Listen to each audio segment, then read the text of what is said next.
Hello, hello.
¡Esta locura!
day's work.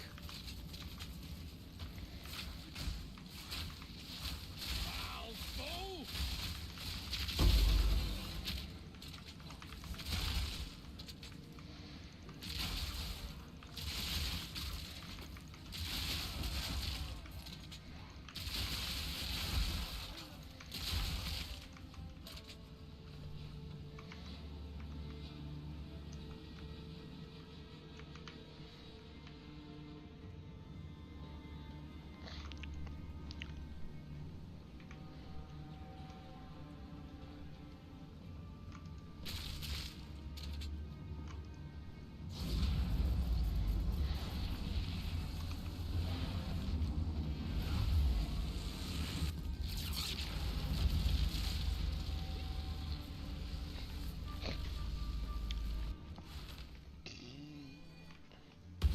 Go for, go on.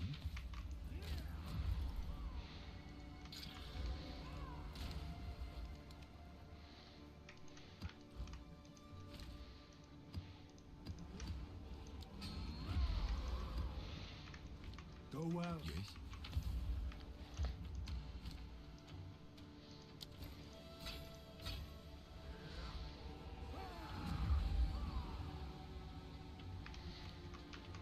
Hello.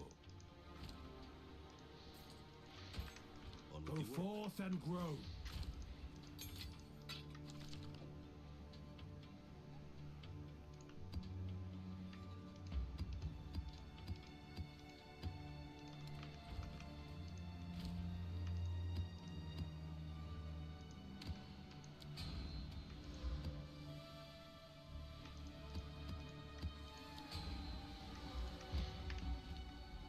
Yes.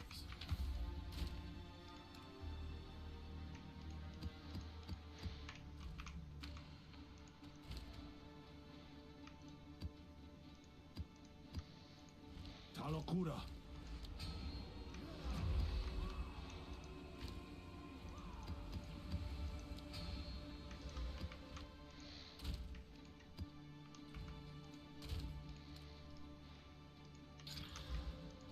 What is it?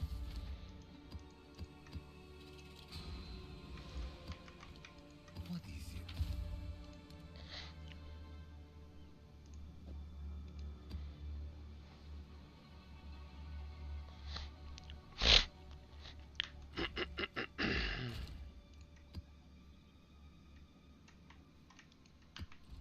Talokura.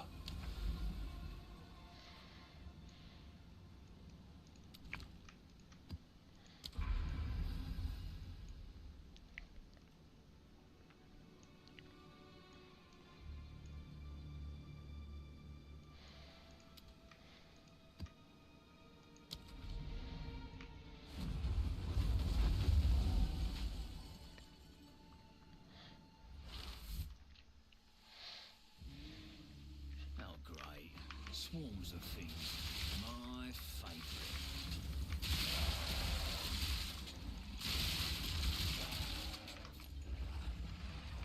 Back down or die!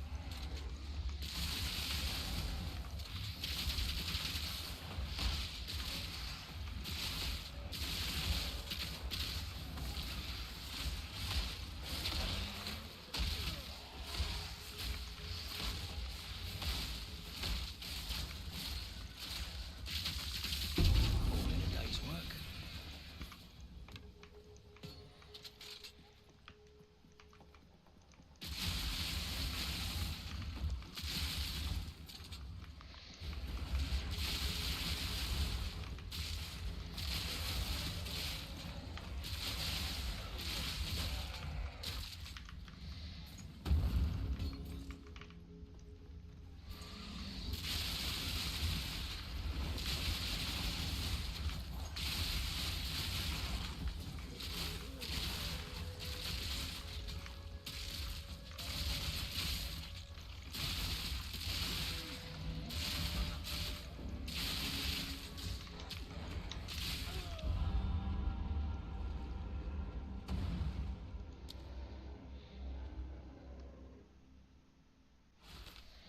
I had thought you a believer. Perhaps not. Speak.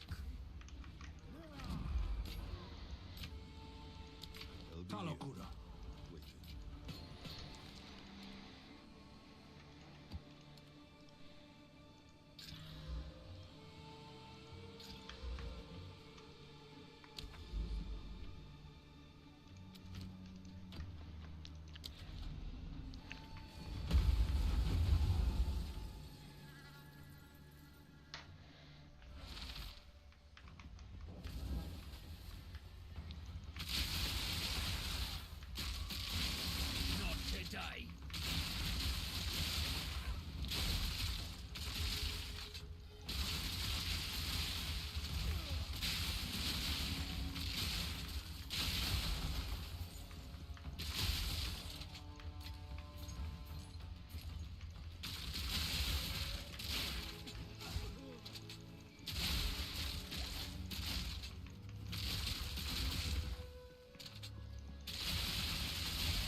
pockets are full.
That's one down. No room.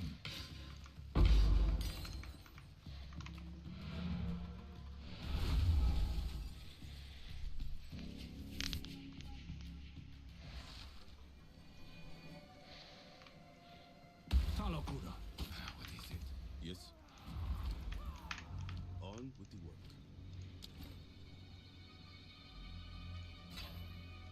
We must all start somewhere.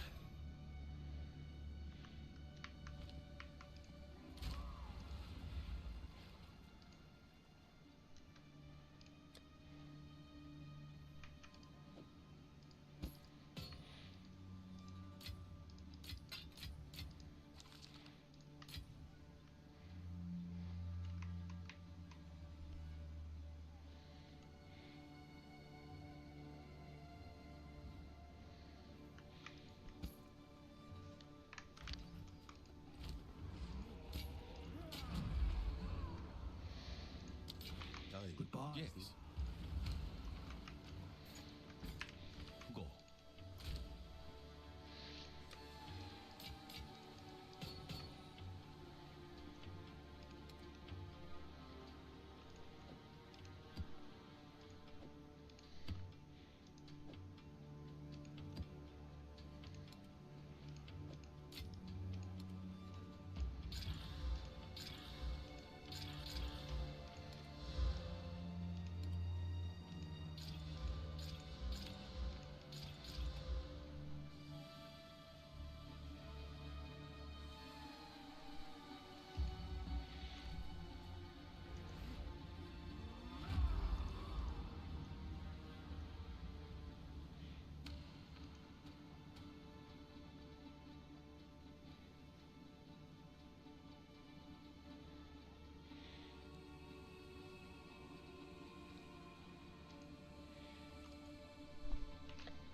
Talokuda.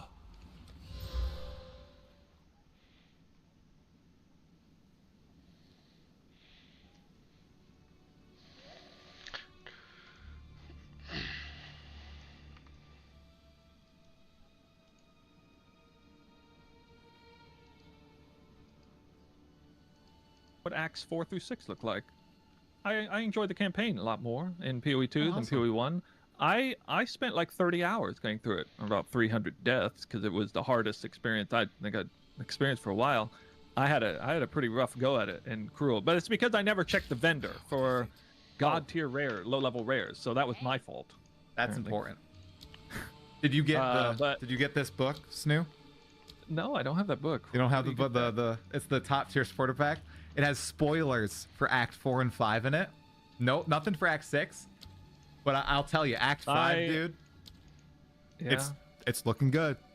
I think you're gonna like Okay. it, dude. I think you're gonna like it. I have a confession to make. I tried to buy the second tier supporter pack, but I had issues with it was an issue on my end, and now there's an issue with like on Gigi's end or Exala's end, and I emailed support, but I haven't heard a response in 3 or 4 weeks. So Oh no! Usually I they're just so wanna give them money. fast. I just want to give them money, and I'm not getting any response. So. And But that then comes later I with- got hacked and I emailed him again and I started getting no response. So Oh, that's where we're at currently on that. I'll keep you posted. okay. Well, I'm sorry. I hope support responds now that we're in the new It's okay. year. You know, they're back in the office. Okay. Yeah. You know, screw the stuff Water you under said the at the bridge. beginning. Number 1, respond to Snoo. Okay, that's what we want. Okay, about his $90 supporter pack or whatever. Wait. I'm trying to push against the streamer privilege narrative. Okay. Oh shoot! I'll cut it. I'll cut it from the video. I don't want people thinking that streamers get privilege. I just want to be treated like a regular player. Right? No, I'll cut it from the Don't video. need to, Snoo. I don't need Chris Wilson holding that button down saying drop divine, drop mirror, divine, mirror. We don't Correct. need that. I'm okay. I'll be So fine. You want me to export that and send it to Chris at grindinggeargames.com, right? That's a little snippet. Yeah, you know. Okay, yeah, okay. Sure. I'll ask for a new button too. Okay. Good enough gear. Anyway, need a little bit more. Okay. Should've Hey, even cut it. you cut one of the best shorts I've seen in a long time of Palsteron farming Magic Find and ranting about Oh it. yeah. Dude, I was like, wait, this is a Snoo video. Why is Palsteron Yeah, talking? yeah. Oh, it was the funniest thing ever, man. It was really good. I don't know what compelled me to do that. I was thinking about making a little highlight thing because it was so funny to me, like in the background.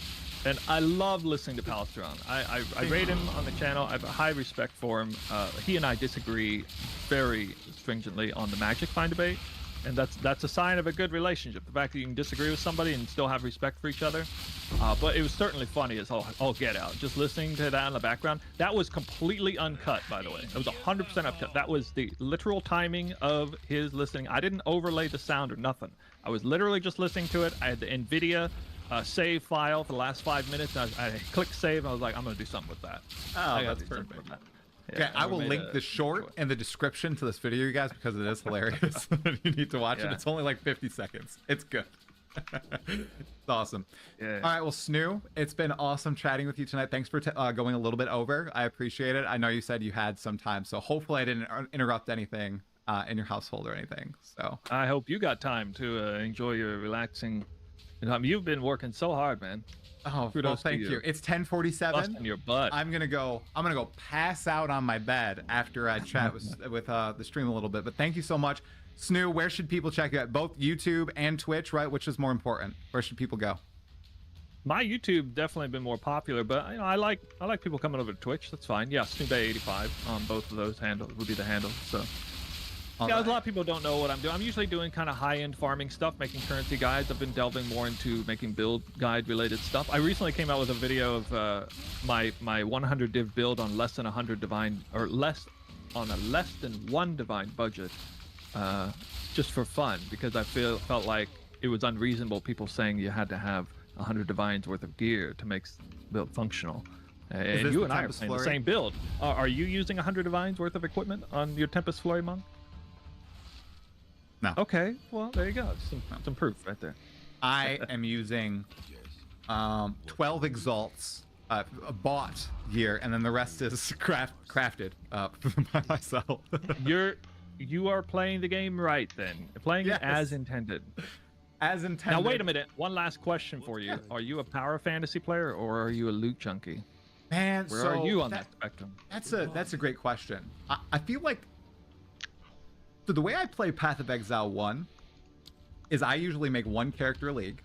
And my goal is always in that game to get like 36 out of 40 challenges or 40 out of 40. That's my goal there.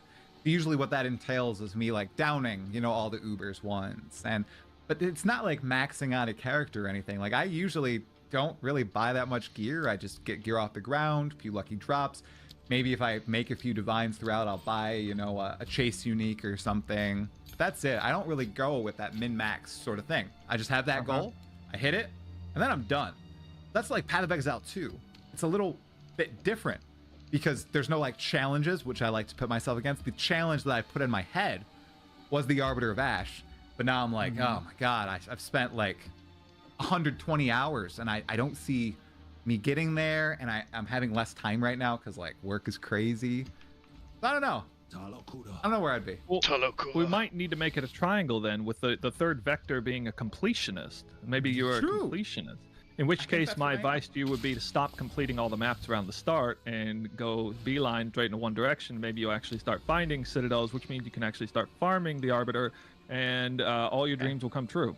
Okay, but I got to do another augury, Snoo. I just got to do one more augury, okay? No! My favorite map. The levers. Okay. I saw an augury with burning ground on it. Hey man, actually, you want to Dear see God. how good Flicker Strike is? Do that on Augury. I don't even dislike that map. That map is awesome for Flicker Strike. You Really? just go. Do you go through clear the whole halls thing? and doorways?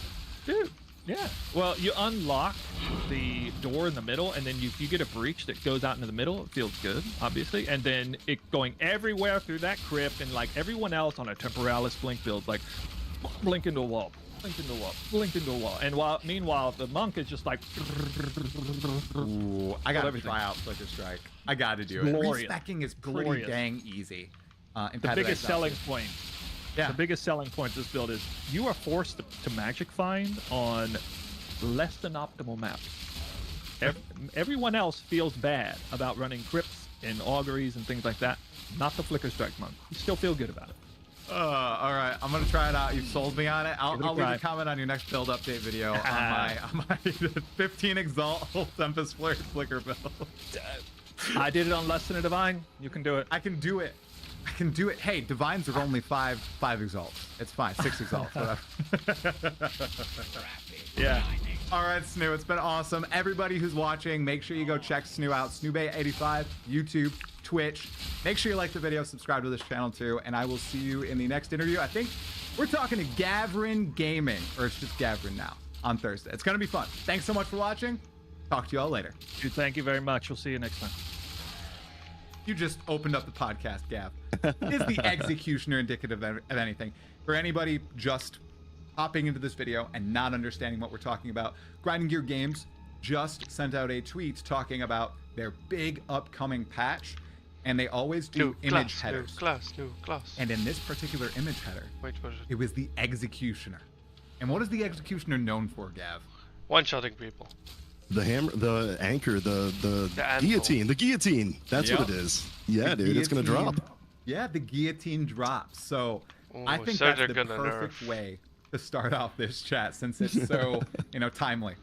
The What do you guillotine think is going to happen with this patch? What do you Nerfs. think is going to be nerfed? Do you think there's going to be any big changes?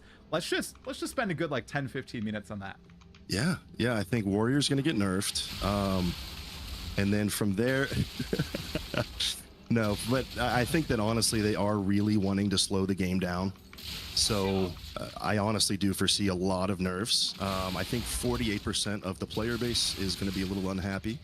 That's the Stormweavers, right? So yeah, man, it's going to be big. I don't know what they're going to do, to be honest. I definitely foresee some Herald of Ice nerfs coming. That's pretty huge. I can't remember who it was, but they said that they'll probably reduce or just completely remove the ability for those to cause ailments, because that's like kind of the issue with how it's chaining and things like that. Yeah, right, because Herald of Ice and Herald of Thunder can Yeah. basically act off each other, right? If you swap each of them to the other element type. And there weird Right. interaction going on there. Yeah, there's like the Herald of Ice ring as well, which is completely popping off. I saw that from a Valor Mage build, I think. I don't know if he originated it, but I saw it on his video, where you Yeah. can do basically one hit and the screen will just obliterate Yep. with Ice Strike. Yeah, it's literally full screen. Like if you scale AoE, yeah, like it goes around corners and everything, depending on, you know, you don't even need to be in line of sight as long as the mobs are Wait, what? basically within the distance of each other that they need to be. It's Yeah. crazy. Crazy indeed. Now, do you think that the primary candidate for straight up nerfing is Archmage? And I mean, from my POV, I don't think there's any big bugs going on there. It just seems like it's so out of line with how it can be scaled with your Yeah. mana and the availability of all those increases on here and on the tree.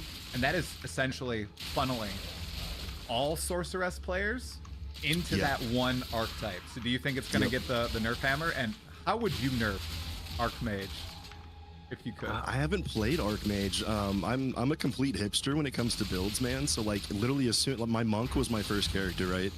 And as soon as everybody came out with Ice Strike Invoker, I was off of it. I was like, yeah, this isn't for me. Like this is way too popular. So I'm playing Blood Mage for now, for reference, just as far as, you know, hipster builds go. So yeah, I haven't played Archmage, so I don't know how I would actually nerf that, but probably some reductions to the amount of mana that you can scale, because it's just absolutely outrageous. Yeah. Like 200 plus mana, and then you scale it with breach rings and all this other shenanigans. Yeah, it's absolutely ridiculous. And the other candidate, I'd say, if they're going to do some big swings here, probably Energy Shield. And I think Yeah. Energy Shield is so massively tied to the tree. And I remember that they wanted to remove the need to take something always on the tree, and that's why they removed life from the tree. But now it's just been replaced with Energy Shield. Energy Shield is basically life but better, and you can scale it so greatly on the It's tree crazy. itself. So I know there's been a lot of debate about defenses and the like, and on your builds, have you primarily been speccing into Energy Shield as well, or have you experimented with any other type of defenses? So yeah, on my monk, I was going kind of a hybrid energy shield health, so I had like 2,500 of each, so that was pretty comfy. And then I went purely evasion on my Pathfinder, and then kind of a hybrid evasion armor on my mercenary. So I've tried a little bit of all of it. Armor is definitely completely just undertuned, like it's nothing. I'm sure everybody's seen Crip's video and stuff like that, so yeah, it's really bad. The issue with Energy Shield being so good is that there's really no other alternative right now. Right? Yeah, it's what everybody wants to spec into, and then the one archetype that struggles to spec into it is further pushed out of the window. And Yeah. is this one of the only classes that you haven't played, Gab? Is Warrior and Maces, right? Yep, that's one that I'm looking to do next. I want to Okay. play Molten Blast, I think, because I was a big Molten Strike fan back in the day in PoE 1, so Ooh, that still looks pretty dope. And I've seen some really cool tech for it as well, so I'm pretty excited to put that together. But even Warriors are using Energy Shield, man. What do you mean? That you just put on a Ghost Riot and you're winning? Okay, right. You're right. You're right. Yeah. It's more difficult on a warrior to scale it though, right? And it's so antithetical to what you want to do as a warrior. And I feel like you're a new player coming into Path of Exile 2, and you're trying to scale armor, and you're just getting Right. destroyed as a warrior. And then everybody's like, "Oh yeah, you just put on this unique item that you can get for like what Crip say, 1x in trade, or Yeah. and you just put it on, Yeah. and you're good. And you go this completely different path, right? And Yeah. it's so weird. Well, it's just a So- buffer, right? Like it's just you just get 6,000, EHP buffer before they're even hitting your health. Yep. It's crazy. It's crazy. I'm very interested to see if they're gonna alter Archmage, Energy Shield, and then I think the other third thing, if we're talking nerfs here, I mean we've kind of touched on it a little bit. You thought you were a hipster, and then everybody discovered the tech. Oh yeah. Just like Monk in general, dude. Like the broken. It's so good. Somehow I lucked into playing probably the coolest launch EA class, Yeah. which is the Monk Invoker.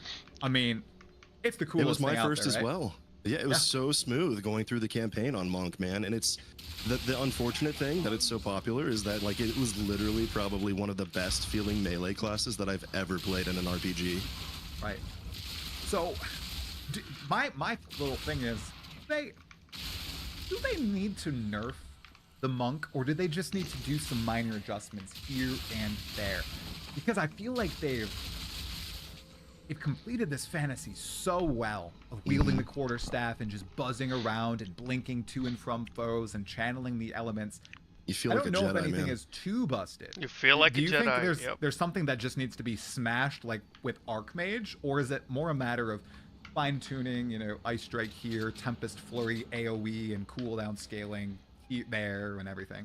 I don't know if it's I don't know if it's the effectiveness of the skills that's buffing it, you know, so much, or if it's the Herald shenanigans that are kind of, you know, creating some of that. It's definitely Bell. I think Bell is going to get hit, you know, to some degree.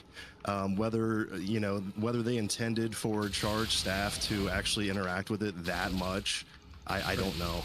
Yeah, it's absolutely insane. I've seen people with like 4 bells. They're using 4 skill slots for bells. Bell is indeed strong, and the damage you can dish out on a boss is just tremendous. Like you said, you smooth through the campaign on True. Monk. Bell As is soon as I got insane. my build going, man, oh my god, everything just melted, especially in Yeah. Cruel. And the thing is, like I feel like you're pretty intelligent, you're good at build craft. Me, I don't feel that way, and I just started killing everything, and I was like, what the hell did I do here? I Yeah. didn't do anything. No, I mean, I kind of lucked into the interaction as well. I was like going lightning to start off, and then I saw charge staff, obviously. So I was using siphoning strike to get my power charge, even on bosses. And then, you know, it's very intuitive. They made it that way by design. So, Yeah. you know, I feel like a lot of people were going to figure it out, you know, regardless. And then it just went further and further from there with Ice Strike and all of the other tech that was introduced. It's just crazy. Yeah, I'm leaning on the fine-tune a few Monk skills, but don't go completely berserk, because there's No. still some variety there. You know, we've mentioned the 4 Tempest Bell threat. We know we've seen people just doing pure Ice Strike. Then we have the Tempest Flurry builds, and then we have pure Flicker builds, and then we have a combination of all the rest. I feel like there's far more variety with Monk, or we're saying Monk, but really what we mean is Quarterstaff. Quarterstaff, yeah, exactly. Quarterstaff. We even see, you know, Invokers. We see Chalupas. Chayulas, Chalupas. God. Chalupas. Chonk, man, chonk. Enchiladas. The Chonks, and we see the Gemling Legionnaires. You know, I've seen some Titan Quarterstaff builds. So I feel Yeah. like they've really succeeded with the Quarterstaff. It's just a matter of fine tuning it a little bit further. Yeah, it doesn't even feel like melee like that.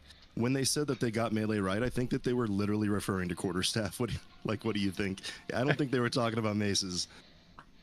Dude, I think you're a little right. I hope it's an Spear interesting will be debate, awesome. because I've been hearing a lot of people who have finally decided to try Warrior. A lot of people who started as Sork, Ranger, or Merc, or Monk. They were like, okay, last on my list is Warrior. I know like Rax has tried it recently. Balor has tried it recently. And the consensus of those two people, calling it a consensus incorrectly here, is that it feels horrible. And that they're shocked that it made it into early access in this state. Yeah. Now, my gut feeling is Grinding Gear Games was going for distinct play styles with each of these weapons, and the mace play style is just super slow, super big hits, and you're supposed to be able to withstand the hordes of enemies coming your way. And so far, I'm very little, you know, evidence right here, but so far in the campaign, I've been doing fine with that, but I can see, like, I've been able to withstand the enemies coming my way, like fight through them, either with the abilities or stunning or just, you know, using health pots, whatever. But I can see where that would just go like this when you get into the current state of Endgame. Oh my, how do you survive that? I just see myself evaporating. Yeah. Well, I mean, we've talked for sure, you and I both, on, you know, how the end game is just completely antithetical to what the campaign, you know, kind of draws you in with the combat and the, you know, actual the mindedness, the mindfulness that you need to actually get through the combat in the campaign. Compared to the end game where it just feels like PoE 1, man. I'm gonna be real, like it feels like PoE 1. I think that's a great transition away from nerfs and into just pure changes. So I would love, and many people would probably hate, they came on and they were like, DM, Gazi, we messed up with the pace of Endgame and PoE 2. We didn't anticipate people would be zooming this fast. There's going to be some serious changes to monsters, to certain player skills, balance. We will find out tomorrow. Choices here to mechanics. Like we've seen the footage. We were incorrect. What do you think? There's a chance that happens? And what are your further thoughts on the end game? I know you might have some spicy takes here, and you have literally a level 93, a level 90, another level 90, like level 89. Like you have experienced this, man. I have not. No, I think that I think that if they are going to make some adjustments and really slow it down like they're intending, that the rewards need to be there. You know what I mean? Like the pacing can be slowed down for sure, but you need to feel rewarded for the additional time that you're putting into these maps. Like, if they intend for a Waystone to take actually 15 to 20 minutes rather than 5, you know what I mean? Like it needs to be rewarding for the time that you've input. You need to feel that your time is actually being valued. Which they've done a really good job with, overall. It's GGG. Like I have complete trust that they're going to actually get the game where they want it. So yeah, I'm really, really curious for this podcast to hear their vision and actually hear their development, their development strategy. Are there any mechanics in particular that are egregious to you in Endgame that are kind of antithetical to the on death vision? effects? Yeah, on death effects for sure. And I think that is there a bug right now with when you shatter enemies that you don't actually see the visual of the on death? I think it's with charged staff in particular. Oh, okay. Yeah, because my monk, man, like that was all that I died to. Literally all that I died to was on death effects completely out of nowhere with no counterplay. And it just feels bad. Definitely. I've died quite a few to on death effects when I was playing my monk, and I think when I got into T15 and upgraded bosses to extra tiers, I think I was on tier 2 or tier 3 bosses, they started to pose much more of a challenge. Yeah. Honestly, the challenge that I think should be baseline in endgame, but on death effects were my primary method of getting killed, or like you said, just the occasionally does fire damage circles or lightning damage circles, right? That's like it's crazy that I try to mouse my cursor over the rares to see what like effects they have before I kill them, right? Because there's a lot of stuff going on screen. I gotta know, okay, do I need to dodge back? And honestly, I should probably just reactively just dodge back anyway, Oh yeah, like before I even pick up loot on any rare, I'm always dodging, waiting 5 seconds, and then picking it up, man. I've been scoring too many times. Yeah, they caught the one that was particularly ridiculous, the crystals, volatile crystals, and they just killed that from the game. So they can just leave it out. They don't need to revisit that or rebalance it. They can just leave it out, man. What if it's one giant crystal that appears and then shatters in a million directions? Very clear telegraph, not little shards scattered along the ground that pop. Maybe this is a hot take, but I don't want any on death effects, dude. Like, I think that the monsters that you're fighting should be the interesting combat. You shouldn't be fighting or having to worry about their corpse on the ground. I do agree with you, and I don't know if it was said in the podcast or if people are just paraphrasing what they said, but Finding Your Games explicitly said they wanted to design PoE 2 so that the monsters were very scary when they were alive and not when they were dead, unlike they are a lot of the time in PoE 1. And I think they accomplished that in the campaign. I legitimately felt like, for sure, okay, I'm in this area now. I know, like the vulture demons in Act 2. I think it's the city of cats. Leaping at you. Yeah. Leaping at you, dude. Changed my play style on that. Oh, yeah. I mean, all these different projectile types that would also fly at me that deal different types of damage and have different speeds and stuff. I do pay attention to that. Even the drown tags with the insta-killing orbs. Yeah. I still think that's better than on death effects. I know. I people remember hate dying that. to that for the first time and being like, dude, what the hell just happened? Because I didn't play any of the Diablos. I guess the drowning orbs were a thing in Diablo, or and PoE 1. Okay. Either of Worlds. Yeah.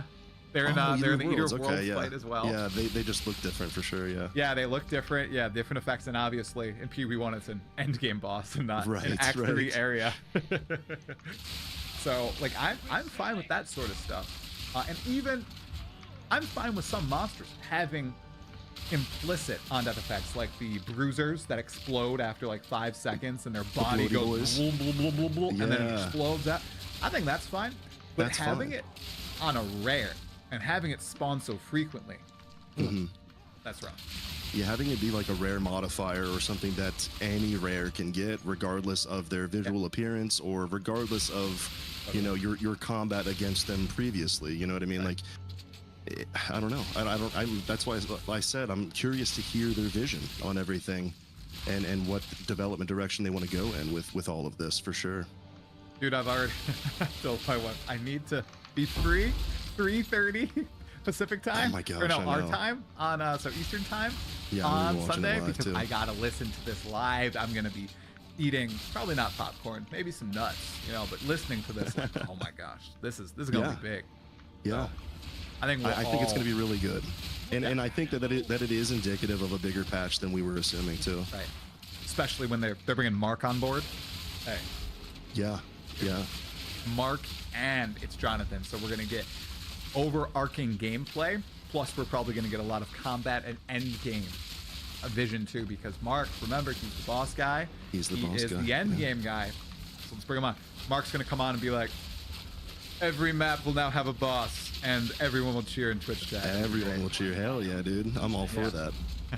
that. The other thing in Endgame I forgot to mention. That would towers, be dude. insane. Towers. Oh, towers. Yeah. That's the second, like, that's top of mind outside Yeah. of on death effects for, you know, what the hell are they gonna do with towers? Those are the top two for you: Towers and Undeath. I would say, yeah, that's the most interruption that I've ever had in Endgame is towers and just being, you know, having no counterplay to your deaths, which is the definition of on death effects, I would say. Right. Because the towers, you know, they want you to juice and set a ton of stuff up, and it requires so much effort to do so, and you might go through that. And then it's the biggest sting if you go into one of these maps and you just instantly die and lose it all. It's rough. So I think we Yeah. have 1, towers, and then 2, the effects of the current 1 portal system of the end game. When it comes to towers, what's your viewpoint? You know, I know a lot of people think, oh, you know, just remove them entirely, just turn them into basically sextants from PoE1, which for PoE2 only players, imagine for a tower, you didn't have to run the tower, you just put the tablet into the tower slot and it automatically applied. That's basically what we have in PoE1 right now with something called sextants. And then there's Camp 2, which is make towers an exciting moment of gameplay. What do you think? I think that they're a little bit too frequent right now to, you know, make them like I've heard maybe add a boss to every tower. I've heard that take, which I'm all for, but I mean, you do like probably 15 to 20 towers just in a mapping session. You know what I mean? Like when you're spending a couple hours mapping. So You blaster! Oh my god! What'd you just say? Is that I haven't not done normal? 15 to 20 towers my entire endgame session yet. Come on. No, honestly, I've heard the other take that I've heard is that imagine if you had to do this every time you applied a sextant in PoE1. And that's just insane. That's just insane. You know, it's a time waste. There's little to no value out of these towers other than the, you know, additional affixes that you're getting on your waystones. So there needs to be something, you know, rewarding you for the effort and time that you're putting into these and the interruption in your mapping because they're completely Yeah. static almost. Like the layout's pretty, you know, boring. Yeah, I think that's why people are very black and white on this issue. It's either basically remove them from the game, turn them into Yeah. just a button I press, or, as you just said, make them rewarding for the time investment, make them fun in some way. Whether it's varying up that map layout, adding some different monster types there, maybe putting league mechanics in, maybe putting in a certain type of endgame system that only occurs in towers, so you're even more excited when you get to run a tower and have a chance at fighting like I don't know, a lieutenant of the Arbiter of Ash, which, by the way, we haven't touched on the Arbiter at all. I saw a tweet from you saying that you downed all 3 citadels. Did you end up trying the Arbiter? I haven't yet, dude. My blood mage is not in the spot for it, dude. I am out of mana flasks on any prolonged boss fight because the resources that Blood Mage uses is just absurd. Like, I hope that Life Remnants gets touched in some way in this patch, and that's just a completely selfish, you know, want. Because I do enjoy Blood Mage, but it's just absurd right now. Okay. Well, the Arbiter, so Arbiter first. Man, you're that scared, so you've been sitting on these for a few days now. It's a couple divines, man. I know, that's the thing, so it's like... Yeah. I feel I like... don't want to waste it. Yeah. Problem and it's hours of time investment. Yeah, problem in PoE1 that they solved with this. Yeah. Now people are fighting like, oh, do I try this really cool boss, which I get one attempt at, or do I literally make enough currency to fund my next build after everything is nerfed into the ground? Like, right. it's such a I know. tough decision. And I don't, like, I say that, oh yeah, I'd totally try Arbiter. I'd totally go into it. And I say it so nonchalantly. But in my mind, that's honestly not what I'm thinking. I'm like, oh my God, this is so actually tough. Like, it's scary. 200 hours to get here. You know, I could sell the fragments and get basically my entire net worth doubled or something. It's just crazy, you know. For you're at a casual. crossroads. Like how do you value that 100+ hours that you just spent acquiring those 3 fragments? You know, right? Do you want to like you said? Do you want to make another character almost entirely with that amount of funds, or you know, do you want to give it a shot, a single shot, like single shots, man?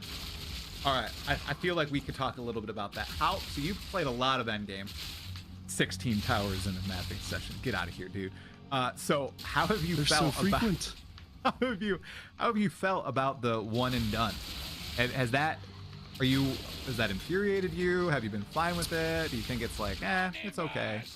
I haven't rage quit yet. Proud. So that's a positive, I guess. But you know, I'm probably more of a patient gamer than most too. So, and I have a lot more time to spend too, obviously. So, yeah, it's. Do you think that they'll budge at all on the one system, on the one portal system? I don't know. Like I said, it needs to be amply rewarded. Like, you need to be rewarded for the time and potential punishment that you're basically enduring with this one portal system. If they were to change it, they'd need to completely redo how rewards are divvied out in the end game, which is a lot of work.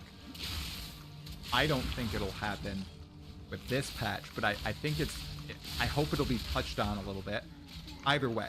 So I hope if they plan on keeping it this way, they'll say, all right, yeah, we're pleased with the one portal system. Obviously, there are some things like on-depth effects and different defensive mechanisms to use that we need to touch, but we're staying with the one portal. And if they are thinking about shifting it, I hope they do the same. They're like, okay, we can't shift it now because it requires fundamental gameplay changes, with how rewards are divvied out, how league mechanics spawn in maps. So we're going to work toward changing this to giving you multiple chances. I just hope they address it either way. On bosses, though, I'm pretty steadfast that you need multiple attempts on bosses, and they just go back to 100% health if you die or portal out. I'm almost... That is the punishment, right? Like, that is, you're right now you're punished with what? EXP. You're punished by the time loss. You're punished by the Waystone that you've just lost. And all of the mods that you potentially buffed it up with towers. Like, it's endless. Like, there's too many punishments for a single death, which you should be able to learn from and improve from. Yeah, especially on those bosses, especially like the Pinnacles, on bosses, yeah. Especially on Arbiter. I feel like Citadels are the same way. Man, worst feeling. It has basically caused me to play hardcore solo self-found, which I know is kind of antithetical. That's hilarious. Yeah, I've been watching. But it's like, at least I like know, and in the campaign, I feel like I'm a little bit more in control of my destiny, and I know, okay, I gotta dodge these attacks. I gotta go through this particular tile set in this way. Oh, here are the monsters that are upcoming here, and there isn't as much of the BS on-depth effects like in the campaign, so I'm pretty much fine with it, and I feel like all the errors in that part of the game will be on me. But then in something like the Arbiter of Ash fight, which I've now seen a few times, there's some... I would never clear that on my first go, my second go, my third go, my fourth go. I wouldn't, even if I study the fight. Yeah. And that kind of sucks, because every time that I attempt it, it's going to be, okay, you spent 300 hours to get here, or you bought this with 10 divine orbs or something. And I dislike that. I've discovered in my last pod with Snoo that I'm a completionist, which is funny. But I like to you like did the set a goal. I didn't even do the challenges in PoE 1. Like you did. It's crazy, 36 bro. out of 40 or It's crazy. Yeah, I love that. That is I my just thing. grinded Endgame, man, because Ow. for me, I was a WoW player, like literally almost my entire life since 2004. Literally, I've been playing WoW. So it really kind of hid me away from all of the other games, and then I found Path of Exile, and I was like, okay, in between WoW patches, like this is my game, dude. So every single league since Breach, I would come back and play. I'd play for 2, 3, maybe a month, and then go back to WoW. So I never really went super hardcore into Path of Exile, but now I'm a dad. I've got a wife. I've got a full-time job. So yeah, ARPGs are my new MMO. That's where I want to spend my time. That's where I feel most rewarded. And honestly, MMOs have sort of shifted towards that seasonal model anyway.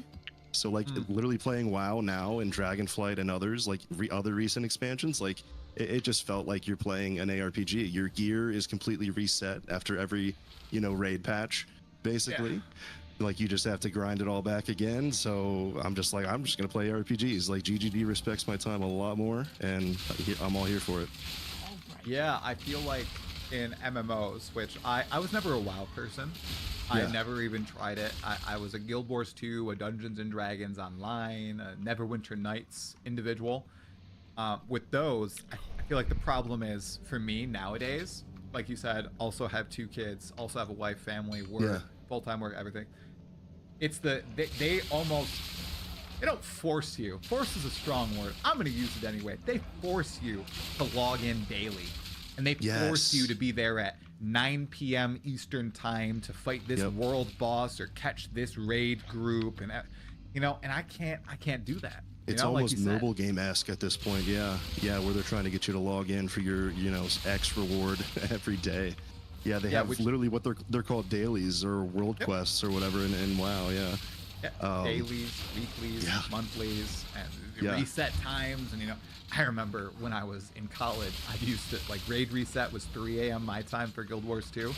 So I'd get up at 4 and try to catch, the pro groups that would go through all the raid wings in maybe like 3 hours or something, so that I could finish my entire raid week that morning and not have to worry about it, which is like, Jesus, it puts you into that mindset. Like, why are you worrying about a game? Oh my God. I know. So, interesting. And I don't feel that I'm way. absolutely loving Path of Exile too. Like I think about it when I'm not playing it. Like what could I do with my build to improve it? Or what if I use this unique on a Pathfinder? So it's literally taking me back to my old WoW days where I just got to experiment and be in a sandbox and have fun. And you get to decide when you want to play, which is great. Exactly. Yeah. Okay. Great question here. Has the pause feature saved you at any point? Oh, 100%. 100%. 100%. Yeah, my daughter comes down or my wife calls for me, man. Escape. What's up? It's immediate. It's immediate. Nice. It used to be a meme that you couldn't pause online games, and now you can. You can't. It works like a charm. I haven't encountered any weird bugs with it or any finickiness. It just worked, and I love it. It has also so saved smooth. me. Yeah, with my daughter, it's saved me. It's really great. So that's good. That's good. You just mentioned something really interesting that I want to pick on. This isn't antagonistic. Maybe it's a little antagonistic. You've been thinking about crafting builds and the like outside of Path of Exile too, when you're not playing. Now, I've talked to a few people now that are also build creators, and they like PoE 2. Some of them love PoE 2, but they're like, I feel like I'm in the smallest sandbox ever, and there's all these people stuffed inside it, and we're all trying to use the same shovel at once, right? Or the same, let's just say, how many archetypes are there? Maybe like 5 shovels. There's 20 people, but 5 shovels. And they're just like, at full release, it'll be a lot better, but right now, I don't think there's a lot of room for customization. How do you feel about that whole debate? Yeah, I mean, there's not a ton of diversity right now. They're literally missing half of the classes and ascendancies. They're missing half of the weapon sets, and probably more than half of the uniques. I would say there's really only leveling uniques and a few standouts, right now. So yeah, I would definitely say that the diversity is not where it should be or not where it's going to be. And I felt that a ton trying to create off-meta builds. Like I literally had to go to Flame Blast Blood Mage to feel like I was playing something no one else was playing, dude.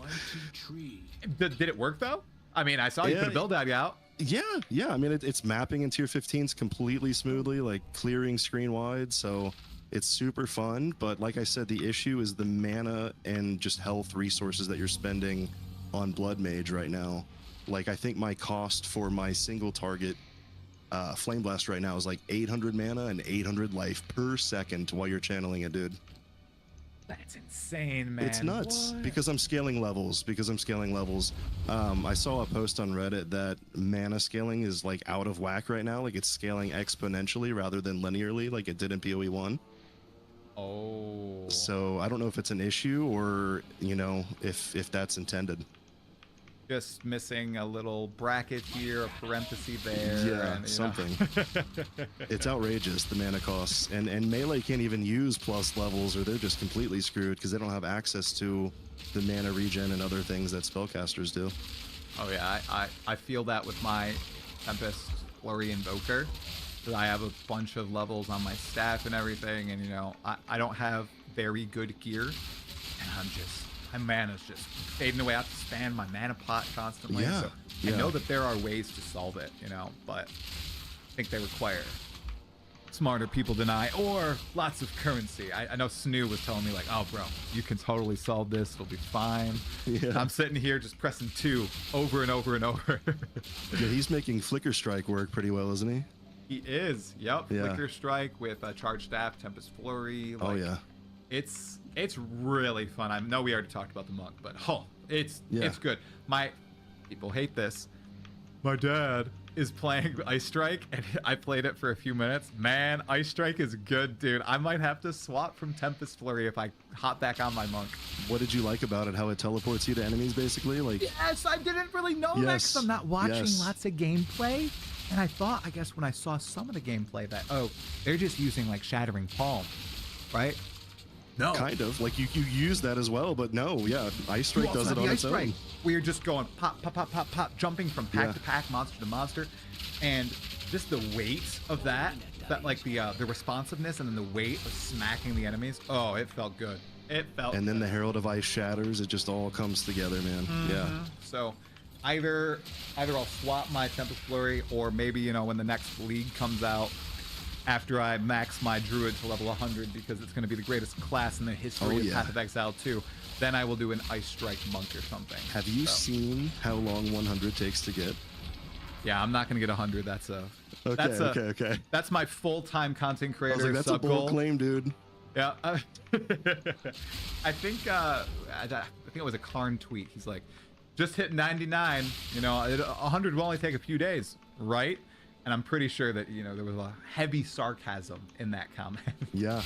Well, a few days for him. He plays like 40-hour days, I think. So Yeah. So that's not happening for me. No way, man. It's so long. Please do not make that a challenge in leagues. Oh my God. Oh, don't do it.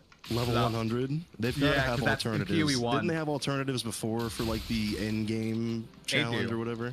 They do, but usually 100 is pretty dang easy compared to the other ones that you're going for.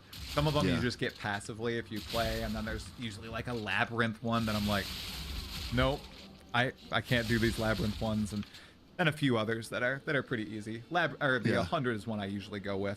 I can even farm it myself sometimes. So nice. I was always I'm gonna make a new character. I've got currency, so I never ever like made it to 98, 99 plus.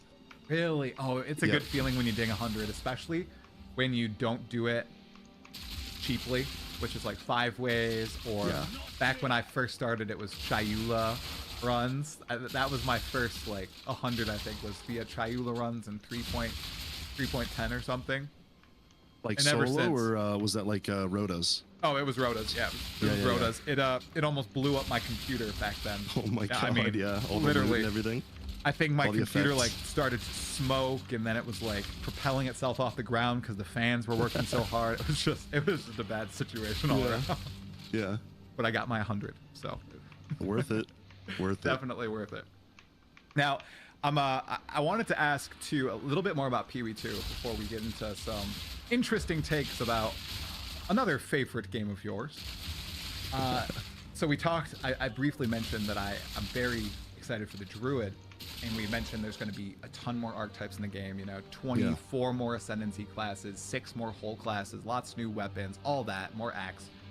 Among all that stuff, is there any one thing that you're hyper excited for, or just something that is going to make you log in even harder on that League launch day when it finally comes out during the early access, not the full release? I'm really excited for the Shadow Rogue, you know, that sort of archetype, dude. That's what I played in WoW. And if they can get it anywhere near how Quarterstaff feels for melee, like with the ability to teleport to enemies and things like that, oh my god. Yeah, I'm going to be all over that. I think they'll be able to do it. And a really curious thing, I know you're a WoW player, so this is probably heresy for you. Not anymore, Guild- not anymore. Well, okay, so here we go. So this is going to be fun. Guild Wars 2, another MMO. They have a concept kind of similar to Ascendancy's called Elite Specializations. Oh, It's I've played it. essentially, sorry? I've played Guild Wars 2. Yeah. Oh, you have? Okay, so you already know. So Okay. I forgot to mention, you know, in my attempts to basically get away from WoW over the course of the entirety of its existence, I played every WoW killer out there, man. Oh, you have? So I'm an MMO guy. I've played literally everything. I started with EverQuest, went to SWG, Star Wars Galaxies, and then went in straight into WoW, and that hooked me for quite a while. But I've tried literally everything in between. Guild Wars 2, SW Tour, the list goes on. Did you try WildStar during its brief stint? Yep. Dude, I You wish did. it stayed around. That was so good.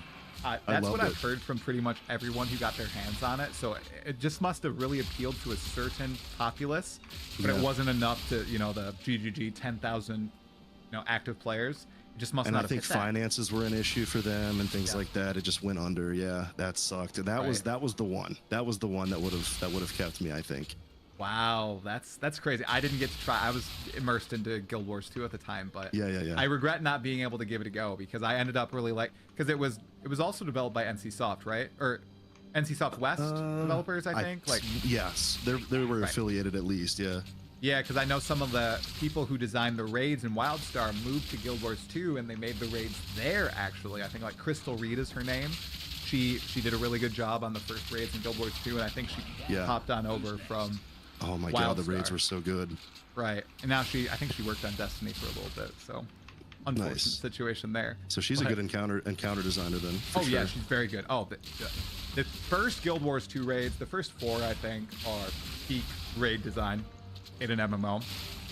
But I mean, I'm not that experienced. I only played DDO, Dungeons and Dragons Online, and Guild Yeah. Wars 2, but like those encounters, very well made.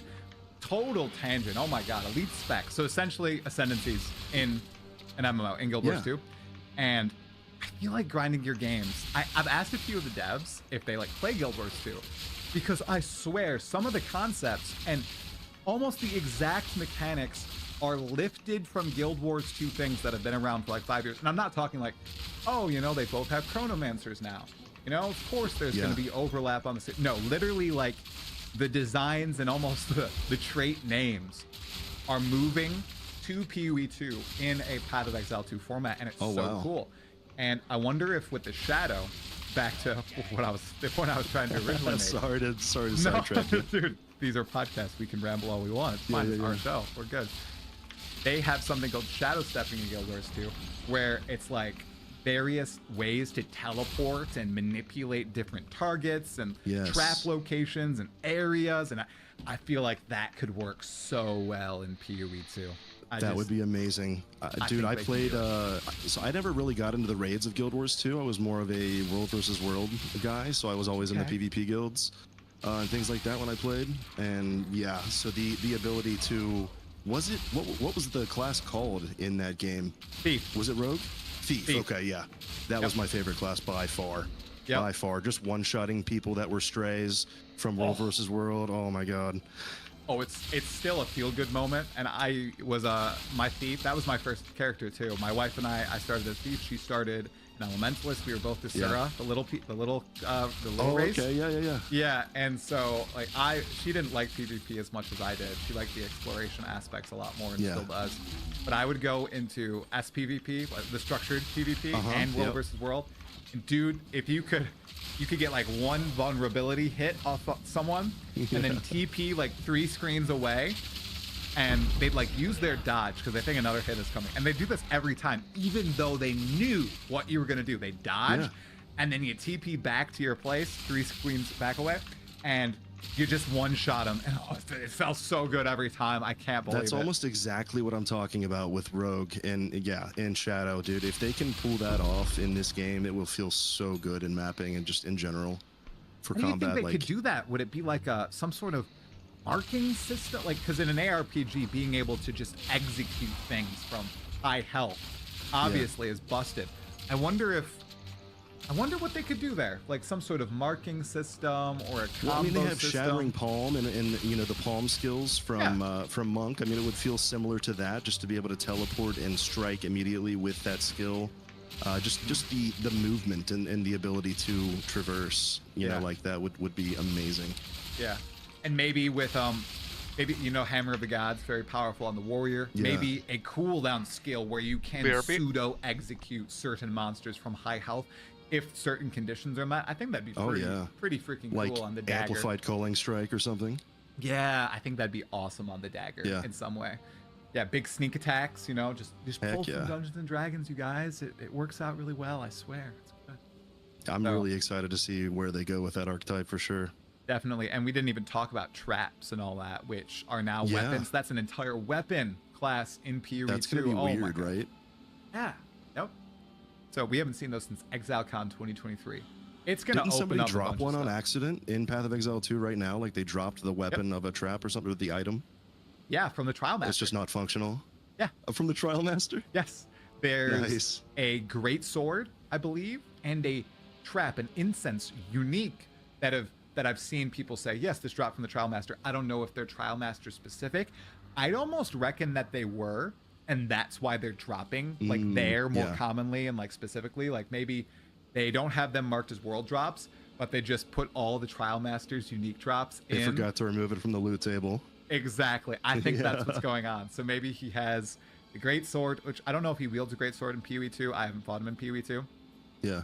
And then the trap, and maybe there's a trap mechanic as well. It is the Trial of Chaos. I bet there is some traps in that fight. So that would be cool if he did have some boss specific uniques for those. Yeah. Dude, there are some Act 1 final boss. If we do not get Agnar as a unique item, that's the great sword, you guys. If we don't get that, okay, we march to Grinding Gear Games headquarters, okay? Here from the US, we just go all the way to New Zealand, across the seas. We knock on their doors. We ask them to add Agnar. That is such a cool weapon. Oh my god. I did notice on PoE2 DB today that there's some swords and spears showing now in the uniques. So do you think that we're going to be getting something like that with the patch? Any new content, do you think, or just adjustments? I didn't even bring it up because I am a naysayer. Do you think we will? I don't know, man. I've seen what GGG can cook up in a week, so. Oh, hey, yeah, that is exactly what I tweeted. I'm like, hey, there could be some wild stuff in this patch. I feel like I don't think they'll add a whole new weapon or a class or anything. I've seen a lot of people saying that. Guys, I am the hype lord, okay? No, I don't think it's happening. Don't hype yourselves up, okay? I mean, what if it was like super ready and just barely missed the mark for EA? You know what I mean? Like they're just gonna squeeze it in for testing because that's what EA is all about. Here's my argument. So my argument against it, I'll do an argument against and a little argument for. So argument against, they've revealed the name of the patch. It's 0.1.1. Okay. I think if they were going to add something as large as a brand new weapon or class, we're going to 0.2, baby. 0.2. Okay, we're not doing the sub patch thing. They've never done that in the history of Path of Exile 1's open beta, closed beta, all that. Yeah. They always do a big transition shift, and And Jonathan also said to me in that interview, he was like, yeah, if we release something big, we're doing a version shift, right? Yeah. Point 1 to point 2. I However, mean, with the swords would have to come the skills and everything else too. That is true. exactly. Yeah. Because if you're not just adding a weapon class, you're adding Right. a skill archetype to the game.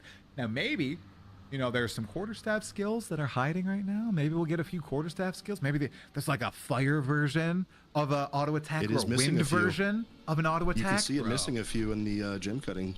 Yeah. So maybe we'll get something like that. I think that is possible, Yeah. but brand new archetypes, eh. Now, here's the argument for it.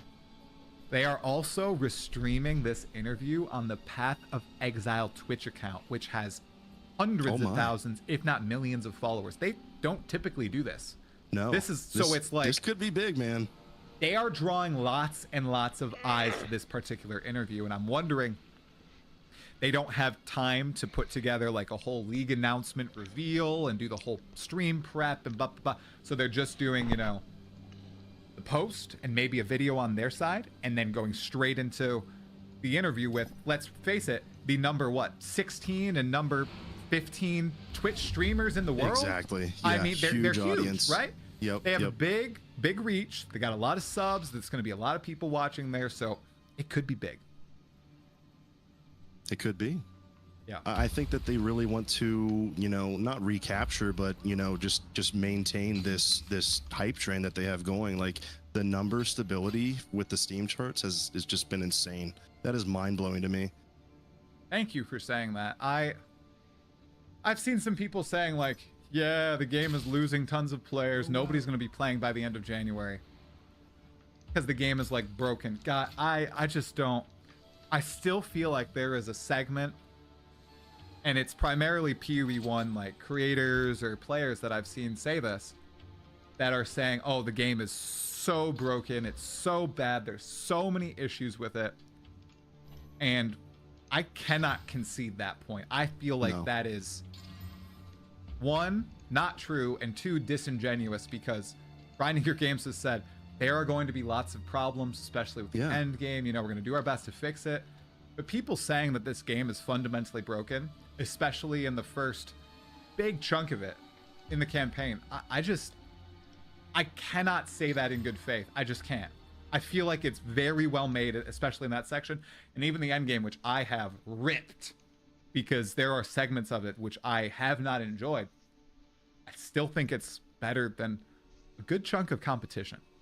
How do you Yeah. feel about that, man? Yeah, like I honestly think that they're sandbagging. You know what I mean? Jesus Christ.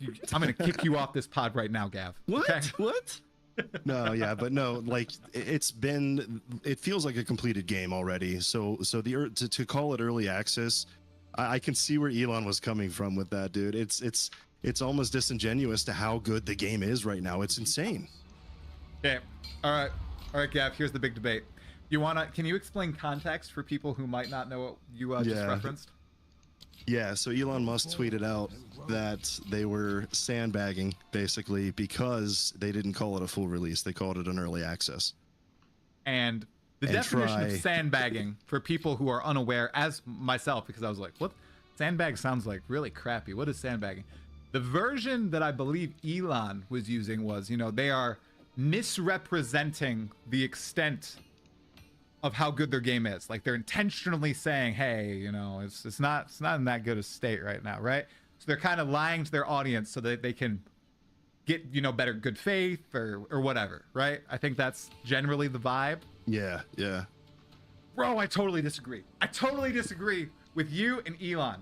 And here's No. why. Wait. I'm not saying I agree 100% with Elon, dude. No, I'm saying I see where he was coming from with that. Because this is by far the most complete early access game that I've ever played. And the amount of early access games that I've played is absolutely absurd. So coming from me, that is insane. They've done Here's the so thing. well. Here's the thing. This isn't a GGG problem. This is a GGGW. And I Exactly. feel like the most, love him, hate him, one of the most influential people in the world saying that and trying to shift opinion toward that mindset is detrimental not only to Path of Exile 2, but to the entire freaking games industry, because what he's saying there is like, yeah, in this state, just release in full.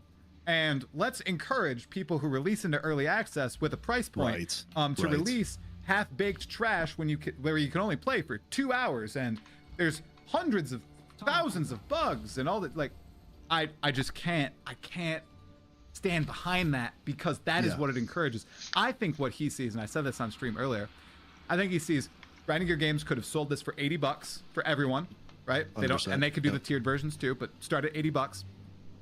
They'd make bank. They'd still probably have similar player numbers.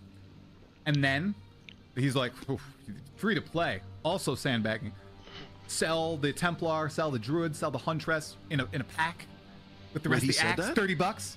I'm just saying, I think this is what he sees as a businessman. Yeah. I think he's seeing that Grinding Your Games could just go to the moon with this game, and instead they are doing what they promised their players for the past 5 years, and being a good company. No matter if you hate Grinding Your Games, you think the game is trash, you cannot say that they are not caring of their player base, and they are trying their absolute best to be faithful to all their promises. Of course, guilds didn't transfer the MTX and stuff. That sucks. There's some things missing. Consoles don't have loot filters. They are trying their best, and they're staying true to their values, and they're not just trying to cash in massively like a lot of other people probably would. Not only that, but they fundamentally understand their game, man. Like, they know the state that it's in, and they know the work that still needs to be done. They have a vision. They're not just pulling this out of their asses. Like, they have a vision for this game, and they're going to execute on it. And that's what this 6 months to a year plus period is going to be. And we're all here for it. So the fact that we, we're basically beta testing right now, let's put it straight, but it's all in good faith, and we know that GGG is going to deliver, based on their previous track record. So this is the worst state that the game will ever be in. You know what I mean? That's the best quote that I've ever heard as far as what's going on right now. Like, this is the worst state that the game's going to be in. Like, it's only up from here. Foundationally, if you look at the game and you can see their vision, you can see through GGG's eyes, like, the game's going to be so good, man. Oh, 100%. Totally agree. But the state's going to get worse when they nerf Warrior with the next patch, right? True. Did you see the Dream Core Shockwave bug video? I did. I honestly think that's going to get touched, man. That's sad. That is sad. Yeah, probably. It's gonna be rough when it happens. It's all Dreamcore's fault. He totally brought attention to it for the first time. They didn't catch it. The people that are one-shotting bosses on Titans are gonna be pretty mad, man. Yeah, I think someone in the community was talking about doing that like week 1, and I know Darth microtransaction, like his first build was one-shotting on Titan and everything, which is crazy. It's crazy stuff. Okay, we went off a little bit on the rails there. I did want a little segment on another game that was in early access for a really long time that you kind of started covering on your channel. It was where your channel really started, Gav, and that's Last Epoch. Now, we don't necessarily need to dive into, the state of Last Epoch or the development cycle and everything. I'm more interested in, as someone who's played a lot of the game, you covered the history of it, builds in it, the lore of it, all that. I'm curious about 2 questions. We can start with whichever one you'd like to first. 1, what do you think is one thing that PoE 2 could just steal from Last Epoch and blatantly improve the game? And then the other way around, what's one thing you think Last Epoch could just steal from PoE 2 and blatantly improve that game? Okay, so I'll start off with what GGG could steal. Okay. So basically trade. They could take the auction house bazaar system that Last Epoch implemented with their separate trade and 100% implement that into their game and do it better. And the amount of complaints that I've seen and heard about the trade system, it's fine for me. I've played Path of Exile since Breach League. I understand, how to put in the tilde and, make sure that you're searching for whatever you need to and putting in those right min and max qualities and things like that. Like, it's just so much. It's so much for a new player. It is such a huge ask to ask a new player to exit the game, not exit, but alt-tab out of the game, go into their browser, and search for an item that they want. Yep. That's so archaic and just, insane to me in this day and age. I do agree on that point as well. It took I don't know if it's a technical limitation on GGG's side or why they have to stick with it. they've kind of said that, but I think it's more so their vision of them wanting trade to be very frictional and requiring you to do all that, right? Yeah. But I do think they have addressed, saying, all right, the industry or the populace is changing. We need to change with the times. So I do think it's only a matter of time before something like is it the trade harbor, the bazaar? Is it the bazaar? Yeah. Yeah. The bazaar is implemented somehow into Path of Exile 2. I mean, the currency exchange market, dude. I mean, you It's played, so like, good. obviously it's in PvE2, but Settlers of Kalgur, Yeah. life-changing. Oh my god. It's so good. It's so good.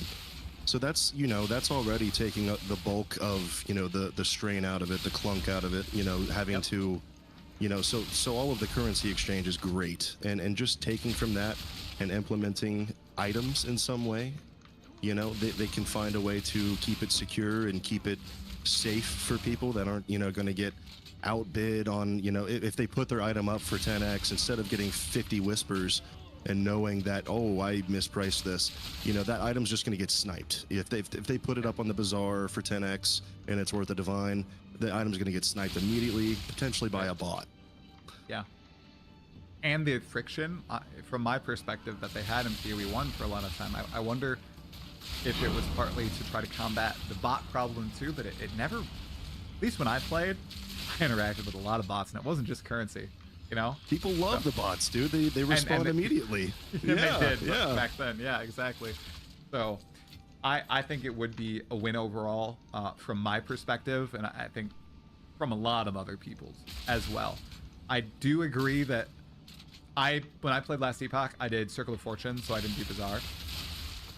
It seemed like people had a decent chunk of problems with the last Epoch Bazaar system, and when it's in game like that, and gold is like so implicit with item trading, if there's any bugs like we've seen in PoE 2 with duping or gold exploits, it's bad. It's really bad. So It's before they sorry, it's detrimental to the economy. Yeah. it is. So before they implement something like that, they really got to make sure that they figure out all these cases in which they're finding right now in early access, because it really can just destroy things. Diablo 4's had the same thing where they've had to close down the economy entirely for a few days. Yeah. So, yeah. I mean, I know that they have their hands full and that they're going to be extremely slammed with early access, so I don't even know if this is on their radar for implementation in EA, but this would be the perfect testing ground, a completely voided league, for an economy to go awry, Yeah. Totally agree. And now EHG. Do you think there's anything that they could lift from 100%. Oh, okay. What do you think? Yeah. So with LE, one of my big issues, as a build, a tinkerer, I guess. Hello? Moet je niet naar Brab? Ah, oké. Oh ja, geen probleem, geen probleem. Hoe gaat ie? Het is mistig ja vandaag, Jesus. Ja, ik heb eens buiten gekeken. Ja. Ziet er toch.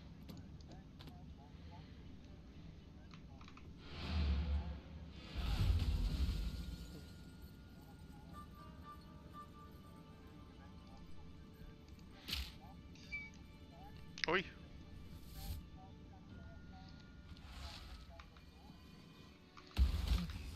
What can I do for you? A seed that will one day become a mighty tree. Greetings. I'll be here. Go on. Ja, begrijp ik.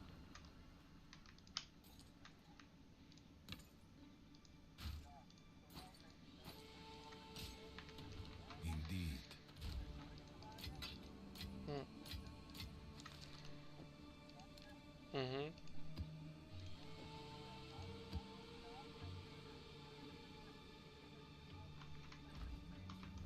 Talakura.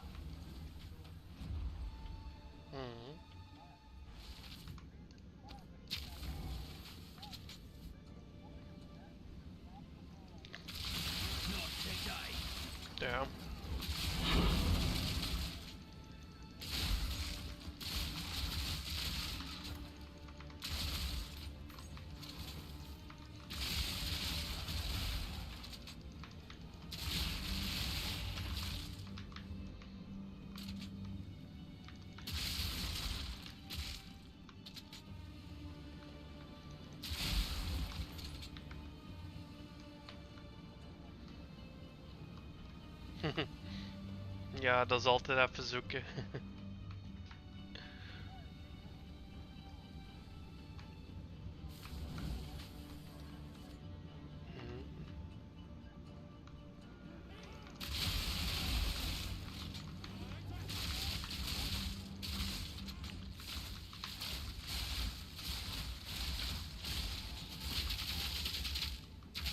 One down. Who's next?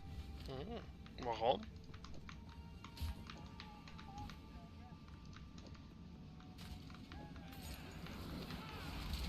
Oei. Oei.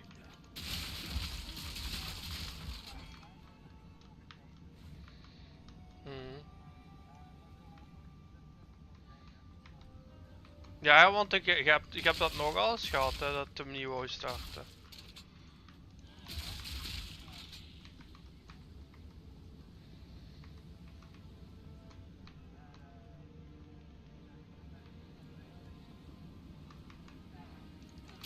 Killing time.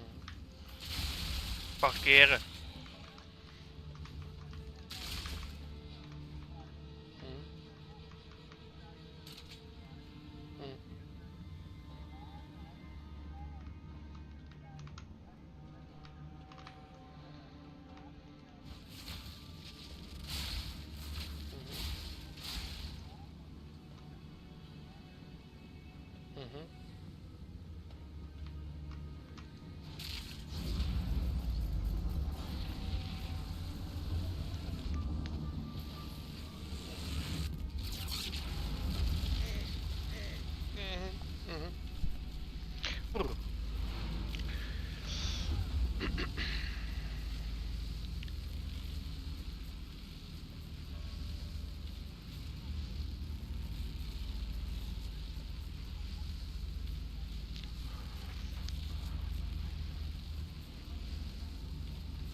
Oei.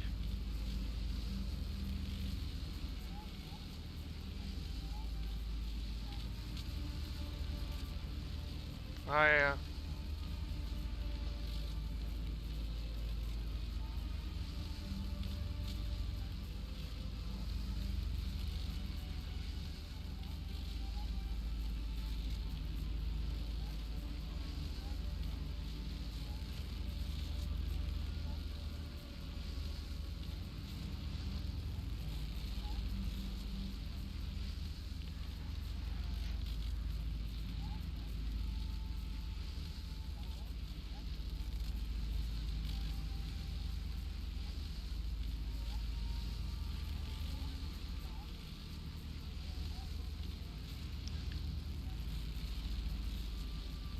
Oei.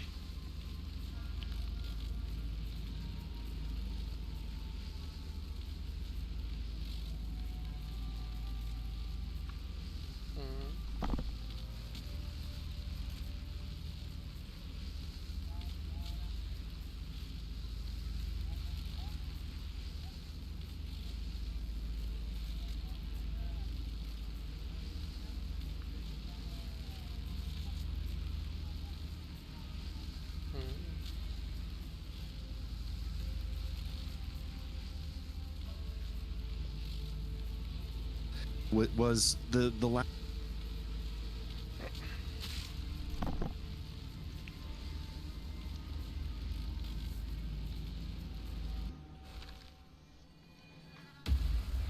Goodbye. Speed. Greetings.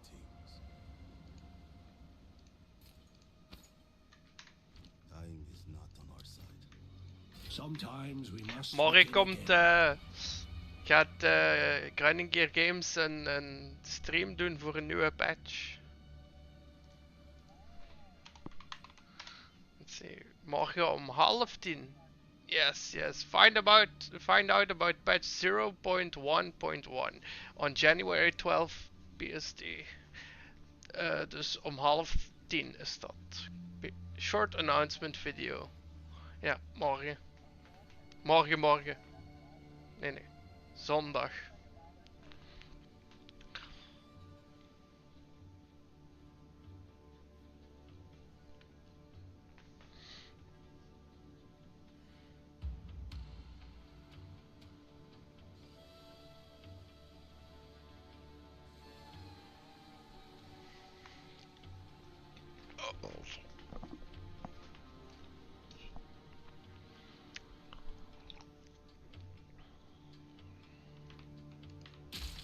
Goodbye.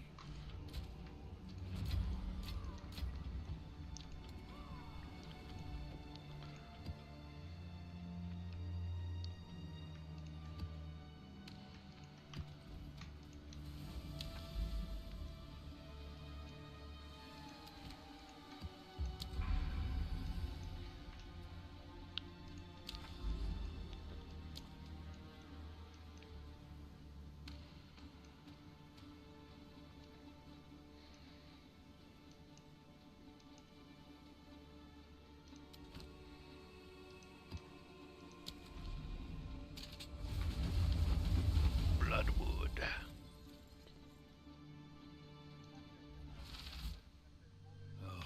I just know this one's gonna go bad. Back down or die!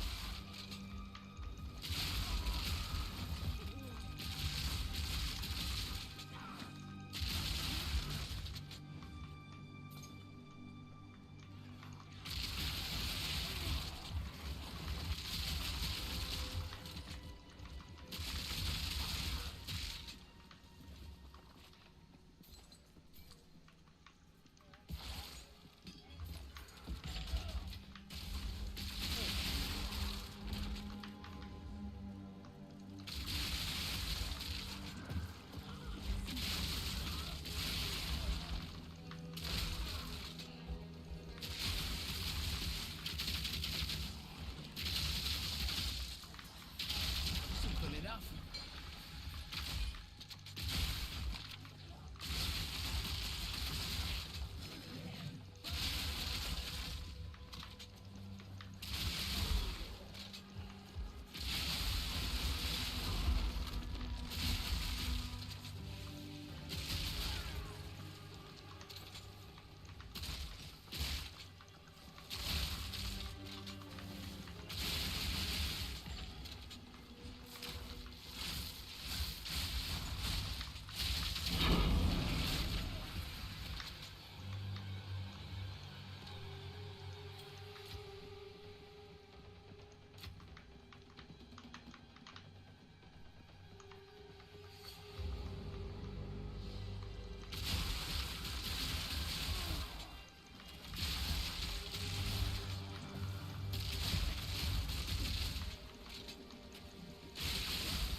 Puur uit gewoonte, ja.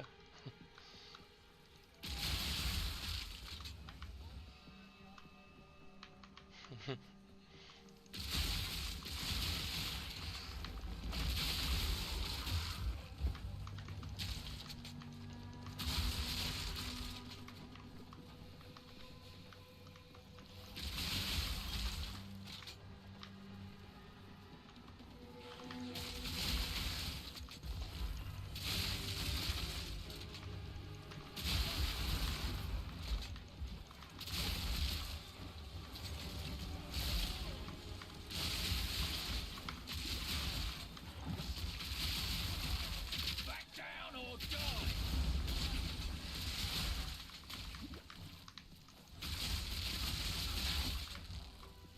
Gotta stay quick on my feet.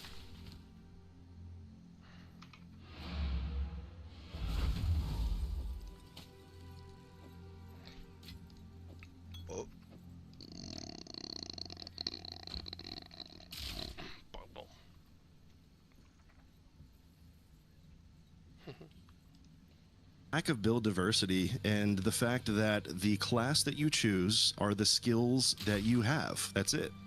You can't, you can't choose any other skills from any other class.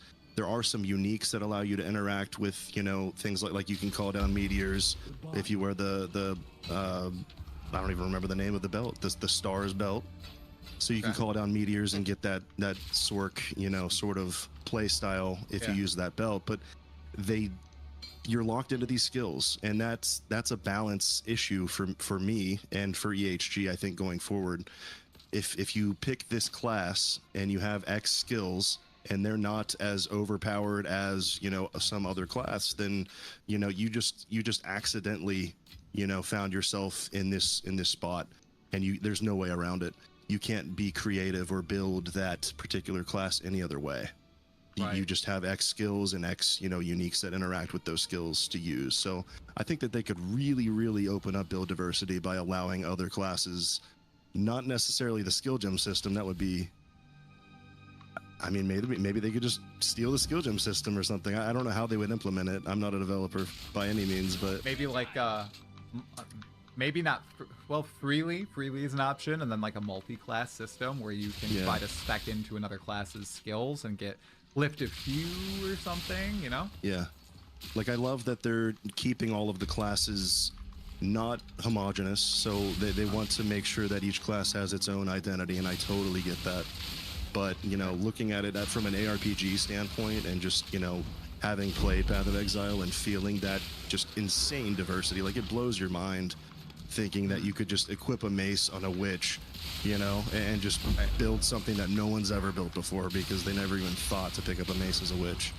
Yeah. So that's just really cool to me, and something that I totally think that LE could implement in some way to open up the diversity. Yeah, I think those are both great ideas. And apparently there are quite a few meta mace witch builds out there, which I didn't know. With blood. Oh yeah, blood the Quinn build, like, man. At two-handed and one-hand. Quinn's build is that? What did he make a blood mage, I think, as one of his first characters, and made it like an ignite bleed blood mage using Hammer of the Gods or something insane? Yeah. Oh yeah, that's really cool. That's awesome. Yeah. That PoE2 enables that. So are you looking forward to the Last Epoch season, not cycle, in April? You gonna play, you think? It'll all depend on where EA's at for Path of Exile 2. I'm addicted, man. So this has really, really swayed me. This is my game now. This is main game energy for sure. Main game energy. Holy crap, Gab. That's a big thing to say about an early access title. I have one more thing. The lore of PoE2. Did you blast through, or did you pay attention to it?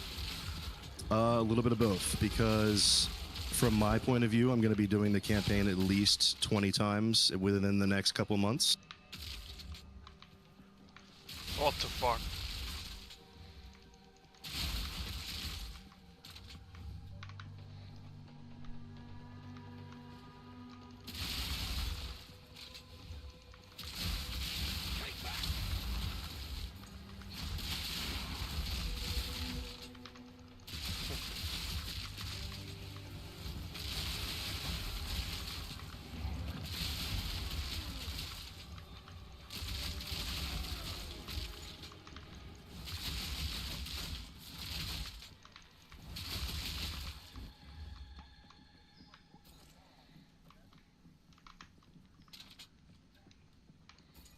Me pockets are full.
I'm going to be making videos on it once all 6 acts are out. So I want to kind of preserve it almost for that playthrough, for that campaign playthrough that I record fully and do fully. I don't want to burn myself out on all of it right now, but I did pay attention to all of the gist of it and things like that. But I'm a documentarian, man. I'm not like super into the lore like you and Noodle. Like I just wanted to show everybody like, hey, this is pretty cool. Like this was my one playthrough that I actually listened to the lore and went through it all, and you know, here it is for y'all if you want to watch it. So that's why I made that series. Awesome. It was beautiful, and Twitch chat and YouTube chat are already telling me what I knew as soon as you said MGE.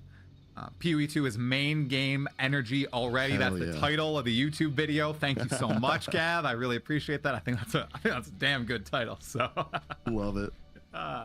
that's awesome, man. Well, we've been chatting for just over an hour. Anything else you'd like to talk about, or shout out to the current chat and the people this far into the bot? Yeah, I mean, definitely keep an eye on my channel if you guys are interested in some crazy off-meta stuff. I'm looking to, play things that nobody's played, pick up some uniques that nobody's really worked with, and see what I can do.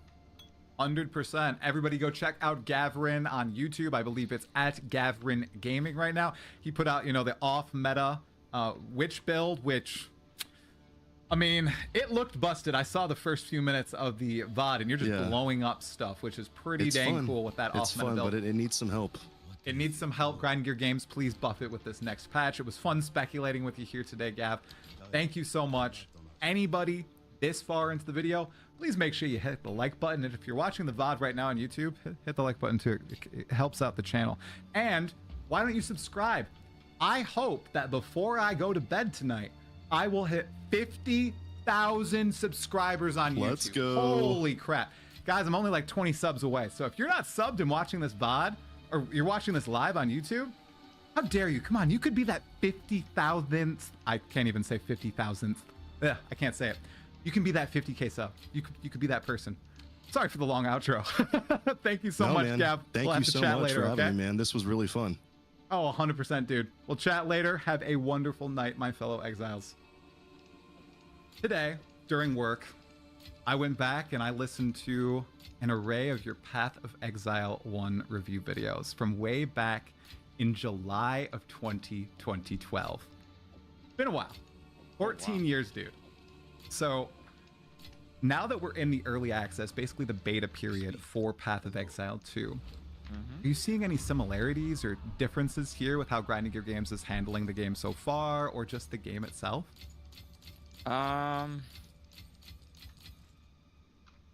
It is pretty difficult to kind of see it in a light, because I think back then there was just such like a crude level to many aspects of the game.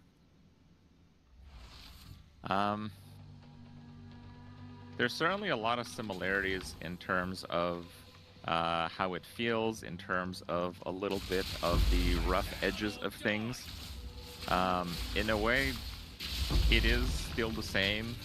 You're still controlling a character, you're still grinding the gear, and now that, they've been on the holiday vacation for a while, the clear speed meta is rolling in, unchecked from nerfs for a while anyway.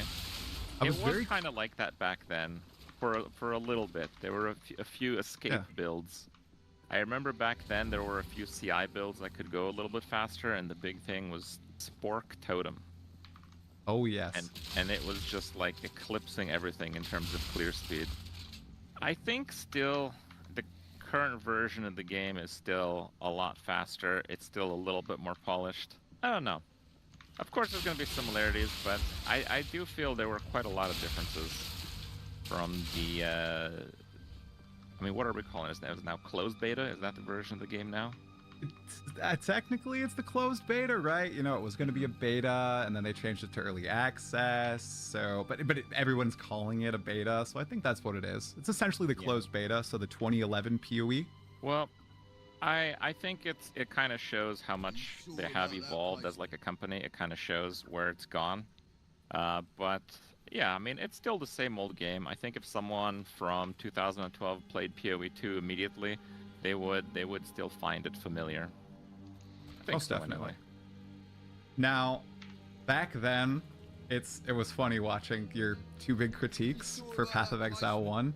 Do you by chance remember what they were in that very first video when you had gone from D3 to PoE 1 and you were like, these are two things I think GGG could really address quickly. They're the two big problems I see with the game.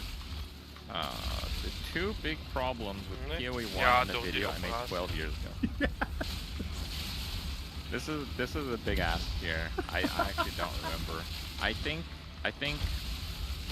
Energy Shield and like CI and stuff was kind of dumb back then, and I don't know if I was already complaining about desync in like the first playthrough. I may have been. So if I'm going purely off what I remember being the major issues, I don't know if I identified them in my first video though, but yeah. No, you were all love for the game in your first video, Crip. Your two big issues were currency not going to your stash easily and not stacking, and the opacity of the map overlay.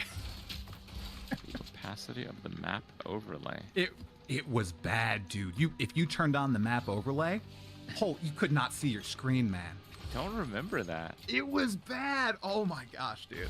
Generally speaking, I don't really use the map like overlay. I usually just use like the corner thing. Yep. But now that you mention it, it was something I always used in like D2 and probably attempted to use in the other games as well. Maybe it's actually the reason why I kind of stopped using the map overlay if it was that bad. Yeah, and it's because they had all the details on the map overlay too, so it was very difficult to have any sort of clarity in the game. I see. Yeah, so I thought that was pretty funny if you're watching that. They fixed that pretty easily. I only started playing Path of Exile 1 in 2019, so all those concerns were long gone by the time I started playing, but it's so funny to see how it has changed so drastically from then to now. 2015, it was a pretty polished full-on game. Did you even experience the /OOS spamming macro? Nope, that's all from footage that I watched of some of the OG Path of Exile players like yourself. That looked really rough, man. Yeah, it really was like that, and kind of the lack of content updates that actually had me like wind out of the game after playing it for like a year and a half, 2 years.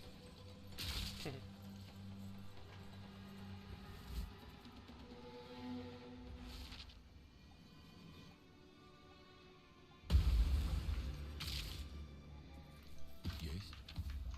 What can I do? Sometimes we must begin again. Yes.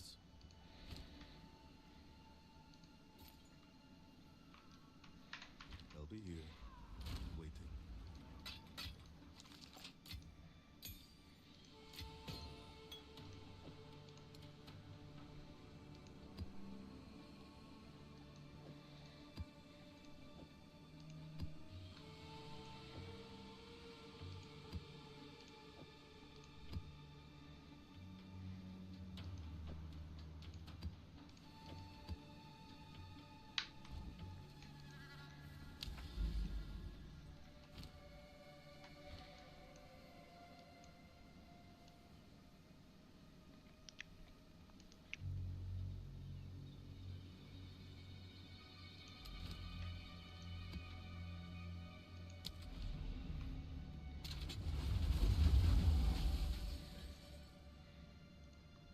Years. Yeah. But you know, shortly after that, like shortly meaning maybe like a year after that, they actually did start ramping up content once again. So I started doing a lot of the leagues at that point. Yeah. And I I'm haven't kind really stopped. Maybe I skipped one or two. I skipped Legion. I think that was a Really? pretty good league in terms of most people's eyes anyway. Yeah, that's the league where Cyclone was first uber powerful, right? With the Slayer, the massive radius on it and everything. I actually don't know. Was Well, it? I'm a little curious, Crip, because we've seen you right now in PoE 2. Have you only played the Infernalist minion build? Well, I've tried to make whatever I can out of the Infernalist. I kind of went into PoE 2 with like well, I'm probably going to play this game a lot, so I need to play a build that's just not too heavy on pressing buttons. So we're just going minions. Most likely minions suck because like 2 days before the game was to be played, it was like, yeah, so about those specters, you're not getting them. Right? So that was a little rough. And I basically expected that minions would just kind of be jank, like pretty much unplayable jank at that point. But I mean, they actually seem pretty good. At least most of them. They definitely have their kinks, but as you know, as we played more and more, kind of solved a lot of that. I have tried other minion builds. I have tried just other minions, but ultimately the spam Infernalist build with SRS and the Wall of Fire, I basically had that as a build guide like the day before the game came out. That's just going off of like the data mine stuff. I never really imagined it would be like that popular.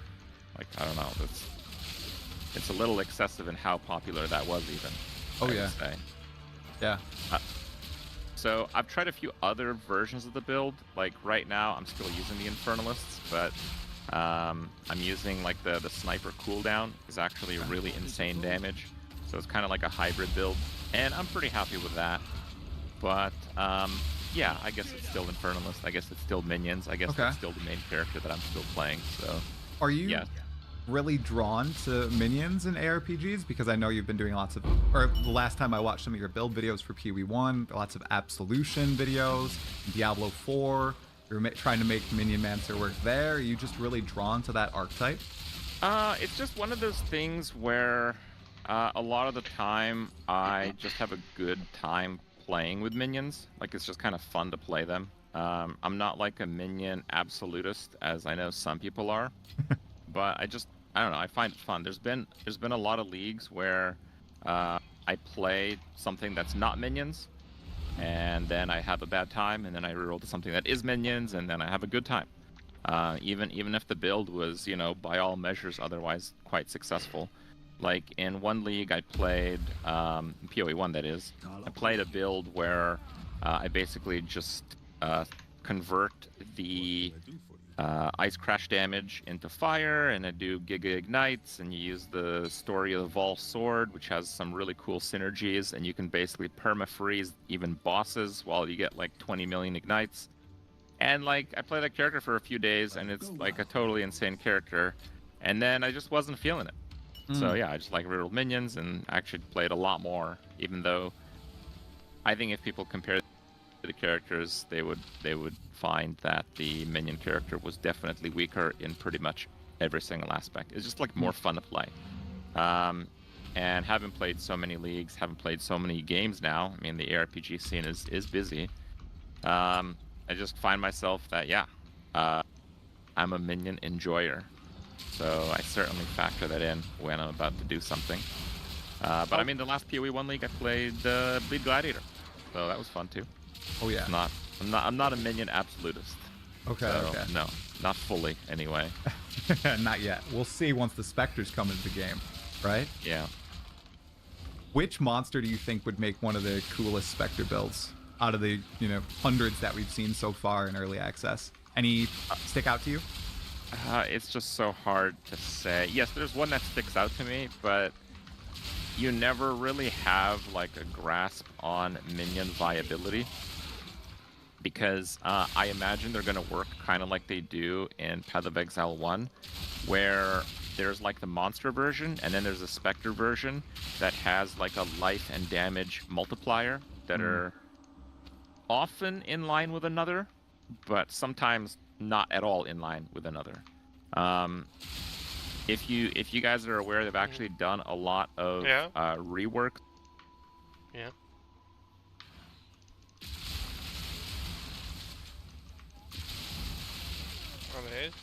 Amuseer u? You?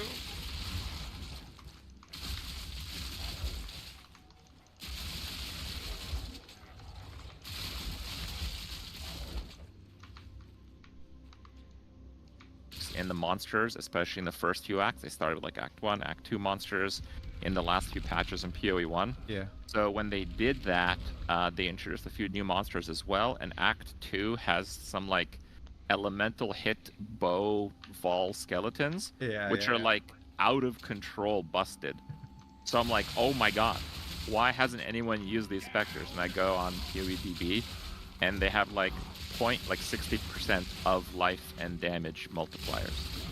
And this is in a world where some minions have like 700% of life or damage multipliers. Right. So they basically just made a really overpowered minion, or a really overpowered monster, and they stuck a multiplier on it that made it completely unusable as a specter. So I am expecting a lot of that. But in terms of mechanics, the coolest minion that I think we'll probably see some play. There's like this like really, really fat dude that has like giga HP. Oh yeah. And then when it dies, it has like a delayed corpse explosion. And I've noticed that explosion does more damage in like higher HP maps. So I think it's like a self corpse explosion. So that would mean that those would scale off of both health and damage modifiers for minions. And with the using your minions as corpses buff thing, I don't know what it's called. Are they called buffs? I think they're called buffs. Basically, with that, you can kill any minion you want at will in PoE 2. So that should be something that can be used. Hopefully, I don't know. Yeah, that sounds awesome. I thought of that one, and then the guy in Act 1, the graveyard area that has the giant club or hammer that does a big wind out and then slams down into massive AoE. I feel like that would do some busted damage, just a matter of scaling the attack speed. If it has the same wind up animation time as like a mace, maybe not, but if you can speed it up, it'd be pretty strong. Yeah, it's just really tough because you never really know what kind of numbers they'll put on these. I think typically from PoE 1, the minions that do notably well are the projectile minions, because you can use like all the projectile gems, and particularly the attack ones because they just have more gems. And in PoE 2, they have like way more gems, like the attack spells versus the attack gems, the support gems versus the spell support gems. It's like twice as many. So I don't know if that'll change as they add stuff, but we'll see. Yeah. Do we know even when they will add stuff? Is that a thing? I did ask Jonathan, tried to get an answer out. He seemed to say between 2 and 3 months from launch, so February or March. I'd go on the later end though. I think the first big patch will be March, when they add a substantial amount. They already added a few support gems in one of the earlier patches, like I think Tremor support was added to the game, but I think it's going to be maybe a druid or huntress along with some other content in March. We'll have to see though, because I think that all depends on the cadence and what they want to do with a lot of the feedback that people have been giving. Obviously, there's been a lot of review videos coming out over the past few weeks. Your Ruthless review came out, I think, like a week and a half, 2 weeks ago, after you spent a good chunk of time playing the game, 14 hours a day for the first few days of the release. I remember played watching for a week, and I only week? intended to play for a week, so then we took a vacation to Costa Rica. And then when we came back, now I'm playing for another week. Hey, that's good. Trying to pace myself a little bit. Yeah, smart. You recharged in the sun. Your review spoke to me, man, because you were talking to me, essentially. I was the guy who was loving every ounce of the game, essentially. Still in, I think when I watched your review, I think I was in Act 3. And I was loving the game. And when I got to Endgame crit, everything started kind of humming together from what you said about the game. The whole, hey, I'm telling you what you're going to find out in 2 weeks or a month. And I was like, damn it. He's so right. Are you not playing 13 hours a day? No! I was just talking with chat.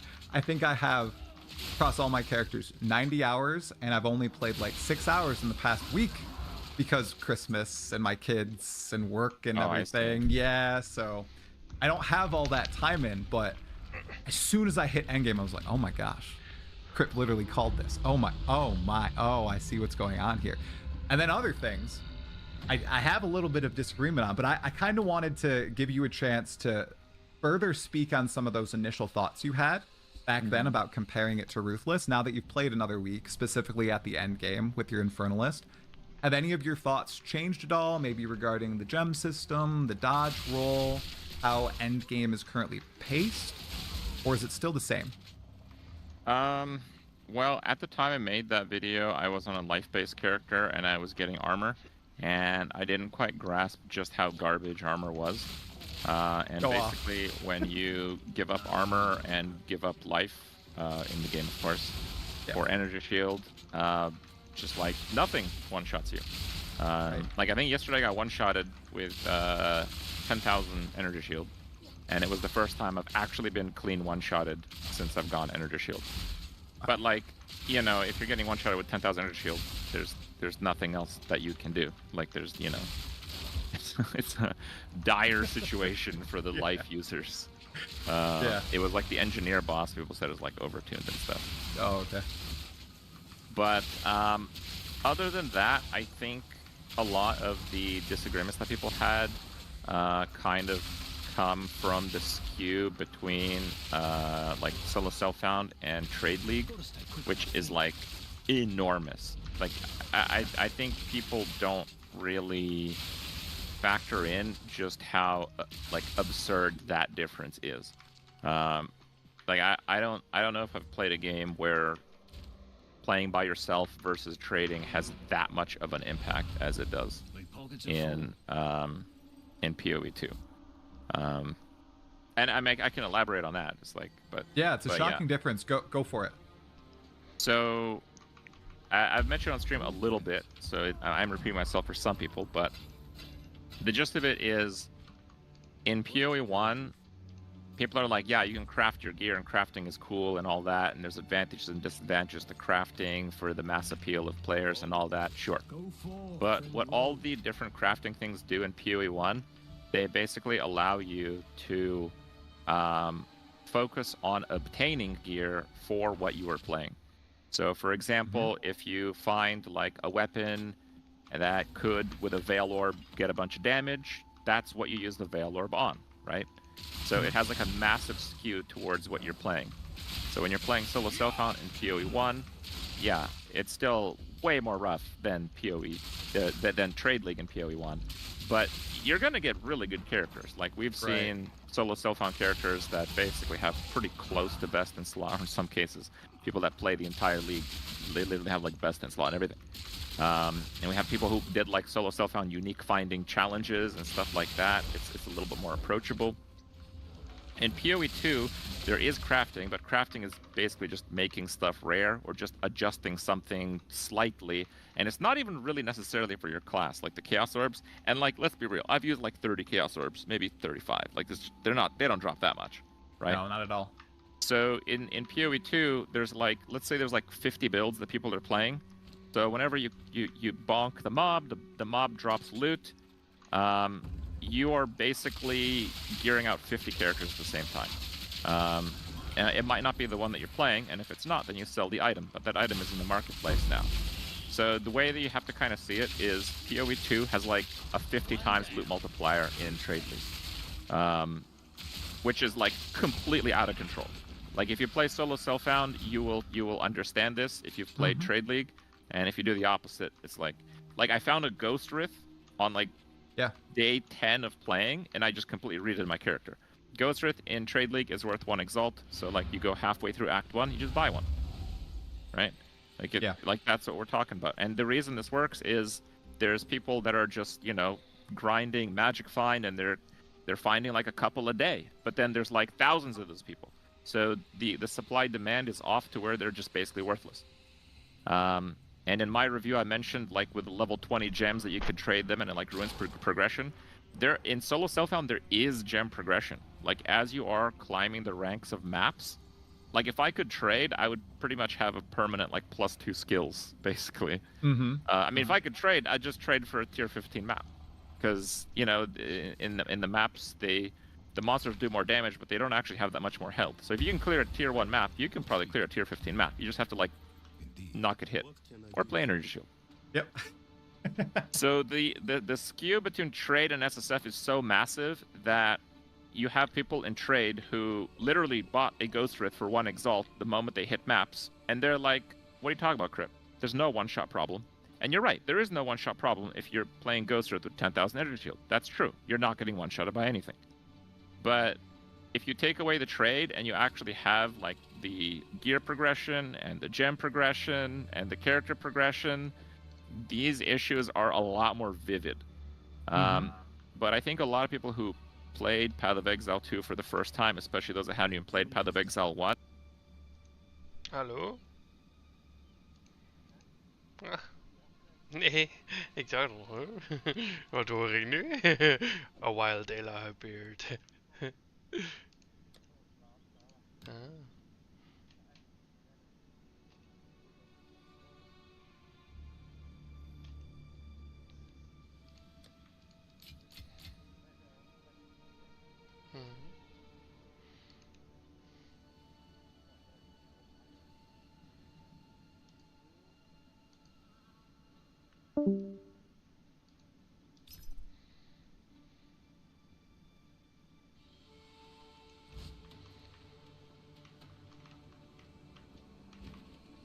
Talokura. Hello.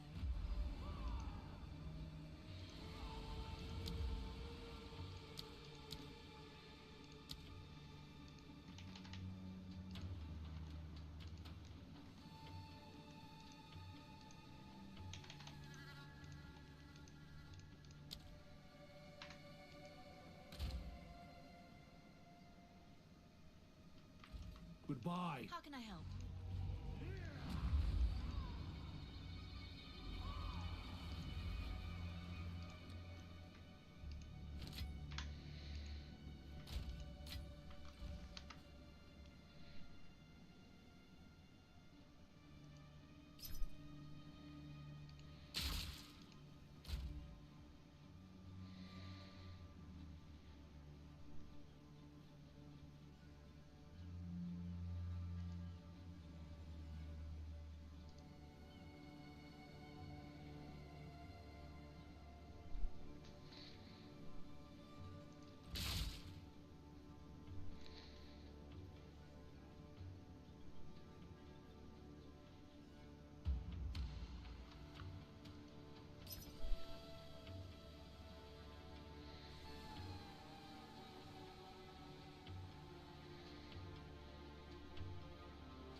they did play Trade League, because solo self-found is like, oh, I don't know about that. I might want to play with my friends. Or it's like, Right. what do you mean I can't trade? Trading is good, you know, Diablo Andes type of thing. So, yeah, I think a lot of the disagreements come from that, and I don't think that has really been talked about. I was thinking of making a video, but I don't know. I don't know how much of it would be seen as an opinion. I don't think it's that much of an opinion. I think that's just how it is. But yeah, I don't know. On the other hand, I haven't actually played Trade League. I've just kind of seen how people play it. But like, I don't know. Like I was watching Gazzy play with, like, because he's playing a minion build and he always has his own version of doing things. Like day 2, he had an amulet with +2 minion skills, like 40 spirit resists and like, I don't know, mana or life or something. And like, I've been playing for like 14 days, like probably 10 hours a day at least, and I haven't even seen an amulet with +2 minion skills. Mm-hmm. And I'm gambling amulets, like I'm getting hundreds of amulets every day that I play. I haven't even seen that stat on anything, let alone on a good amulet, let alone with like 5 other good stats. But in Trade League, yeah, you find like a dozen exalts after playing for a few hours, and then someone finds an amulet who's playing a Titan. So for them, it's worth nothing. Yeah. Yeah.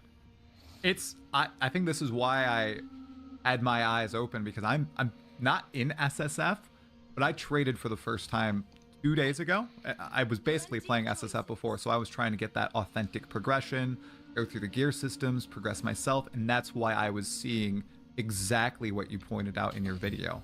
And I think you're right that a lot of people are trying to engage with trade, are engaging with trade, and especially early on, I think it was a lot easier to.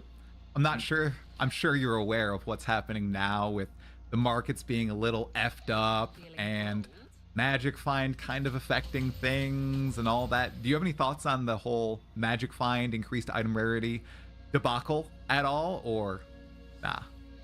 Well, the funny thing is that I think rarity is working just fine for solo self-found. So they're kind of trying to, like, you know, they have 2 very different games, like the solo self-found and trade experience. Yep. Like I put some more rarity on my character, I sacrifice character power, and I'm getting slightly more drops. I mean, that's very much kind of how it worked in Diablo 2. And, you know, a lot of the core concepts for Path of Exile as a whole are from there. Like in Diablo 2, you'd see endgame characters with like a topaz socketed in the helmet. You know, it's like best in slot gear otherwise, but they're like just not willing to give up a little bit of Magic Find, right? Mm-hmm. So it's very much what we're seeing in this game. I don't think it's inherently bad. I think more of a problem is the whole breach thing.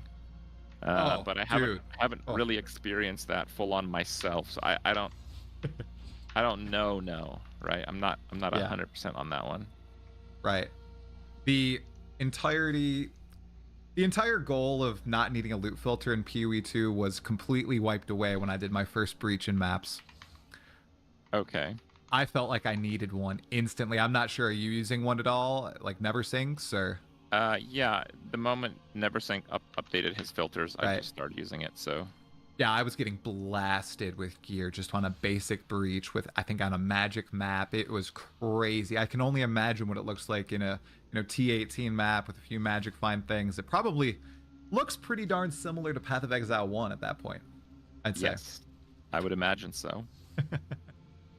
I think that you're really right about there being just 2 entirely different game modes. I know in Path of Exile 1, during the latter years, maybe this wasn't true when I wasn't playing, they did balance for softcore Trade League. Is that what they were going for a lot of the time, or were they thinking with the solo self-found mindset? Because what you just said there does make sense, where they kind of balanced Magic Find around single player, wanting to get more drops, adding a few pieces to their gear to sacrifice of power, and then getting exactly that, some more currency, some more waystones. And like I just learned on stream, I need a good chunk of Magic Find to sustain T10 waystones. Oh, rip. I lost all my waystones. I was at T14's crypt, and now I'm back to T7's. Well, I vendor my waystones because they vendor for like 3,000 gold each at T15. So I have an entire giant stash tab of waystones I don't plan on running anymore. It's like and they're tier 10 to 14. So if I need gold, I just click a bunch of those and vendor them. That's yep. Are you fully spec'd in on your Atlas for Waystones, Yes. or were you? It's just that like if you're doing bosses with like the +4 and on difficult maps on Yeah. like T15s, they just drop like 4 T15s or close to it each time you do one. Right. See, So that's- I actually think the system of map scarcity is kind of a bit of a fail, and that's kind of a bit of a tough one because it looks like they really wanted the Waystones to be scarce, but Mhm. the fact that juiced out bosses on the high end just drop way too many and you can just chain them endlessly, it's just kind of a problem. What big changes do you think they'll make to Endgame at this point? Do you think there's anything that clearly needs to change? Like, I don't know, have you fought the Pinnacle yet, or are you still trying to find a Citadel or two? So I'm level 93 and some change. Okay. I have found one Citadel, Oh, crit, no. and it was the one where you like have to like go in the bubble to avoid the sandstorm. Yep. The NPC that spawns the bubble spawned outside the arena. So I saw this, I didn't die, I'm like, okay, this is not good. So then I quit. So then I went back to the map, but then the boss was stuck in that phase. So he was in the sandstorm phase forever. And I didn't kill it. I just lost some experience attempting to survive the sandstorm, which obviously is not possible. And that was Good my clip. one Citadel after like hundreds of hours of game time and level 93. Yeah, that's rough. Is that something that kind of puzzles you and makes you wonder why it's not similar to the current method of Path of Exile 1's first Pinnacle boss with the Eater, Exarch, slowly progressing there deterministically? Is that, you think this is very intentional from them wanting to get away from that? Or maybe it's just, hey, we're just throwing it out there, we're testing it. We'll swap to the deterministic system after we get some testing in to start early access. So I think the part that they're missing is like the first round, but because they kind of designed their system to like face them multiple times, there is no like first round.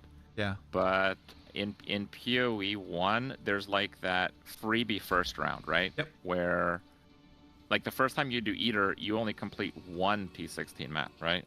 That's So, correct. Yeah. And if you that's- fail, it drops on the very next T16 map. Right. So I kind of want to go back to Ruthless and PoE 1 on this one.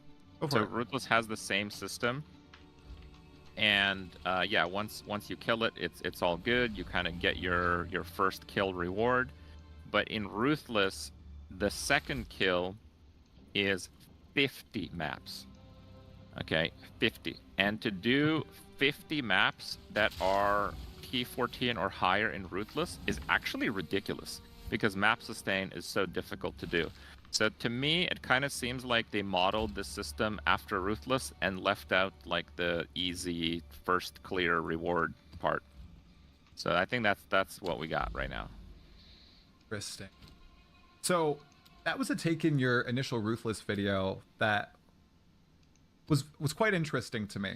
Comparing this to Ruthless, I feel like Ruthless in Path of Exile 1 was taking an already made game and removing a bunch of elements, switching up a few things, and then giving it to some players who are really looking for something different. Whereas Path of Exile 2, I think feels better for a lot of players like myself who didn't necessarily enjoy Ruthless in PoE 1 because it was built from the ground up with Ruthless in mind. I think there's a really good bones for a game that many people will enjoy there in PoE 1 Ruthless, and they've almost replicated that in Path of Exile 2 in one way or another, where they designed a lot of the systems, a lot of the combat with the learnings and initial implementation of Ruthless in mind. Would you agree with that? That they kind of, it's not just like, you know, an updated skin of Ruthless. It is a game made with that mindset from square one, essentially. I mean, it's easy to think so, but honestly, I don't know. I don't know. I think a big part of this is there are a lot more people that work on PoE 2 than those that work on PoE 1. Okay. I think the unity of vision is a lot more scattered in PoE 2 across different mechanics, whereas PoE 1 was, you know, let's make a game in my garage, and then you get a few more people, and then a few more people, and then, you know, but it's like conceptually a lot of the mechanics in the game and the game as a whole has kind of, yeah, a direction. I think PoE 2 has a lot of like outliers, so a lot of things kind of seem a little bit out of place. Because yeah, I think a lot more people kind of have their input on the game. Could you give an example of an outlier? Well, yeah, there's just like, sure, like Breach. Like, I'm pretty sure the person who ran a few test runs for Breach and kind of made it work is not the same person that methodically designed the mob density in normal maps. Yeah. Because, like, if you open a Breach, you can just get, like, 10 times the rares of a normal map. So, I don't know. It's also kind of a feeling, too. Yeah. Where, I don't say it, like, I feel like someone had more of a focus on designing Warrior than someone who had more of a focus on designing Infernalist. Okay. Like the hammer skills, they're just like they're just so not. They're just not 1-to-1 at all with what's happening in Witchland. Right. Basically, just like hold down the button while the mob beats you down. Mm-hmm. Even so I don't compared know. to the monk and everything, I can readily see that, man. Yeah. I'm sure if I thought about it more, I'd come up with more examples. But yeah, Oh, yeah. I definitely get that feeling as I've played. I think Breach is a great example. Breaches in PoE 2 are thicker than the breaches in PoE 1. It's wild how many monsters spawn. It's the only time my FPS drops. It's even is in that like right? T10 maps. Yeah, it goes crazy. At least the ones that I've encountered before. Maybe I'm not killing stuff fast enough or something, but in a map like Savannah, which is pretty open compared to a lot of other PoE 2 maps, oh, I get so many monsters on my screen. It's wild. So I quite enjoyed the Savannah map, but that boss has like I think it's kind of bugged with how it works with like attack speed. Like if you give him like the attack and cast speed, he's like 3 times faster than he should. It was one of my first like deaths in the high level stuff. he's the hyena lord, right? Wrathbreaker? Yeah. Oh yeah, he's dangerous, very dangerous. Very memorable fight in the campaign itself, and that is something we skipped over a little bit. In your first review, you mentioned how Act 2 in the campaign was the hardest the game was back then. That changed at all, or are you still pretty staunch on that fact because you weren't getting those gem upgrades during the campaign? I think the gem upgrades were like a huge part of it. Okay. Like I went from, I don't remember exactly now, I mentioned it in the video, but basically I didn't know any better. Like I was mostly focusing on doing damage with my Raging Spirits. Right. And when I upgraded the gem from like 6 to 10 or something like that, their damage just like tripled. Like they did 3 times more damage. So like the entire act, I hadn't upgraded that gem. And again, like a couple days after I made that video, they actually upped gem drops from like normal mobs in the map. But the very first few days, the playthroughs, almost the only sources of gem drops were the bosses that you would kill throughout the campaign. So if you kill the boss and it drops like a normal skill gem and not like a buff skill gem, then just you're out of luck. And yeah, that was certainly challenging. Oh yeah. And if you experimented instead of upgrading your 4 skills, you'd find yourself totally screwed if you picked the wrong skill, figured out, oh, I don't really like that, like from the quest reward or anything. That happened to me on my warrior, and I felt the exact same thing. Ugh, it was rough. Do you think the scaling of the campaign, like the difficulty curve of the campaign, feels pretty good right now, going from Act 1 to 3? Or do you think that maybe the barrier for entry in Act 1 might be a little challenging for new players to the game or the genre?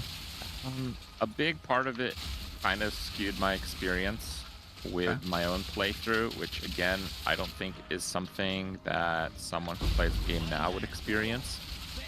I think it's pretty good overall, but the difficulty in the different classes is kind of a stark reminder that it's early access closed beta situation. Even I don't know.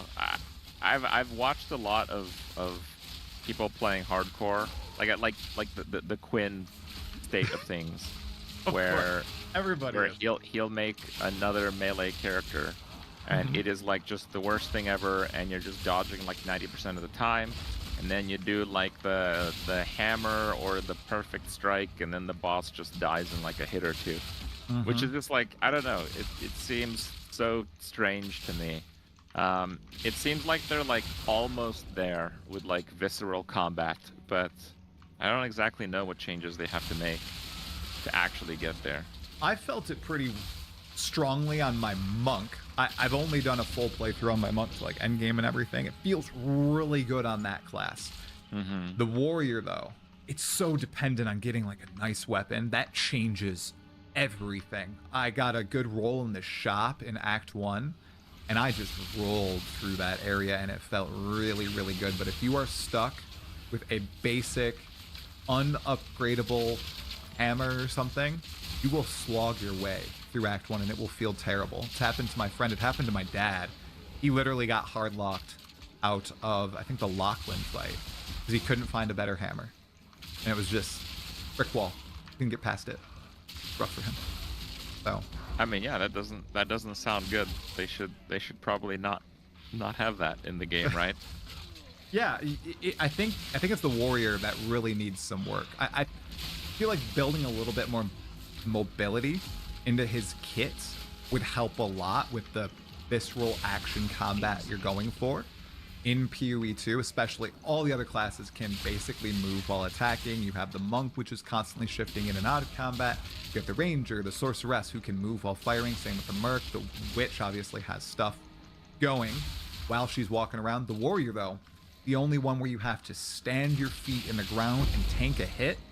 As we know, tanking hits, not a thing. We've all watched the armor videos. We watch them as soon as they pop into our YouTube feed. Crip, will the faces get progressively wilder as the armor problem evolves? Because I noticed the second thumbnail was like, your face was going crazy. I mean, that's our editor who does thumbnails and stuff. I don't know. I don't pose for those. I think he just clips it and has a collection by now. Like we just have. Oh man. Okay, well I'll have to watch out for video. Too many videos to really notice that. Like, like my wife Anya was editing the videos up until a few years ago. Yeah. And she encountered the problem that apparently on YouTube you can't have a playlist with more than 5,000 videos on it. Really? Yes, that's. My God. Yeah, but what if you need more than that? Right? You might. You just might. Which series was that for? Was it for Hearthstone? Yeah, the Hearthstone. Yeah. Very good. 5K videos. That's impressive.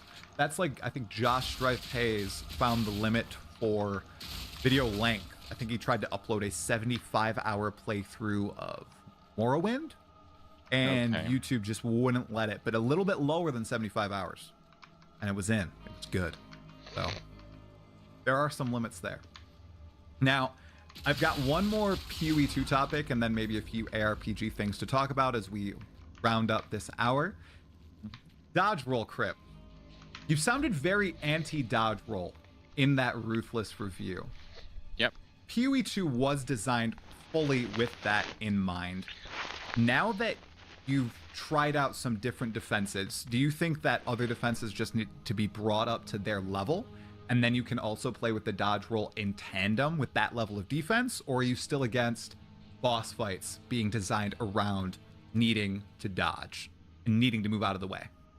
Again, it's I kind of need to go in a different direction on this one. Oh, okay. I don't really like the dodge roll. I just don't like it that much. Okay. I think, like, I don't know, if I'm fighting a big beast or whatever, am I really rolling on the ground to avoid a hit that would otherwise just bonk me? I don't know. It's kind of weird. like it doesn't feel for me. I hated it in the Souls games. I don't know why it had to be done. I also think it's not very consistent. I also think that when you're on the verge of death in this game, you basically just spam dodge roll, which is again like okay. I don't know. It's just weird. I think. if anything. Holy shit, that damage! And like yesterday when I got one-shotted, like Okay. 10,000 damage in one hit, I was literally like I just saw all my minions instantly die to the boss. So I'm like, well, I guess the boss does too much damage for whatever reason. It only had like 1 damage mod on the map. So I was literally, with all my minions dead, I was literally just non-stop dodge rolling away from the boss, and still like auto attacked me for 10,000 damage and I died 1 hit. So I don't know.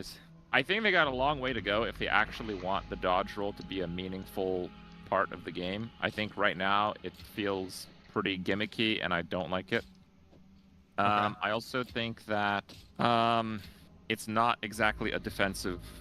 I think you call it a defensive layer. I certainly wouldn't call it that.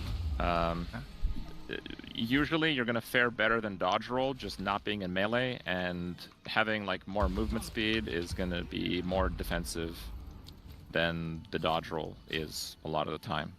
The dodge roll is just kind of something you have to kind of fall back on, and it works on a few mechanics, but a lot of the time you don't really know which mechanics those are going to be until you fail a few times. Right. It requires that. That's how you learn in the campaign, but the end game is a heck of a lot more punishing, as we've found out, especially with Pinnacles, where you only get the 1 shot or you are done. Now, I also hate Souls games. Not a big fan at all. They feel so janky to me. The camera angles, the dodges, I know people love them. Hate them so much. I'm so bad at them. I've killed 2 bosses across every Souls game. Took me hours to do so. I am a fan of the dodge roll in PoE too, but I'm hearing the sentiment from a lot of people that it just doesn't feel good or it's not useful. For those people, I've been thinking, I wonder if there was some support for the dodge roll, either through maybe gems or the further support in the tree. Maybe you could edit it a little bit to make it more similar to the movement abilities in PoE 1, or are you also not necessarily a fan of that? Because I know you really liked Ruthless, and in that you only have dash, right? I might be wrong. I haven't played Ruthless. Yeah, so you have this dash skill. Yeah. And I think it's a pretty decent like compromise. It's basically a non-spammable dodge roll, is what it is. Right. And I actually like that better than the dodge roll. I also like the clarity. The dash is A to B, and it's instant. Right. And you need a clear path. It's not a teleport. Okay. It just like feels fair. Yeah. Like I feel like if the devs like ask even the players that have played the most Path of Exile 2, which is a hell of a lot of game time by now, exactly which portion of the dodge roll has immunity frames, I think they're pretty much all gonna get it wrong. Like I don't even know what it is. It's like somewhere in the first part in the middle or something. A lot of time I'm dodge rolling, I just get hit anyway. So True. I don't know. I really don't think there's much good about the dodge roll.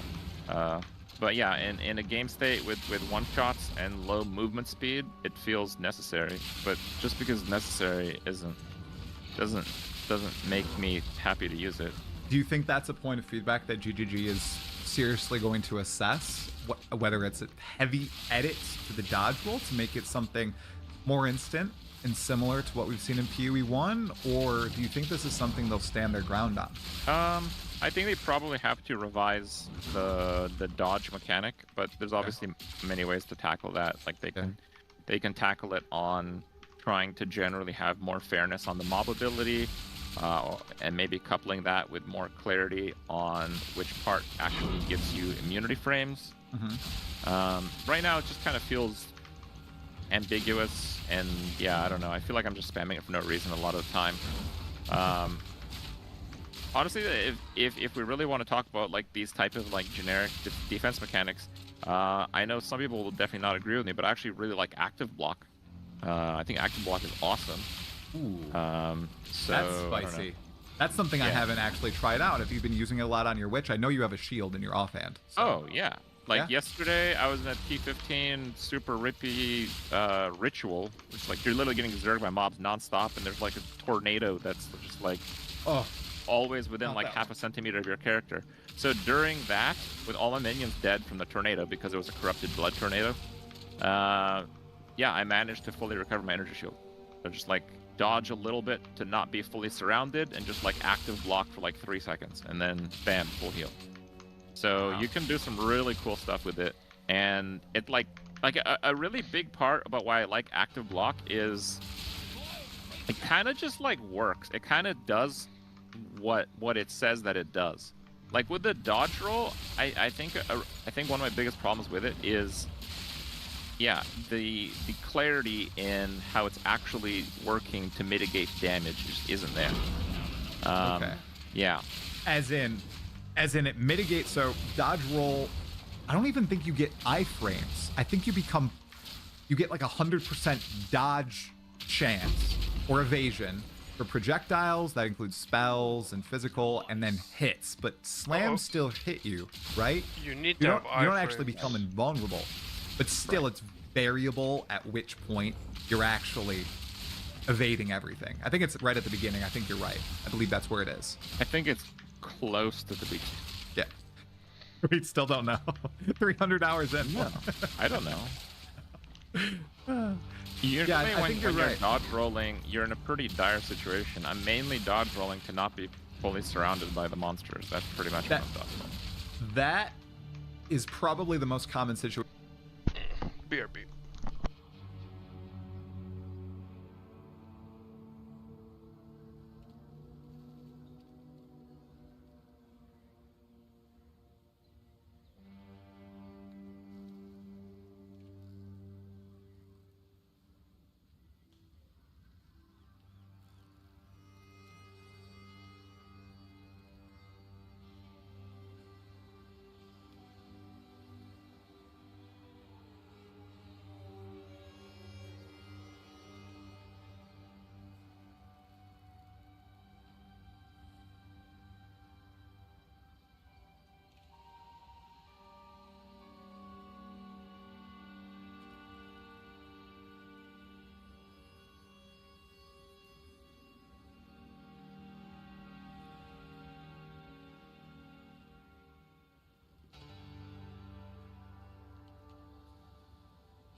situation that I use it in, especially after the change that changed our sizes to 0, because most of the time I can escape now.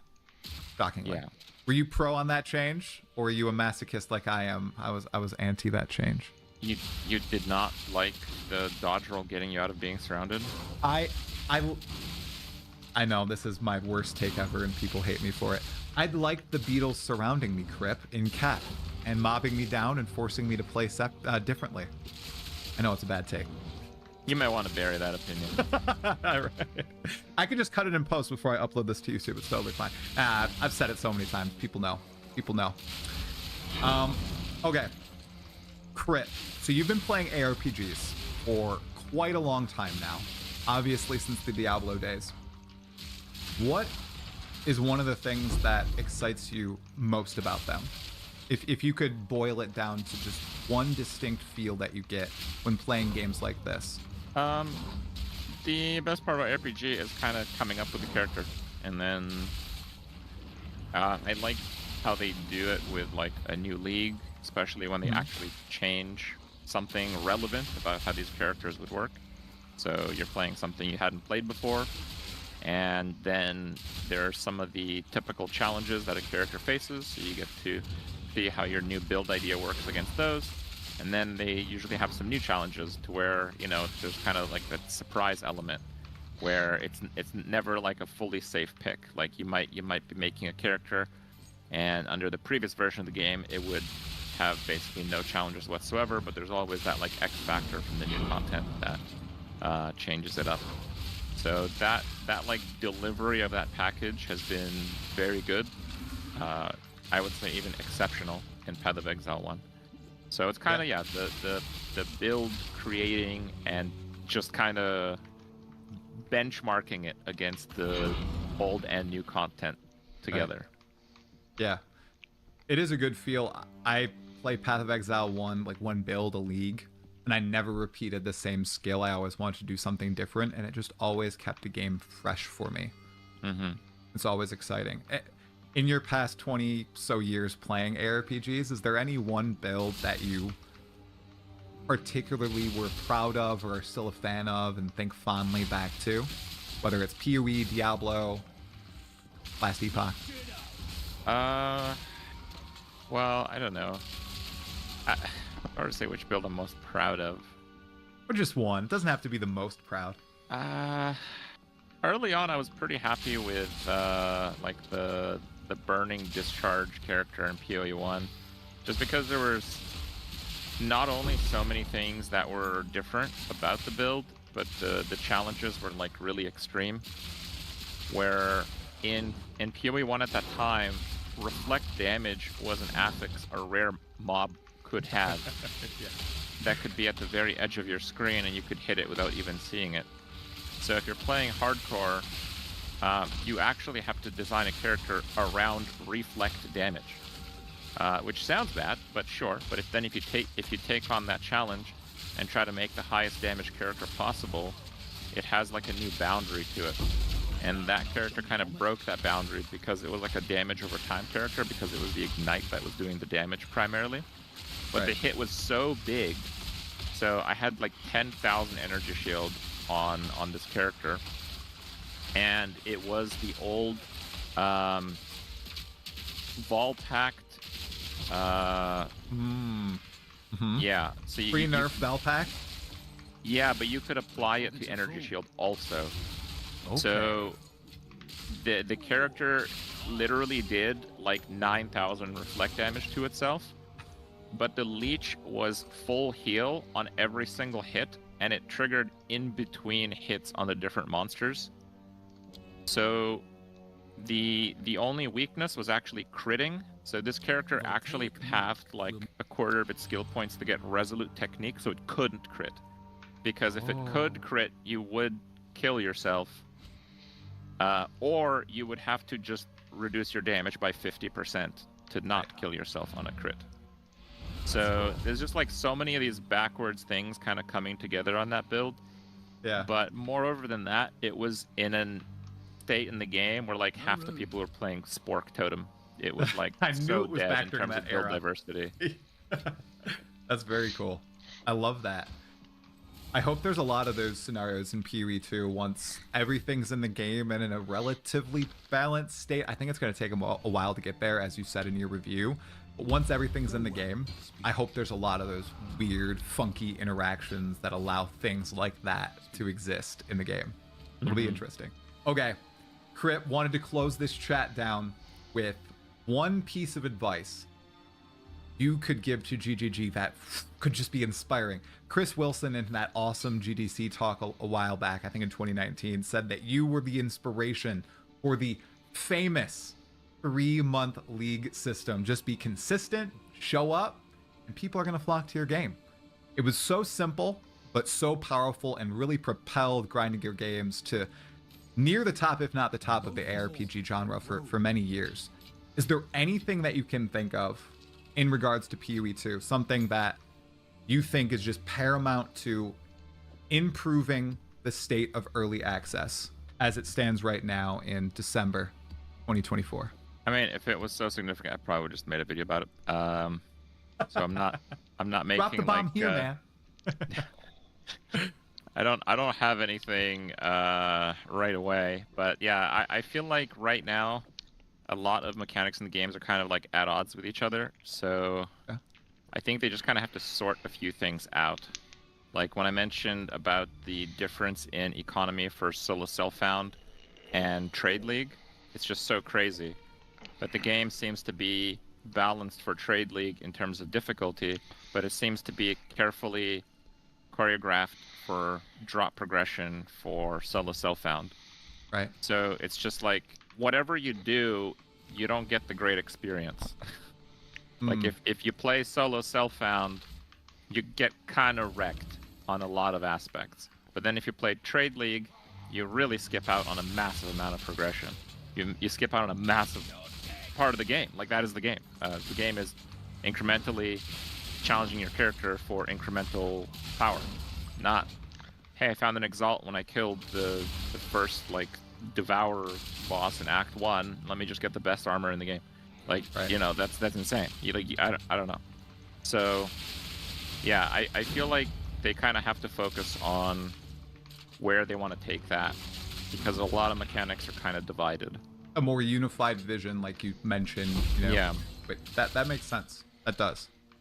After seeing all the systems and how they interact with each other, I think that's a great piece of feedback to essentially go through another balance pass on all the big systems in the game and just make sure that they all kind of not feel the same, but they all are working toward that same goal, that same feel for Path of Exile 2.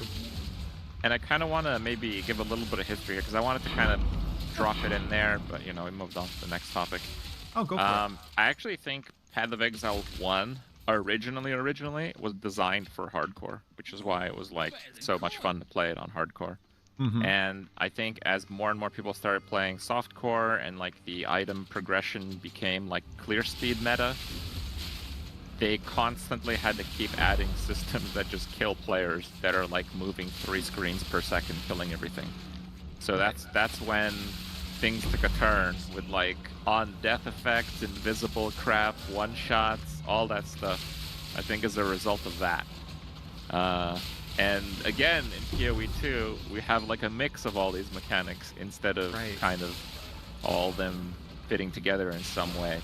Or we have very carefully limited regeneration on like a health character, and then not that on an energy shield character, for example. Do the first 3 acts of Path of Exile 2 feel a lot like that OG Path of Exile 1 experience? They definitely went through a lot more revisions in the first few acts. Yeah, I think the first act is quite good overall as like just someone who is playing a game. They're like, is this game good? I want to play the game. I think they're gonna have a good time in Act 1. Yes. Yeah, I agree with you there, and I think that's why we've seen really high player numbers even 3 weeks after the launch, because a lot of people, I'm guessing, are working their way through those first 3 acts and having a great time. And then once you hit Cruel, the game does fundamentally change. It feels a lot like Path of Exile 1 to me. And then Endgame 2 feels a lot more like Path of Exile 1, like you said. I'm on a monk though, so it might be a little bit different, but I'm clearing screens, I'm moving fast through the game, and it's not that methodical approach I felt like I was taking in those first 3 acts. Okay, Crip. Well, thank you so much for sitting down. I apologize for the technical issues and not being able to get your face on screen. I did get kind of your face on screen, but it's not your talking face. So. That's fine. Thank you. I hope it's been insightful in some regards, and thank you for taking the time. Okay, let's react to Quinn reacting to Elon playing his totally self-made character. Let's watch this. Oh, dude, 20 minutes, Jesus. Elon! I just want to see what level is this guy, and what league is he playing? Is he actually playing hardcore? All right, okay, scroll. Okay, so I'll add a little bit of context. So, Elon, like the the near trillionaire Elon, spending his time trying to mess with many world governments actively and currently, that Elon allegedly has been playing on hardcore in Path of Exile 2 nearly every waking moment. And they know this because in Path of Exile 2 there's a lot of API tools to search when characters are being played and how much experience they're getting and all that kind of stuff. And not only is he playing Path of Exile 2, he's playing on hardcore and is currently one of the highest level hardcore characters in the game. Totally his own character. Absolutely. What's that? Oh yeah, and apparently the login data shows that he's playing from Asia. So he's also using a VPN to play through Asia. While in the, not Asia parts of the world. Clearly, this is so legit, absolutely, totally real gameplay, normal behavior. Alright, so with that context, I only saw a few seconds of this video, I don't actually know what happened. I just saw Elon's character bumping into a wall. Clearly someone who never played this game before. But okay, let's see. Rolling around, alright. Ooh, big juice. Huge juice. 2 T15 maps, an ID gear in his bag. Oh, he's going. Oh shit, Hoa gloves, bro. He must be.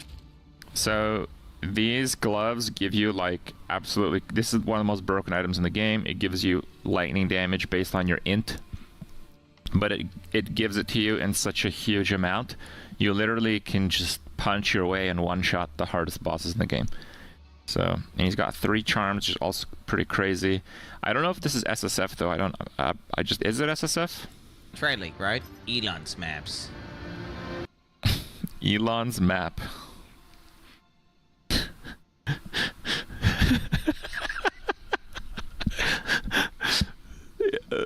Yeah, dude.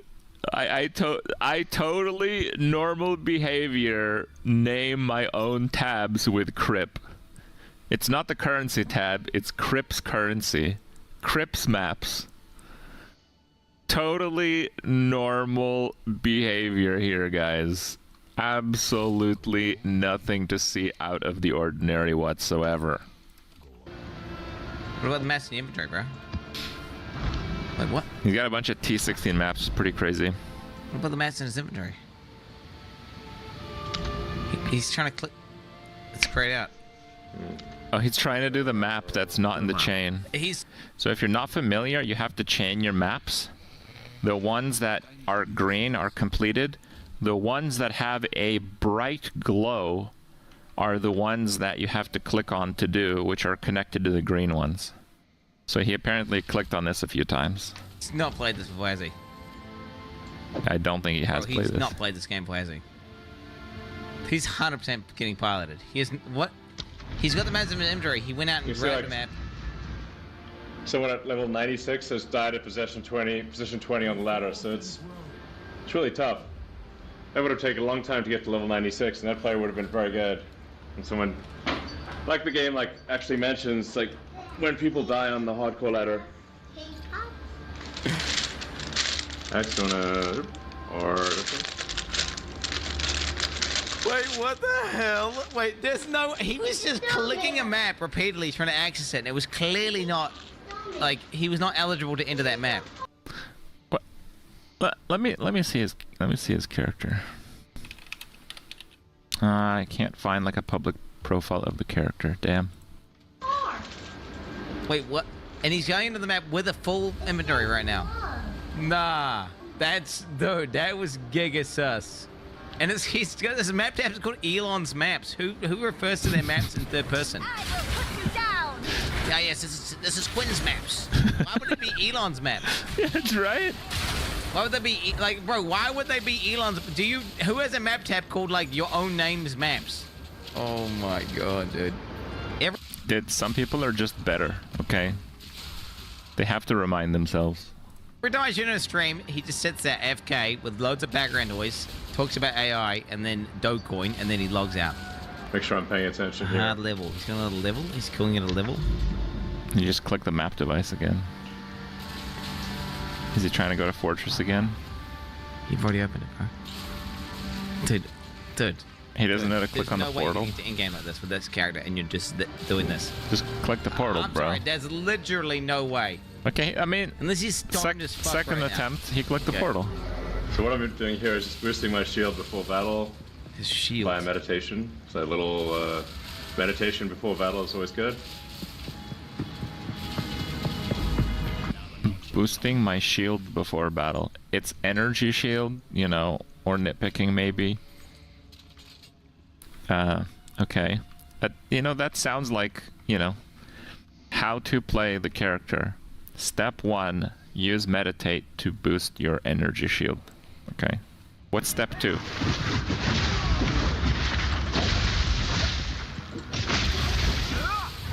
He's got that backspace, bro. Even into your bags. Relentless assault!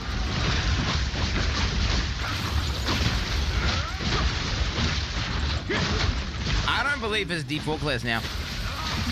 I don't believe his default character. I think he's got his default completely piloted, bro. I think the same thing with the PoE. I think what happens is you get someone to pilot the account fully. I mean, character-wise, that's obviously it's one of the highest level characters in the game right now, and a lot of Giga Brain people with too much time on their hands play PoE. So obviously, it has to be a sick character to be near the top of the ladder on hardcore. The character's very strong. Dropping the bell. That's a nice sound. That's a nice ring to it. He likes the ring to the bell. Same. Chaos Orb, no loot filter. Is like, no, he's just running past Chaos Orbs. He just ran past the Chaos Orb. Dude. Chaos Orbs are one of the most important currencies, and they're also really rare. Like, currently, I also play Solo Self-Found. I have about 140 exalts, and I pretty much exalt everything. Like, I use them a lot. I have like 9 Chaos Orbs. Just so you guys understand. So he's playing no loot filter. So those Chaos Orbs look like Wisdom Scrolls in the default game. Loot filter's been out for 2 weeks now, and he didn't pick up the Chaos Orb. Again, if he was playing on this character from the ground up by himself, you know, let's give him the benefit of the doubt. We haven't seen the rest of the video, right? Benefit of the doubt. He would have played like thousands of maps at this point, okay? I just want you guys to understand, this is one of the highest level hardcore characters in the game. You would have, like, at this point, to be that high up on the ladder, we're talking about multiple thousands of maps. So just keep that in mind. So someone who's at this stage in the game would have, you know, juiced their atlas, put the map in, clicked on the portal, navigated the map, clicked on loot throughout, because it's a strong character, obviously, knows how loot works. Many thousands of times to be at this point in the game. Just keep that in mind. You are not this far in the game and you're running past Chaos Orbs! You are not no, I'm sorry, bro. Bro, there's no way. You are not leaving Chaos Orbs on AC Trade. Exalted Orb. Chaos Orbs are valuable. Exalted Orb is a little more believable. This is a account, bro. He has no idea what he's doing. He has no idea he literally has no idea what he's doing. But like no loot filters. Come on. He literally has no clue what he's doing. Like this is just straight up account sharing. He picked up his first thing, which is a map. He's a new gamer. What I'm saying is like, well, no, he's not got Hoa gloves. He's not got this build. He's not doing any of this. This is gonna be spicy. I mean, yeah, Breach is cool. He's clearly played and This is understands a mechanics, though. insane character that needs to be nerfed immediately. You're not playing to this point in the game with, like, the herald that chains. Castles on the ground. You're not playing to this point in the game. Like, you are not playing this point. He literally didn't know how to open a map. Is he not going to the other side of the breach? What is he repeatedly. doing? He couldn't open the map. He knows. What? He knows about the bosses. He knows about breach. So, like, the breach, it expands outward. If you can clear one area, you're supposed to, like, go to the other areas so you can just, because the monsters kind of build up. And the more monsters you kill, the longer it keeps going. So, like, you really, really need to go to the other parts to kill the monsters if you're completely clear on the side of it that you're... Ends. Okay, boss fight. Here we go. You gonna put down the bell? He does drop the bell. He is. Yeah, he's clearly played the character, so there's clearly got hours on. He has hours of playtime. Does he though? Mana Flask though? If he's not pressing his Mana Does he Flask. though? He's not pressing his Mana Flask. He's not pressing his Mana Flask. He's not. Now he pressed.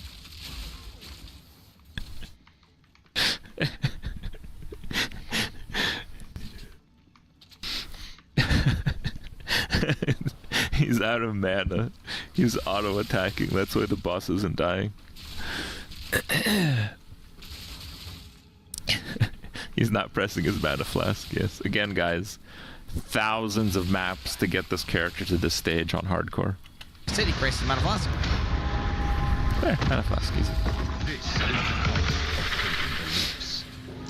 He does. That's the one thing he picks up his maps. Or he tries to. What's he gonna do? Oh, he's still clicking. Oh my god, that's not how you loot. That's... Dude, what is he doing with the Massacre?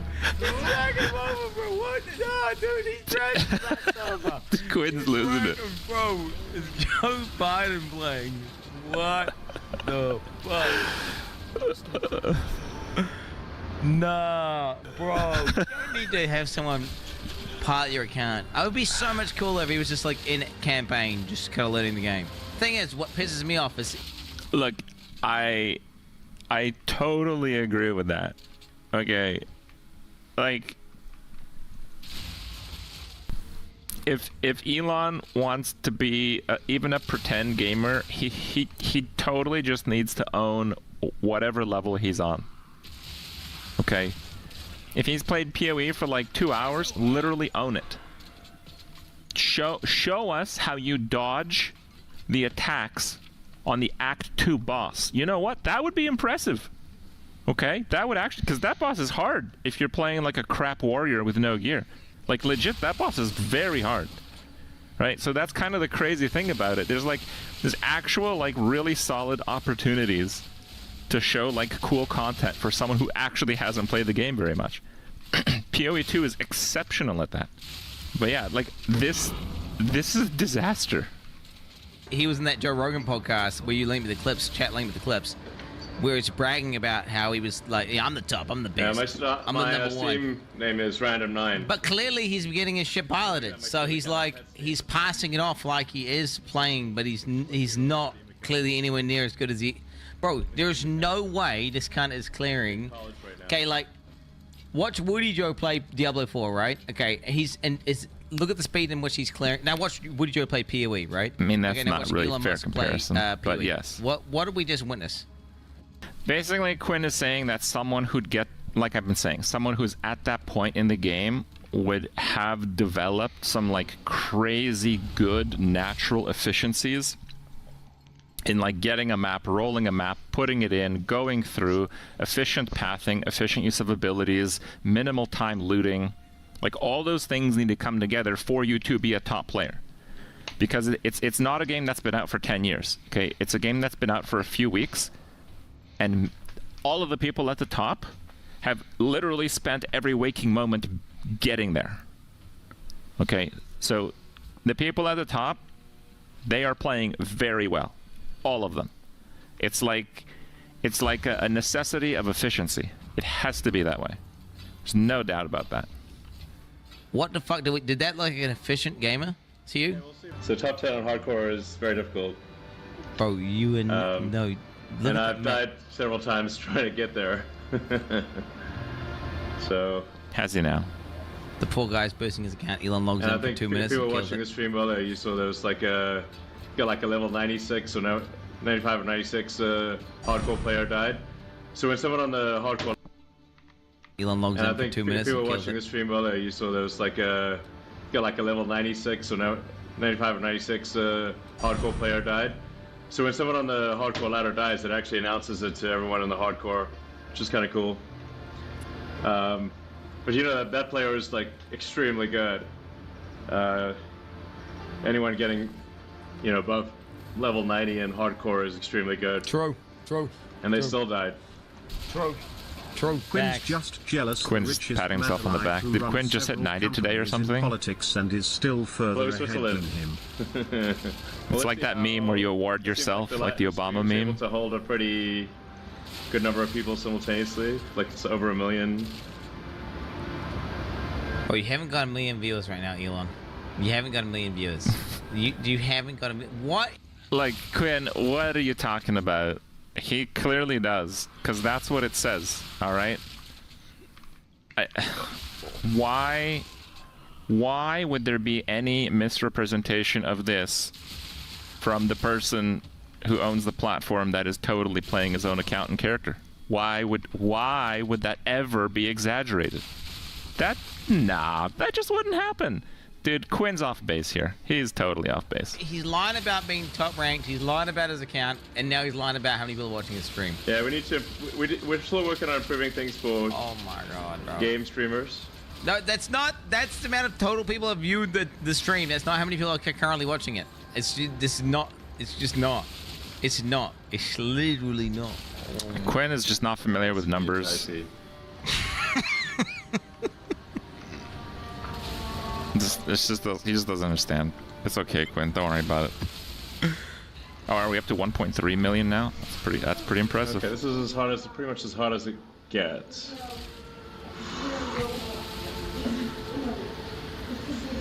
So level 16, Waystone. There are 4 things there. 4 things. What are those things? God, dude. Affixes. Things. Suffixes. It's 4 things, dude. Affixes and You're suffixes. Not this far in the game and calling it 4 things. Stop, bro. Dude, stop. Oh my god, I literally can't. 4 things. Dude, Elon doesn't know. Elon doesn't know this. You can have up to 6 things. Isn't it 8? 6 things, guys. Elon, no, that's bro, in why one, have you that's done one. this to me, man? I genuinely believe that he was actually playing D4. Like, and Meditate. he was addicted, right?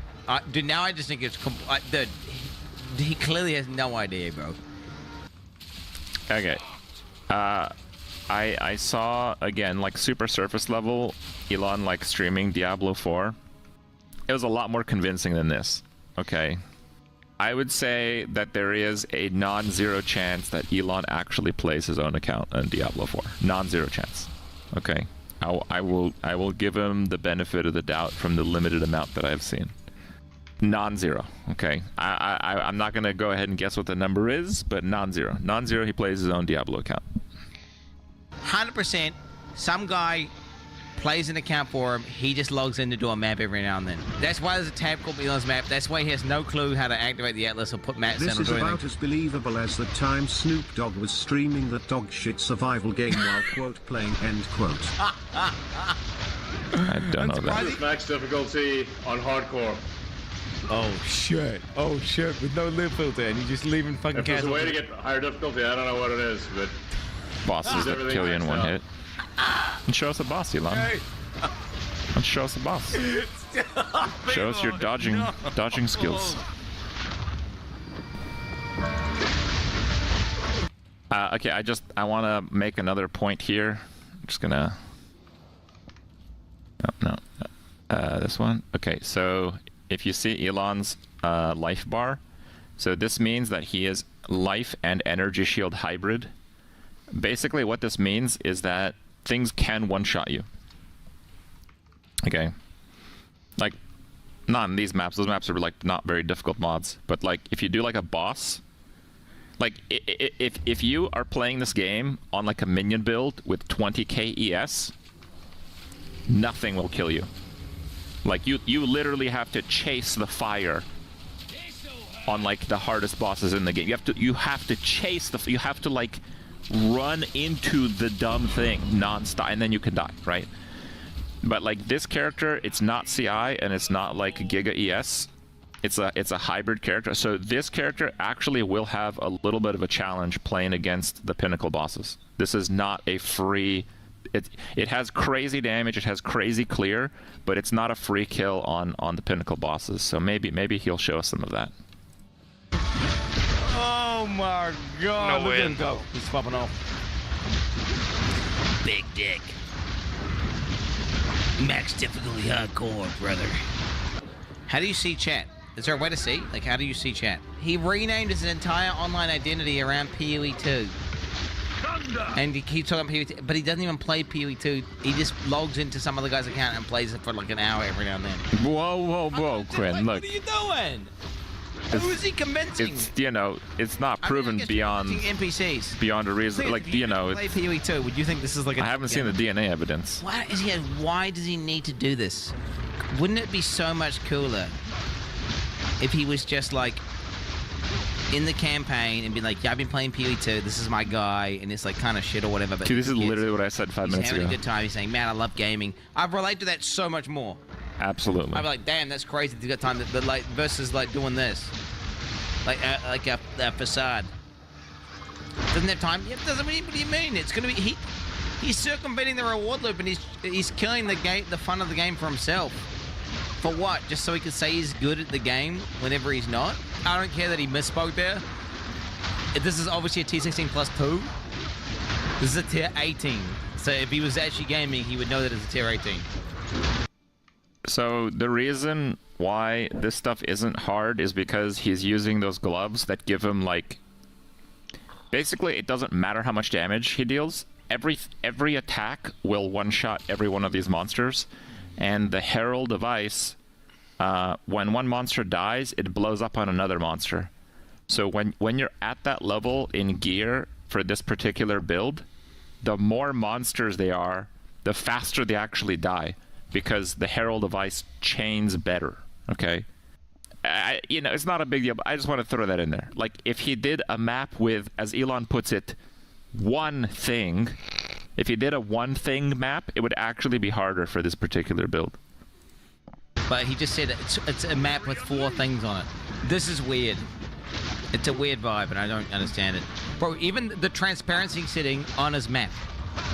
Like, that's just a obvious giga red flag. What transparency setting? Literally the transparency setting on his map. What's he talking about? Like, the fact that he's got, it's... Look at his map, right? Like, dude, I can't. Alright, the key to survival is just don't get surrounded and trapped in a group of monsters. Those are my skills, basically. Oh, he hasn't pressed tab once? I actually use corner map. My map looks exactly like Elon's. But yeah, I do press tab when I need to see a little bit more zoomed out, obviously. More gems and skills. Blink is key. You did press tab? But yeah. I wasn't using Blink before when Kekius died.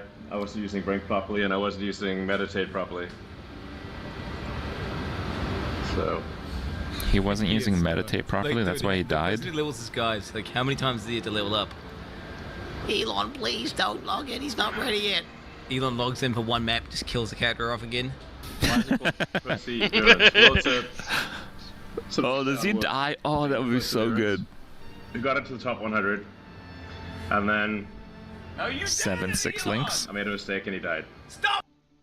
Again, 7 6 links, it doesn't... Yes, that is believable, because the character that he has is like...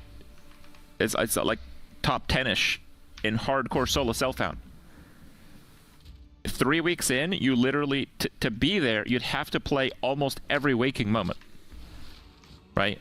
It's not unrealistic that he has 7/6 links.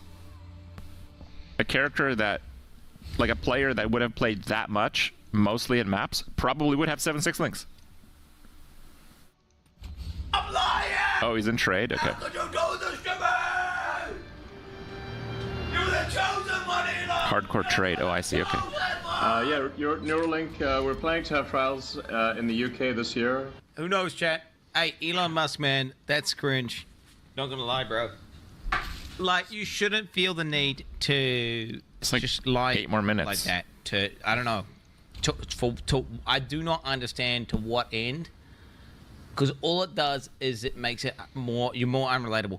Well, I guess what you do is maybe you trick really brain-dead people who have no idea to thinking you're hiring in a game that they have no clue about. Which then, what does that do? That does nothing. What's the point in that? I don't know what's the point of that. So you're going to trick a bunch of boomers into thinking you're good at games whenever the boomers think the games are cringe as fucking. Look, Quinn's a little three-head on this one.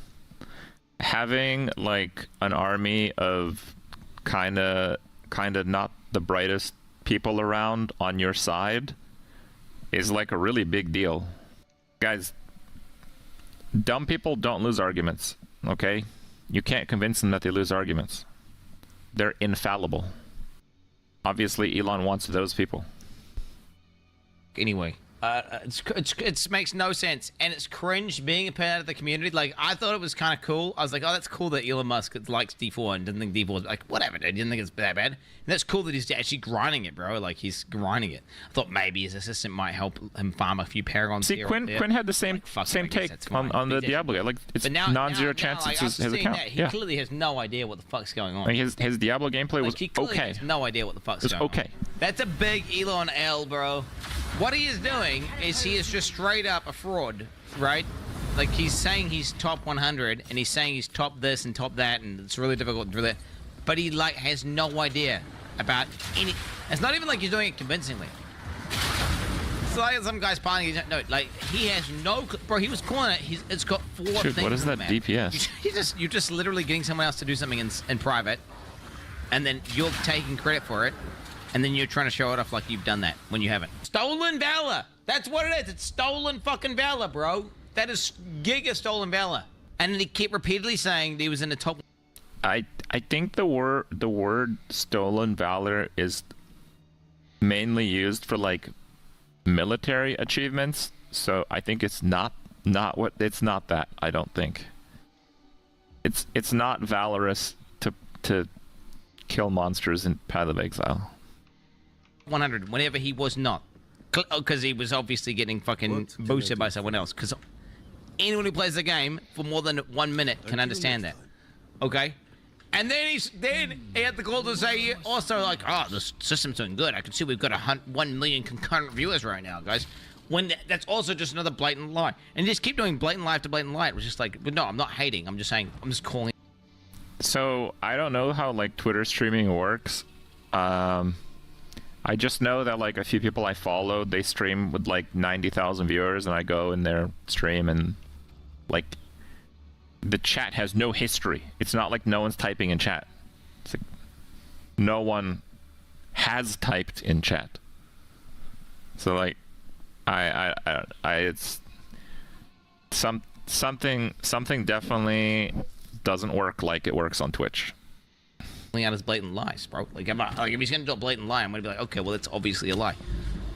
And what's sad is I would have loved, like, if Elon Musk was just playing the game legit and he was just raw dogging it legit, and I wouldn't care what rank he is in the game, what he's doing. That'd be so much cooler if it was actually him playing and actually him, you know, talking about his real experiences instead of just doing this fake acting bullshit. Like, why does he feel need to just like put up this massive facade and try and bait everyone into thinking he's some god gamer when he's actually a dog tamer? That's like, you know, I don't know what to tell you. Whoa. I thought, okay, he's some god gamer when he's actually a dog. Bro, what is this map device? How do the portals go in a semicircle? I need this. What is this?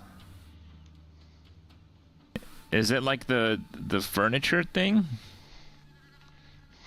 I didn't catch that before. It's the $480 pack. Oh, damn. That's a little expensive.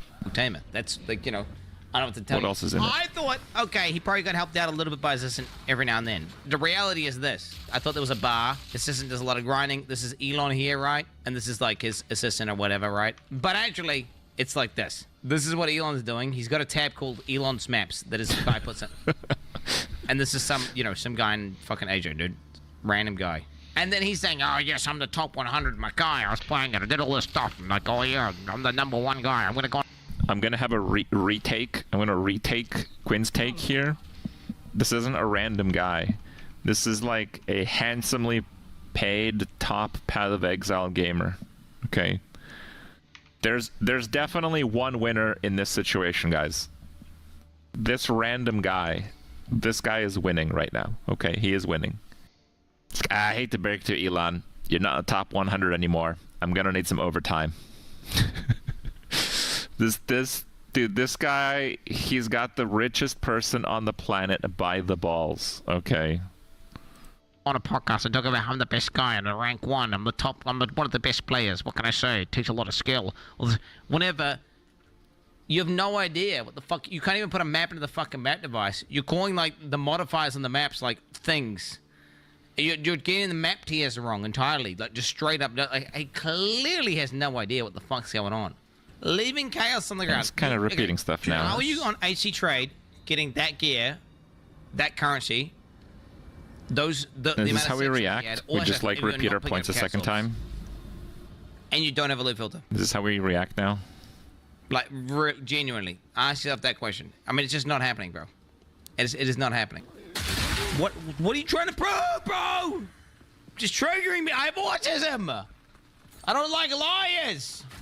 I don't like people who pass shit over. It's like one of my fucking pet peeves, bro, is when people say some shit, but they're actually full of shit. Elon Musk praised himself as an amazing father by his alt account. You're an amazing father, Elon. You get to very lucky that. Wait, what? Oh my god, bro. Oh my Bro, he owns Twitter.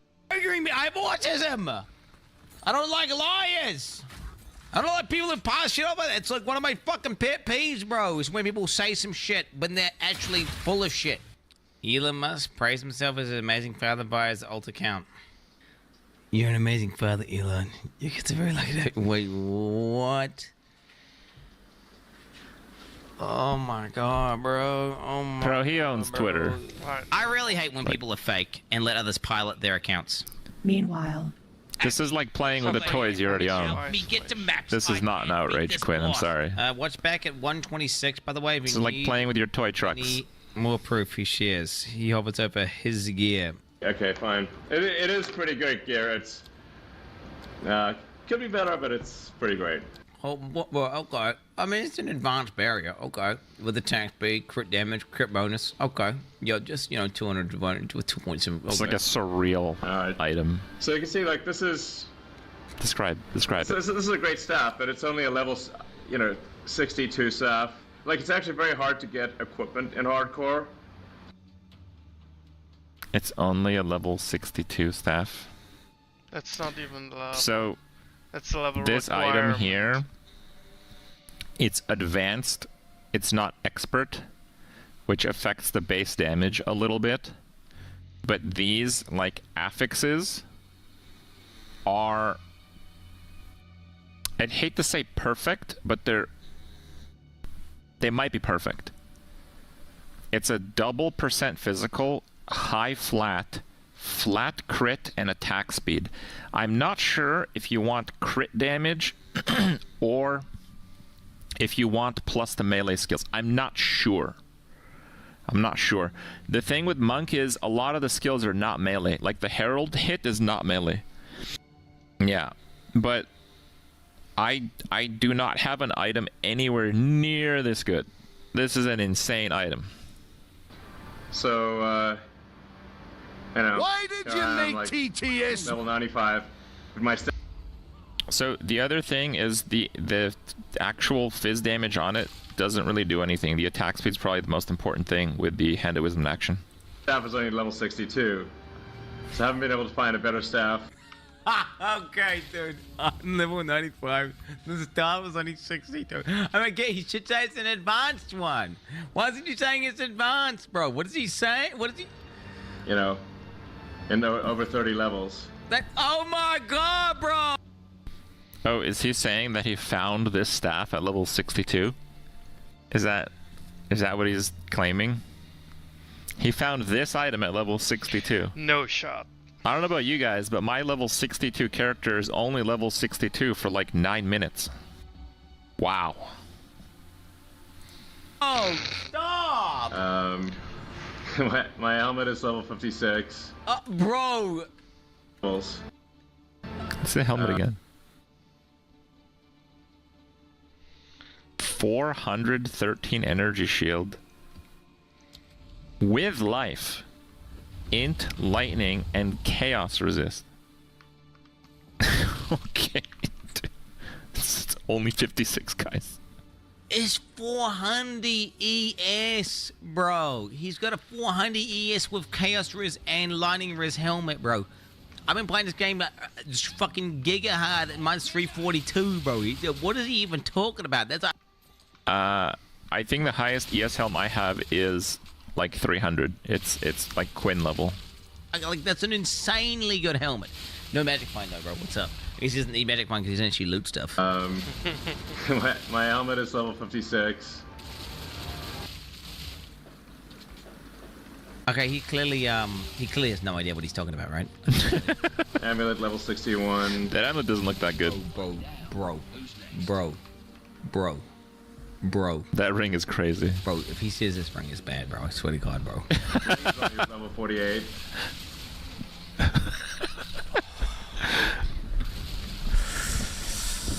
There's some rarity in this one, okay. Alright. 49. Oh my god, what is that item, dude? 500 energy shield hybrid? Oh my god. Guys, so hybrid loot in PoE 1, it's like if you have something that's evasion and energy shield in PoE 1, it's like 70% of the value of a pure energy shield or a pure evasion. In PoE 2, it's literally half. It's half. So to have a hybrid ES chest at 500 energy shield, it is equivalent to having a pure energy shield armor that has 1,000 energy shield. However, this one has an implicit modifier, so this is not even the best base for the hybrid. So this, like, the affixes on this item are like getting a 1,100 ES chest on the best base. Like, I didn't even know it goes that high. Like, so you guys understand where I'm at. I didn't know it goes this high, the ES on a hybrid. I've never seen one that high. 1.3k evasion. To be honest, that chest is kind of mid. That chest is kind of mid. What? Yeah, that chest is kind of mid. I got cast res and 1.6k evasion. Like, oh wait, his one's hybrid. Oh, with ES. Are you kidding me, bro? I lost me there for a second. You didn't see the energy shield. What the fuck? Oh my god, this one's like twice as good as mine. Bro, what the fuck, bro? What the fuck is this? At least a level 75 jacket. Jacket?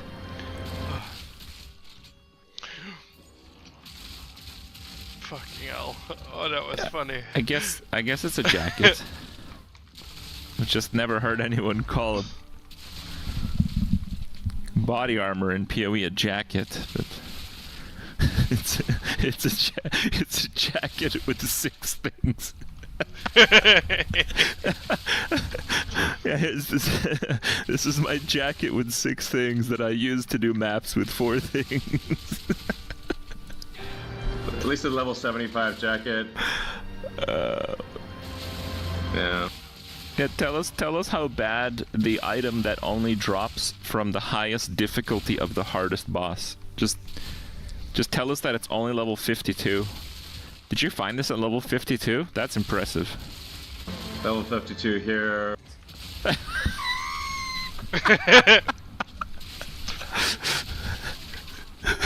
Bro, Elon Musk is a fucking fraud, bro. He's a fucking fraud. But why is he's a fucking fraud, bro? He just highlighted a Hoa and said level 52. I don't know what to tell you, man. I legitimately have no idea what the fuck he's on about. Legitimately. Like, what? Like, this is crazy. That's the best glove in the game by like a colossal. It's the most OP item in the game by a colossal margin. His gear is fucking cracked, bro. His gear is fucking 70. cracked. So it's like equipment's not like, it's actually pretty low level compared to my character level, but it seems to work pretty well. Yes. It's because, like, the fucking eye level requirement really is not necessarily associated with how good the equipment is, and anyone who plays the game would understand that. You could have like a level 28 ring and it could be fucking crazy good. The stats are great. Like a unique that's level 5 and it could be integral to your build, or perhaps your Hoa gloves that you said were only level 52, which are actually like hard carrying your fucking ass, bro. Holy fuck. Okay. Fuck! That was pretty good. That was pretty good. I didn't realize the playthrough was that much of a disaster.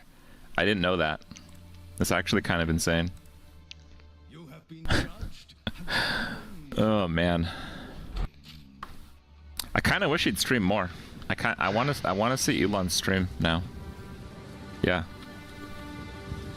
Literally can't even predict what he's gonna do.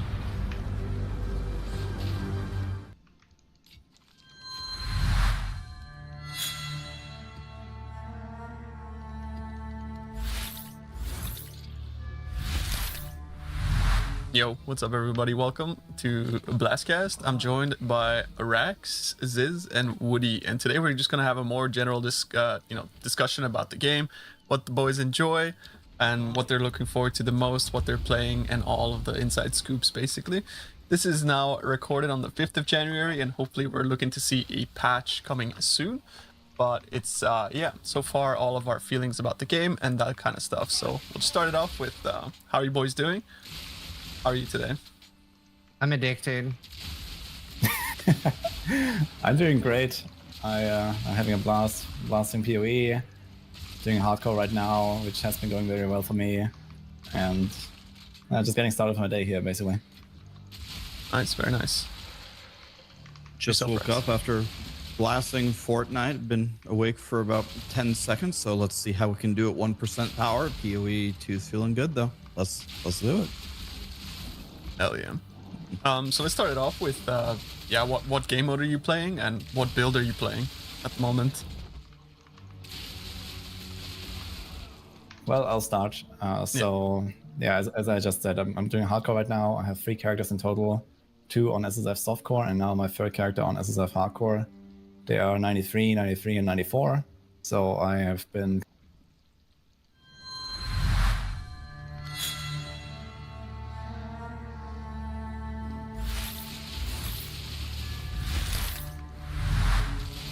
So this is like the top 4 ExileCon players, right? ExileCon 3, right here? Yeah. Oh yeah. shit. 2027? Totally. I mean, I'll see you again. That's for sure. Or what are you saying about the other 2 people in here? You think they'll have ExileCon 2027? Maybe. I mean, who knows? PoE 2 launch, I could see it. That Tencent money, you know? Pipeline at the top now? Oh, it ain't. I'm sure it's cool for the devs to be able to show like what you've been working on, you know? Yeah. I'm sure at some point, like, I don't know if we'll lose access to PoE 2 at some point, and then it like goes dark for a while while they're like developing it. Like, I don't know if that's gonna be a thing. I don't think so. That'll like what, leagues every 6 months, like at the minimum, like probably. Yeah. So far, the development of Path of Exile 2 is like felt like a little slow. Don't lie. Well, it's just because it's a December release, you know what I mean? Yeah. But you'd almost feel like for me, I was under the impression that they'd have things like at least preloaded a little bit. No. Yeah, no, they're like literally working fucking last minute on everything. Fucking GG. I mean, they're like a bit blown away though, right? But like how many people are playing? Oh, Like, they're passing all expectations. And like, dude, I imagine crazy. they're all playing it themselves. Like their job is like, all right, play the game. That's their job right now. Just play the game. Probably. Yeah. So they'll probably like had like plenty of time to do that through December as well. Yeah. Yeah, it'll be interesting to see I'll like how patch many of soon. them actually like game hard. So one thing that changed my perspective on December releases was back in Metamorph League, they kind of released Metamorph League, made like 1 or 2 patches, and then just kind of dipped for like 3 weeks. That's And it was true. fine because Metamorph League was a banger, except it had one It was a bug where you couldn't freeze the Metamorph, and my only defensive Oh, layer on dude. like cast on crit Oh. freeze was freezing the Metamorph, but I couldn't do that. So like 300 of my 305 deaths were to Metamorphs that I couldn't freeze. And wasn't it just? Dude, I I- remember that actually. Wasn't it because like you were Yeah. playing Ice Shot or some shit, and then you just? No, I was playing cast on crit. Oh, okay. I mean, I think it was the same thing. Mm-hmm. I was the same thing. I was playing GC Mines and I couldn't freeze the Yep. things. I was like, fuck. Yeah. And it was just like that for like 3 weeks straight. That's great. Also, the hardcore race, the Awaken race. So So you didn't yeah. die 300 times, is what you're yeah, I saying? didn't die 300 times. That's fair enough. Can't relate, guys. I'm sorry. Listen, dude, I made the swap over to cast on crit at 7 hours. It was kind of tough. Okay, to be fair, I started Cold Snap and I was like, yo, this build is not it. And I rerolled like Skeleton Marauder or something. Like that build was a Skeleton. Whoa, dude, that is like the opposite of what I would say. Yo, That's that was a good insane. build. Probably still is. All Alright, PO1 builds are gonna be crazy compared to PO2 builds. I know, right? Like, Skeleton Marauder is faster than any PoE2 build. Yeah, how was our Yeah. sound check? The sound sounding good. Nah, it's not. No, the builds are not even slow. It just. I know, I'm exaggerating a little bit. Yeah. Are the boys like? Like even on involved Word, and stuff? like, okay, actually, I mean, it's not really the classes. It's more there's like a couple things that are in the game that should not be in the game. Yeah, How I was gonna badass. say, don't you think that every class is just kind of abusing like a few things, and a lot of classes have some overlap of what they're abusing? And Yeah, that's what's for making them, like, sure, really dude. strong. Heralds are Pretty much crazy. holding it up. Heralds are fucking crazy. I'm surprised those are like still in. I thought that would get like hot fixed like immediately, but I thought it would Yeah, get fixed not- too. I mean, it's probably my favorite thing about PoE2 so far. So what are we talking about? the heralds. Equipping Oh, like dude. Kieran with some Herald of Ice. Armor I see explosion Card in a breach dynasty. right now, and his screen freezes, and it's just like Yeah. flying Bro, up. I'm Dude, it just feels seeing good. fucking flashes on Karn's face. You know what's Yeah. going on there, bro. It is actually kind of funny. Yeah, I noticed that. This is some Herald of Ice action, bro. Oh. We got the evidence right here. I mean, listen. The thing is like. Armor Explosion did the same thing, just not as Yeah. absurd, and they got fucking Yeah. deleted Bug instantly. fixed. I mean, because The of bug fix, that was not Warrior, even a bug, dude. That was not even a bug. It's just because it was Warriors. It's like, oh yeah, Warriors can't have fun. Fucking fix that right now. bro. Did you They reroll fucking called the Monk? task force. What? Are you still playing Warrior at the moment? Yeah, I'm a Warrior. Yeah, this is a Warrior guy. It's Just not even Warrior with crazy. Herald of Ice and all that shit, bro. Fair enough. Yeah, I mean, it's fucking. I wanted to do that since day 2, but I couldn't because Warrior is a dumb fucking class that needs 7,000 strength to play the game, and that's not possible when you need also Yeah. need a bunch of chaos res, otherwise you get one shot by everything. You know, so it took me fucking forever to be able to use it. Yeah. Because I dropped the ring second day, I think, of the league. And I was like, oh shit, Okay. it looks insane with the Herald of Ice. Yeah. But I could never do it because you need too much strength and all the other stuff. Yeah, they shouldn't have doubled the keystone, like the fucking requirements. That's really, really harsh. Yeah, I the don't know Giant's what- blood. Yeah, Like, I changed don't- it to a that- triple, right? Yeah, that's so cooked. That's so, Like, when they did that, I was like, bro, why? Like, there's Yeah, no they, way that's they just right. straight Warrior. Bro, the day before launch, they like doubled the time it takes to spawn like blood orbs on Blood Mage, and also like halved its fucking crit multi. And it's like, and it shipped Oh, yeah, out as yeah, like yeah. the literal worst class in the game. It's like, Well, I mean, okay, no, okay, listen, Warrior exists, alright, so... no, you it can, was worse than no, Warrior. Like the class was literally unplayable, bro. You would just like permanently Yeah, it kill was pretty yourself. Like, yeah. Like it was even yeah. when you spec the leech, like you couldn't sustain. Like you, every Oh yeah, boss the leash fight- was shit. Yeah, every the boss leash fight, you just like run out of flasks because you're just killing yourself the whole time. Like, yeah, Yeah, I can see it actually. it was horrible, man. It was horrible. I leaked started that shit. Yeah, that's why I didn't start. I wanted to Yo. play Blood Mage, but I was like, yeah, this looks too risky. I'm not doing it. Yeah. Yeah, do you guys like Uh, check the forums every day for like upcoming changes and improvements or like something? Yes. No, I just know they're not coming, so I don't bother. They're checking. not coming? Dude, Surely. Well, they'll come now, but like, if you've been checking for the last month, dude, you're like. I've been checking like last delusional. 5 days. Last 5 days. Okay, last Once the 5 new year days, kicked I over. understand. I've been waiting, bro. I've been waiting anxiously. I'm like currently in like limbo, where like I don't want to reroll, but at the same time, like I'm bored as fuck of what I'm playing. So it's, oh, what do I do? I just you don't want to figure get if nerfed, something- right? So If something happens, I'll hear it through the grapevine. You know what I mean? I'll see it on Twitter. Or through the grapevine. Like I don't need to check the forums.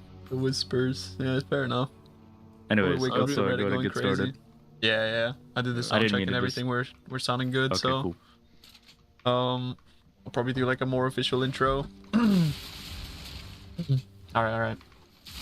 Yo, what's up, everybody? Welcome to Blastcast. I'm Tuno. I'm director of Maxroll Path of Exile, and I'm joined here today by some of the greatest gods of Path of Exile racing. It's Tai Killer. He's got many world records under his belt. We got Karn, who's been a hardcore racer and is also currently racing to level 100 on his warrior. And Havoc, who is the first person ever to reach level 100 in Path of Exile 1, but also is doing a lot of work racing in Path of Exile 2 and putting out a lot of twink guides and guides on Maxroll and all that kind of stuff. So thanks for joining us, boys. Hope you guys are having a good day, and hope you've been enjoying Path of Exile 2. So there was like a lot of the things that I wanted to ask you guys specifically about like racing, but the podcast itself can sort of go into whatever direction you guys want to take it. But I kind of wanted to ask you guys in general, like, what sort of races do you enjoy the most, and what sort of races would you like to see the most in Path of Exile 2? Because I would ideally like to frame this podcast as like feedback for the devs in case they ever want to actually get racing back up and running, because it hasn't been a thing in so long in Path of Exile. So it would be kind of like, yeah, what would be the best case scenario for you guys in general for racing? I can start if everybody's cool with that. Yeah. My favorite so far has been Act 1. Act 1's a banger from start to finish. Like, it's just a good act. It's pretty well paced. Like, I enjoy the boss fights. I don't think it's like too crazy. It's about a little under an hour or so. It's a little over if you get really unlucky, but like Act 1 is honestly just such a banger. And then Act 2, the issue is Act 2 is suddenly 50% longer because you have to do lab and you have to do like 19 trillion different side zones, and I just get kind of bored. And I've literally not been able to finish an Act 3 run because I keep falling asleep because it's a 6-hour run. And so maybe I think it is just a bit of a skill issue. Like we don't know, build X at the moment. But so far, Act 1's been kind of a banger. That's my preferred race format. Yeah. But I do think that the longer you have a speed run, the less RNG it is, in my opinion. Yeah. Right. But there's also downsides to it being longer, right? Oh yeah, it's harder to practice. It's less accessible for people, I would say. You can't really do live events either, right? Like the race is too long. Yeah. Yeah. Yeah. I think beyond like 3 hours already, there's like a heavy drop off in interest, like when it comes to like viewership and stuff, right? Yeah, like I was thinking, we could probably get Act 6 down to like 8 hours maybe. At best, and then it's like, and then imagine you're at ExileCon, it's like, all right, time for the 8-hour speed run. Like nobody's gonna watch that, dude. They're not doing that. No, we start at like 9 a.m. and then they just do the thing. Yeah. It's like, all right, it's 4 p.m. guys, where are they? Yeah. I mean, I would be down. Just saying, that'd be kind of fun. I'd be down, but I don't think anybody would watch that. Yeah, it's just so long. Man. Free trip to New Zealand, like I'm not complaining. So yeah, for sure.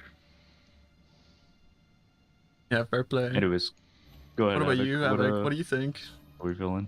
The question was, what do I want racing to be in Path of Exile 2, or like feedback for the devs? Like, what would your most ideal race be for Path of Exile 2 if you were to make one? Okay, so I definitely feel the same as Tai. Like Act 1's like definitely a banger. It's like, because it's just like boss after boss after boss. It's like really sick. Yeah. I originally felt the slog in Act 2, but like now I'm like starting to like it. But that might be because I'm doing the twink runs and like it's actually kind of fast now. Yeah. Definitely the same way by Act 3 though. Act 3 is like some of those zones are like way too long. Like the waterways, right? Like, what's with those levers? Like, they're basically like the same thing as like doors that like you have to click to open, right? And it's like there's a big animation, right? So they need to like I don't know, just remove them all together or something, because then like I feel like it might be stomachable at that point. So I guess the feedback is like, okay, really analyze like the size of some zones, just like make them smaller and stuff, and just like everyone set like I feel like a lot of people are saying Act 1's like sick, and like it's because of the bosses, right? So like, you know, have the frequency of bosses just be like just higher. I think that would be like the one point of feedback I would give. Yeah, it's true. It feels very boss rushy, Act 1. Yeah. Like you're just basically hopping, like every zone is like got a boss, and it just feels really fun. But later acts, they do kind of like lose that a little bit. What about you, Karn? What do you think, bro? I think level 100 races at this pace would Yeah, we should do more of those, man. One of those? Yeah? Yeah, one of those. Like it's pretty nice. Like one level is only 200 hours. Like it's no big deal. It's fine. True. Yeah. How many hundreds Yeah, it's are not there? fun. Actually, I don't know. How many level 100s are there even? I don't know. There's none in SSF. I think I'm ranked right now on the ladder. There's a guy like 70 mil ahead of me, so not that far ahead. There are 7 in self-portrait. That's it. Yeah, that's crazy. That's crazy. Yeah, because the difference between SSF and trade for XP right now is fucking like it's fucking massive. In SSF, insane, yeah, because you get to actually do tier 16s all the time, and you get to have good tablets. Like the difference between a random like 80 map and an 82 map with the proper tablets, multiple breaches, bonus XP, all that stuff it's ridiculous. It's like. So yeah, no, obviously not 100. That's crazy right now. But I've done acts only once, so I don't really know. All I remember is that I really liked Act 1 because yeah, like you said, there's like bosses, just boss after boss after boss. I made Warrior look really good too, by the way, because that's probably why I think coming to PO2 like, oh yeah, Warrior is very good. And I'm like, you know, right now can't really say that, but Warrior's OP during the campaign. Yeah, in campaign it's really good. I always felt like Warrior is very good in campaign, mostly because yeah, you just go from you fight a lot of bosses, and Warrior is very good. It was pretty good against bosses during campaign. But I don't know. But and then later on, yeah, it's like too much running and going to massive zones and backtracking and stuff, right? So, ideal race. I mean, it has to be. I haven't really given much thought to it, but I think I would probably agree with Titan Havoc on that one. It'd be maybe. Honestly, even just the first act. Act 1. Like, how long is Act 1 right now if you speedrun it, Titan? Or Havoc? I don't know, because. Like 50 to 60 minutes. The twin card is like half an hour. Yeah. The issue, in my opinion, with the Period 2 campaign is sometimes I'll have like just a crazy RNG, like, oh, I just got a good weapon, so now I just shaved off like 8 minutes of my time. Yeah. And like, there's no skill involved whatsoever. I'm playing the exact same. In fact, I could be playing worse, but oh, I have a weapon that does 3 times the damage of my other weapon. Do you feel like that's also the case with layouts to a degree right now? Not as much, because it's a IQ gap, right? It's one of the, like, just, you know, like sometimes I just die to a boss that I shouldn't be dying to, and I lose like an extra minute and a half, and it's like, oh, that's a me issue, that's not the game issue. Makes sense. But like, okay, when we're talking about races, like for example, that to give feedback, are we talking about like what type of event it would be? Because we can have bus races are also good, right? But this is like it can be over multiple days. But these, I think that bus races could also be nice, like races to, what would be the earliest bus you can do? The Devo? It's definitely not Arbiter. See, that's the problem. Like, you can't do races to Arbiter because it's such massive RNG. Yeah. Oh, like I literally had, I had 13 frags of 2 of the Citadels, and I was missing 1. Yeah. My spread was like 13, 13, 0. It was crazy. The most consistent is like Zesh, right? Zesh is farmable. That one's not a problem. You can just farm it. Just to kill monster fast, you get it, right? So.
Save Victor!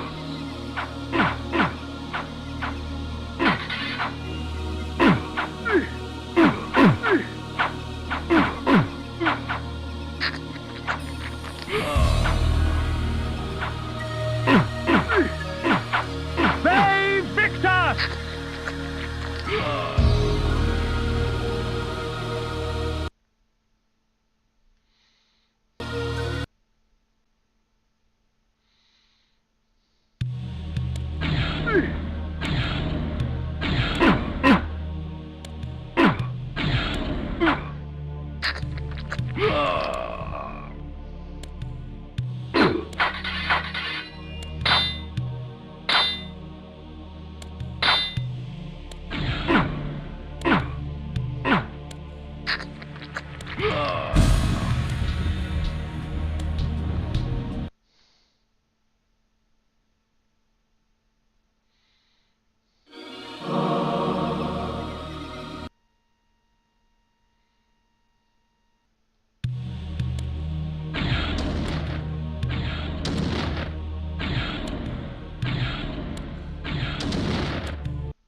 The mentalist Nupraptor was renowned through Nosgoth for his tricks of the mind, telepathy, and telekinesis. Pilgrims traveled from all across the land seeking the comfort of his lies. I sought not his wisdom, but his life.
You dare intrude upon my sanctuary? Can I not mourn in peace? Leave. Leave and let my solitude be complete.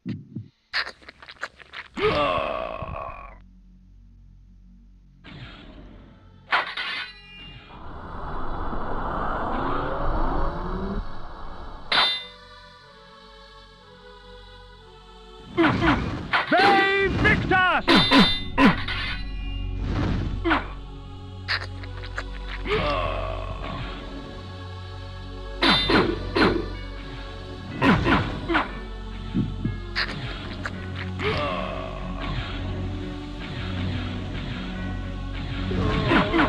They Victus! Please, help me, kind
I came upon one of Nupraptor's serving girls, catatonic with fear, choking out half words through bloodied, broken teeth.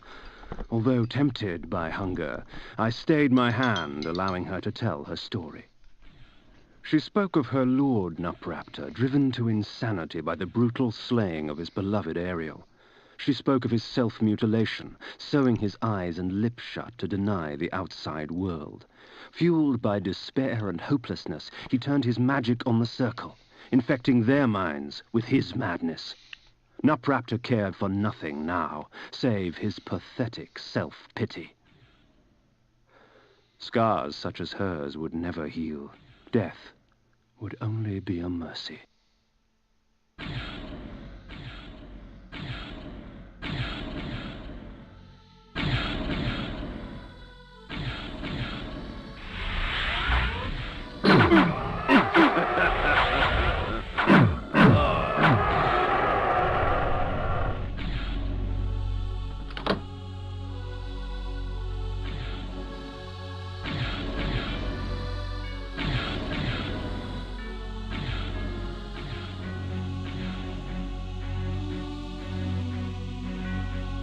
Please, help me, kind sir. Help me, please, sir. Help me, kind sir.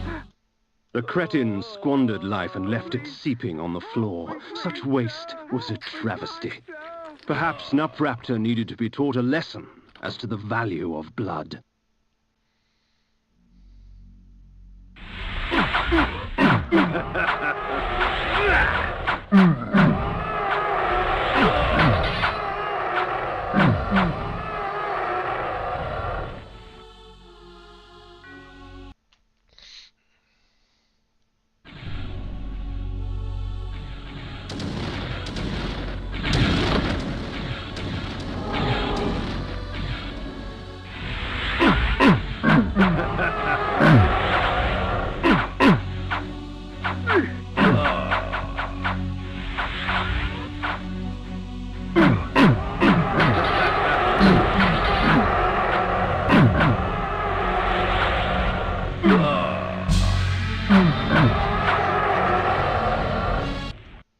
Boss fight.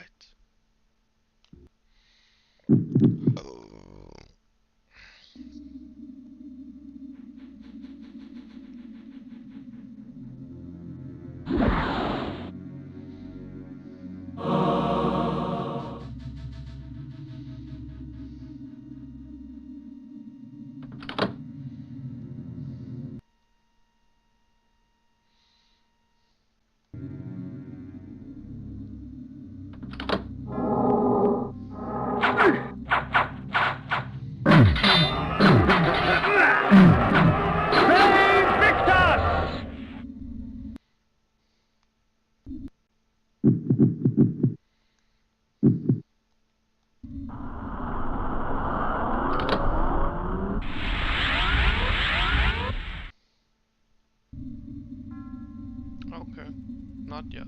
I need to open the door first, I guess.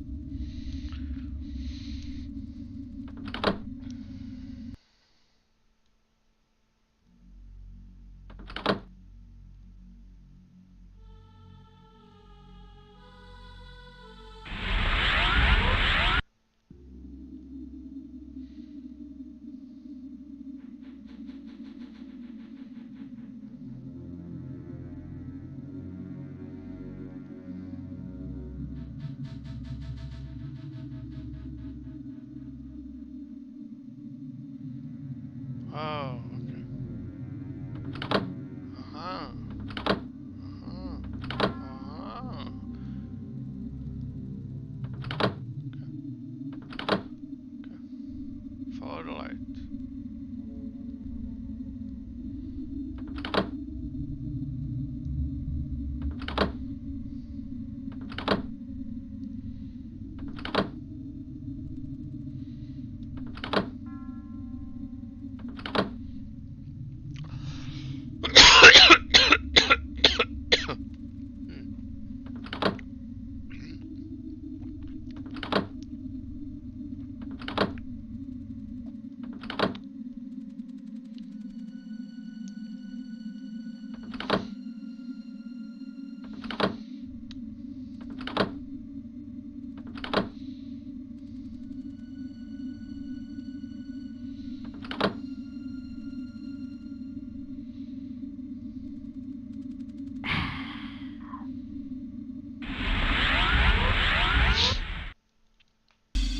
Okay, nice. 2 done. 2 to go. That was cool.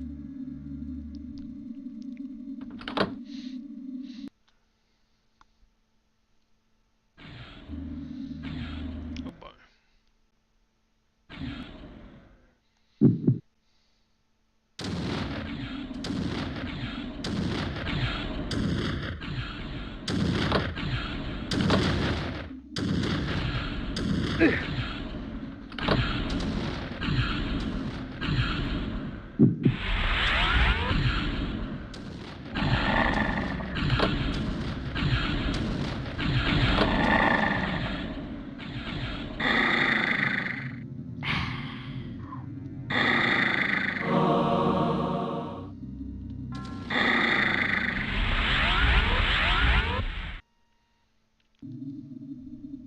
Very nice.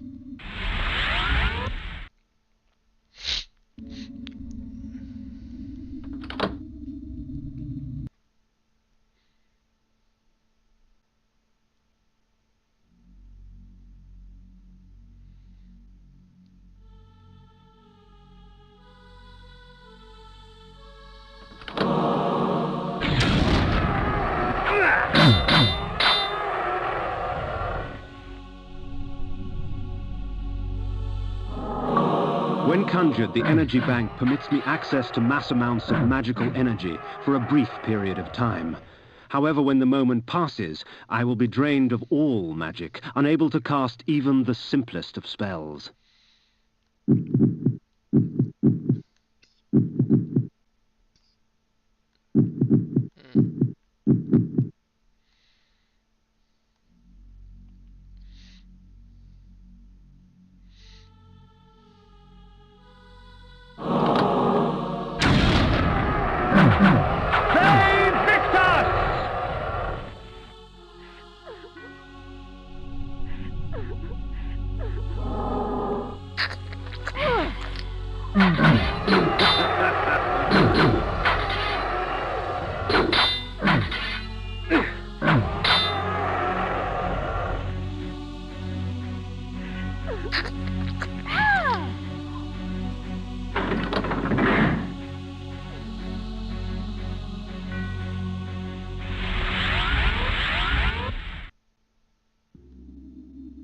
Alrighty.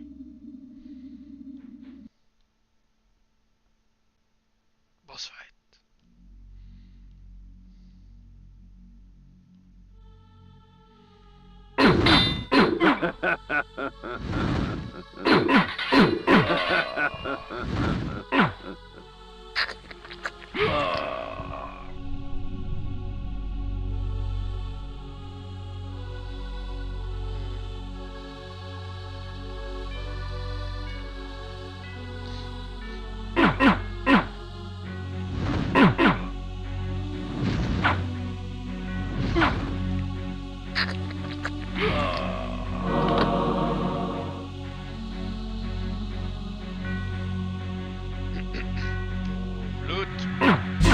Save Victor!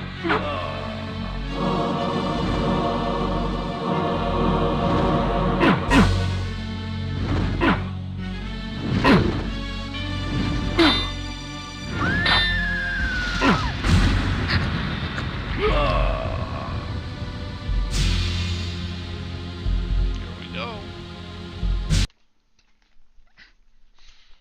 No, not yet. Interesting. That's funny. You are lost beyond all hope.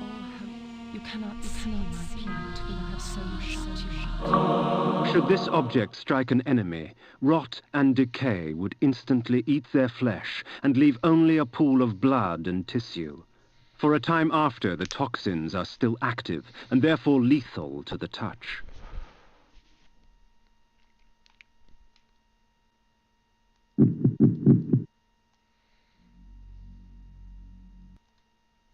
From the depths of the retreat's eye sockets, I viewed Nosgoth in a different fashion. The glass seemed to warp the image and taint the color, as if Nosgoth needed assistance in making its corruption apparent.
Victor!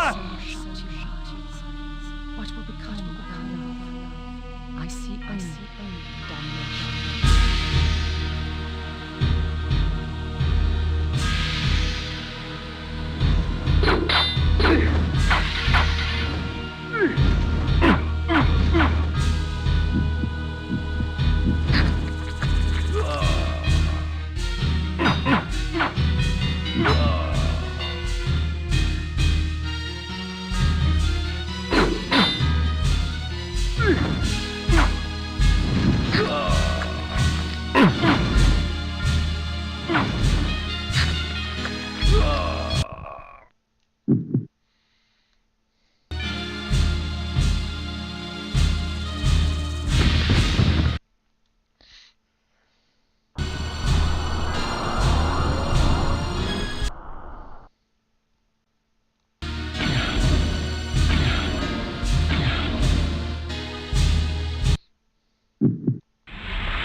From the depths of the retreat's eye sockets, I viewed Nosgoth in a different...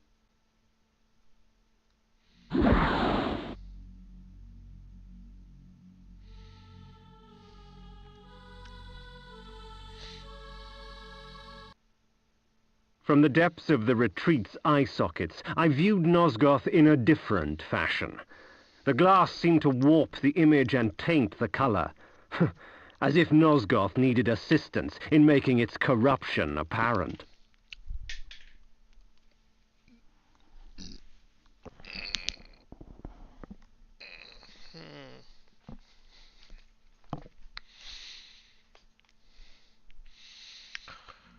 Weird.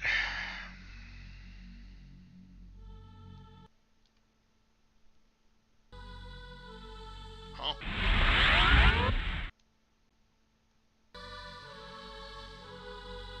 Alright. Boss time.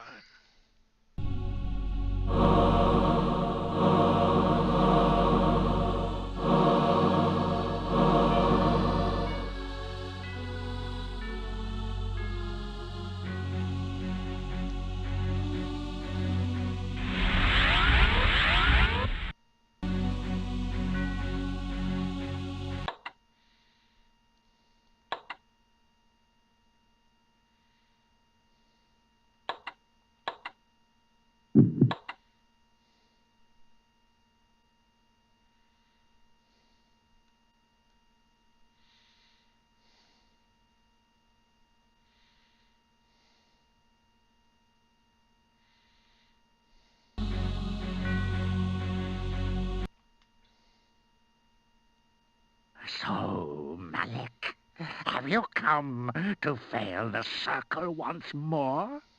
Leave, Paladin. I do not need your protection. Come, Cain.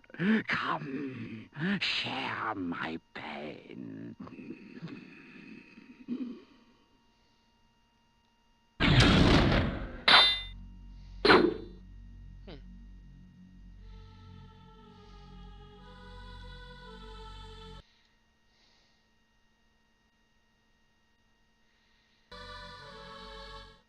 So, this was the mentalist Nupraptor, this broken, pathetic little man. Yet crippled as he was, he would not yield without battle. Very well, old fool. If it is death you seek, I will not deny you.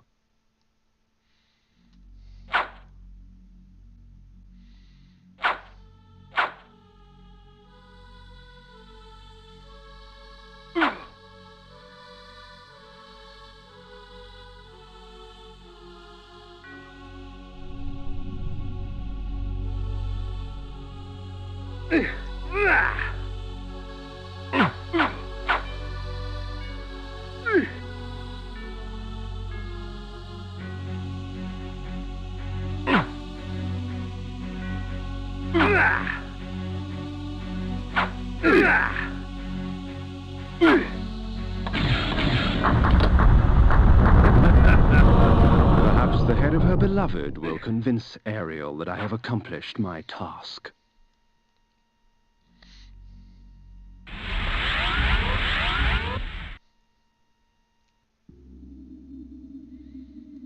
The mace is amongst my most useful of weapons, for it merely stuns my victims, allowing me ample time to feed.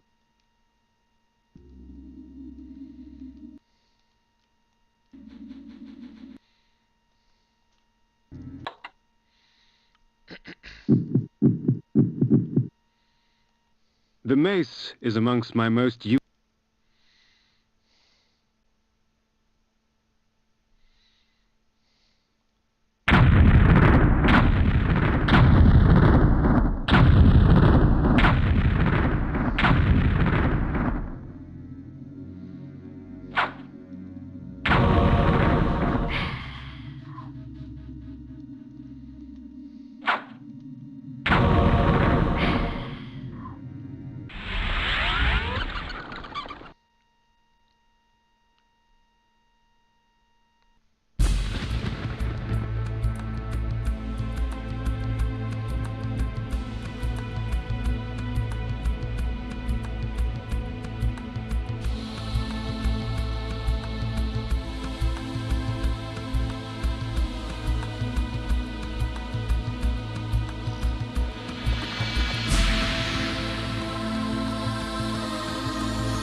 I placed Nupraptor's head before the Pillar of the Mind, and watched on as it dissolved into the stone. The pillar accepted its offering. Thus, it was restored. Nupraptor was but the genesis. Forever tainted by his madness, the circle was beyond redemption. For them, absolution lay only in death. In me, they would find their deliverance. But first I had to defeat their shepherd. Malek, defender of the Nine, lay in a keep to the far north, past Vassabunt. It was time for me to test the wrath of the Pillar of Conflict. Death in the circle breathes life to the pillars. For every pillar there is a token. Only with these shall they be restored. But to reach a warrior, you must first breach his ward. Find Malek and destroy him. Only then will the circle fall.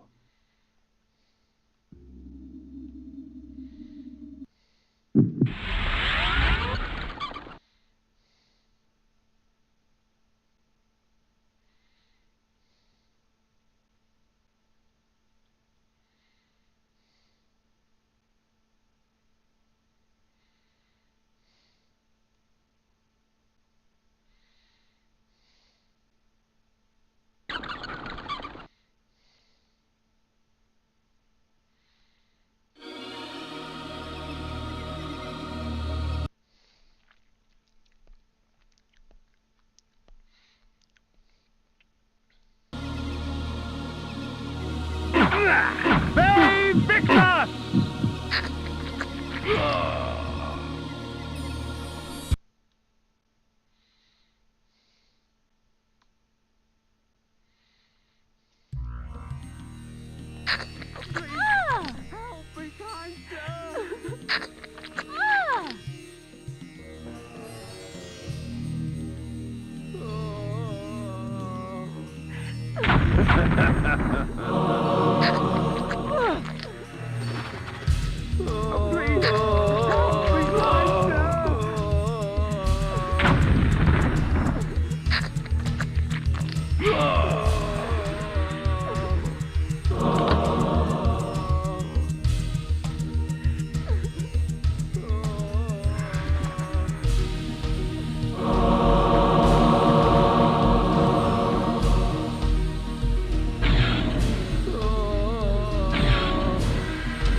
Something's not right. The pilgrims go in, but I ain't never seen one come out.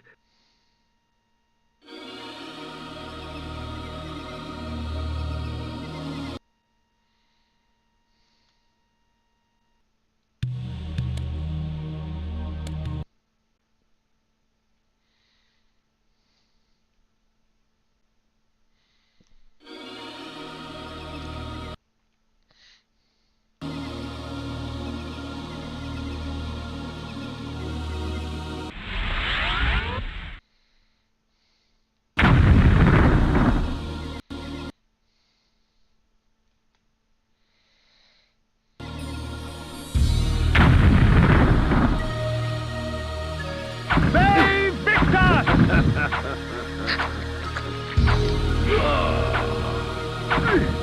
Save Victor!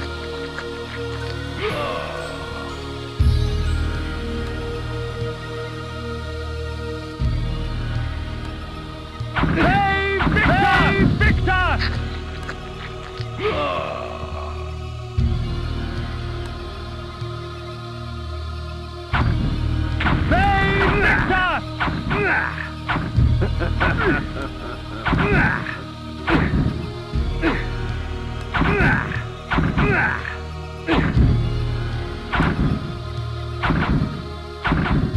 Save Victor! Save Victor!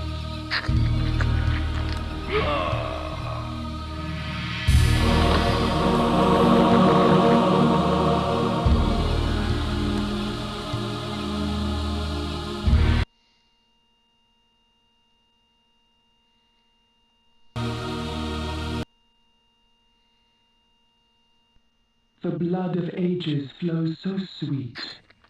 Come, drink from us. Your magic energy recovers more quickly, for our blood enhances.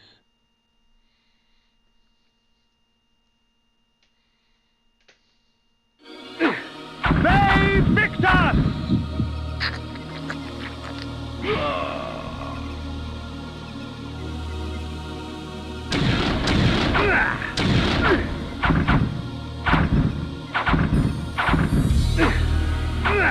Save Victor! Years ago, word reached us of a strange pestilence that had laid siege to a few remote villages far east, but the rumors failed to prepare us for the horror that was the plague.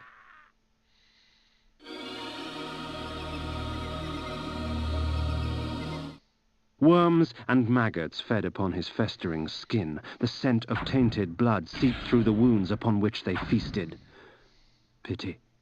Such a waste. Good blood gone bad. Korhagen, my home. The finest city in all of Nosgoth, rich in vanity and conceit.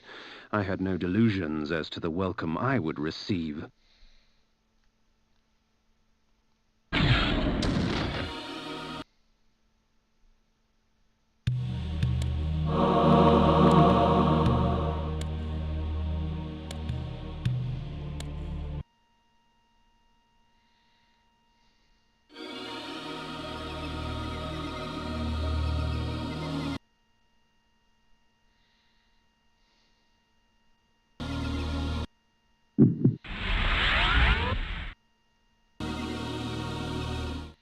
Death and disease stalked these streets. Bodies lay most in the very spots in which fate had taken them.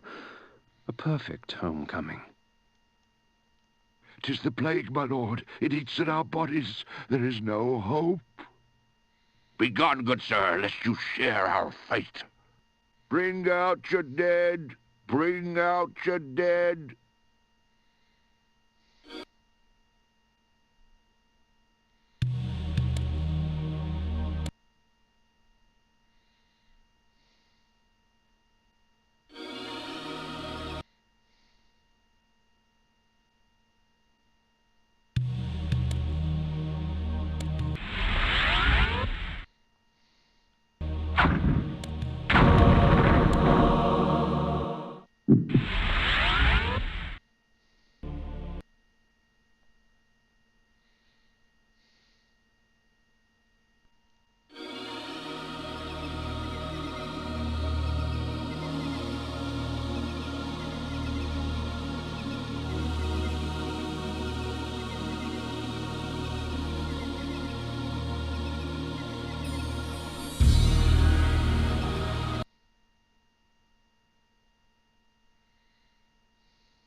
Save Victor!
Save Victor!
Invoking this spell cloaks me under a protective aegis.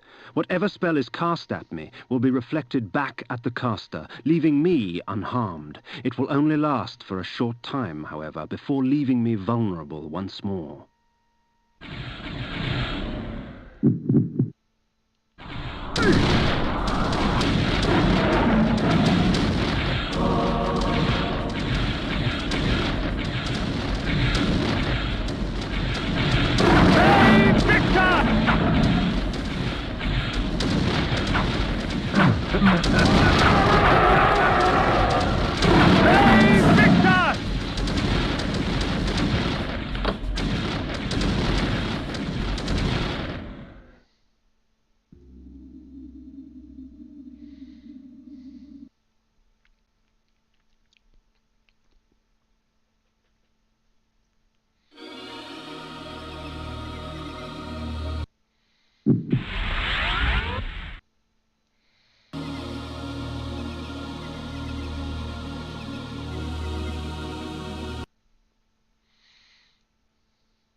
Is that armor, right?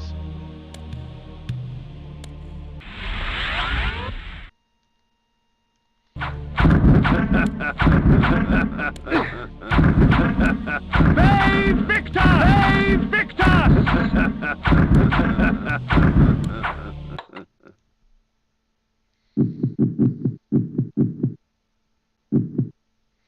Iron armor.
Bay Victor!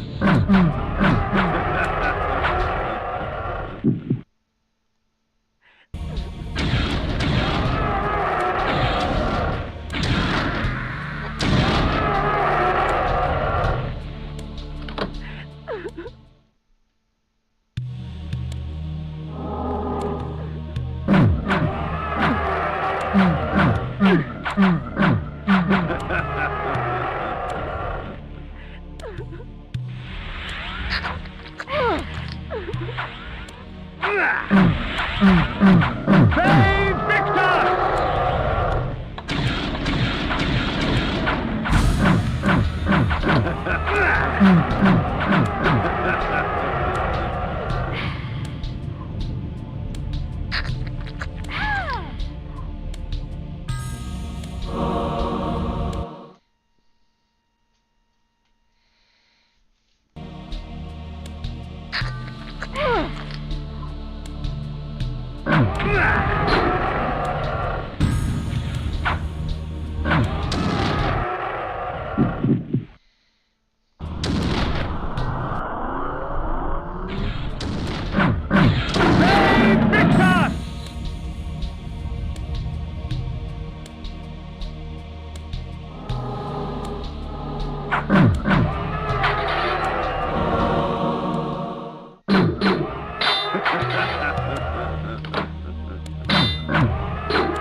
Fuck it.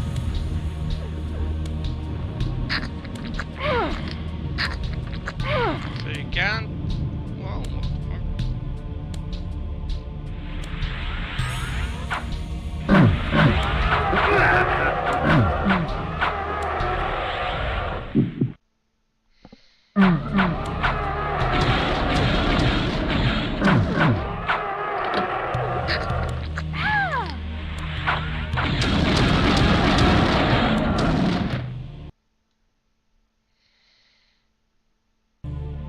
Vae Victus!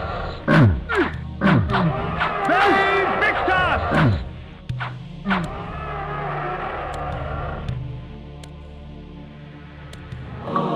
Lower forms of undead fall swiftly to deception. With the bone armor, they are not as eager to challenge me.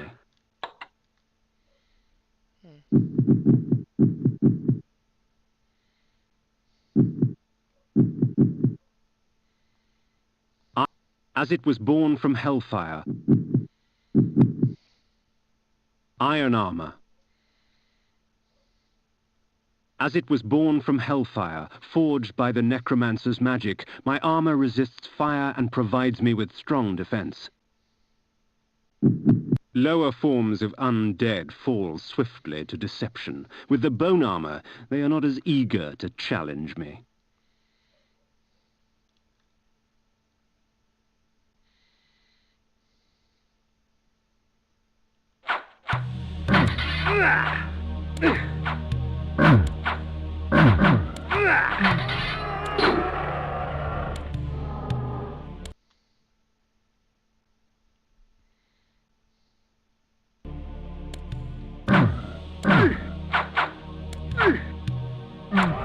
Vae Victus!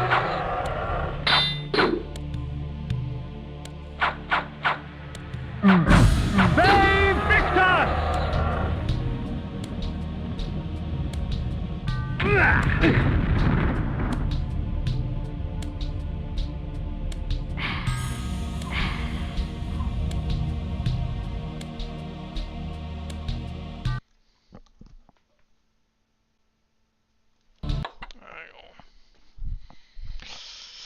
BRB.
The sanctuary spell enables me to travel to my crypt where the soil of my grave... Repel.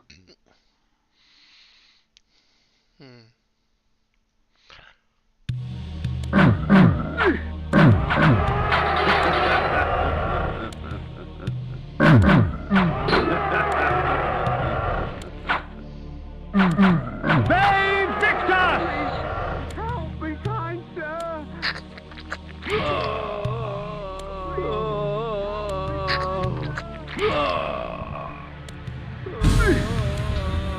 Oh, please, help me, kind sir! Help me, kind sir!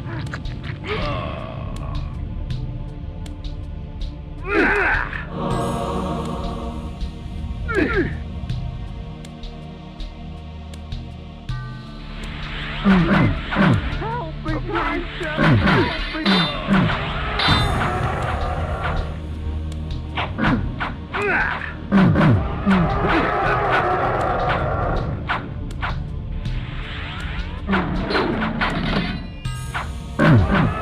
Save Victus!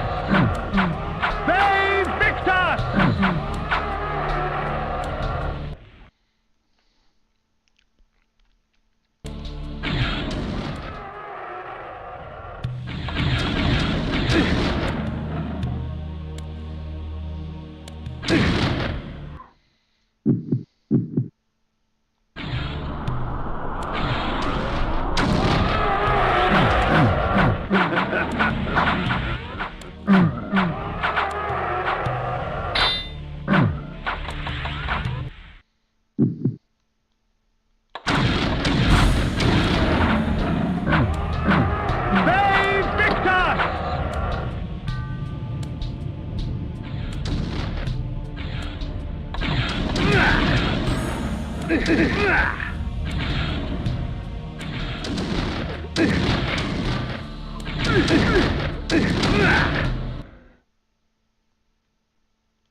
This cleanses my body of any dangerous poisons.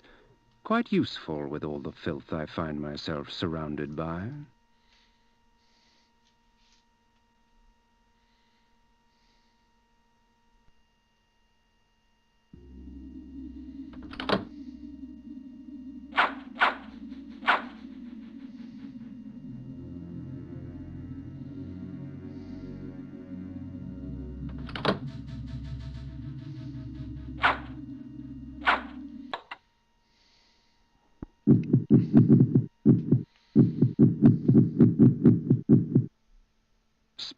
The mace is amongst my most useful.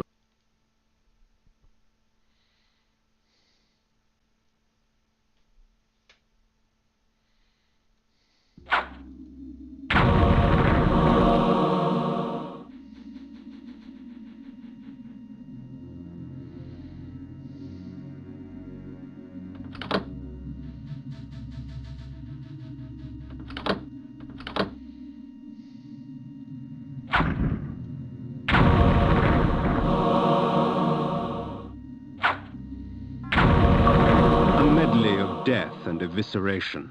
Let fate choose my enemy's demise.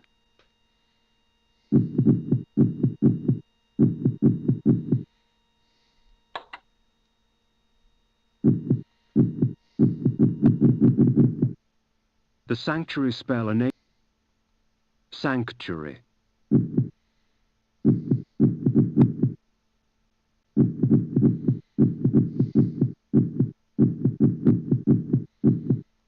Nupraptor's head. Alas, Nupraptor's head. Alas, poor Nupraptor, I knew him well. Well, not really.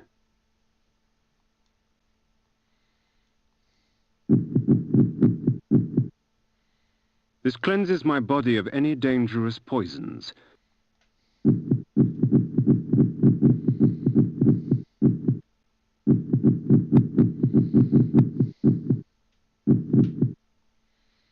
Font of putrescence energy bank.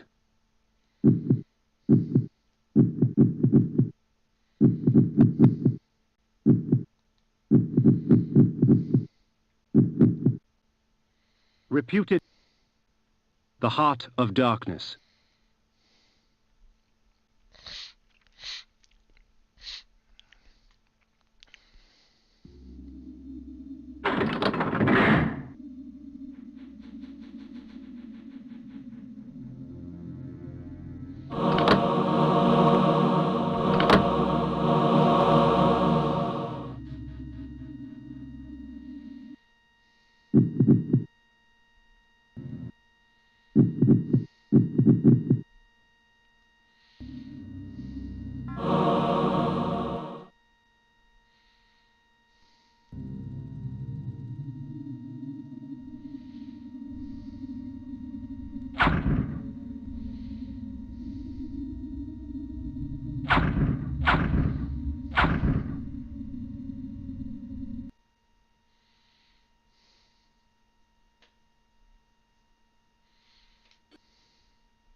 Malek's bastion, perched defiantly on the mountaintop, black as night against the blanket of snow. What manner of man would choose a land so harsh and utterly devoid of life?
I know you are here, demon. The stench of death clings to you. The interior was as cold and sterile as the snow outside, with empty suits of armor and sharp, cruel steel lining the walls.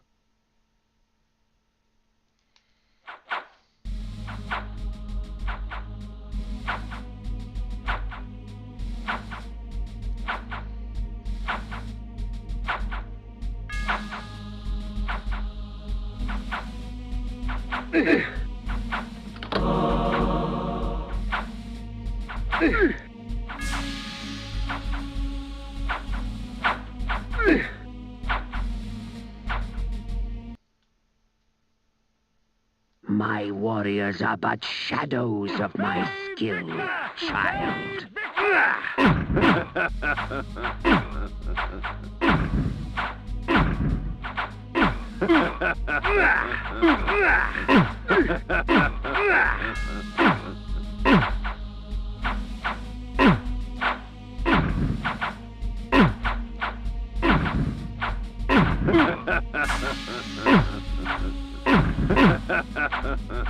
They Victus! They Victus!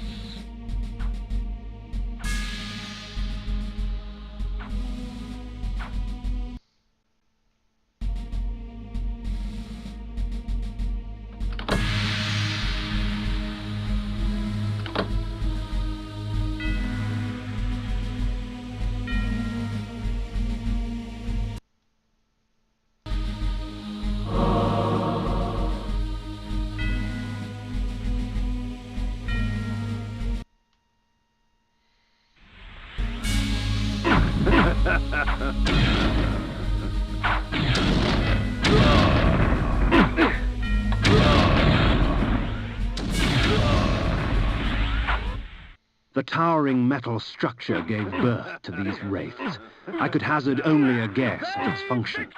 Fusing the souls of long-dead warriors to their armor so that they may do battle once again. Life without blood? What a travesty. Do you hope to best me, Cain? Do not worry. Your challenge will not go unmet.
Iron sword.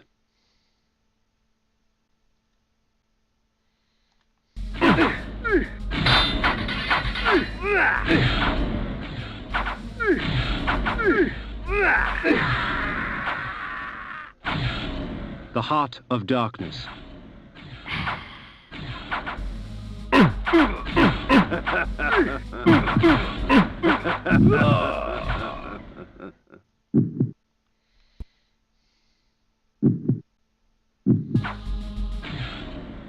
Interesting.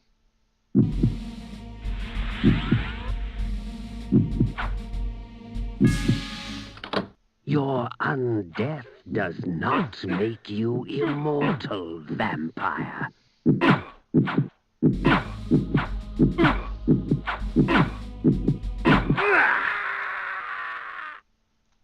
The Heart of Darkness.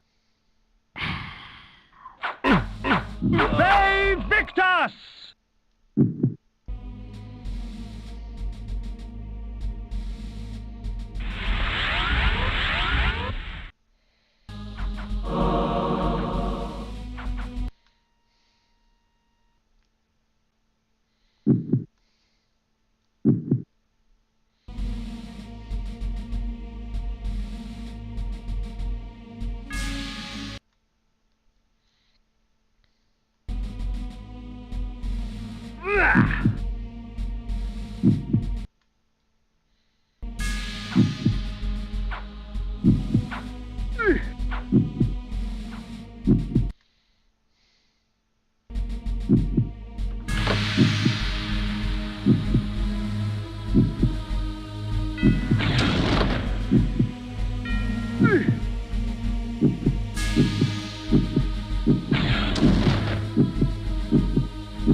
The Heart of Darkness.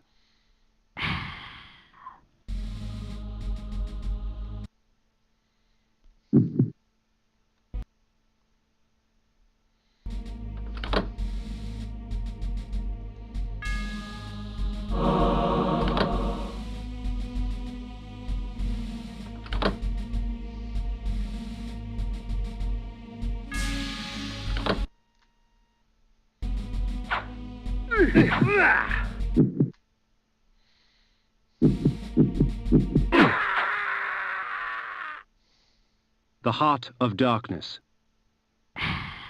They Victus! They Victus!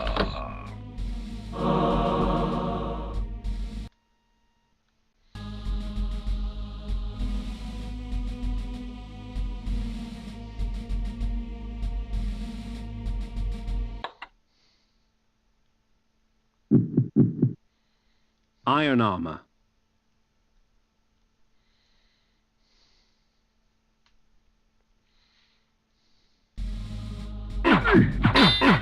They Victus!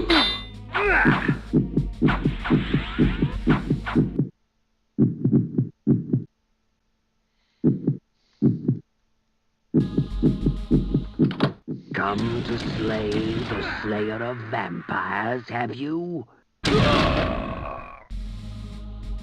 The Heart of Darkness.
Iron sword.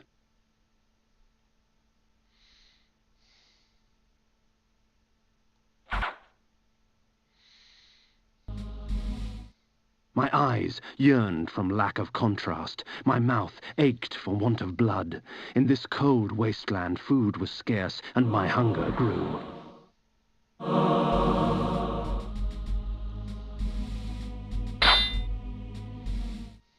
The guards at the gate offered no resistance. They were frozen solid, and dead as they stood, their flesh welded to the cold metal of their armor.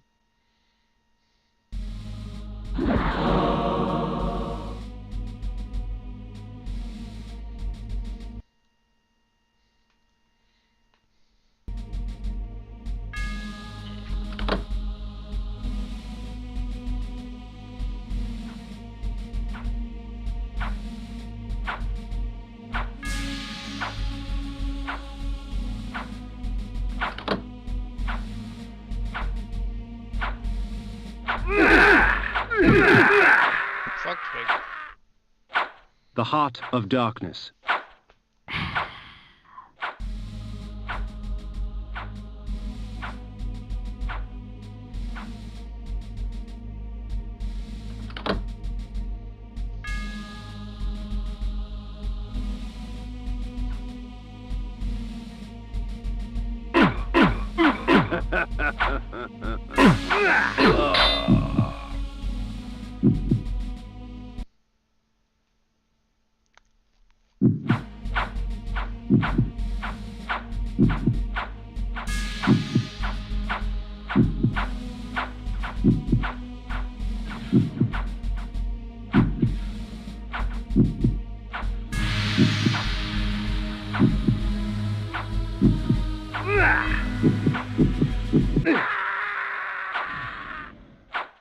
The Heart of Darkness.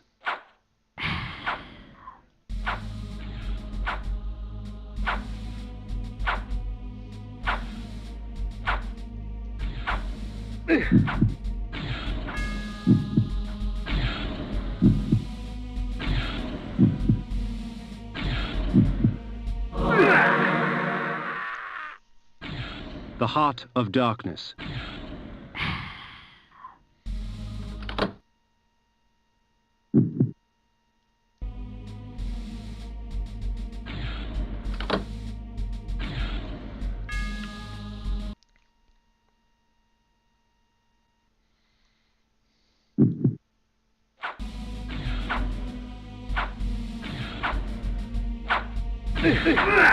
Fuck's sake. The Heart of Darkness.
A corpse held court on a tattered throne, grinning malignantly at me through blackened teeth.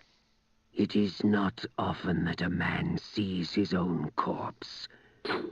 It is a sobering experience. But I am far less interested in my own corpse than I am in yours. Prepare yourself, vampire!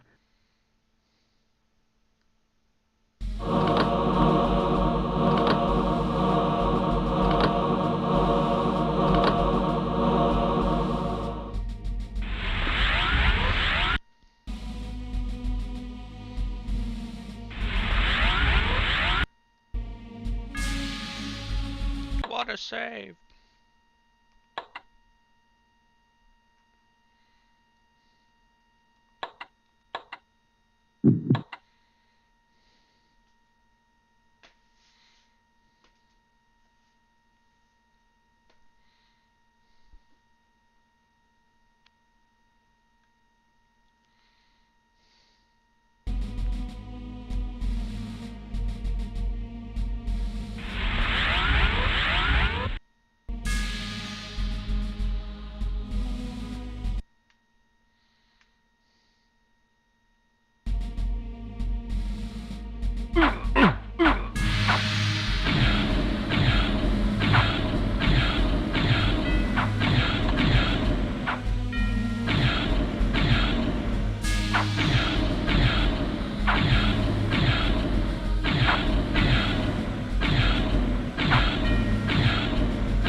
Save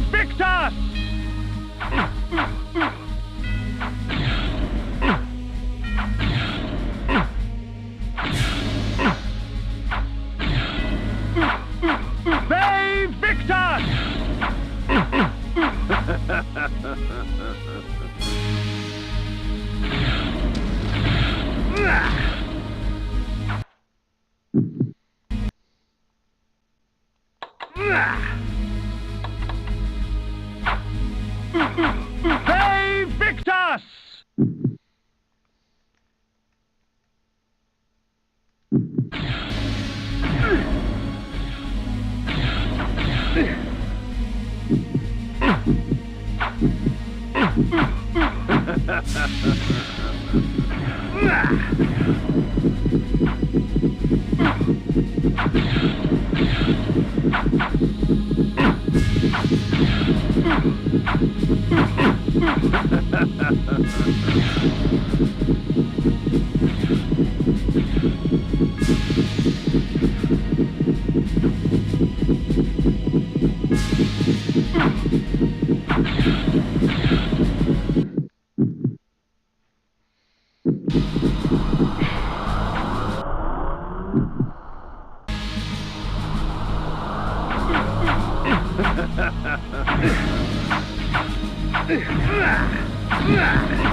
Save Victor! The Heart of Darkness.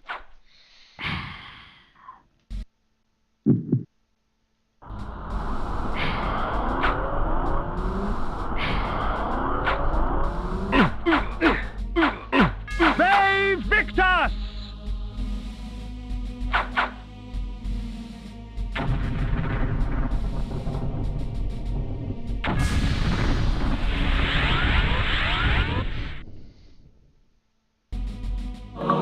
Havoc and malice, their presence in my hands keeps me from employing magic. Yet rest assured, they do little to hamper my relish for slaughter.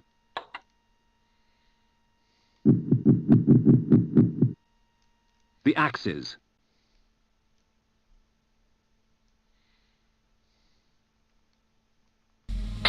Save Victus!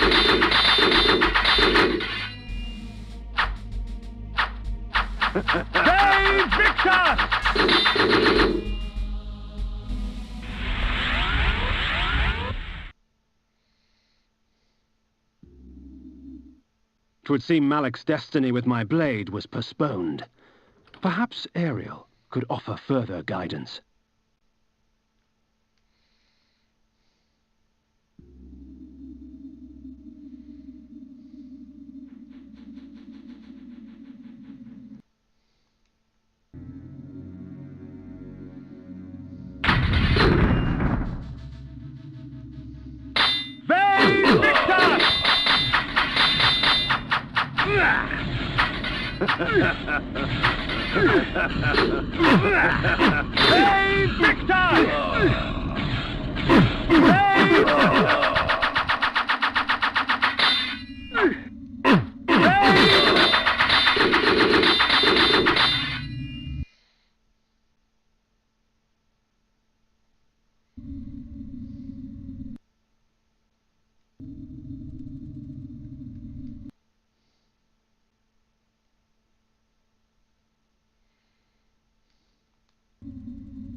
High upon the face of these cliffs, hidden amongst the complex network of caves, the underground sanctity of the wise Oracle of Nosgoth lay sleeping. Perhaps it was time to brave the winds and seek out this oracle from the vantage point of the heavens.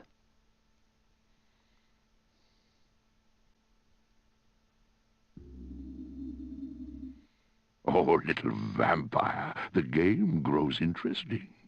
But with so many pawns, can you find the true player?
The Heart of Darkness.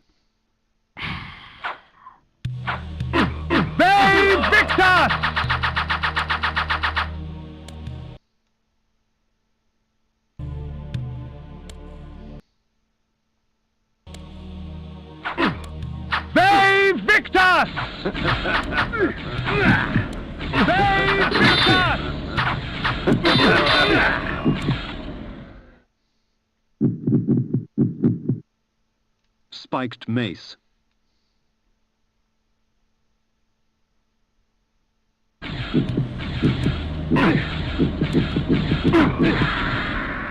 Fuck's sake. The Heart of Darkness.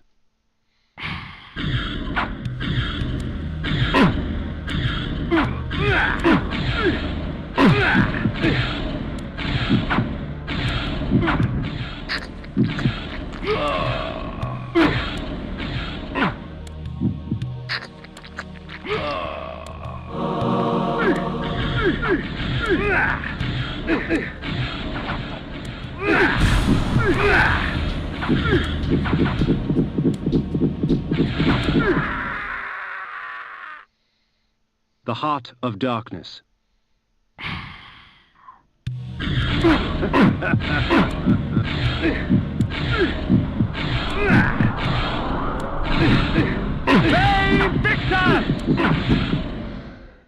Fuck it.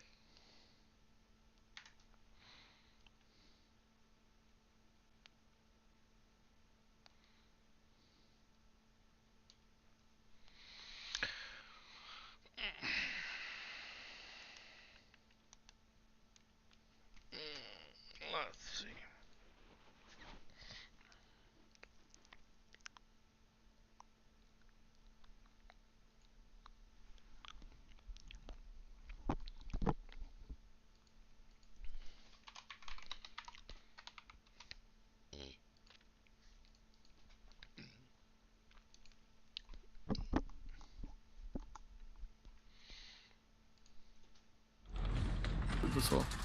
For sure. So that would be the best one. If we were to do something like that, it would be a race to Zesh, for example, would be something that's doable. Or Zesh 4 even. Zesh 4? I don't know. I feel like after like somebody would kill the boss once, that's kind of like the spell is like gone, right? Because you see them kill a boss and it's like, oh, but he didn't kill the same boss. That's harder. I don't know. Yeah. It would be like the first to killing a boss, I suppose. But there's also wonder... the viewer perspective. Sorry to cut you off, but there's also the viewer perspective of like, oh my god, he's killing the boss. Like, he's killing the boss for the third time. He exactly.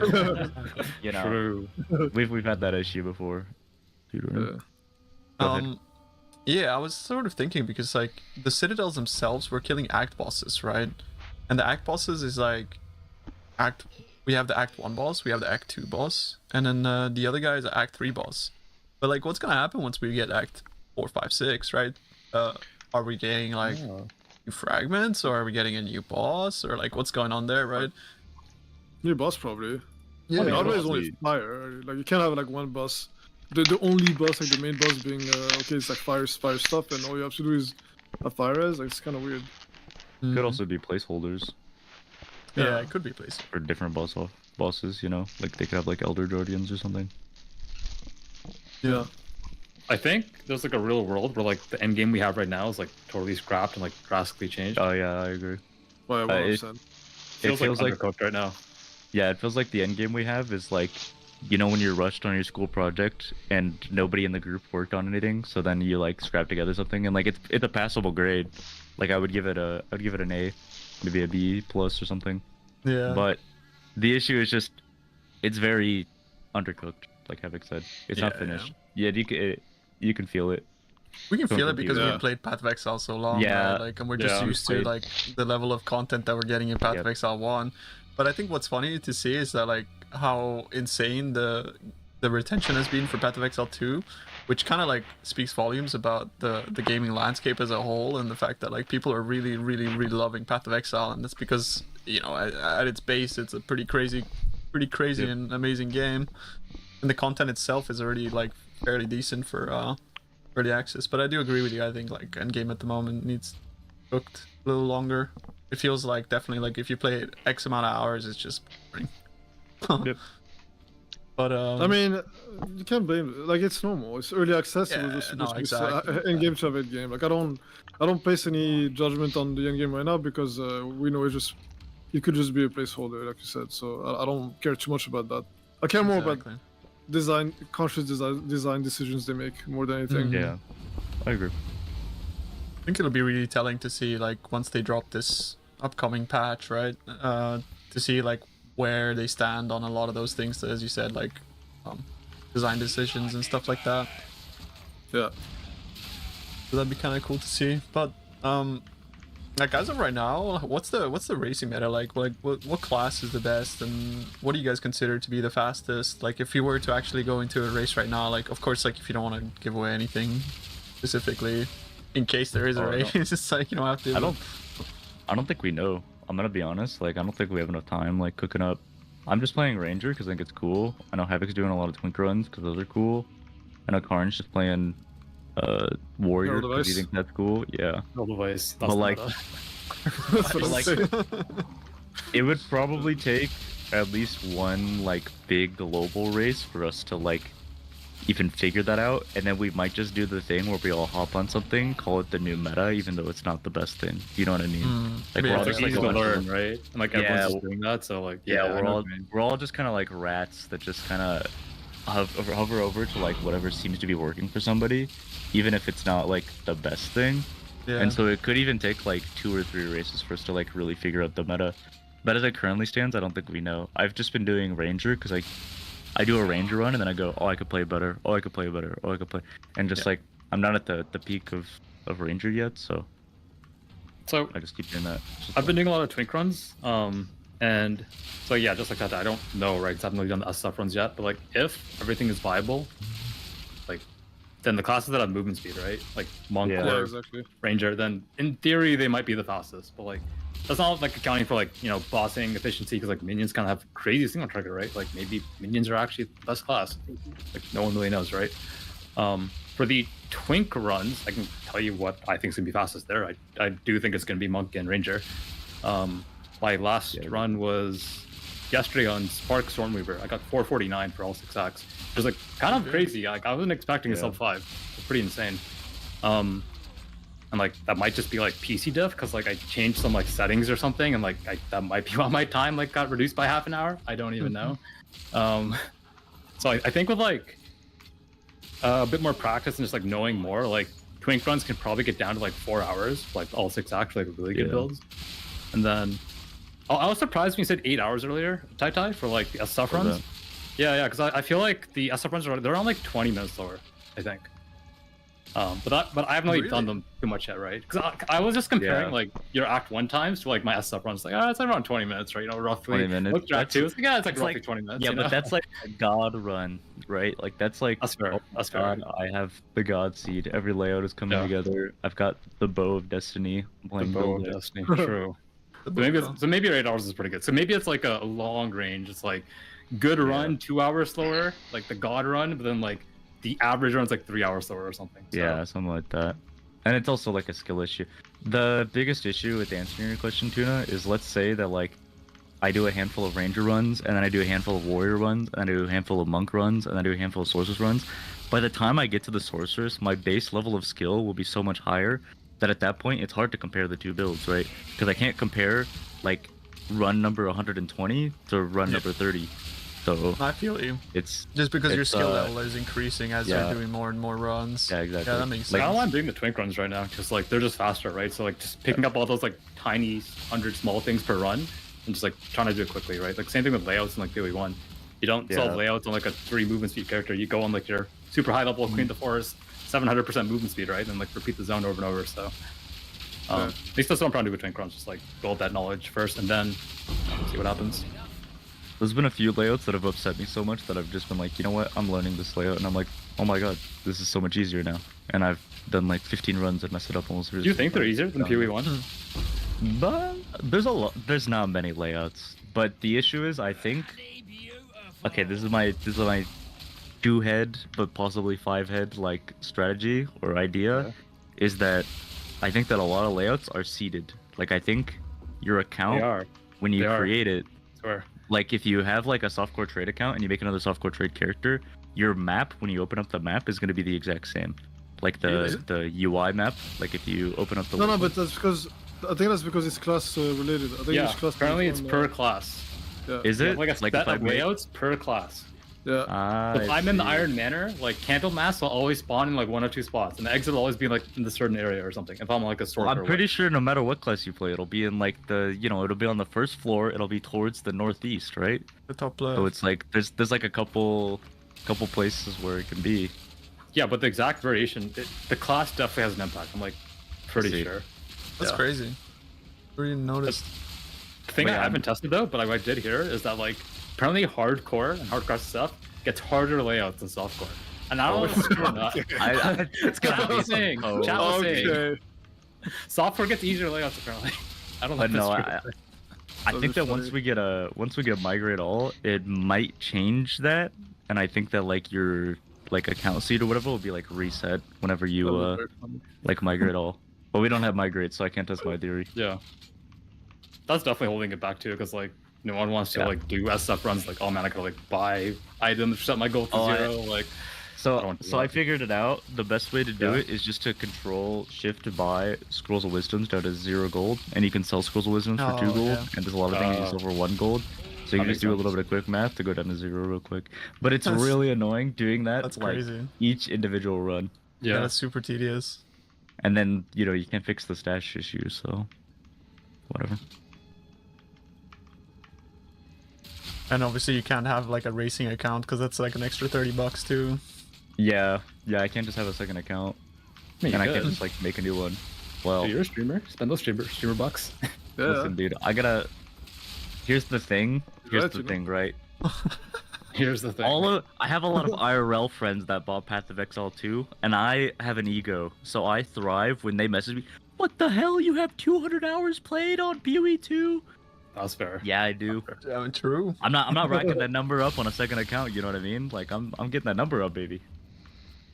I play you could always like standalone. AFK on your main account while you're like racing on your other account. It's the strats, dude. I get it. Speedrunning hours, bro. I see. But yeah, I've been really happy with the with how popular PvE2 is. Like, I actually have like IRL friends that I haven't talked to in like years, and I'm like, you know, it's the best build. Like, oh shit, I forgot you were real. My bad. Yeah, it has, bro. It hit that level of like notoriety. That's D4 Yeah. did, right? Like, I mean, that's because of the game is actually good. For real. Yeah. It D4 is has helped a because lot. of D4. Yeah. Like I always say that D4 is like the best marketing. D4 coming as the best true publicity PvE2 has gotten. I had a couple friends that started playing PoE1 because they were playing D4 and they were like, yeah, I finished my build and I don't know what to do anymore. And I was like, dude, play some PoE. Log That's in. sick. Log in, dude. I can't wait to play PoE1. Yeah. Next month for sure, right? Opium? Yeah, guys. Bro, yeah. hopefully. Dude, this month. They're dropping the trailer tomorrow. Oh no, my they're God. dropping the announcement of the announcement this month, I'm pretty sure.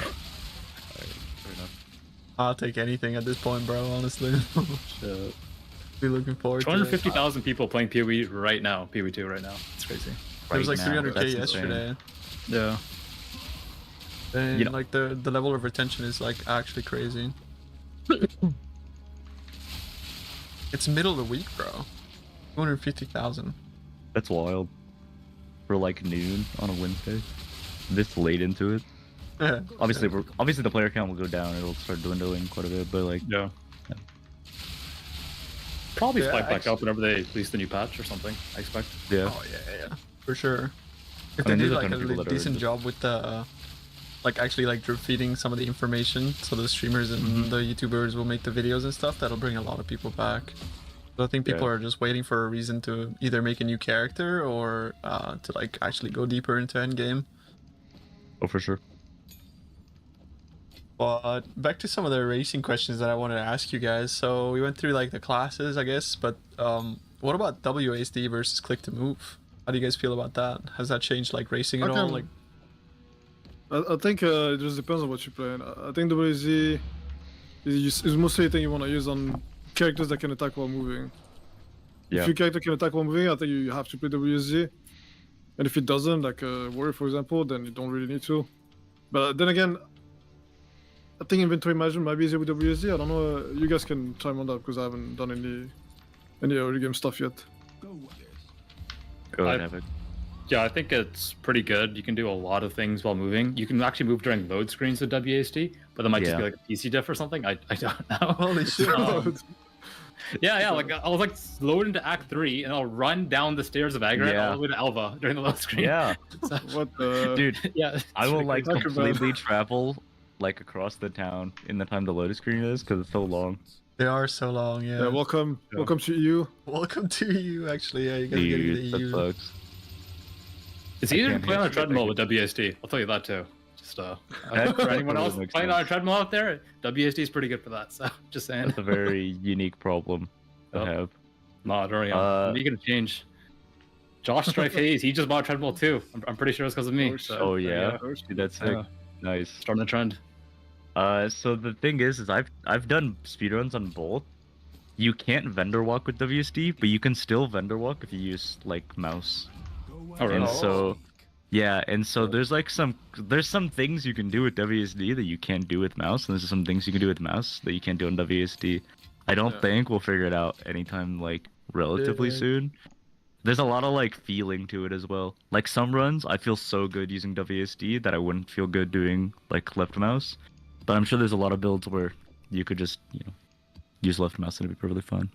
I mean, I think for speedrunning, you just swap in between the two. Is there a hockey for that? I've tried it. There's no hotkey, but you can change it without going out the loading screen. For some reason, if you hit escape and you go to like the interface. input Oh, yeah. options, Yeah. if you click the drop down, it'll say nope, you can't change from mouse and keyboard to WSD. But if you click the like bar underneath it, it'll just swap it. Yeah, that's I what don't know what- why. That's the most counterintuitive UI thing I've ever seen in my entire crazy. life. I didn't even know it was not worked. possible otherwise. Yeah. I always did it like this. The couple times I tried, I did it like that. I didn't know that was not supposed to work. Yeah, I don't know. I was getting mad because I wanted to like switch back and forth like every now and again, and somebody was like, "What? You can just click the bar." Okay, new feedback for GGG. Enable vendor walking with WASD so I don't have to like swap my keybinds every time I go to things. I would be down to swap back and forth. I like the little like sweaty thing. I mean, it's cool, The but issue, like, you know. The issue is hitting escape and then going to the options and then going to the UI and then clicking it and then hitting like accept and then hitting accept again. Like, it's too much just to be able to vendor walk in town once is the conclusion I've come to. So it's whatever you feel most comfortable on the run. Do you feel it's easier than PoE 1? Like with the mouse versus mouse, vendor walking? I don't know. Same? Same? Yeah, it's the same, I guess. Okay. I mean, it's like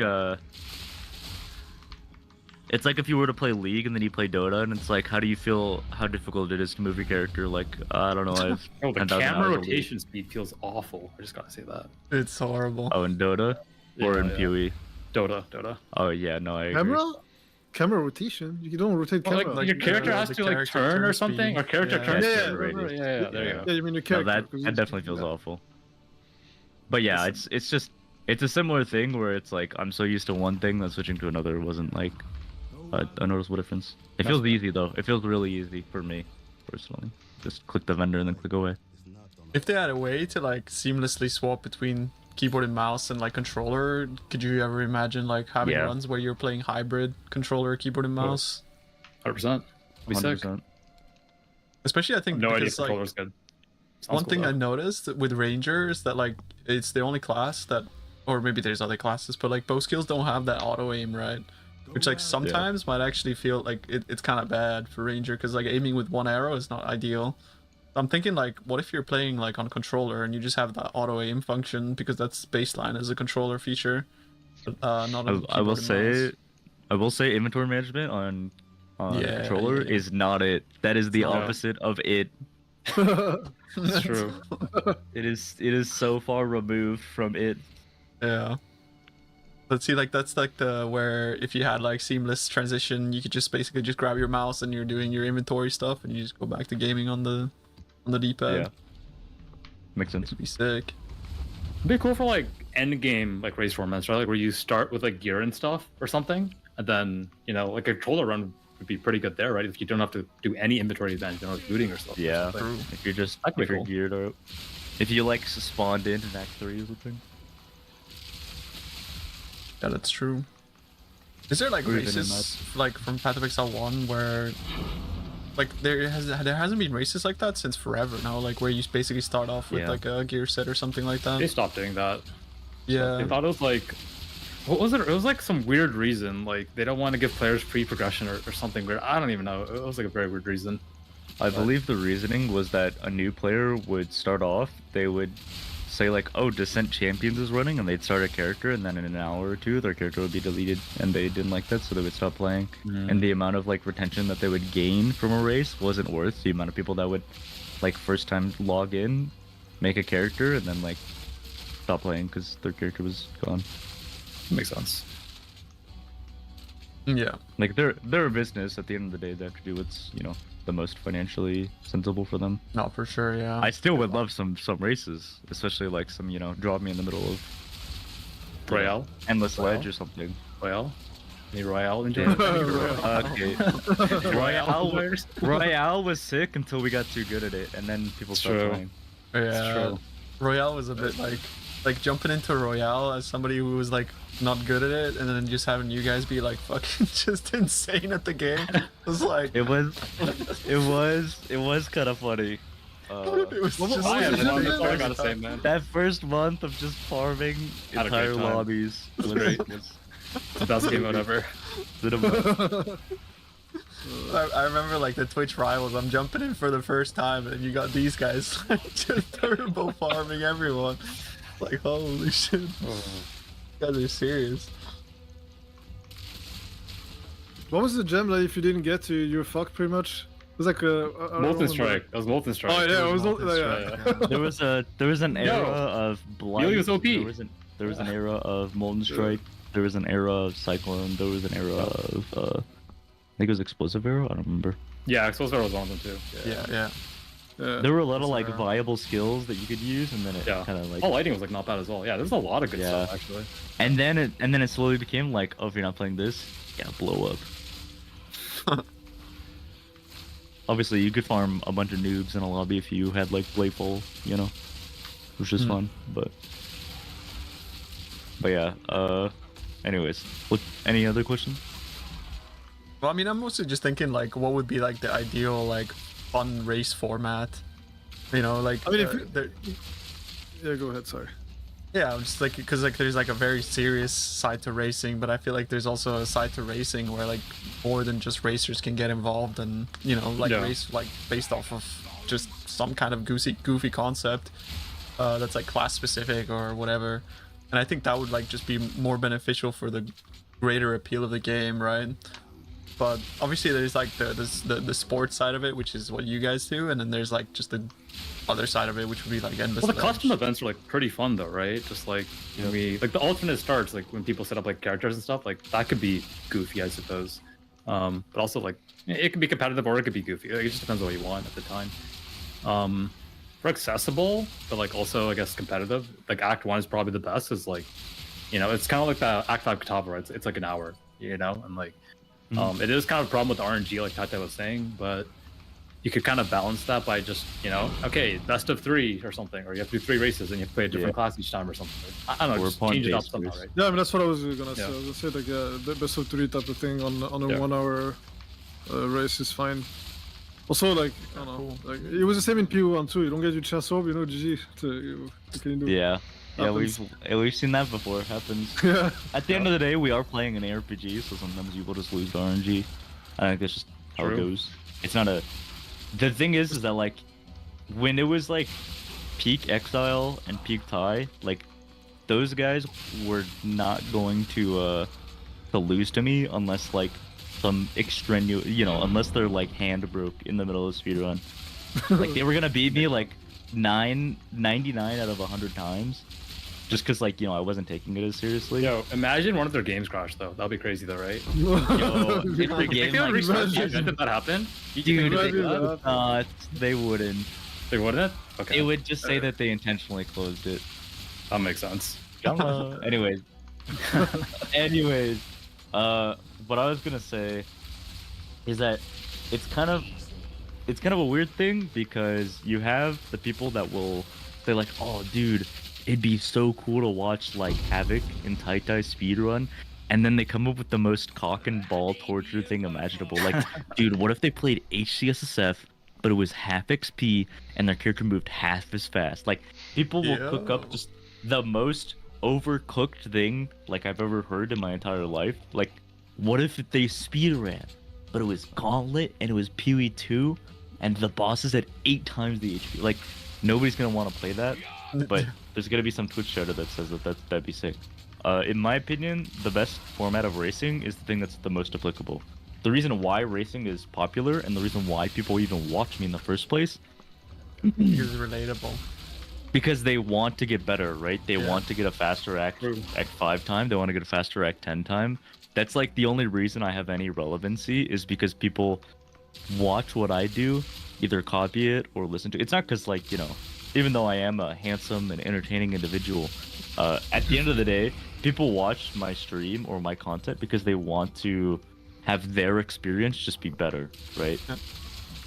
I feel that. I feel like you can really see that in games like Elden Ring and stuff as well. Like, there's like these glitch runs, and that's like a thing like for the speedrunners themselves. They sort of like, I don't know, you know, that's like more of a thing for them. But then you have like the glitchless runs, like any percent, all bosses, all that kind of stuff, and that's like really what pops off, because people that played through the game, they know like just how crazy what they're watching is in comparison to just seeing some dude flip through the floor or do some like obscene shit. Like, I do think that like there's merit to like gauntlet runs and stuff like that, because also the public has access to them, so they can experience what it's like too, and then be like, wow, that's crazy, and then watch Ben like just do everything with one hand tied behind his back, right? And that's like really like insane. But I do think like having a format that everybody can kind of like relate to is really important. It's just you've been through it, and then you also want to improve, and you can learn from the best, and yeah. Yeah, you definitely hit the nail on the head on that with that one, Tai Tai. Do you think more abstract it is, the more detached it becomes for people, and less interesting it is from a viewer perspective? Yeah, there will always be people that'll just kind of watch like any pure racing format, but I think that like you kind of want to go for the greatest like visibility, the greatest interest, and I think the greatest interest is always going to be the self-serving interest, which I don't think is like, oh, everybody is just looking up for themselves. I think it totally makes sense that people want to watch something that is applicable to them, because especially since, like you said, like, oh, I know how difficult Acts 1 through 3 are. It took me, it took some people like 24 hours like to get through Act 6 on their first character. So watching somebody do it in like 9 hours is probably sick. Sure, man. I think relatability is huge there. Do you guys expect there to be like kind of like community race things? Because like the community was kind of like spearheading racing in Path of Exile 1 as well. Like Camel with his races and all that kind of stuff. Like, do you think we'll see like a resurgence in this kind of stuff, or like as of right now, like how do you guys feel like the racing community is? Do you have like insider discords, or is there anything like that? Like, can you give us a little insight on that? We have like a group chat that like I don't know wall pretty much 24/7, and the only times I comment on it are just to say like the speedruns that we do should include like the passive points and like the labs and stuff. Yeah, like, that's pretty much the only time. Yeah, I think League Start % is the best format for racing because, like I said, it's a very like popular category, and I think that it's the better category than like keeping on. Like, the issue is that if we do like no skill points, no labs, no like we're gonna do some pretty degen things. Not only is it very difficult, it's not something that I want people to replicate. I want people to watch my speedrun and then go, okay, that's what I'm gonna do on League Start. I don't want people to watch something where I'm just like skipping Dweller, skipping Fairgraves, skipping the Golden Hand, and like, it's just some giga speedrun time. I want people to watch something and be like, oh, that's how you do that quest efficiently. Yeah. No, that's part of the reason. That's part of the reason I never got into all that stuff. Yeah, exactly. Because it was never useful. It's like on League Start, yeah. What's it gonna do for me on League Start? Nothing. Yeah, you're not gonna skip. You're not gonna skip six passive points when you're leveling to on day one, right?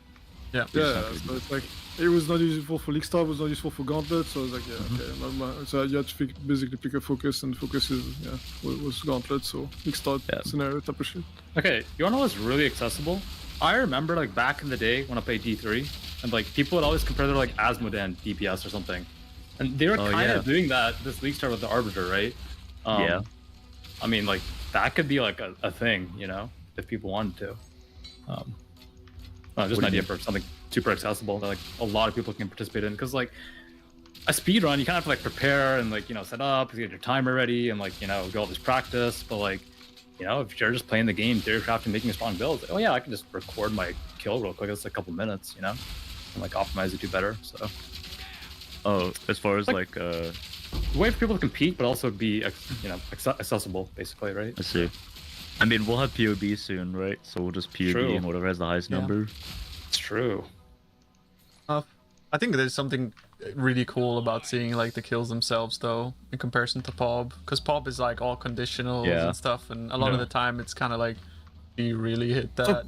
So, POB, I don't like. Okay, like there's a lot of problems with POB too. Is like people take it too much as face value. Like, oh, if POB says X, then it is X. But there's a lot of things that POB don't tell you. It doesn't tell you how a skill functions mechanically. It doesn't tell you how it actually plays in the real game. It doesn't tell you a lot of things. And I feel like I've seen someone. I was in Yugi's chat earlier, and there was a guy complaining about how he's like, oh, I need POB now, because he did not understand why putting on an item did not give him as much mana as he thought it would. But that was just at the end of the day, it's just like random basic math. You just if you understand the game a little bit, like you don't need that.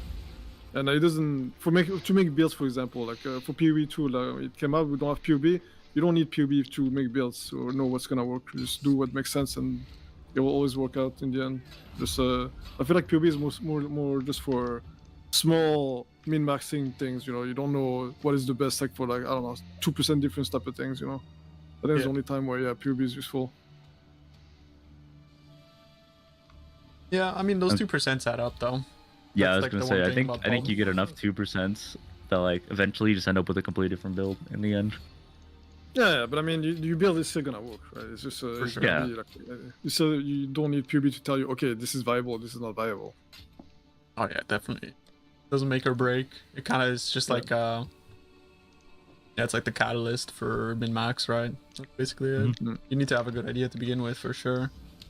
Yeah, we should have a POB 2 speedrun. Yeah. What is a POB 2 speedrun? Like, all right, make a build with these numbers, go. Just like, I don't know. With the highest Just DPS click every damage node of the tree. Then you Okay, but you have to only have some defense or something. I don't know. How much time is spent on your skill gem versus making your weapon? Oh, sure, dude. Why not? Half an hour ago. Yeah, I guess. And you got to so. play it in game after, you know? Whoa. Yeah. Let's see. That's the real speedrun, actually. That owns. There's a race format. I mean, that's kind of what There it people are is. doing with PoE Ninja. That's in itself like kind Yeah, of. actually, they are. Yeah. Yeah. I mean, as long as you put a leaderboard, people will race, right? That's. I think like GGG is missing out big time on like leaderboard content. Like the amount of content that you could have just by putting a leaderboard, even for something like fastest person to kill Arbiter, like who has the fastest Arbiter kill, and then you just like his name is up there. Elon Musk, Yeah, true. The issue with leaderboards is, remember what happened with Lab? Like with Yeah, Uber Lab? yeah, You but, just like, felt like oh, some yeah. guy cheating for like several years. Yeah, And like even if there's no financial reward, like oh there's no gem related to it, like there's still gonna be somebody that's like just a bug abusing something on Arbiter and not streaming it. Well, I mean, then like have a little bit of moderation, right? Like you ban the guy if he's really cheating. I like Was that's that like confirmed? it wasn't Was that guy confirmed. actually cheating? I mean, the guy was actually just like a god gamer that ram drived. That's the sense. sad part. It's like imagine like you're a Yeah, racer and he's you're just just so better good. than everyone else, and you're just booming everyone, and it's like, nah, we're just gonna remove their leaderboard because you're too good, right? Oh, that is sad. Like you're too good, but people are just like hating him. I mean, doesn't that tie to his argument though for like racing in general? It's like we get too good. Same with Royale, same with racing, and then like people go like, it's too hard. I don't want to compete. You know? Why bother? I have this opinion on racing that unironically racers are the ones that killed racing. It's not the community, it's not GDD, it's nobody else. I mean, we unironically killed racing because we would have like these big streamers playing our events. We'd have the Steel Mage, the Zizarin, you know, the Rise QTs, and the issue is that like if you're 3 minutes behind in Act 1, it looks really bad. If somebody's in Act 2 and you're not even fighting Merville yet, people are in your chat going, why is he so slow? XDD is so bad. What? And so it leads these big content creators to not want to play because they're not going to put in the amount of hours that I'm Exile is. Yeah. And so what you'll end up is an event that doesn't have big streamer turnout. And then because you don't have big streamer turnout, you don't have big viewer turnout. And so these viewers like kind of just go away. And so a lot of these racing events end up getting a lot less viewership because like the big streamers will just get hard omega flamed, and it's like the benefit to playing these races just to get flamed is not worth it. So yeah. I mean, it's insurmountable like how good like you guys are in comparison to other people, right? Like, and it's not like PoE 2 is like really a reset because I mean the fundamentals are still the same. PoE 2 and PoE 1. I mean, it's not like the base level of skill that I possess is a lot higher than something that like a big streamer possesses. It's just the difference between like spending every single day practicing versus not that's a skill. spending every single day practicing is like, you know, it's, But that's like it's a holding your lot. skill. Yeah, I mean that's don't take it for granted, man. Like practice is literally how people get good, and that's like getting good is skill. So same thing. Yeah, but what I'm trying to say is that like the level of effort that's put into it, while it is a skill, it's not like, oh, I'm better than everybody else. It's just the amount You're of not, time like, that I'm born investing into into being... this. Yeah, for sure. exactly. For sure. It's like that would be like undermining it, even like, you know, it's like, oh, he's just better because he's better. It's like, no, he's better because he works hard. Like, of course. But I mean, like, then Havoc's just born different. That guy's just built different. Look at him, machine. Yeah. What do you think about chat suggestions? Split the streamers and pro racers into 2 races, or like have them partner up or something. I think it's too condescending. Yeah. Too condescending. Yeah. Yeah. I think Like you've got like your zoo animals over here, and then you've got your actual players over here. I mean, I did that back in the day, and it worked. It was like pro racers, and then just like fun races or something. I guess that's true. People liked it.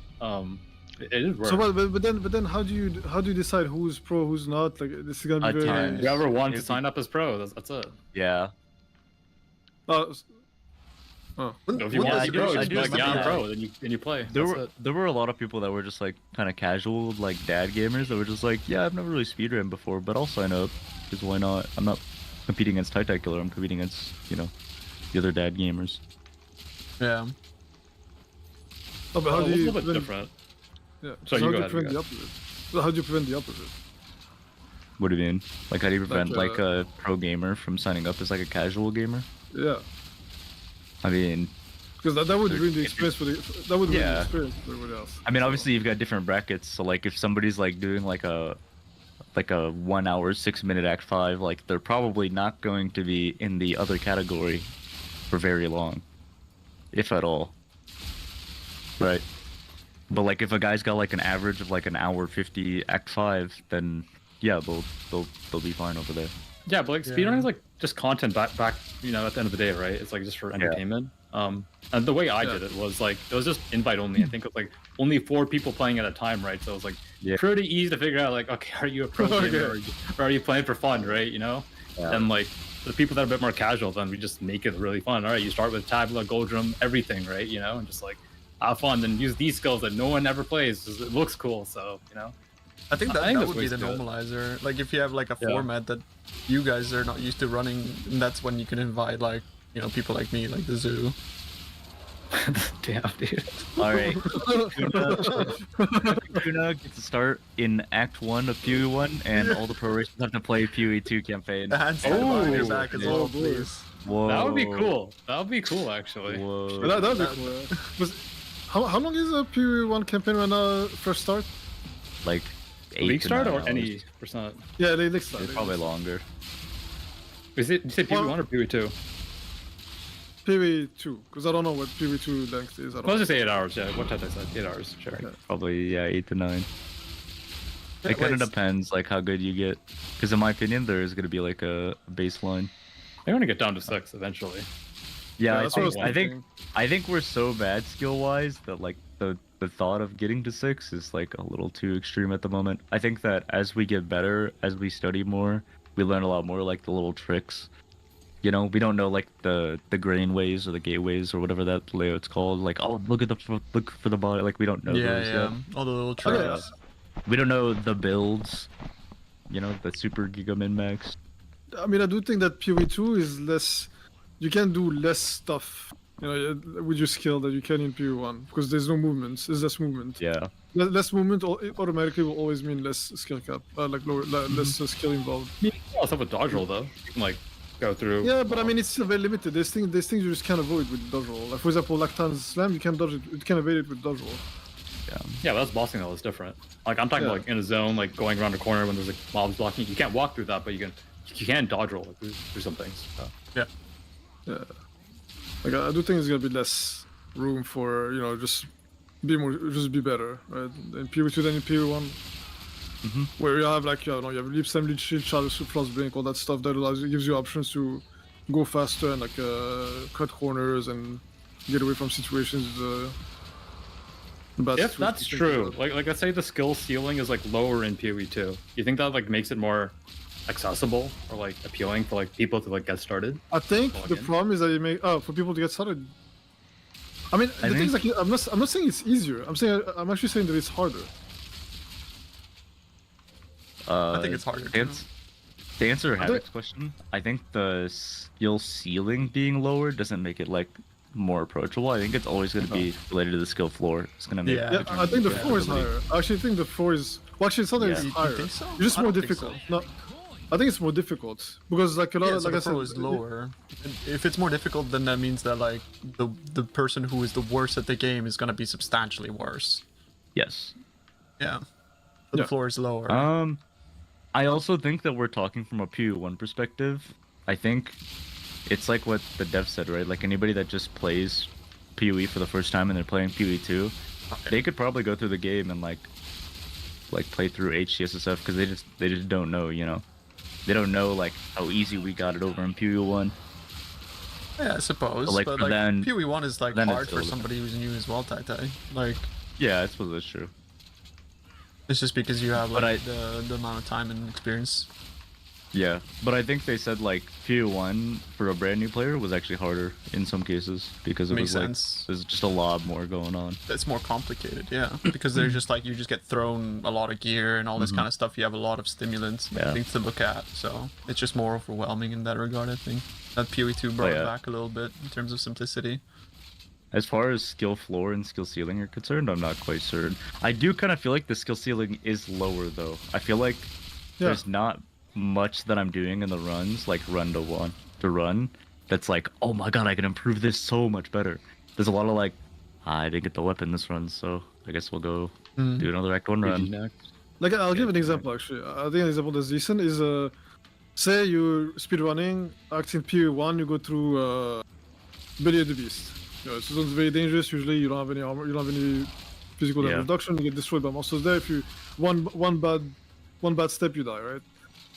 But you can do something about it. You can just have good movement, use the frostbing at the right time, etc., like a sidestep stuff.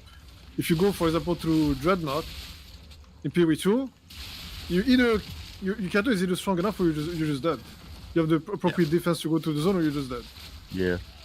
I think that's where the difference is in my eyes, at least. I kind of have to ask right now, since you brought up Dreadnought. Like, I feel like everyone's hating on that zone. I feel like the zone's like really sick.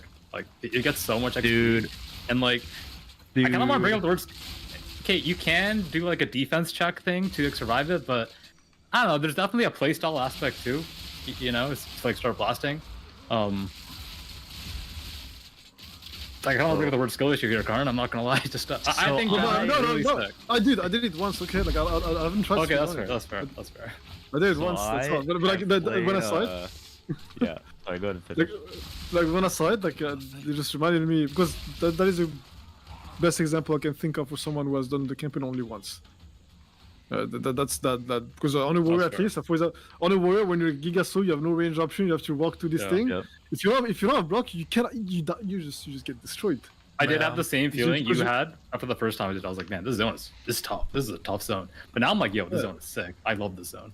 No, I mean, I'm sure. Like, if I were to do it again, like a second time, I'm sure I would be completely fine with what I know now. But there is still less for you to do, gameplay-wise, in that zone, that you can do in a similar zone in PoE1. Is what I'm saying. Yeah, I agree. Because the difference between playing these like ranger runs and then I did like an ice monk run. Because here's the thing is I originally started playing PoE2 as a lightning monk, and it was straight ass. And then I stopped playing like Endgame, and I went, you know what, let's go do some speed runs, do some Act 1, Act 2, Act 3. Still haven't finished an Act 3 run because I keep falling asleep. And I eventually went, you know what, I want to make an ice monk, but I want to start it the same way that I did. Because what if it's just a skill issue? What if my lightning monk was actually sick, and it's just like, oh, Act 1, as a lightning monk, you just have to play super well, you just need a good weapon. I was like, dude, I've done like 15 runs, I know what I'm doing now. I understand it now. Yeah, no, it was still ass. It was like an hour 40 instead of like 50 minutes, and yeah, it was awful. It was literally like almost double the time. It was terrible. Act 1? Is that yeah, your I'm issue? literally Yeah. Act 1. Act Yeah, 1 is Act very 1 was difficult. horrible It's as lightning monk. like, yeah. The best way to go through like as a monk is literally to level his bows. Like that's how it goes in Act 1. Yeah, Act 1 is horrible. And then Ice Monk was night and day different from playing Lightning Monk. It was so much better. It wasn't even comparable. Full damage. And so I think, strong. yeah, I think currently there's just a lot of like balancing things like that. And so I think as we play more, we'll figure out more things that are kind of like that, but for like other classes and stuff. Yeah, for sure. But comparing the classes to each other is a little out of the picture at the moment. Yeah, especially since we have like 24 more ascendancies incoming, right? That's crazy. Yeah, we don't even have we don't. 24. I keep thinking. Yeah, I keep thinking like, man, we really don't have much, do we? We have nothing. Is this it? is this the game? And then I look through the skills tab and I'm like, empty. Yeah. You know, soon to be released. And I'm like, ooh. Just think of melee, like once you get like all the weapon bases, it just opens the floodgates. Axes, give me axes. Yeah. Axes. Onslaught. Spears. Onslaught on kill. Yeah. Flails, bro. There's a rig. What the hell? Like we're getting Yes, flails. rush. It's gonna be sick. Flail sounds cool. Yeah, I think like melee kind of got the short straw because of the fact that it just launched with maces, unfortunately. Like I mean, okay, the things with maces, like it could have been good. They just, I think there's a lot of mistakes they made in designing the archetype, the weapon, and how they wanted it to be. Like, why does every single node on your tree have, or not every single, like reduced? Why do so many nodes on your tree have reduced attack speed? Yeah. And why do every skill have a massive speed penalty, and sometimes they even have added attack base time? Why have all these things? Like all they do is make the character feel like shit. That's all. Well, I think that's because of the whole mace thing. It has to be. Yeah, but okay, the thing is like it needs to be an upside to that. Like the idea is like, okay, you attack slow, but you hit really hard. But that's not really the case though. Yeah, like if you attack slow, you need to do more damage. You need to actually do more damage than the alternatives that actually have smooth, fast attack speed and have less damage. Well, at least that's what they should be. But it's not the you're case. comparing it to like, you're comparing it to staves, right? Unless staves, anything else. Like for example, Staves, caster. Yeah, like literally anything minions. else. If your character is slow, he needs to be stronger in another way, and the other way is doing more damage or having more coverage, I guess. Is this stun at least? Like, no, that's the thing. He doesn't even stun better than other damage. Yeah. Like it does stun well in campaign and in lower tier content, but when you do tier 4 bosses, it does not stun. I had to go through so many hoops to try to make stun work, and it barely does. And you will get like one stun off, and then you forget about it because then bosses have too many abilities, and you can't really you don't have enough uptime to keep this, because the stun bar goes down. That is a problem too. Like whenever there's any downtime, which there will be if you play a melee character, then your stun build up goes down and it's over. Then you cannot stun anymore because you will never catch up basically. And it's like, imagine if, for example, a node on the tree gave you, like, I think a notable gives you what, 10% more increased attack speed. Now imagine it gives you 15% attack speed, but you have like 10% reduced damage. Would you take it? Yes. No. Maybe. I mean, yeah, I think the answer is always yes. Yeah. I think the answer is always yes. But it's not the case with damage, because you know, if you just lose some damage, that's fine. Just do a bit less damage, that's okay. Your character does not feel worse. Sorry. Yeah, if you lose a bit of damage, that's fine. If you lose attack speed, your character feels a lot worse to play, and that feels really bad. Yeah. I think I heard it the other way around. I'm gonna be real. Yeah, sorry, I mixed them up. But yeah, I meant to say, like, if you lose attack speed, it's bad, but if you lose a bit of damage, you don't mind. It's just okay. Your character is slightly less powerful, but it's gonna have, like, it's not even necessarily gonna be less powerful, because you trade damage for speed, which technically in a lot of cases is the same thing. It's just that your character will feel better. In some cases, you care more about attack speed, or you know, the damage you can make it up somewhere else. Attack speed, you cannot really make it up somewhere else. I mean, it's been talked about a bunch, like, you know, armor versus other defensive layers, but the way that my brain exploded on day 3 when I was trying to figure out how to make my lightning monk tankier, and I just kept looking at the tree and I was like, not really seeing any life nodes. Oh, but here's an ES node and another 60%. ES node and another ES node and another ES node and another ES node, and almost every single one of these has evasion with it as well.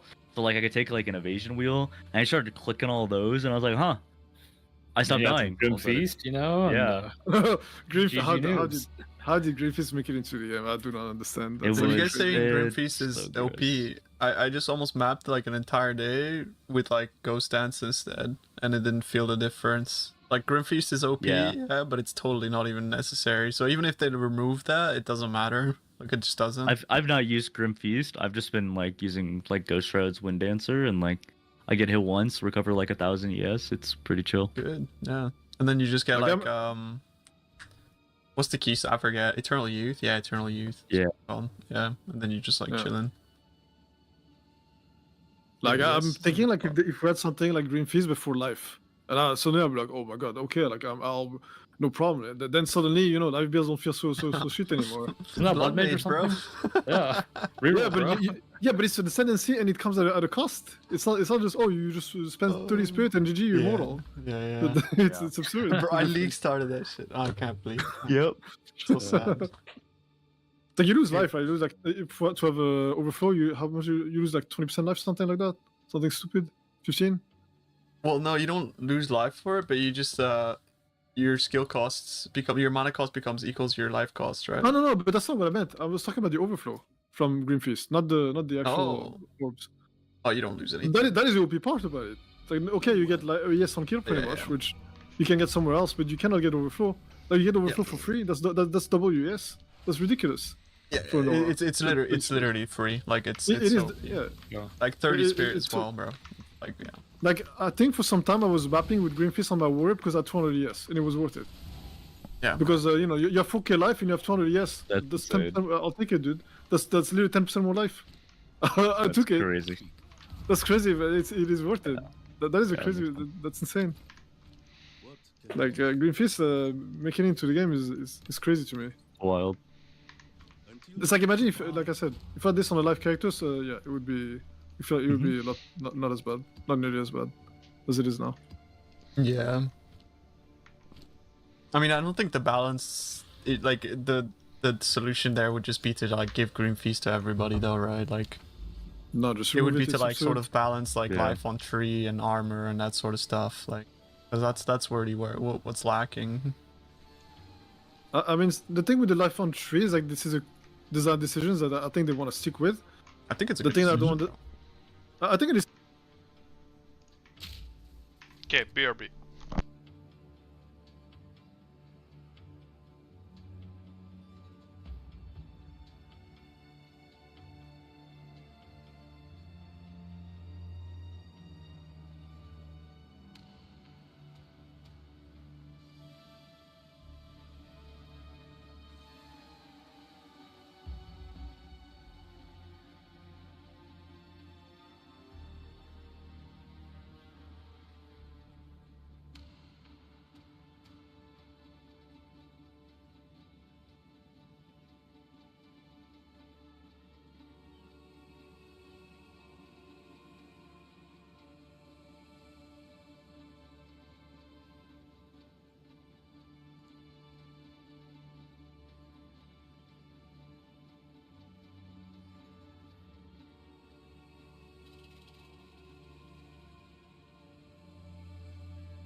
Ha.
Kinda have to.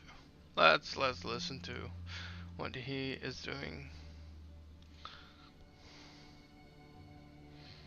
General, the actual movie itself. Look what I...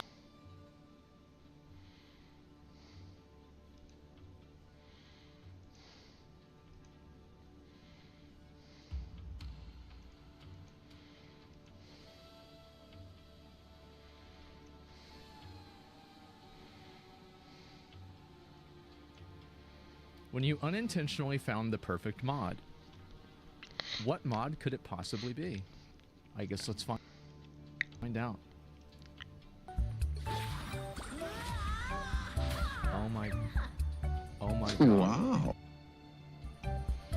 Jesus Christ. Oh my god.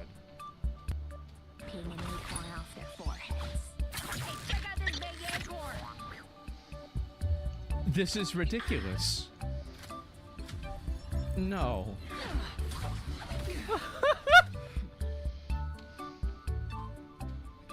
Man. What a game.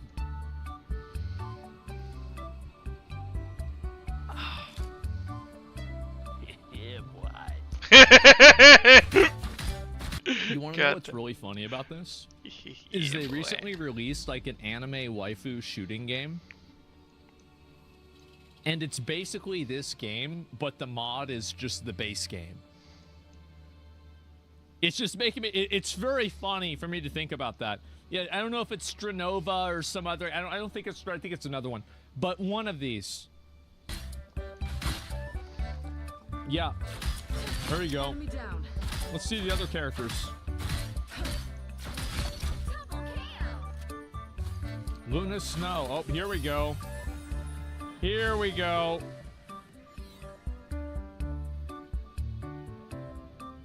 Oh, it just makes her ass jiggle? Ice. Yeah. Yeah. Man. That's definitely a buff. I can tell. It's absolute. Yeah. Oh, man. Cloak and dagger. Yep. There we go.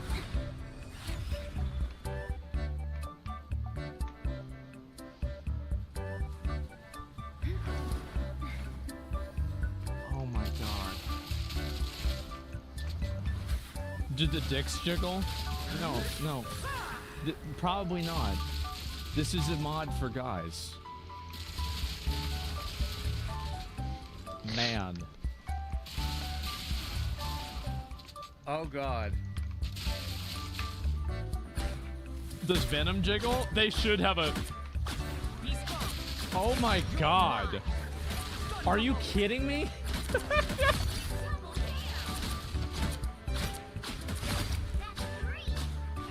Wow. This is insane.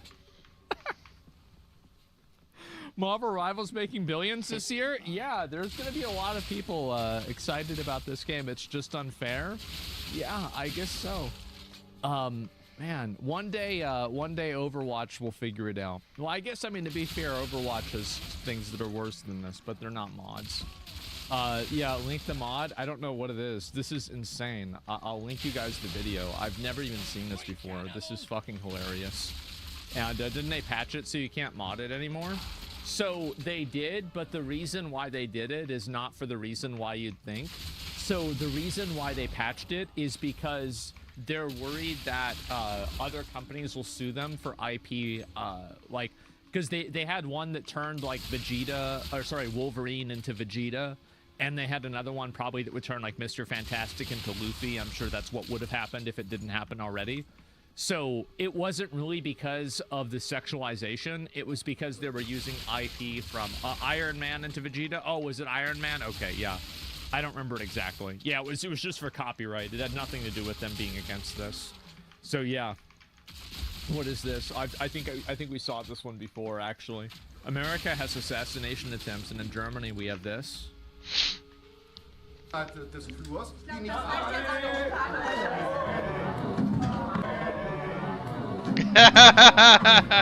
Get wrecked. Eat it.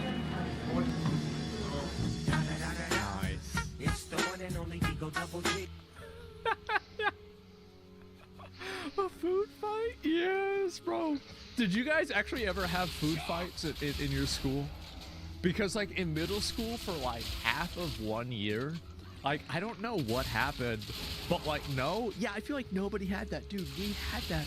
I remember you would get these, remember like those rolls? The main thing that we would do is we would get up and throw the roll as hard as you can all the way across the cafeteria and try to hit somebody else in the face. And I remember like the teachers, like I'm thinking back in my middle school, it was so bad. Because they had one, they even had a microwave, and like back then, you know, like again, I'm old. So like back then they had like those AOL free CDs that they would give out everywhere, like at Blockbuster. And so we would take CDs and microwave the CDs. And I think the microwave got set on fire like 5 times. Oh no, yeah, bro, well this is before they had cameras. Yeah, floppy disk, yeah. It was so fucking for pay for our food, nobody would do that. Well, they would usually give us things that we didn't want, right? That's what it was.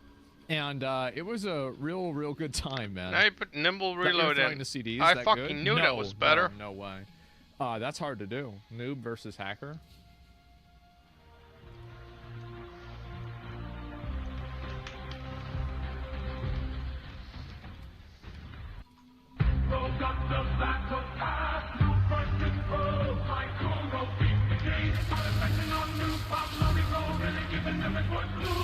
The best thing about this is the way that I bet gacha players feel when they see free-to-plays.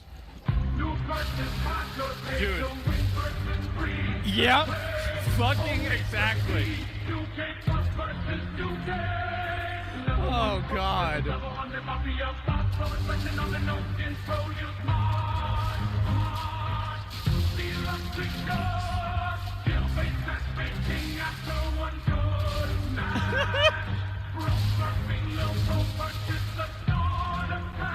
This is so dumb. How does this happen, though? So, how does this happen? Like, who thinks it's a good idea to have their kid in, like, a fucking Cadillac or some Rolls Royce pull up to a bunch of, like, poor African kids and then give them, what is this, like pieces of an apple or something? Like, how do you even, like, it's fake? You think the whole thing's fake? Rich people? I don't know, man. Yeah, it's like, yeah, it's like you're flexing on him, man. You see there's a Lich King now in Genshin? I didn't see, dude, it's AI? You think it's AI? If it's AI, it fooled me. I wouldn't have expected that to be AI at all. That's really good AI if it is. I have no idea. Yeah, it's part of the attraction. Yeah, everything's AI. I feel like everybody thinks that everything is AI now. Whenever you see something that looks ridiculous, instead of people saying, wow, that looks ridiculous, they're like, oh no, that's AI. Yeah, it's AI. No, that's what it is. The ancient Egyptians predicted the Ahego face thousands of years ago. Oh shit. Damn. That's great. Wow. What the fuck? So there were Coomers even back then? I mean, I guess that makes sense, right? I mean, I feel like... Like, what do you have to jerk off to back then? Like, coconuts? Like, you put two coconuts next to each other and jerk off to it? I feel like, yeah. Yeah, bro, like, you got... it's a different kind of tablet. Yeah, you had the actual tablet. Like the Rosetta Stone. Man, that's nuts. Statues? Yeah, I guess so. Fuck, stone hentai? I guess, yeah. Blue Sky is losing it over Zuck's changes. Oh, God. So, this is massive. All right, so... Zuck will be personally lynching queers from lampposts by the end of the year at this rate. What?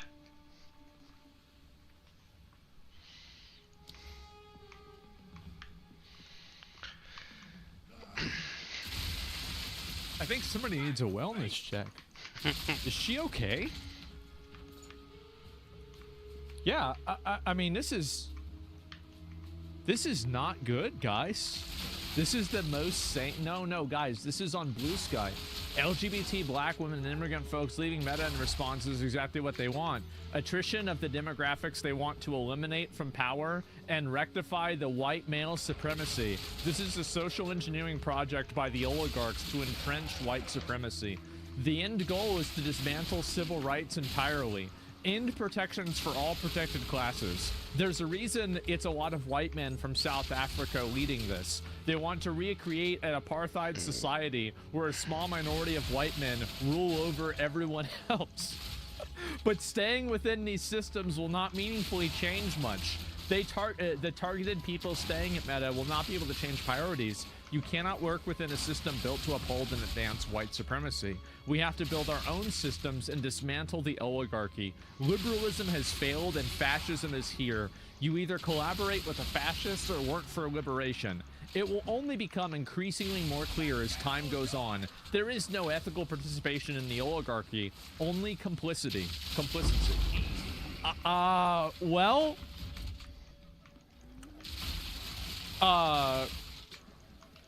So there's a lot of people. See, isn't it great that we have Blue Sky and now all of those people are just over there?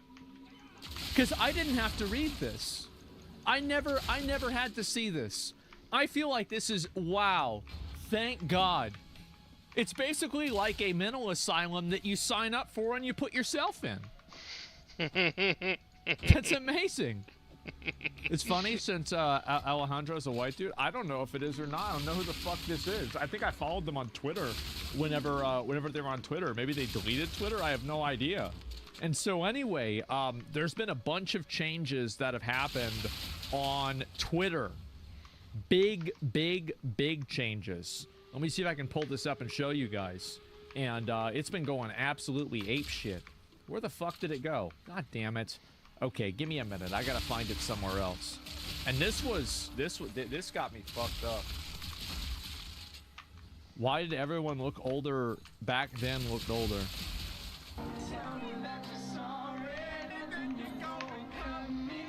Man, this really stressing me out, bro. I graduated in 2008. And it's back then. It's back then. Like that was. Yeah.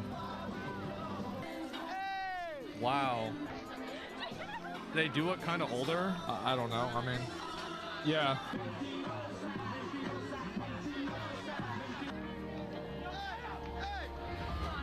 Oh my God. It's because they're wearing formal clothes. I guess so. It's just so weird for me to fucking see that, man. Now, I know this might come as a shock to you guys. You might not believe it, but I didn't go to prom. So I have no idea. But I know what my friends looked like in school. Yeah, I know. You would have never guessed, huh? But I never went to graduation either. And yeah, me either. They all look 30. I mean, I could see why people say that. I don't know. And yeah, kids in high school want to look older and mature and pass for 21. Yeah, I mean, maybe a bit. I mean, fuck, like that was never really a thing for us. But I mean, it didn't need to be a thing. The good old days before the woke plague. No, I remember like we thought it was like woke back then. God, I don't even know if I should. Time is of the essence. We would do some bad shit.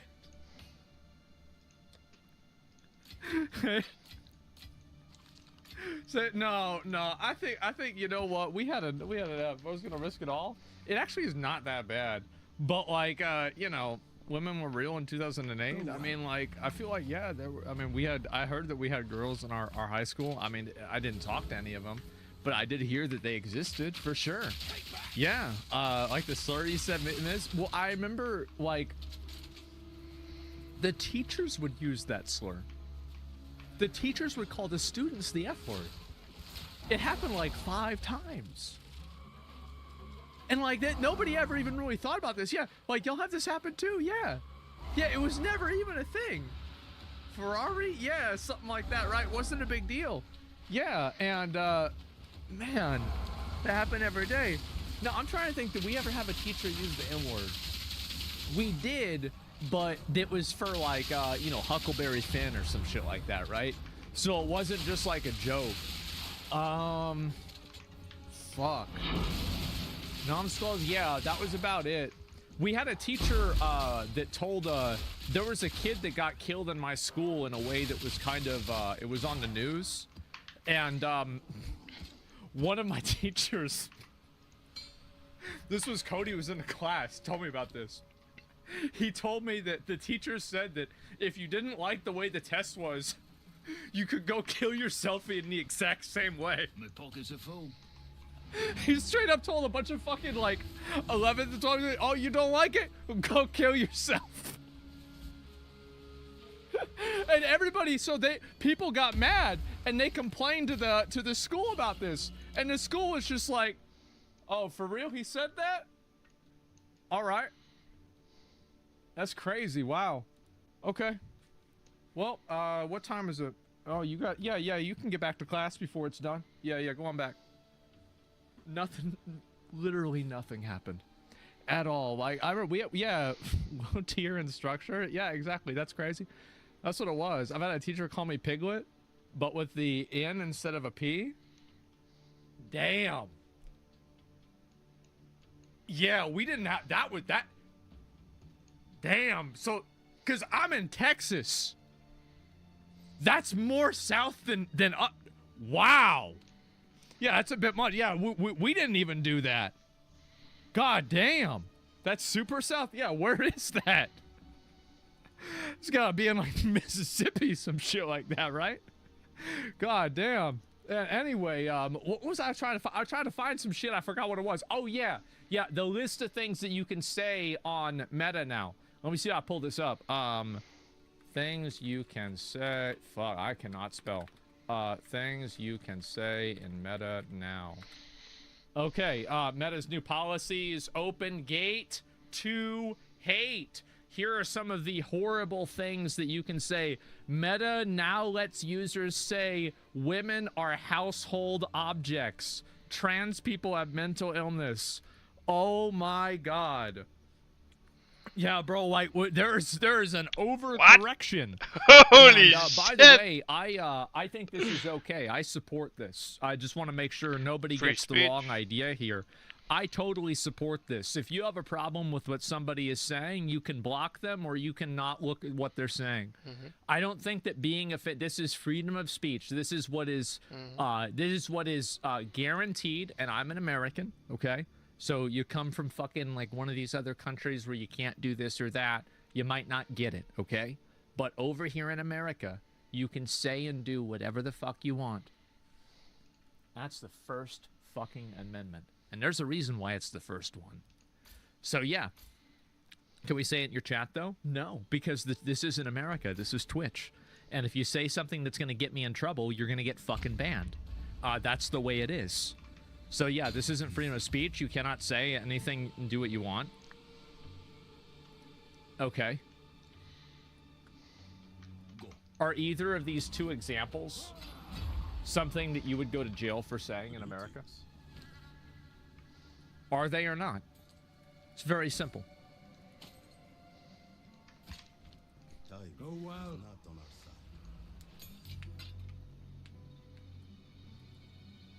It's not freedom of consequence. Freedom of speech is fundamentally freedom from consequence. I don't know how people don't understand that. That's like saying in North Korea, well, you can say whatever you want. We're just going to kill you after you say it. So would either of these things put you in jail? Oh, but that isn't what you said? Go into a theater and shout fire? Oh, so you're thinking there are some instances of things that you can say whatever you want, and it's not technically whatever you want? Okay, you're making some pedantic argument that unfortunately you are technically correct on. That he is right. No, you cannot say anything that you want. You can say almost anything that you want. And annoying, like everybody knows that, but you know, just because somebody wants to act smart, yeah, it's a bit, yeah, it's whatever. Move on. Let's move on. Anyway, so Meta now lets users say women are household objects. So we'll go ahead. We'll look at this. And so this has been a massive, massive, massive change. Let's take a look at it.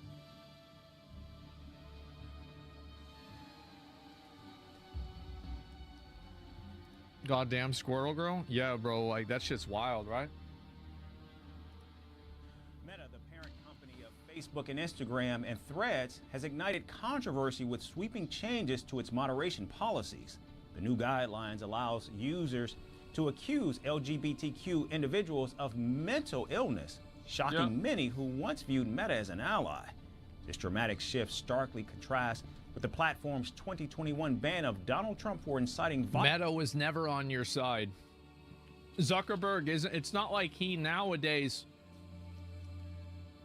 It's not like he just randomly started doing jiu-jitsu and tanning and now he's a bro and he cares about the Constitution. He never cared about it. He doesn't care about it now. He cares about being congruent with what the leadership of the company wants him to do. Violence. He's a survivor. January 6th Capitol That's what riots. he is. Critics have called the move a dangerous rollback of protections for marginalized groups. Here's more on the about face by the social media giant. Yeah. Social media platforms bridge gaps and connect people It's worldwide. crazy for me to see Instagram and not see it filled up with hoes. Like, why do you even have Instagram if that's not what you use it for? I can't even imagine that. Like, yeah, really. I mean, I don't get it. However, they also serve as tools Weird. for hate, misinformation, and abuse. Oh, here we go. Misinformation again. And Meta's latest policy changes have raised significant concerns, especially among the LGBTQ+ community and human rights groups. This Tuesday, This is from back Meta in the day. updated its moderation guidelines for Facebook, Instagram, and Threads. The changes now allow accusations of mental illness against LGBTQ+ individuals, specifically regarding their gender identity or sexual orientation. If that wasn't enough, Meta's revamped guidelines will now also tolerate terms like weird, address women to... I mean, like, what is this hall monitor shit? Comma, non-serious usage of the words weird? So you can say that being gay or being transgender is weird now? Oh my god. Like weird. Wow. Address women to be household objects and black people as farm equipment. Of course, just like many other times, Meta justified this move and cited political and religious discourse around homosexuality and transgenderism. So we built a lot of complex systems to moderate content. Yep. But the problem with complex systems is they make mistakes. Even if they accidentally censor just 1% of posts. Farm equipment is crazy. No, what's crazy is the fact that that's the abbreviated term that they use. I've been on the internet a long time. Like, that's not the full thing that they say. To millions of people. And we've reached a point where it's just too many mistakes and too much censorship. The recent elections also feel like a cultural tipping point towards once again prioritizing speech. Black So people we're going to as get back to our farm roots, equipment. Jesus focus Christ. on reducing mistakes, simplifying our policies, and restoring free expression on our platforms. Policy This should be adjustment has temporary. sparked outrage among advocacy groups which accuse Meta of enabling hate speech. Well, they are. They are enabling hate speech. That's absolutely what they're doing. But hate speech is protected under the First Amendment.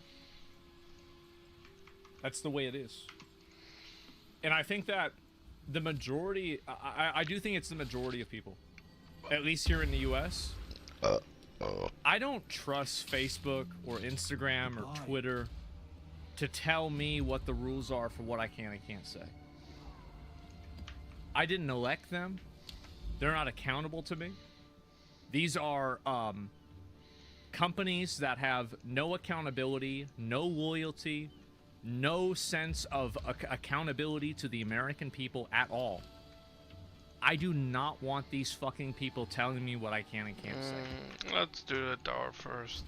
That's it. I don't want them making these decisions. It's a private company that can control anything you want. It's not about whether they can or not. Everybody knows that they can. It's about whether you think They it's should. a good idea or not. Saying something can happen, yeah, of course it can happen. That's why you support TikTok over them. Well, I support all of them because it's freedom of speech. That's it. Yeah, it's the First Amendment. It's that simple. Without these necessary hate speech and other policies, Meta is giving the green light for people to target LGBTQ people, women, immigrants, and other marginalized groups with violence, vitriol, and dehumanizing narratives. With these changes, Meta is continuing to normalize anti-LGBTQ hatred for profit, at the expense of its users and true freedom of expression. No, that's not true freedom of expression. People can say anything positive they want. Like saying, I don't like this logic that people are using now, that because people can disagree with them, there's no longer freedom of expression. Well, it's like if your ideas can only exist in an ecosystem where they can't be attacked, then I don't think that it's almost like, so in order to have freedom of expression, other people can't express themselves.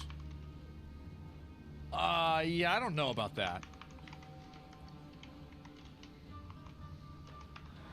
Meta's overhaul extends beyond LGBTQ+ issues. The company has also scrapped policies prohibiting insults based on race, ethnicity, national origin, disability, and gender identity.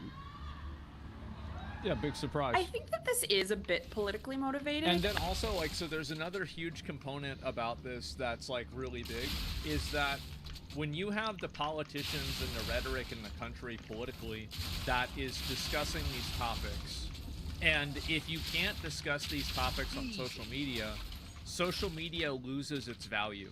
So because the culture has shifted a lot towards people being more accepting of, opinions that people would say would be discriminatory or hateful, if you can't platform different politicians that are saying that stuff, well, here's what's going to really happen.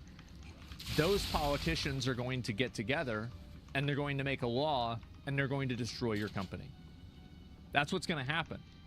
Because now that they're in control, if you start banning all of them, they're just going to remove your Section 230 and destroy your entire company overnight. And do you think Trump would do that? Absolutely. In a heartbeat. He would do that. And you know what he probably would do? He probably wouldn't do it. He'd just say he was going to do it, massively tank their stock, and then not even do it in the first place. But I also think that there has been a huge push worldwide for these changes to happen. The oversight board, for example, with Meta was an interesting experiment, and obviously, it's not going to continue in its current form, but there will be implications from it. After the major policy reforms, CEO Mark Zuckerberg also announced a major shift in fact-checking. Yep, big surprise. Zuckerberg explained Meta will replace its trusted organizational partners with a community-driven system similar to X's community notes. Well played. First, we're going to get rid of fact checkers and replace them with community notes similar to X, starting in the US. So over the next couple of months, we're going to phase in a more comprehensive community notes system. Yeah, we looked at this already. Meta's current stand contrasts sharply with its previous policies. What a surprise.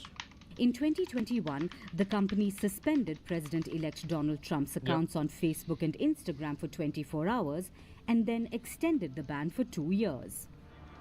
Yeah, see, this is about, remember this? This is a real good time. And anyway, so the fact is that Meta and these companies are like nothing next to the government.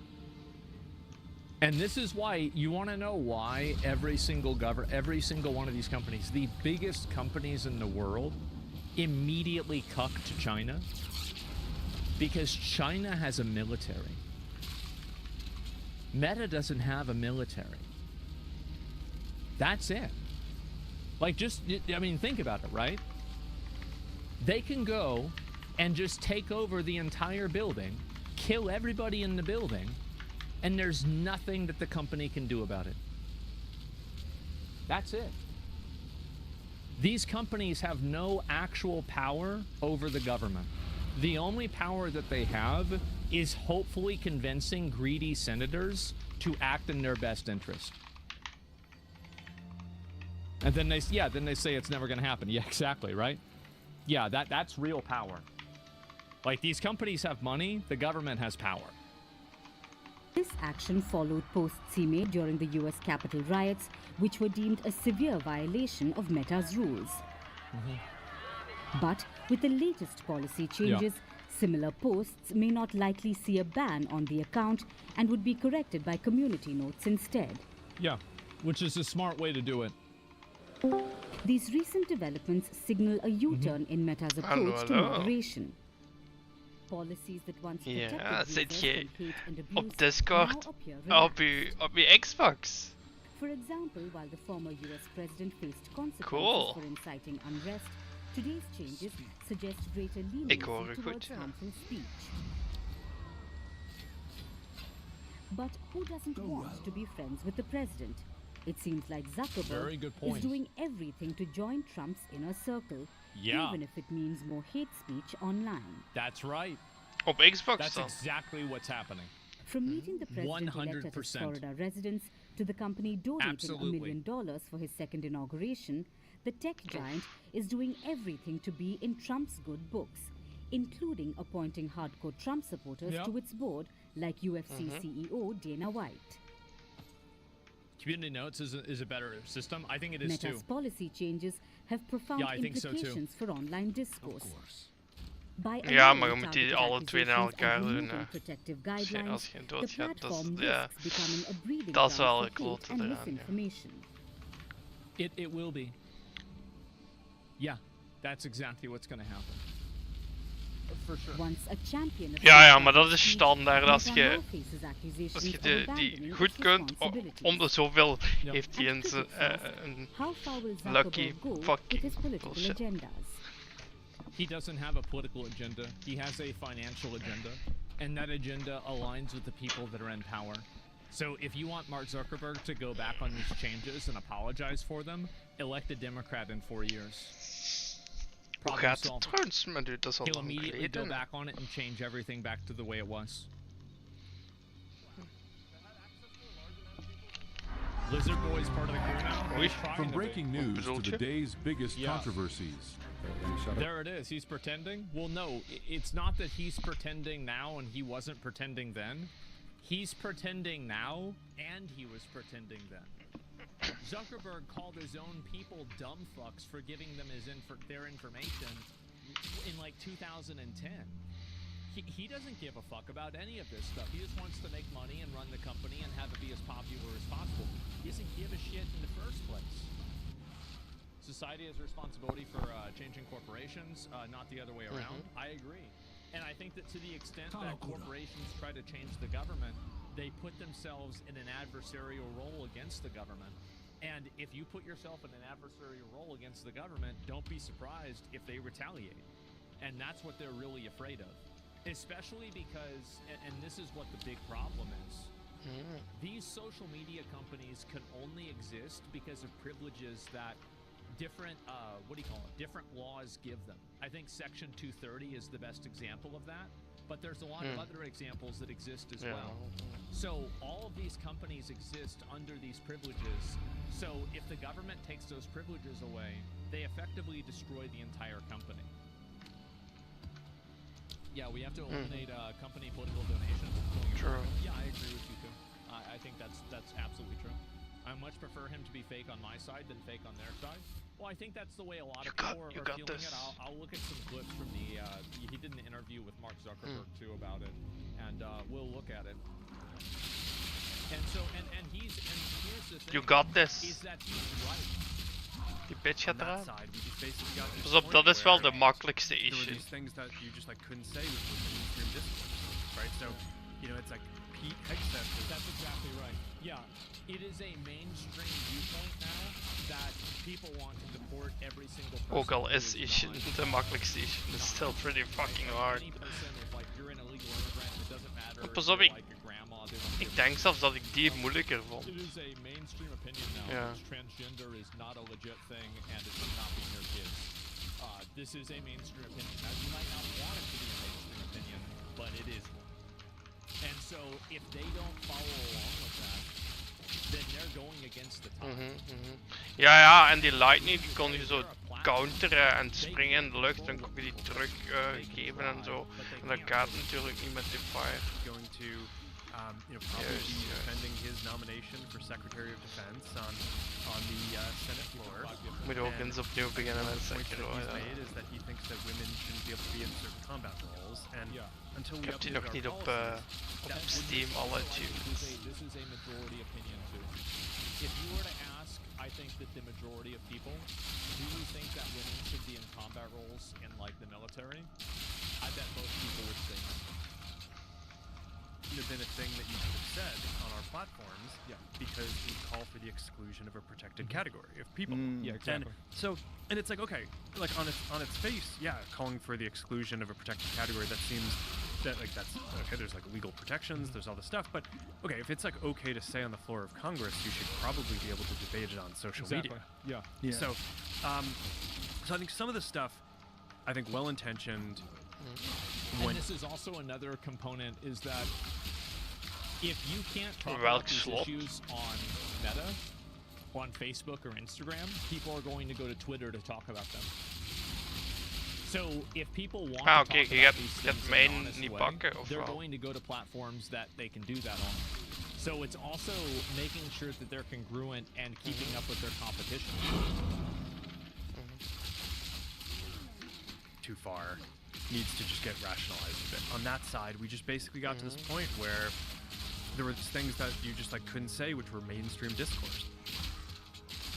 Gender is all sexual notion. It isn't a thing for kids in the first place. I don't want to debate whether you think trans is real or not. I don't care what you think. I don't. I don't give a shit. It's not. I'm not debating about this. If you want to think it's real, why? Because other people's opinions of somebody's gender identity is of no consequence to me. I don't give a shit. It's that simple. Why are these folks focusing on trans when it's less than 1% worldwide? They view it, so the reason why, it's actually super simple. The reason why is because it's like a watermark for where somebody's thinking is at, and it's like an indicator for whether somebody's thinking in a way that people agree with or not. That's the reason why.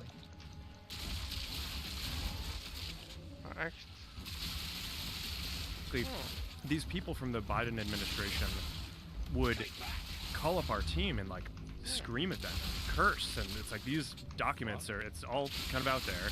Did you record any of those phone calls? I don't think we. But I think. I want to listen. I mean, there are emails. the emails are published. It's all kind of out there, and they're like, and basically it just got to this And you point. can see why. I mean, like if I was Mark Zuckerberg, here's the truth, and tell me if you do the same thing. I'd do what he did. Do you think he wants to go to war with the White House? Fuck no, he doesn't want to go to war with the White House.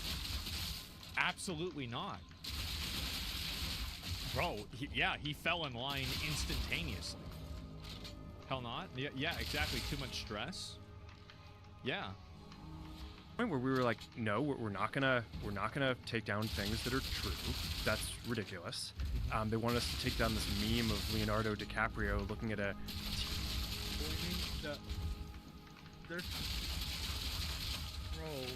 They're getting bent out of shape about a Leonardo. Simple enough. Wow. TV talking about how 10 years from now or something, you're gonna see an ad that says, okay, if you took a COVID vaccine, you're eligible, for this kind of payment, like this sort of like class action lawsuit type meme. And they're like, no, you have to take that down. We said no. We're not going to take down humor and satire. We're not going to take down things that are true. And then at some point, I guess I don't know, flipped a bit. I mean, Biden, when he gave some statement at some point. I don't know if it was a press conference or to some journalists, where he basically was like, these guys are killing people. And Hij kunt er niet voorbij rennen. He's gonna have to say it. Yeah, he's pretending he didn't know. What I'm saying is that if you were a loved one to a COVID vaccine, you may be entitled to a representation. Yeah, I don't know. But you see Optic Hutch's video talking shit about you? No, I know there's a lot of people that like making videos about me and being negative. What did he say? What was he unhappy about me saying? What was it? I actually, I think that I've seen that guy on Twitter like once or twice. Who? Hutch is, he said Hoe je de multiple endings well, gaat what doen. else? Ja, oké. Yeah, Dan kun je niet afzetten dat het opgeslagen wordt in de cloud. Like, let's see, what's his name? Oh, dat is annoying.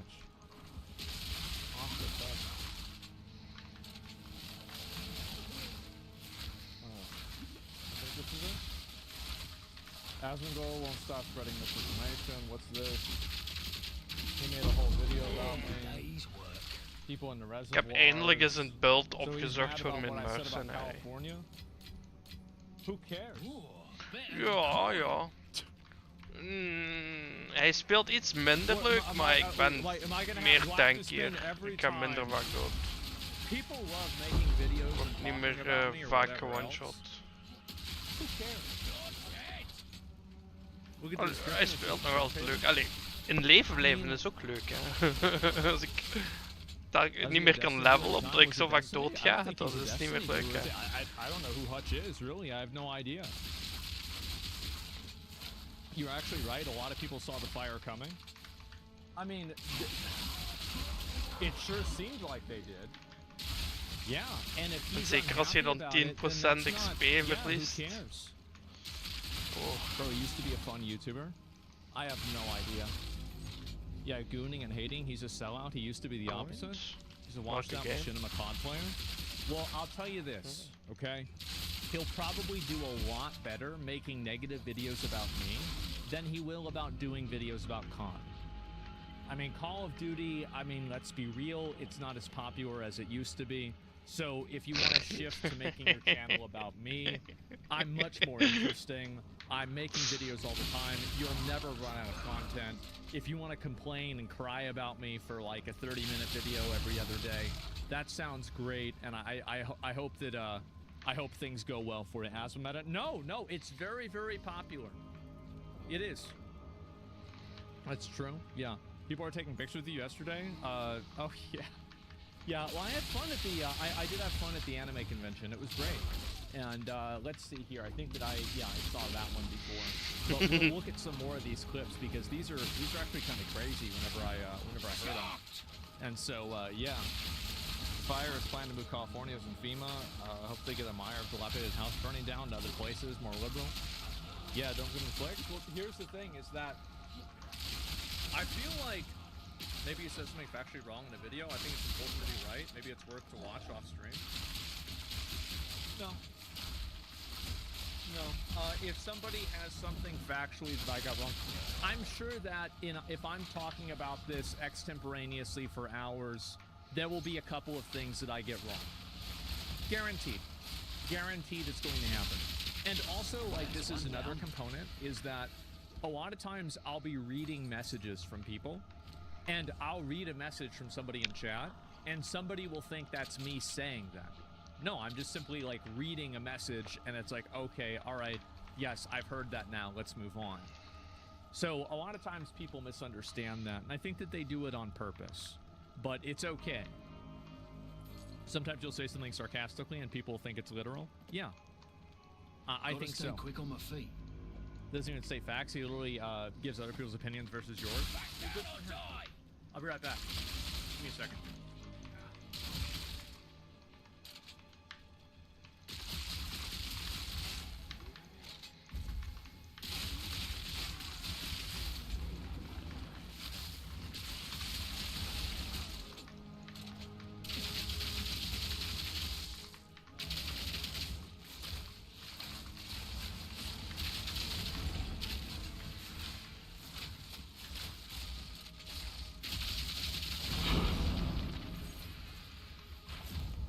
Pockets are full. My pockets are full, laddie. Oh ja, die dingen gaat ook, die ga ik denk ik ook spelen. Die wat uit gaat komen. Die Like a Dragon Pirate in Hawaii game. Die ziet er ook wel fucking cool uit.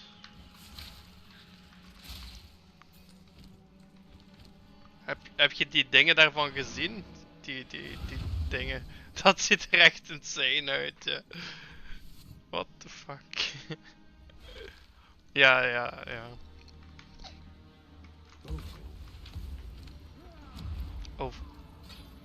Over the top, hè? Good teams. I'm back.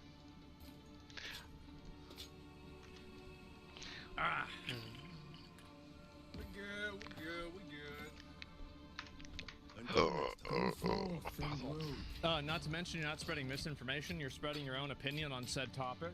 Well, I think in some cases it's going to be both, and I'm sure that there's been things that I've said that were wrong. And if somebody can bring it up to me in a clip, then maybe I'd listen to it and correct myself. But I'm not going to sit through a 30-minute video.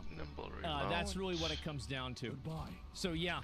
Anyway, let's go back over. We'll look at the rest of these because there's been a lot of other comments about this too. Here we go. All right.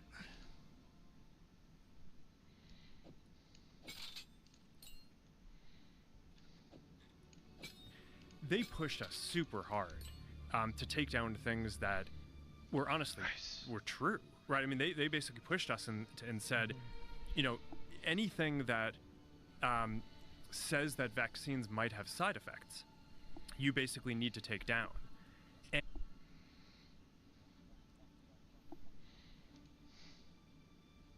that's crazy. Wow. What the fuck? And I was just like, well, we're not going to do that. Like, we're clearly Ze hebben Meta blijkbaar gepusht om dingen neer te halen dat zeggen vaccines have side effects. It was people in the Biden administration. I think. En mensen in de Biden administration waren dus Meta aan het pushen om dat neer te halen. We saw part of this already. There's more of it. I'll see if I can look at the rest of it. Madness. And also, while rolling back restrictions on insulting transsexuals, gays, and immigrants, Meta will retain its ban on Holocaust denial, criticism of Zionists, and Jewish power. I don't really see the logic in this. I don't. So if you can be racist, why can't you be negative against Israel? What is this? What's going it's hypocritical? It's ridiculous. This is ridiculous. It's money? I guess so. Well, either way, whatever reason it is fucking wrong. There's misinformation about vaccines on all sides. The truth is vaccines are good, 99%. Biden, ja. If I had a Inderdaad. kid, I would get my Ja, kid ja. all of the Dat heb ik vaccinations. gehoord, ja. En eerst zei hij, "Oh, ik All ga of het niet the, doen. like, En polio het moment dat vaccine, hem whooping verloren, cough, of I think that's another one. heeft Any hij of het that wel stuff, gedaan. I would get them all of those vaccinations. Now, I personally didn't take the COVID vaccine. The reason for that is actually very simple. It's because I'm a little fucking bitch that has to get worried about anything medical at all. And so it actually had nothing to do with like whether the vaccine was good or not. I just am afraid of doing things that are medical and getting injections, right? Like last time I had Ja, California, holy shit, dat is and echt so that's insane. the real reason. But yeah, if I had a kid, I would get them vaccinated as well. Dat ze zeggen, Sure. nope. And I think also, then why wouldn't you be afraid for your kid? Because I think that my feeling is Ja, dat irrational. is echt fucked up. Ja. And I know that it's irrational. I think it's a phobia rather than a like a logical perspective. That's the reason why. And I would want to make a good decision for somebody else, even though I know that I'm making a bad decision myself. Yeah, it's really simple. Like, and I don't want to. True. I don't want to project my own mental illnesses onto other people. One of the worst things that you can do is to make other people carry your cross, especially if it's a really stupid cross. So yeah, that's the way that I feel about it.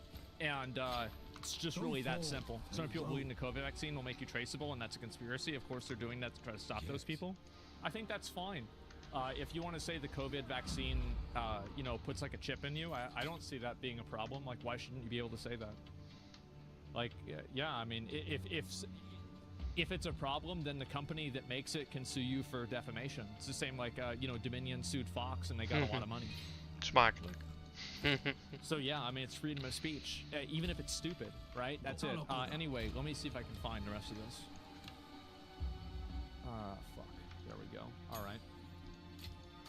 See if I can find any more clips of this. I think that there's been many of the other ones. Let me see if I can do Rogan. See if there's any more of this that's worth reading.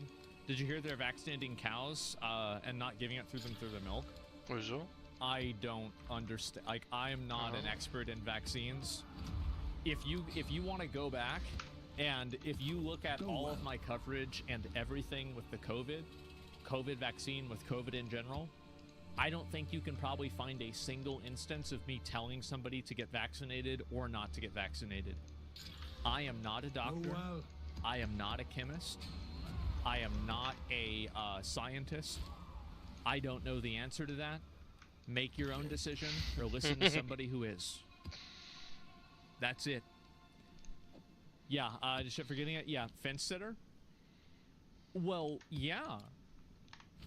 Of course I'm going to be a fence sitter. That's the smart thing to do. Go well. Of course. I fence sit on tons of things because I don't want to have an opinion on this and be wrong. Yeah, like, I'm not going to carry your cross. If you want me to think something, then I don't care. Yeah, it's whatever. And I know people that got their lives destroyed because of the COVID vaccine. Oh, it's too bad. Let's see.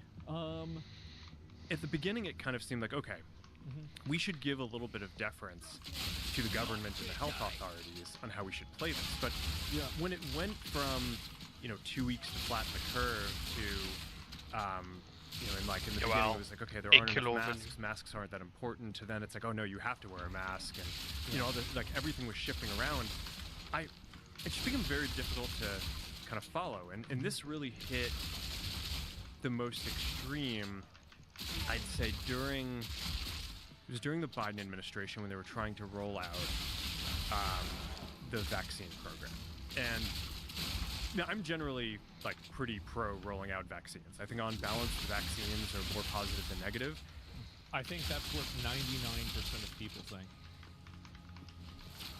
Maybe not 99, but I think that, like, his perspective, yeah, for sure. Definitely. Now a notch on the Omen. Unvaxxed purebloods. I do think that the pureblood meme is really funny. Unvaxxed pureblood. I think it's funny. But I think that while they're trying to push that program, they also tried to censor anyone who is basically arguing against it. And that's what really fucked up the trust. That's what I actually think that if COVID was handled differently, Biden probably would be the president still. Well, I mean, like he would have won the presidency. I think that the way that they handled COVID destroyed so much. Maar zou die het ook niet zinken als je safe verwijdert? Millions of people. No, I really think so. I actually think that COVID was a massive fucking thing. Hell no? Okay. All right.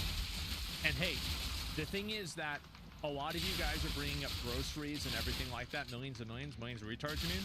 Yeah. Just remember the way that I think about things. I think it's the dumbest way that you can imagine things, and I assume that's the way most people think about it.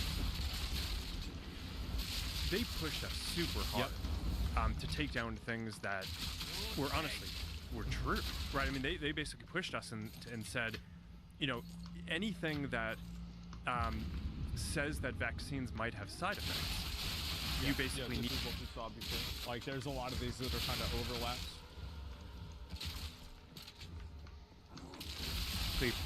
These people from the Biden administration would call up our team and like. Yeah, we saw all of this shit too, and I feel like that's just. Yep. Also, Facebook, no absolutes without repentance, push super hard. I'm just trying to make sure there's no other clips that are worth reading or worth looking at, but that's it. It's all the same clip. Yeah, it sure seems like it.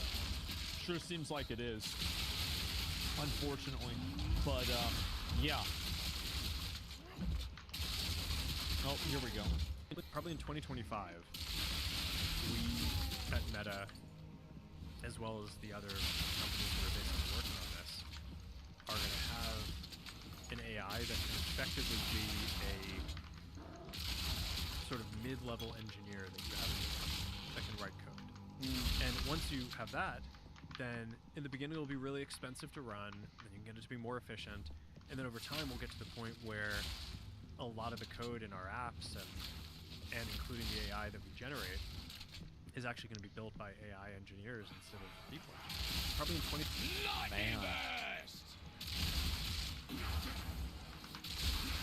Man. That's nuts. What a surprise. That was a great appearance from Mark. He came across as very reasonable. I've never much liked him. Yeah, he's done a really good job rebuilding his reputation. He's gone from lizard to based in the minds of a lot of people very quickly. Surprisingly quickly, even. He's gone from lizard to based so quickly, I think that he just might be a lizard. Yeah, I feel like this is too fast for a human. Yeah, this is the real evidence of him being a lizard right here. It's spineless, though? It's not spineless at all. If you run a company, you're going to cuck to the government. You are. Because you can't... I understand everybody wants to be like, oh, well, he should have fought back against them. He did everything that he could. He's not going to win against the government. That's it. He blows to the wind. Yeah, exactly. Like, yeah, that's it. Little shapeshifter. Yeah, adapt, overcome. Exactly, did he? Well, that was her first mistake. What would have happened if he didn't comply with the government? What do you think they would have done? Maybe they could have arrested him for knowingly having CP in the game, or sorry, in the on the website, for not doing enough to get rid of child sexual abuse material. Immediately put him on trial for it, because I guarantee you that's what somebody like Trump would do. Absolutely. Yeah, he'd be persecuted instantly. There are a million ways that they can do that. I forgot authority. Authority always wins. It's not authority, it's power. The government has a military, Meta doesn't. They will always cuck to the fucking government. Every single time. He's not a publisher, why would he get arrested? It wouldn't matter. See, you don't understand. You think that it matters whether they win or not. It doesn't. The fact that it happened at all will completely destroy the reputation of the company indefinitely. All they have to do is do it. They don't even have to win. They can lose, and it still destroys the company. Elon Musk proves you wrong. I mean, I don't know what would have happened to him if Biden had won again or Kamala had won again.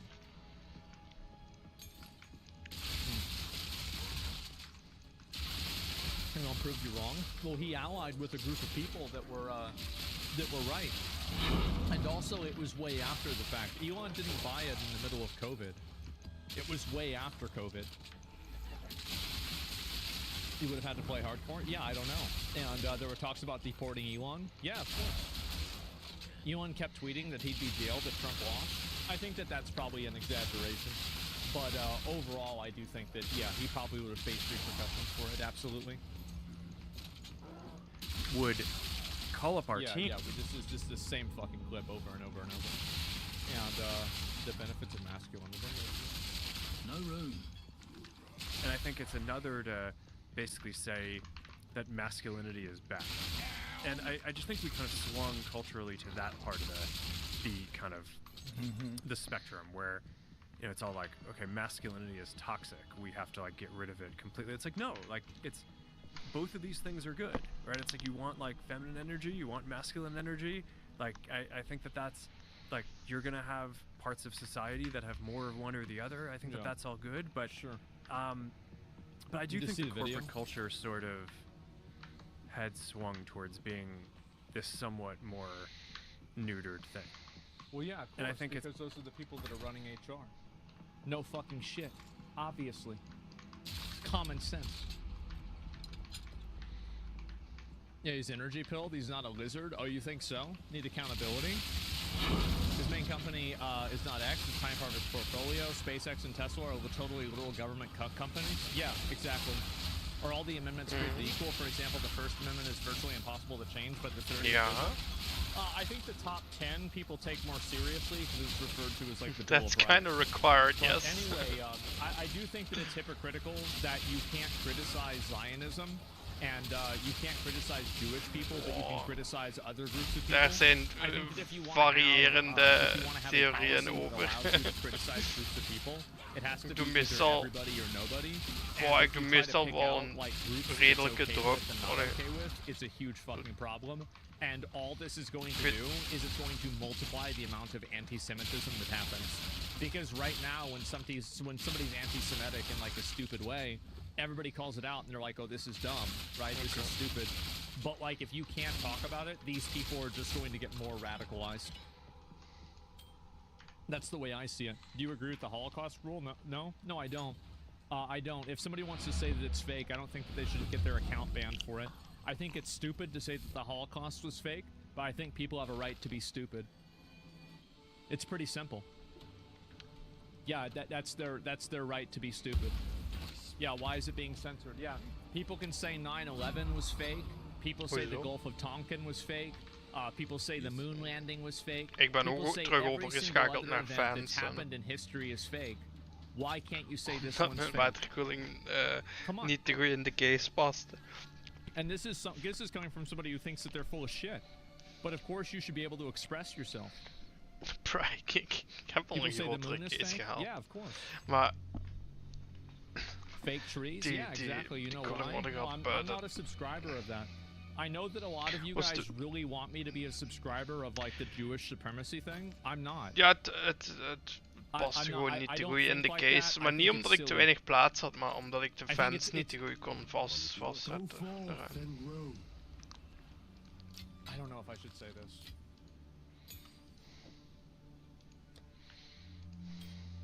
Yeah, I'm gonna say it. Do you know how, like, a lot of times people that are, like, minorities get together and they say that the reason why the government is bad is because it's, like, white supremacy? I think that's really stupid. And I think a bunch of white people getting together and that are saying that these things are bad because of Jewish supremacy, I think it's the same thing.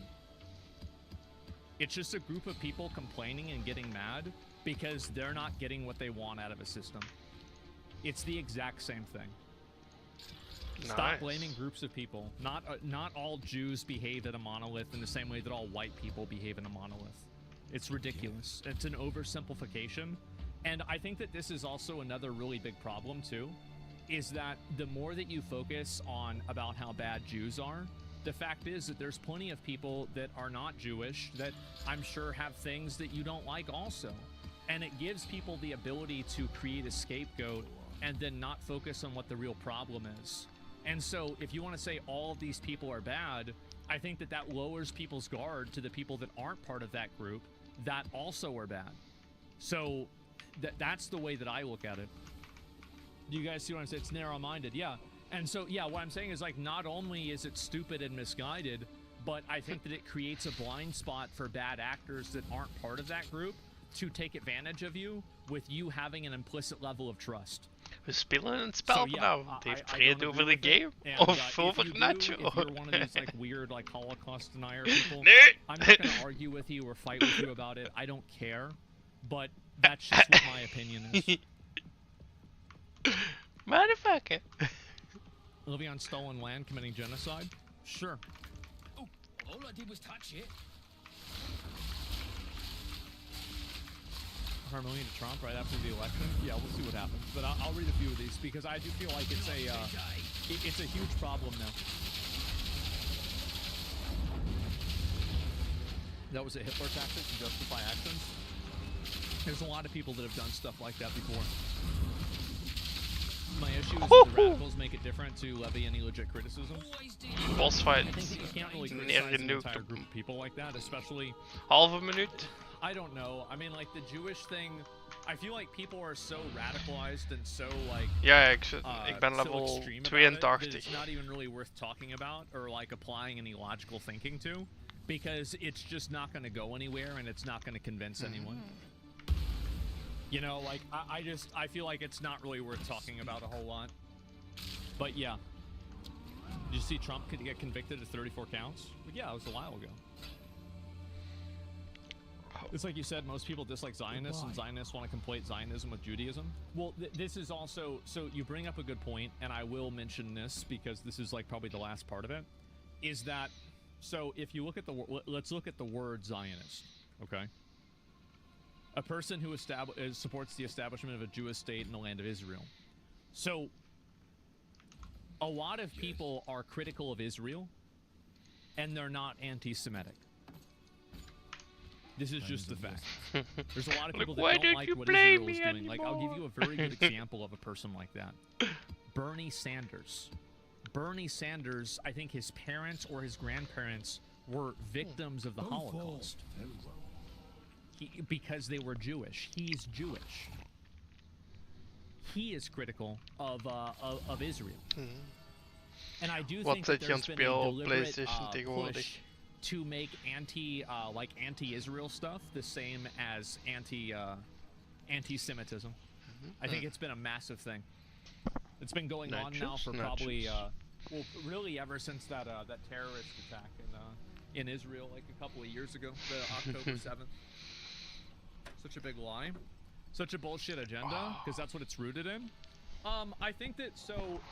Heb je Astrobolt al uit, of wat? Of zit je eerst met de almost everybody who is, I would assume, right? Most people that are like anti-Semitic are probably also anti-Zionist. But just because there's a correlation doesn't mean that necessarily there should be guilt by association.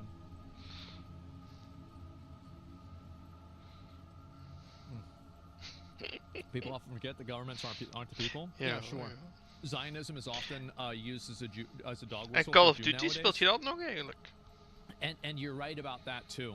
And I understand like this is like one of these like super hot button, like really sensitive issues. So a lot of people are gonna get like really opinionated and upset about this.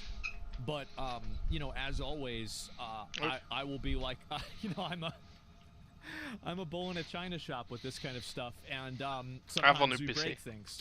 But at the end of the day, yeah, I think that is what happens.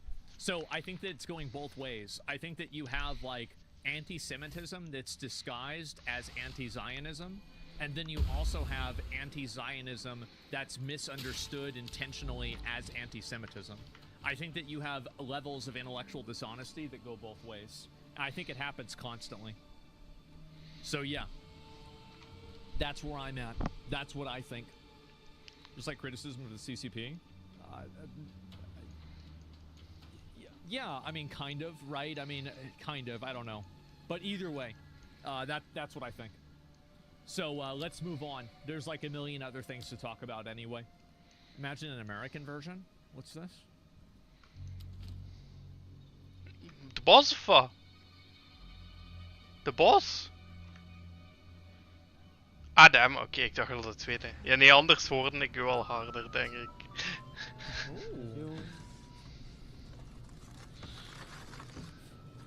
Okay. Yeah, that's nice.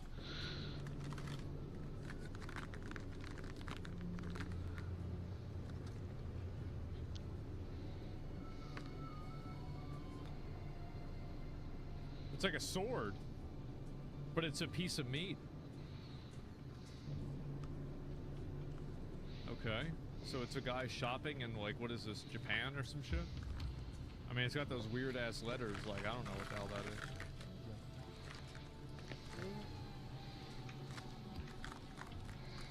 Dat is wel smerig.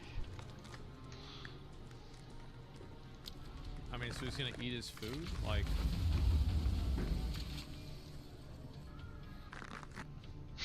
Guys, I'm gonna be real. I think there's a lot of Europeans that think that every city in America is like San Francisco, and it's like a PvP server. There are there are gas stations near me that do this exact same thing. Whoa, better than coin.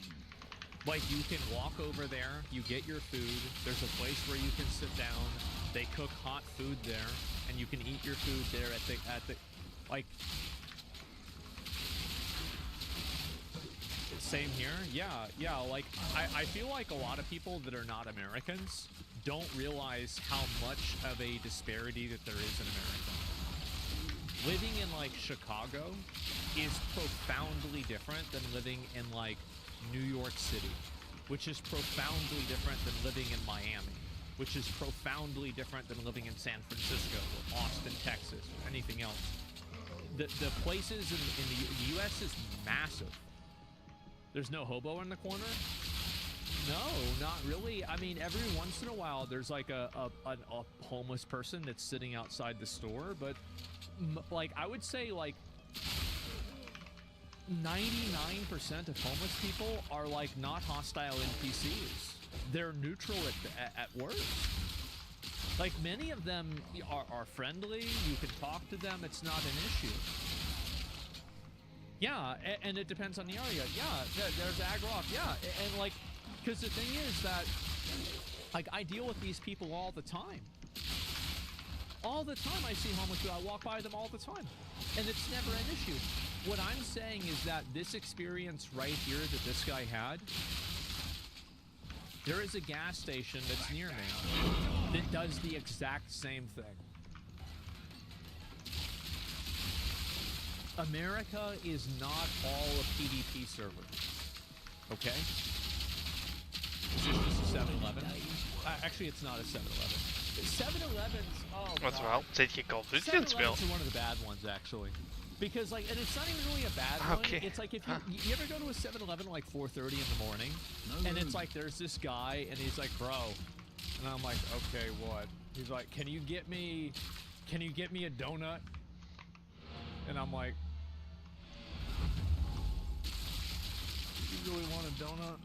He says, yeah, can I get a donut just real quick? You get me a drink? And I'm like, all right, yeah, sometimes I'll get him a donut. You know, it's not a big deal. As a quick, yeah, it's not a big thing. And if I say no, it's not a big deal. It isn't. I've had to deal with this shit for years. 7-Eleven were snack options at all the gas stations? Yeah, I don't know. Just give them cash? That's the problem, though? Sure. I mean, like, I'm not saying it never happens. And I'm sure in Japan, there can be annoying people in Japan, too. Like, there's probably way less. Definitely way less. Well, I don't know definitely, but I would assume that there's way less. But over here, it's just really not a big deal. I'm just saying, guys, all I'm trying to say is that not everywhere in America is a PvP server. And there are a lot of places that are really nice. And the experience that this guy has had, I have had this experience many times going to gas stations. Prove it? Okay, maybe one day I will. Anyway, I think that I've repeated myself 5 times. Let's move on. Katana armed Brazilian guy descends to end the... What the fuck? Can I watch? I don't know if I can watch this. Like, can I watch this? I mean, this is like a katana. He's gonna cut people up. It's safe. Okay.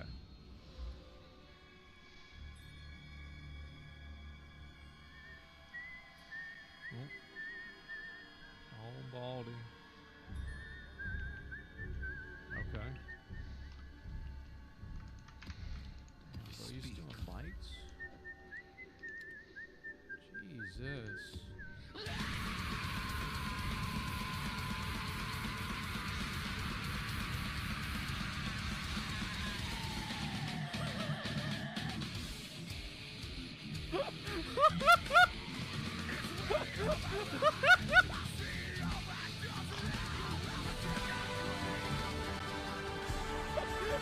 The old guy. Bro, he just pulls up. Oh god. Shit. What a fucking legend. Oh my god. What a perfect slot. Yeah, this is amazing. I fucking love this. And this is in Brazil? Fucking based. Oh my god. Yes, need a cyberpunk game in Brazil? Well, you're watching it. Jetstream Sam. It would have been crazy if he had a red sword, you know? Like, holy fuck. Yeah, guys, I know one thing. Yeah, bro, this is, by the way, like, there are so many guys that I bet fantasize about doing this exact same thing, man. Bro, he pulls out the fucking sword. Oh, shit.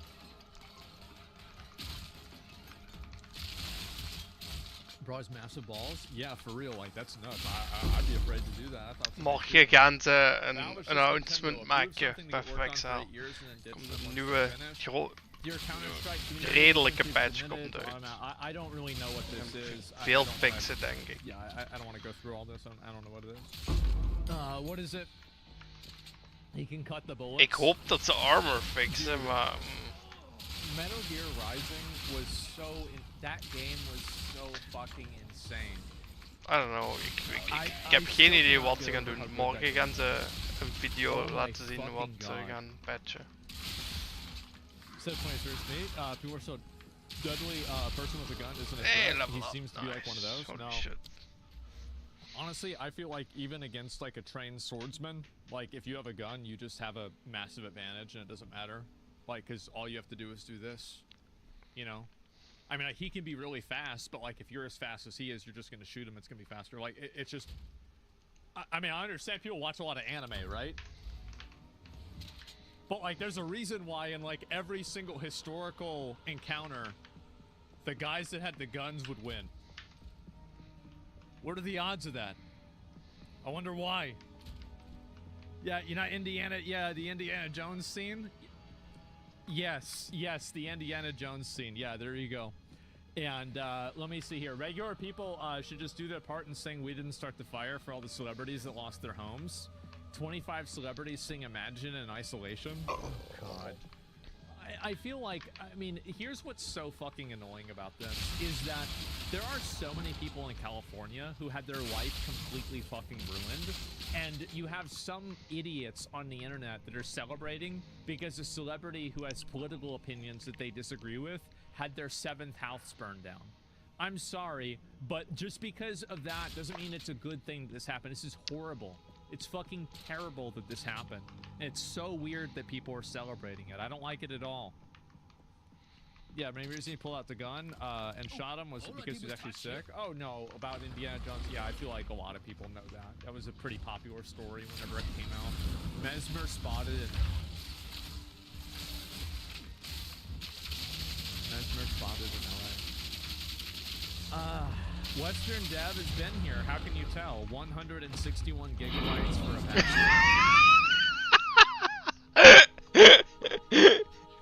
Western Game Dev has been here. How can you tell? 161 gigabytes for a basketball game.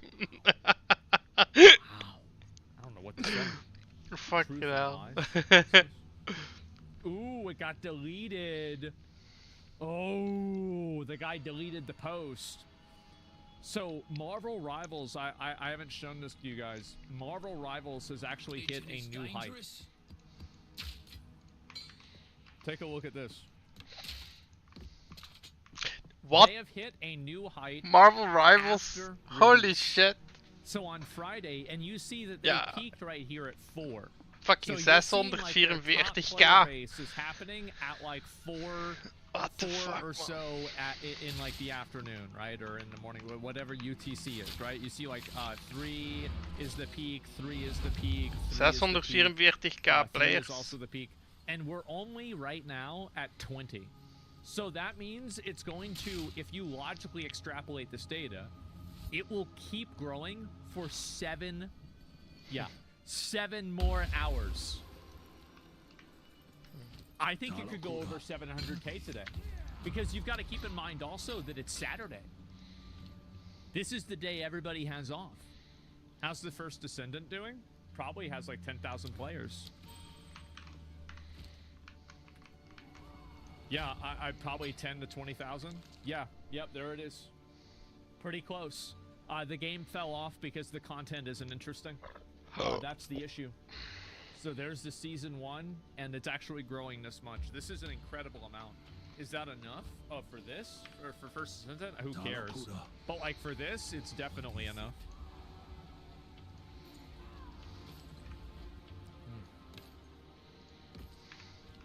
Yeah, TFD doesn't have good content. No, it doesn't. And so I'm going to be playing it on my walk. Yeah, this is a crazy amount of growth. And if you look at the entire game, it's almost unprecedented that a game hits a peak that was higher than its release peak. This almost never happens. And I think with Marvel Rivals, the fact that they've retained so many people in between Season 0 and Season 1, and that they've even exceeded that amount in Season 1, is nothing short of an unprecedented massive success. This is a crazy level of success that I feel like we haven't seen in a very, very, very long time. It's absolutely fucking ridiculous. I downloaded Marvel Rivals to play on my PS5. I was going to try it tonight. It's crazy. I'm not even a customer yet. This is only on PC, Steam. There's no mention of other consoles. Yeah, very good point. Yeah, it could be on other consoles as well. Overwatch 2 is dead. Well, let's look at it. Let's see how Overwatch 2 is doing. Oh no.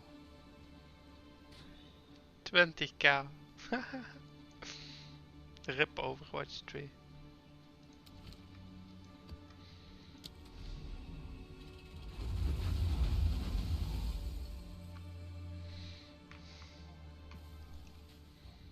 I mean, yeah, kinda. The number doesn't matter, by the way. What matters is the trend.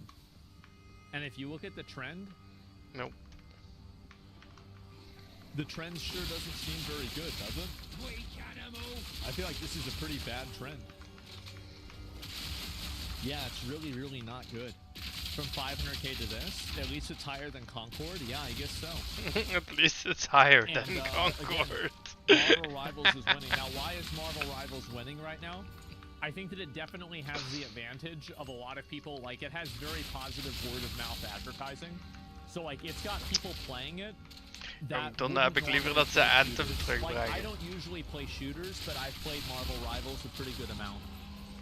And so it's a Chinese, and because of ass, so I do not think that it can be understated that the amount of people that are cosplaying and showing these characters do play a very big role in the amount of people that are actually playing the game.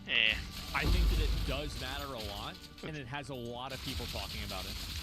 Because people are seeing these like boomer cosplays, and that's it. If Dad's add the PvE mode, it's over for Overwatch? Yeah, I guess so. And it's not 100%. It's free advertising. Yes, it is. It's free advertising. Do you take into account that most people who play Overwatch log in with Battle.net, not Steam? Do you understand what a representative sample is? Apparently not. Anyway, so, you know, if you look at this graph, you can see that there is very clearly a downward trend. And you can also see this on Twitch as well. So if you pull up and you look at Twitch, let's go ahead and see how the two games are doing. So you've got Marvel Rivals here at 200,000 viewers. Actually, let's do something. Where's Overwatch? There's no way it's this far down. Yeah, it's got 44,000 viewers. Overwatch is actually doing pretty well, I would say. I think this is decent. But they also, here's the reason why Overwatch is doing well. They are doing an esports event. There's a championship event going on right now for Overwatch. It has less than 30,000 viewers. There's people that are just playing Marvel Rivals, and they have drops, and there's drops on. I mean, Marvel Rivals has drops too, but both of them. Look at that. Just wait for Rivals Competitive. I think that Rivals Competitive could in fact be a negative. I'll be honest, I think it could be.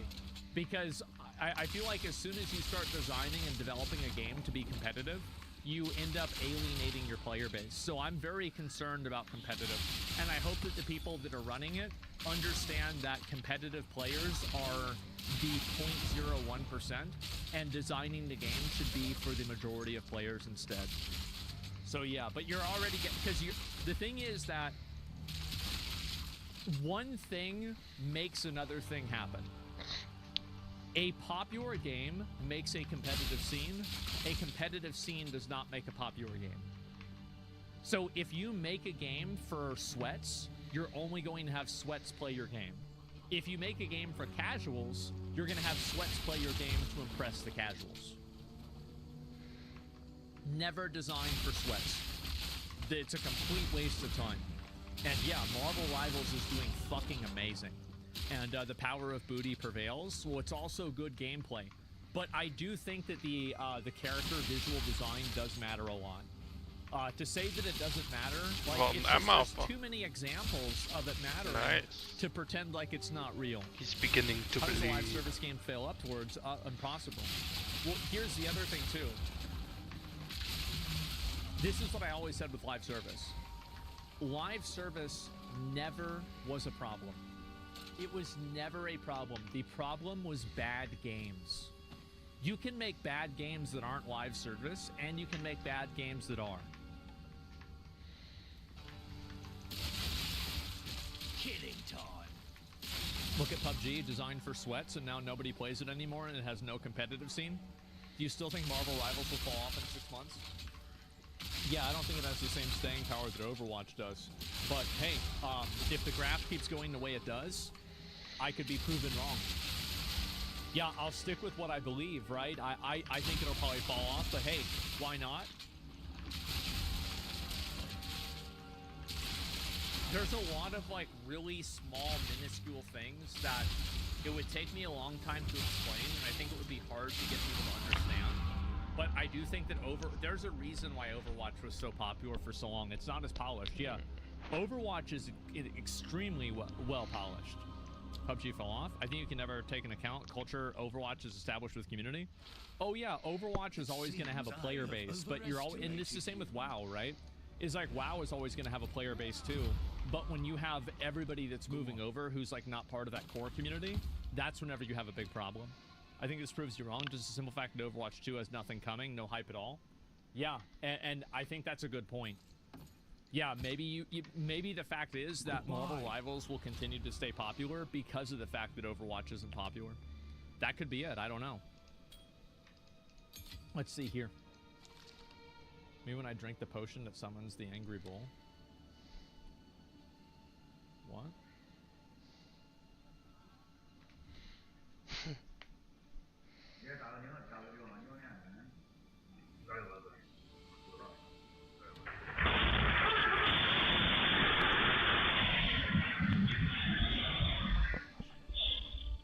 I hate when that happens, man.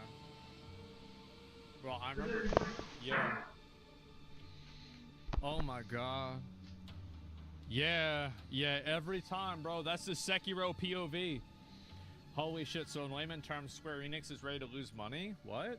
Square Enix published a new policy that says it will take legal action against the harassment of its employees and executives. Square Enix will cease to provide its products and services to offenders.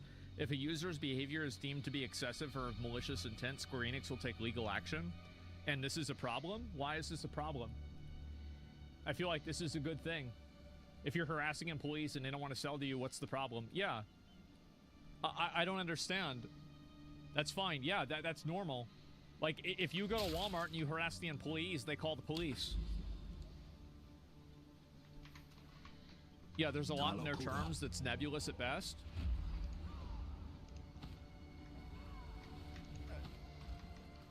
Speak. What? I think the issue is what they seem as harassment, not what legally is. Guys, I'm gonna be honest. I think this is total fear-mongering. This is ridiculous. I think this is absolutely ridiculous. If you're harassing employees at the company, and you're doing so in a way that extends beyond just simply criticizing their work, I do think the company should stick up for them. Absolutely. Now, this doesn't mean that you have to agree with them. But if you're harassing them in real life, like calling their, like, for example, like, we all talk about, like, we're thinking about harassment in the context of, like, making a YouTube video or saying that someone's fat, right? Like, oh, this employee is fat and ugly, and so they're making fat and ugly characters, and you think that's what they're going to arrest you for or, like, press charges for? That's not what's going to happen. They're going to press charges on people that are harassing employees at their home. They're calling employees. They're harassing them outside of work. That's the real bad stuff that we're talking about here. Like, yeah, this is direct contact. Like, people that are directly attacking them. Like, let's not turn this into this, like, weird fucking, you know, boogeyman that, oh my god, Square Enix, anytime you can't say anything bad about their games or they're gonna put you in jail. That's not what's happening. It's fear-mongering, and it's ridiculous. A lot of companies do this, and to be honest, I think all companies should do this. I hate how companies let some of their employees get attacked for no reason. I bet you they will. Just read the statement. It's only a page. Okay. To counter fan harassment of its employees, from voice actors to developers, Square Enix has introduced a new customer harassment policy. New policy defines customer harassment of employees, whether it's through violence, defamation, intimidation, or other means. Like, is this bad? I mean, like, such actions, yeah, this is, the policy doesn't give any examples. What is this? Like, just last year, Welcome Mott voice actor Senna Breyer was sent transphobic threats following the Donchero expansion. Yoshida continued to say he took those attacks personally. She worked really hard and those criticisms were not constructive at all. It doesn't do anything except make staff lose motivation. Yeah, but they're not talking about putting somebody in jail for being transphobic. They're talking about somebody threatening the person. Like, this is a totally different thing. Like, yeah, they want them killed. Yeah, like, I feel like people are totally misunderstanding this on purpose, and they're trying to pretend like it's one thing that it's not.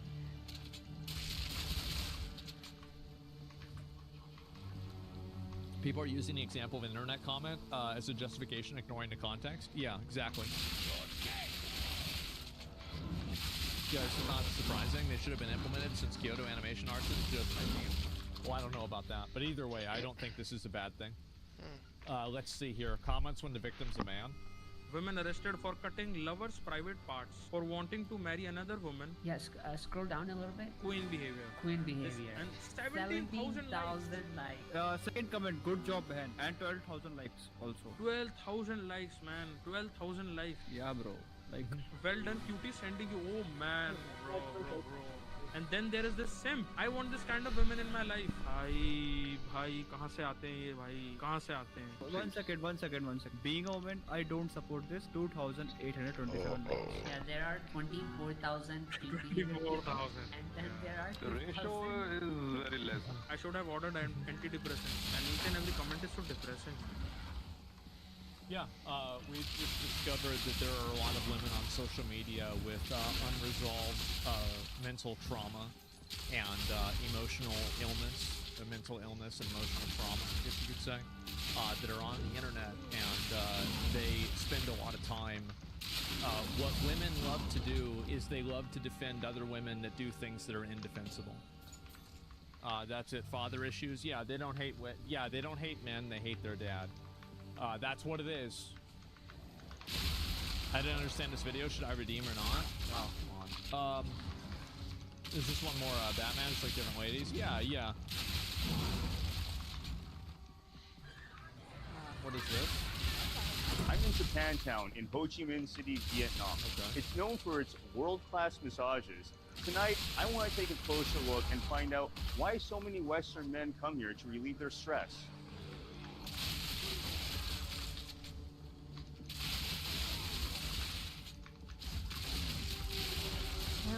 All right, guys. Let's get to it. Here we go. As I was making my way down the street, the first thing I noticed was how friendly the masseuses were. They seemed very enthusiastic about their job. This already felt so different from America. I made my way to the first massage parlor to ask an love it. innocent question about a deep tissue massage, and I was greeted with an overtly friendly hello. Even my cameraman was offered a massage and a free beer. Talk about service. But we decided to decline their offer and keep exploring Japantown. We turned the corner, and that's when things got a little bit aggressive. I was being pulled in every direction. A group of them even decided to pull me inside their parlor. I've never been treated like this by a wellness spa, and even though I felt like I was being kidnapped, this could just be their way of prepping their clients before complete relaxation. Once I was inside, they kept saying that they wanted to marry me. I've never felt so much hospitality before. They wouldn't let me leave, so I decided to finally take that free beer and get a massage. After all, it's not like I had a choice, and who was I to deny their culture? Wow. After walking around and making so many business negotiations, I finally realized why so many Western men love to come to Japantown. It really does relieve your stress. I give it 5 stars. Down! Oh my god. Oh my fucking god. One down. Who's next? Easy? Yeah. Well, I don't know what, like, you need to travel more? I'm gonna be honest, okay? This sounds like a really good way to lose a kidney. That's what I think. But it's funny. It's definitely really funny. Yeah, road trip? Yeah, get ST, something like that. Yeah, not real money? Yeah, I don't know. That's just my opinion, okay? Use the buddy system? That's 2 kidneys then. Holy shit. Wow, worth the risk? Let's be real here. No one will be pulling asthma on him. He looks like a caveman. You know what the truth is? You're absolutely right. Because this dude, I mean, let's be real, right? I'm not gay. This is a good-looking guy, right? He's a good-looking dude. He's dressed up in a nice suit. He's walking around. He's got a bunch of shit going on. Absolutely, that's what it is. What the fuck? Yes. So, of course, they're going to go after him. Absolutely. With me, like, that's so all yesterday, insane, yeah. so this is what happened. So I was going to go over, so I went over to Extra Emily's apartment to do like a stream with them. And I'm like, okay, fine, I'll do this. I'm already in the area for a couple of hours and I get a steak out of it. This is good. I was going to eat dinner anyway. So I go over there. And anyway, I go inside of the lobby of the apartment building. And I walk in and I look around. I don't know where the fuck I am. And then the people, there are 2 receptionists there. They were like,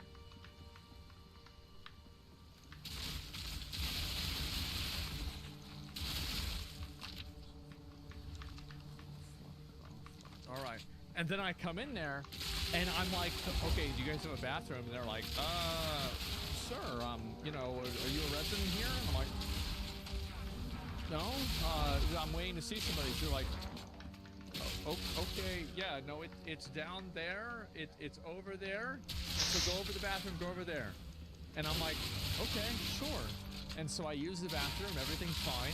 And I'm standing in like this lobby. It's a really nice place, by the way. And I walk outside because I want them to see me. I walk outside. Within 30 seconds of me walking outside, the employee is... Man, he's getting in there. He fucking locks the door behind me. Without making eye contact. I did not have the tail on, but I did have the hat and the cat ears on. And so, yes, it's aggressive. Exactly, bro. They could see. They're like, all right, quick, he got out. He's out, lock him out. That's hilarious. Good job, employee. Yeah, they should give that guy a raise, to be honest.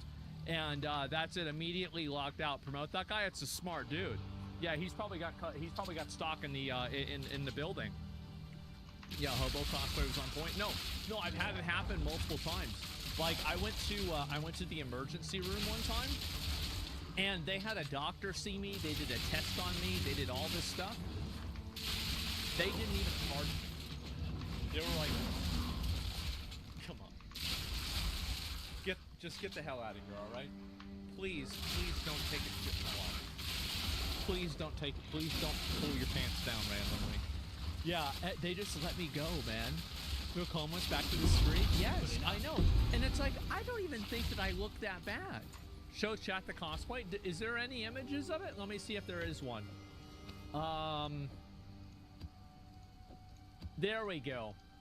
Yeah, we had a pretty good time yesterday. It was a great time. Boys, you witness Asmongold show his furry dominance. Let's see if I can find any more of this. So nice, Asmon likes pet. I love Asmon, but anyone arguing his hair looks good is insane. Gotta get a haircut. It doesn't matter if I get a haircut, guys. It will not make a fucking difference. Yeah, it's gonna look bad no matter what. And so this is the guy that they immediately lock the door on. And I can see why. Sometimes we must begin again. I can easily see why. Yep, just let it go, brother. I would look worse with no hair. I know everybody thinks like, oh, you should shave your head. Yes. It's not gonna be it will not work. I will look way worse. 100% you won't? Nope.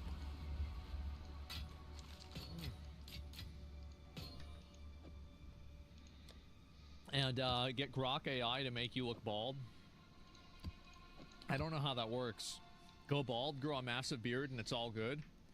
Guys, you look like you're about to start preaching about the good book in the lobby. Yeah, and the good book is Lord of the Rings. That's the problem. Yeah, that's the entire fucking issue. Yeah, oh, the good book, it will, you know, even better yet, it's like the good book is an instruction manual for like an air purifier, and I've convinced myself that I'm God. Yeah. Go on. Yeah, lock the door as soon as you possibly can. I'll be right back. Give me a second. Speak. Go. Oh, Pavel.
you want to priority drama? Not yet. We'll get to it.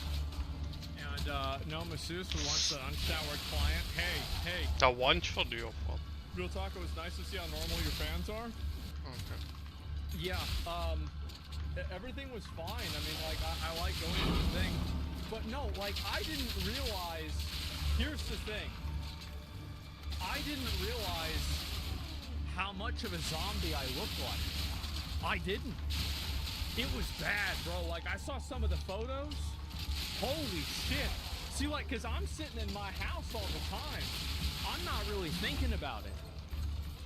But man, we saw some of them photos. You going, how? Yeah, you're on camera every day? Yeah, but like, this is a like, my camera, you have to understand, like, my camera is going to make me look as good as possible, so I look like shit, right?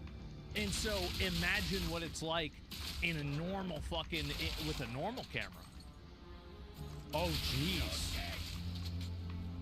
Oh, jeez.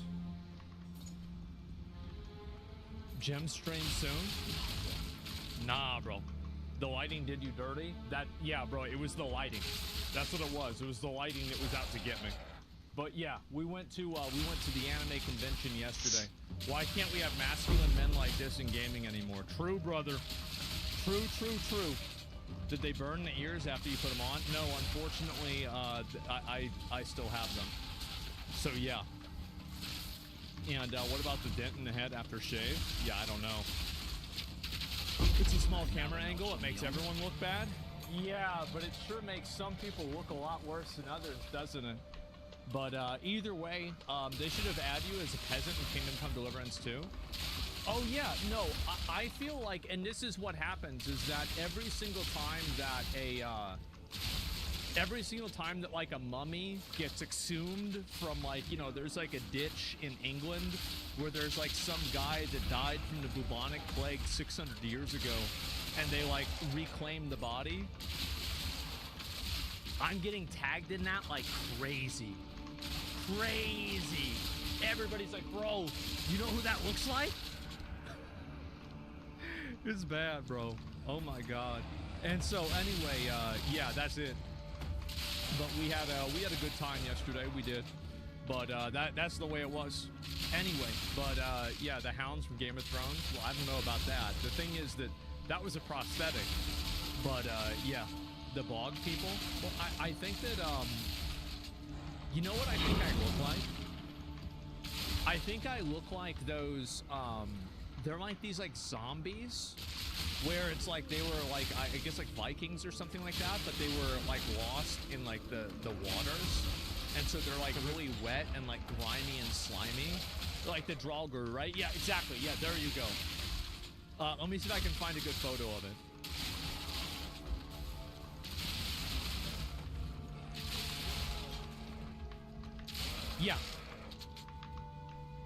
Yeah, this is a real good one.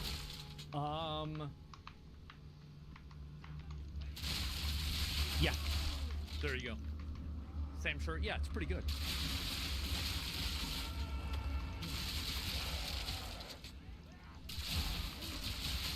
Accurate? I would say so. I'm gonna go back over. I'll look at some other shit too. Is that you? Shut the fuck up. Shut the hell up. What are you talking about? Let's see here. And editor, so I already saw this before. Got this ad on Asmon subreddit. Okay, guys. Anna? What's this?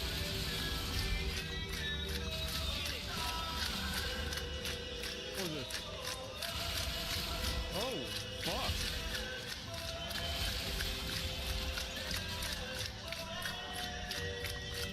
Jesus, how you do that?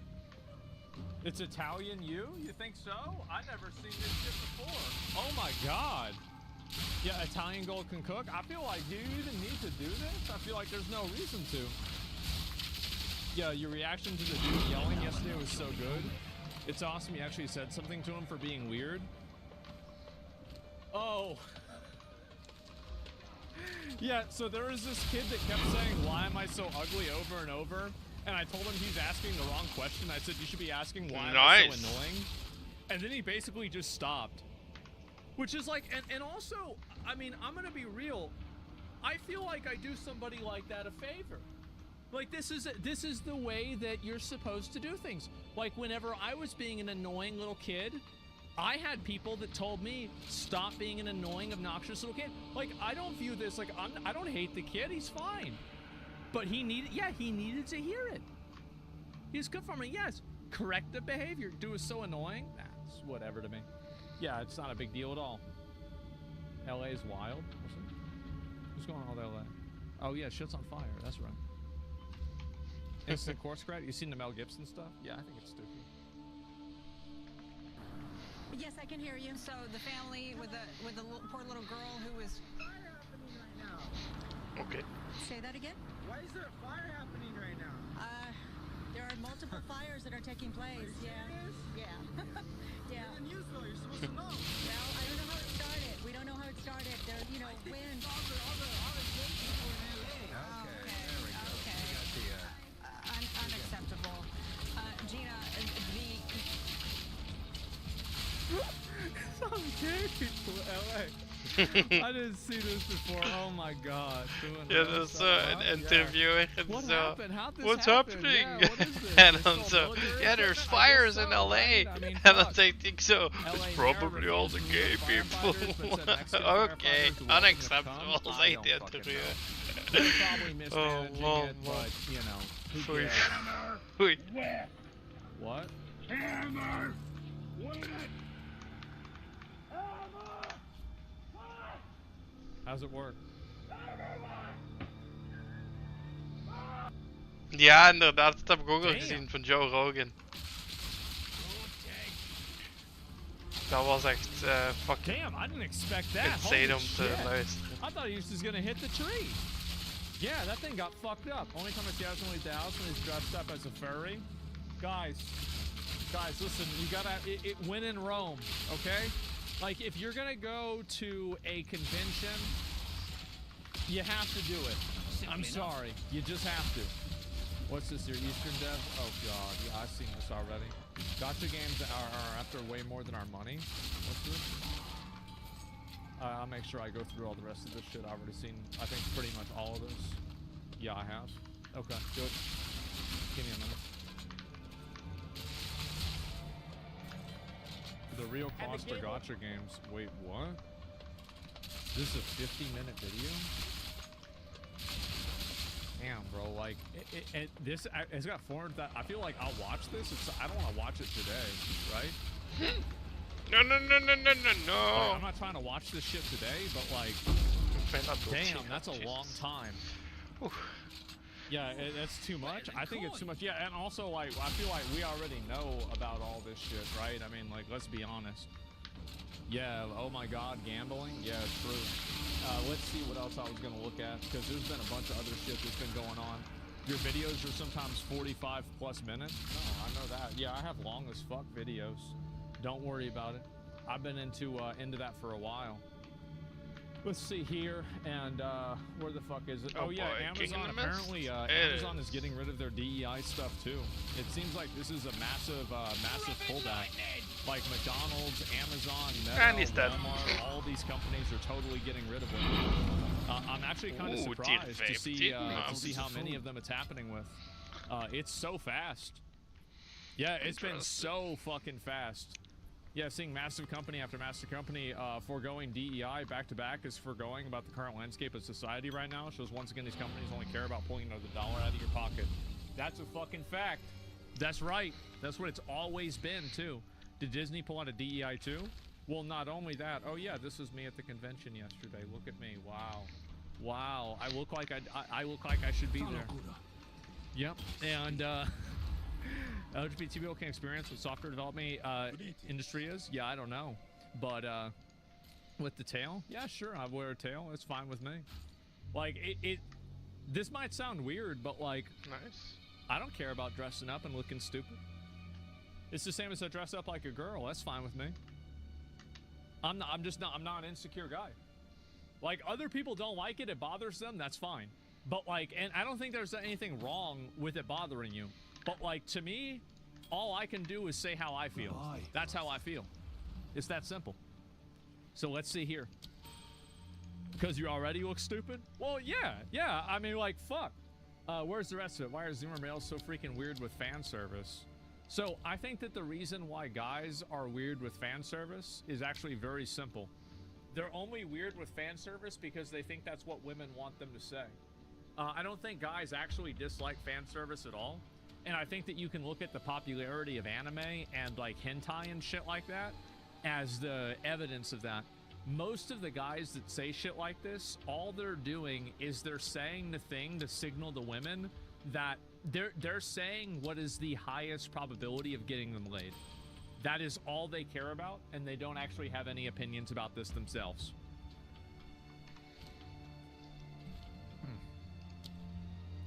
Guys just want bullet girlfriends. Yeah, that's exactly it. And but isn't OnlyFans fan service? Yeah, of course it is. I'm not like the other boys. Exactly. Yep, pick me. I'm different than them. I don't feel this way. Yeah, you're special. All of this stuff. Girls also love fan service. Yeah. Social points through virtue signaling. I think that people really downplay the amount of value that a lot of like. I generally don't like singling out genders specifically because I feel like both genders usually do both things. But I think that there's a lot of women that like social status matters tremendously, right? And like having like that social points and like being liked is massively fucking important. And so yeah, of course they're gonna like guys that are well liked. There's pick me girls. Yeah, of course.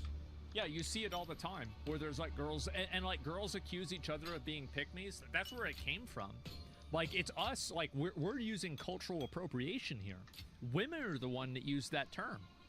Yeah, I'm a nice guy, literally. That's what they all say until they cut your body up and then sell your organs. But yeah, until then, for sure. What the fuck? Let's see here. And women generally value outward opinion and appearances. Wait, I mean, I think that also men value appearances a lot too, but it's a different kind of appearance. So yeah. And I think that's it. Too many people are too stupid to know what the other sex wants. Most only doing selfish things. Yeah. Well, all I'm really saying is that I think that that's the reason why guys say stuff like that. So every single time that a guy makes like a super woke statement on social media, I think that 9 times out of 10 he's doing it to signal to women that he's one of the good ones. I don't take any of that stuff seriously, and I don't think that a lot of those people actually have those opinions. Because I have a lot of friends of mine, and these are friends of mine that, like, I've made more racial jokes with this person than, like, I mean, than 4chan, right? I mean, like, what is this? And then, like, now this guy is in a relationship with this girl, and he's trying to act like, it's like, oh, yeah, like, well, I don't think like that anymore. And then if I hang out with them for a couple of hours, we're saying and doing the exact same stuff we used to. Right? It's not true. I think that people just temper their behavior and they act a certain way in order to, you know, have certain women like them. That's it. Say it based. I mean, I'm just saying, like, that's what I think it is, more than anything. These people's opinions change weekly, no conviction to their words. Well, I mean, it's not really about conviction to their words. It's that they just do whatever is beneficial for them. Water flows downstream. People are going to choose the path of least resistance. That's life. So yeah, it's a tribalist thing. That's being fake, in my opinion. But everybody's fake to an extent, right? Like the way that I act with, you know, my dad is going to be different than the way that I act with, you know, my friends, or the way that you act with like your kids. Maybe it's going to be different than the way that you act with your parents or your friends. Like that's normal, isn't it? There's a time and a place on how to behave. Yeah, it's called a persona. Sure, the social groups. But anyway, yeah, I think that's the reason why. Anyway, what is this here? Orders of the Fallen Studio, CI Games will not integrate DEI elements into their games to maximize player enjoyment and commercial success. I mean, look. I hope you know what you're doing. I'm very happy to see this. I think that I haven't played Lords of the Fallen ever since it came out. Apparently, they made a lot of changes and they improved the game a lot since then. I've thought about going back and replaying it and seeing if it's any better. But I think that they're definitely right that nobody really gives a shit about this stuff. The CEO's Twitter's based. Again, well, I mean, hopefully they can fix it and improve it and make it better. Studios are now associating that DEI is a commercial failure. That means the message is being delivered. We're winning. The funny thing is that he's right. They are. Yeah, absolutely. Saying you're not using DEI is the new buzzword now? Absolutely. In my opinion, I always have the viewpoint that one way to lose a game is to not play it. So if you're against people that are playing a game like this, you have to play their game better than they do, or they'll beat you.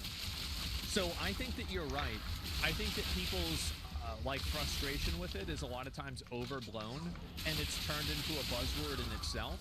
But it's better to do that than have somebody else dictate the rules for you. So yeah, that's fine. Yeah, fine-tune the most. Yeah, exactly, right? Let's see here.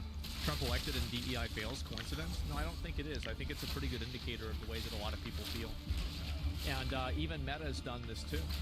Meta's makeover continued when the company told employees to work on its diversity, equity, and inclusion. It eliminated its chief. Oh, here we go. On Friday, Meta's makeover continued when the company told employees it would end its work on diversity, equity, and inclusion. It eliminated its chief diversity role, ended its diversity hiring goals that called for employment of a certain number of women and minorities, and said it would no longer prioritize minority-owned businesses when hiring vendors. There it is. Wow.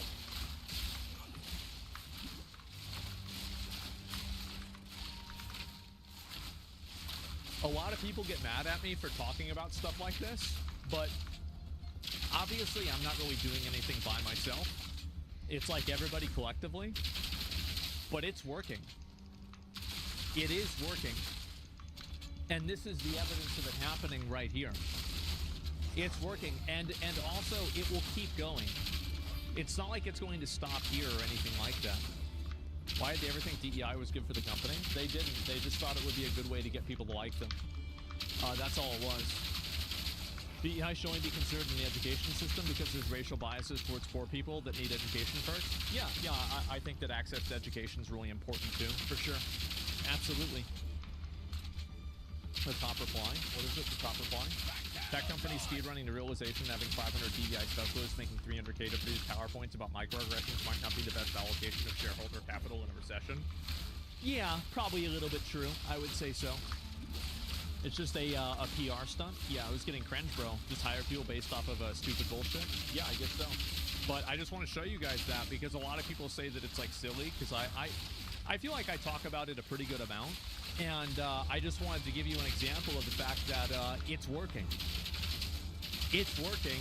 We're winning. It's happening. These massive companies are changing things. And I think keep going. Keep going. Keep pushing. Keep pushing. Keep pushing. Because if you don't, the people that don't like you will. That's my perspective. And you see how bad Xbox's DI hiring is? No, I have no idea about that. And so this is what... Let's see here. So this is what the Lords of the Fallen developers said themselves. Lords of the Fallen Studio CI games will not integrate DEI elements into their games to maximize player enjoyment and commercial success after having observed the high commercial risk that these elements can present. During a recent investor chat, the studio was asked about their stance on DEI in gaming. Global Marketing Director Ryan Hill confirmed that the studio remains committed to producing player-first video games that prioritize excellent user experiences with compelling themes and characters created specifically for the core and adjacent audiences. While some recent video games have taken the opportunity to implement, quote, social and political agendas within their experiences, Hill continued the lower than expected commercial performance of some of these games shows that many players do not appreciate these elements, and as such, the studio will continue to develop experiences that maximize player enjoyment and commercial success. Wow. Wow, what a surprise. You guys like Lords of the Fallen? Well, maybe I'll have to try it out and play it again. Yeah, I remember playing it the first time was kind of frustrating, but maybe I can try it again. There's taking L, making good games, they missed the point. Yeah, sure. Let's see here. John Fetterman says he's going to go to Mar-a-Lago to be named Pope of Greenland.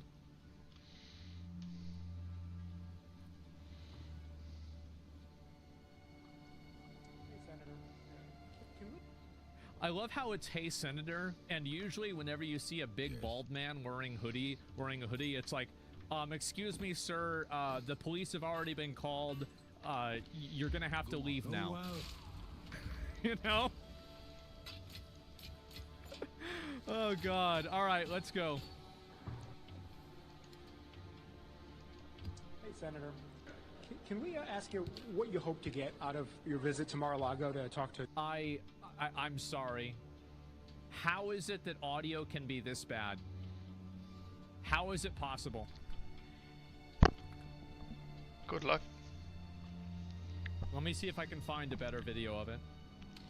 Fuck. Is it only on Twitter? God damn it. Okay, give me a minute. I'm gonna have to equalize the audio now. Donald Trump? What are we talking about here?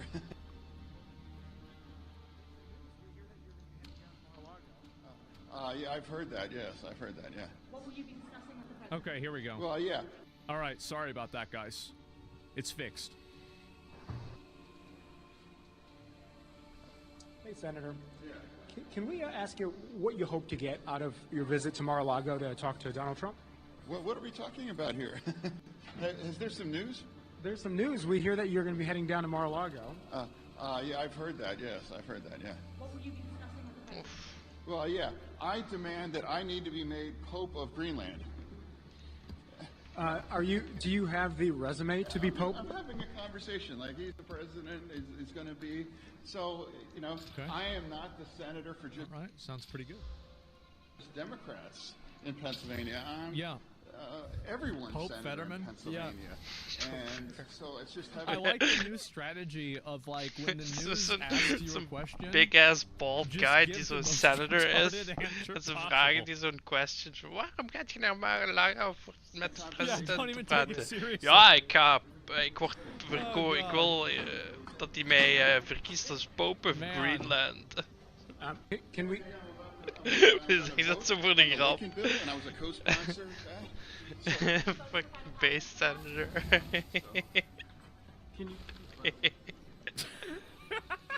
We're just gonna have a conversation, zeggen we daarna. Oh God. The support his decision. Oh fuck. Man, I never thought I'd end up liking this guy. See, I told you, what the whenever fuck? I first talked about this guy, a lot of people were mad at me because I was like, this guy's a real one. What the fuck? I always liked him. Madness. I did. Like, the stroke that he had was like, it was a pretty big debuff for a while. But I always thought this guy was he was a straight shooter. You know, he might not, he doesn't agree with Trump on everything. Nah, of course not. But he's a good guy. I wish he was in Texas. Yeah. He seems like he's a real one, though. It's a debuff? Fuck? I mean, yeah. It's a pretty big fucking debuff. Man. Let me see. Oh, there's another one. This man is literally infested with roaches. So this has been a tweet that's been very popular about, this is a tweet about me. I wanted to correct this because obviously this person is wrong, by the way. So you're talking about roaches. I want you to know that this is in fact the same roach. There was only one roach that was on me at a time. So to say that I was infested with roaches as a plural is not true. It was only one roach. Ja, that inderdaad, dat heb ik ook gehoord. This is special roach, yeah. So it's just more fake news. And you can see this.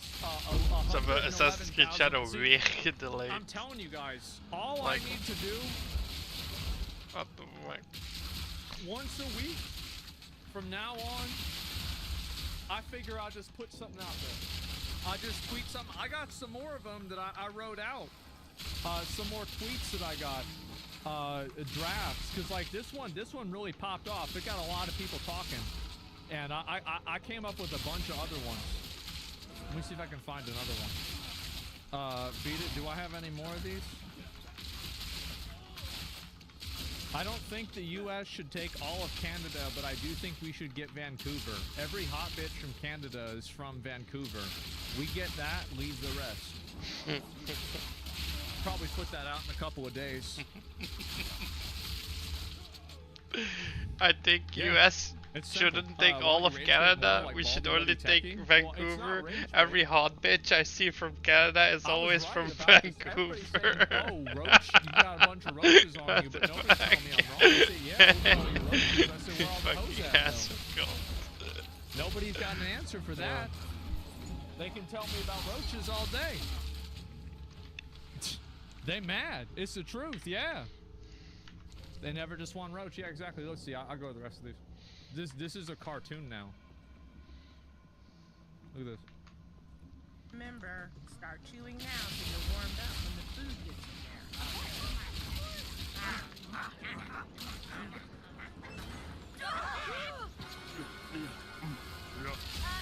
Excuse me, that is our food.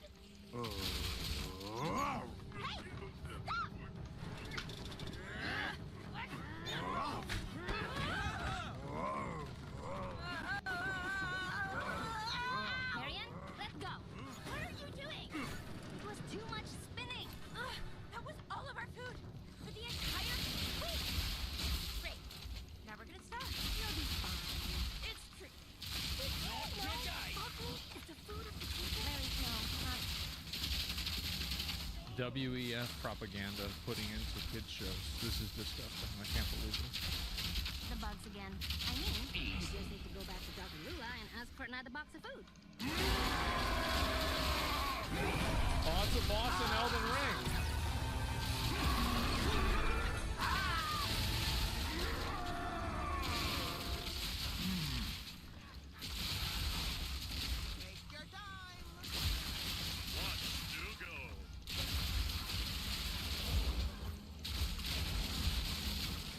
Is there a name for a brand of cartoon that pretends to be a children's show but is actually made for Redditors? Millennials and their effect on the entertainment industry is something that will be studied for generations. Is there a name for a brand of cartoon that pretends to be a children's show but is actually made for Redditors? Millennials influence on the cartoon history will be studied for generations. To make it stop.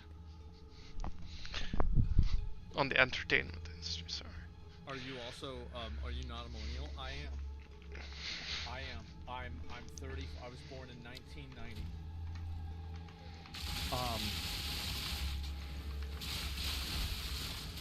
I feel like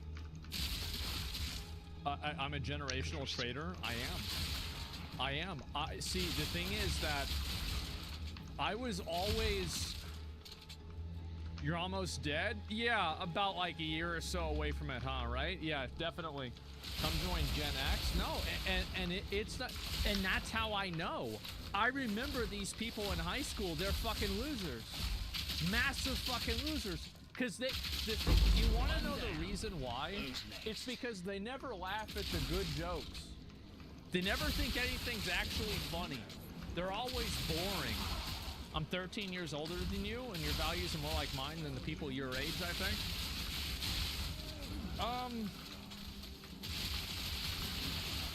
Let me think of a way to look at it. I'm trying to think, like... So why is it that I'm a boomer? That's not true at all. I think that the reason why a lot of people that are millennials, I really, you know what? I need to think about this.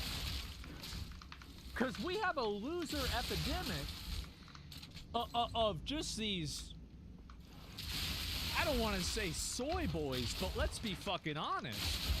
That's where we're at. Make a YouTube video about that. Yeah, we gotta talk about this. We gotta think about this.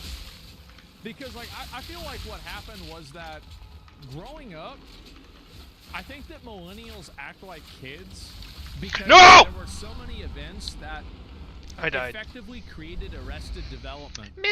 So like you had 3 big main events that did that. So you had September 11th and what that did. And then you had the recession and then the recovery of that from like 2008 to 2011 or 12. And then you had COVID. So it's like 3 strikes, you're out. And so you have millennials that are like 33 years old, but mentally they're like 21. Right, this. I don't want to grow up. I'm a Toys R Us kid. Yeah, there you go. And so I think that's what really happened. And so, like, seems accurate. Yeah. And so, like, that's what it was. And then, like, growing up, I think also millennials were prepared for a world that doesn't exist anymore. Like, growing up, my teachers would tell me, you're not going to have a calculator in your pocket. I said, yeah, I will, bitch. Look at a pocket calculator. You literally have, I can literally put that calculator in my pocket right now. What do you mean I'm not going to have a calculator in my pocket? If I go somewhere, I need to figure out, why wouldn't I just bring the calculator? And like, she can never explain this to me, right? Because they're stupid. And so then, oh, well, you're going to have to learn cursive. This is the way adults write. Really? Well, then why aren't the newspapers written in cursive? Well, okay, you're going to have to sit in the corner again. Like, I remember in elementary school, there was like, so we had a room, right? It was like this. This is what they did to me in elementary school, and I deserved it, by the way. Is that here's the wall, right? And you can assume that it's actually, I'm gonna just go ahead. Let's just do this. We'll do this. This is the wall, right? And there was like a little. Give me a minute.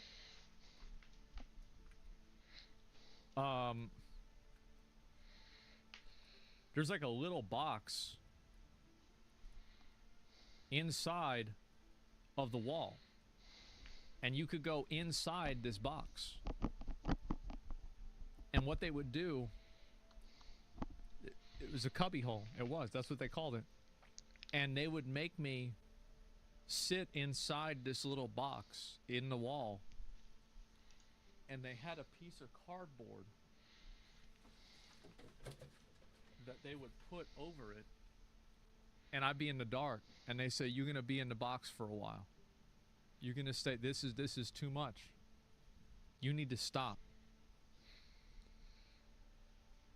I was in like, I was 9 and 10 years old. And you wanna know what the worst part about it was? I'd asked to go in the box.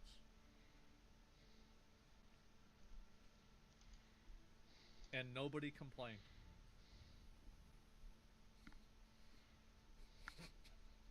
I said, thank God. Thank fucking God. Hannibal Lecter styles? Well, I did make a, I think it was like 4th or 5th grade, I had to write an essay. And I wrote like the longest essay in the whole class. And it was about eating people and killing them. Right. And I read it out to the whole class. And after that, I think I had to go in the box. I know. I know. They put me in the box again. And then the stupid one, yeah, we go into that. I try to think of some of the other ones. Big Roach, yes. You said you wanted to be a terrorist when you grew up? That was like, oh really? Why don't you go sit in the box, bro? Go get in the box. They put a muzzle on you? No, they wouldn't. But sometimes I would take my test really fast, and I wouldn't, because for me, like, my goal would be to finish the test as fast. Zit geen nu op New Game Plus eigenlijk? Like, I was smart, but like I just didn't want to do the test, so I just do it as fast as possible. So he would, because I would turn in my test like 10 minutes after it'd be done. Like it would be like we were supposed to take the test for an hour or 2 hours. I'd finish it in 10 minutes. You know what he would do? He would grade it in front of me. He would sit there and grade that shit in front of me. Maar er is ook een trofee dat je al bosses moet killen. Look at that, you missed a few, huh? Because you didn't read it. Dan moet je New Game Plus doen. That's what it was. Want ik ben hier een trophy guide aan het checken. Die doet de Chura ending pas in New Game Plus. He had us go. You know, y'all ever had standardized tests? Like where like everybody in the whole state has to take the same test? Well, what he made us do is that there was Everybody gets their Nee, ik their denk test dat back. het een one And playthrough everybody had to go up on the board and write their score up on the board. Dus je moet een New Game Plus de chore ending doen en dan... And I remember there was this kid, his name was Ronaldo. Rolando. And I remember when the teacher called his name, everybody started laughing before he even walked up to the board. Even the teacher was laughing. Everybody was like, uh-oh. Uh-oh, it's coming. Here we go. He got the lowest grade in the class. It was not even close. He graduated. We graduated high school together. It's not a big deal, right? I mean, yeah, he got like a 50 or something like that. Poor Ronaldo. No. I remember because he got like a 50-something. And then everybody started clapping and laughing. And he's like, hey, guys, wow, good one. Walked in. Nobody gave a fuck. Yeah, Ronaldo. No, he didn't have to go in the box. I spent a lot of time in the box, though. And, well, if he's in the chat, then he remember that shit. And, yeah, cracking a kid with real-life lessons, exactly. And, anyway, fuck, before school shooter times? No, I mean, we had, like, he got into a bit of drugs whenever we were in high school, but there's a lot of people that did that. It's not a big deal. But anyway, yeah, anytime I would cause trouble in school, they would put me in the box. Ooh, yeah. Ooh. They say I have to be in the box for a while, and then after that, after I come out of the box, everything will be fine. And, yep, that's what it was. The box boy? Yeah, exactly. And, it was nuts, man. I was like 9, 10 years old, man. And, did they make you dig holes? You know what? I bet probably probably like somewhere in recess, they probably did make me do some shit like that. Quarantine? Yeah. Well, because I would always start trouble with people. Like, I would come up with the dumbest things to do. Like, I would stick things in the ceiling. I would glue the desk to the ground. And like, nobody could ever really know that it was me, right? Because, like, I would always do things, like, incognito. But, like, everybody knew that it was me. And so, Menace, well, I wasn't really bad. I was not a bad kid, but I would just have a little bit of shenanigans. That's all. Yeah, throw the pen in the ceiling, of course. Yeah, exactly. Glue coins to the floor. Yeah, exactly. That's it. Did they have Saturday school? I never went to Saturday school. Never. And, yeah. Throwing glue sticks. Well, we used to throw highlighters at like... We used to throw highlighters at fat kids and try to hit their stomach, make it bounce off.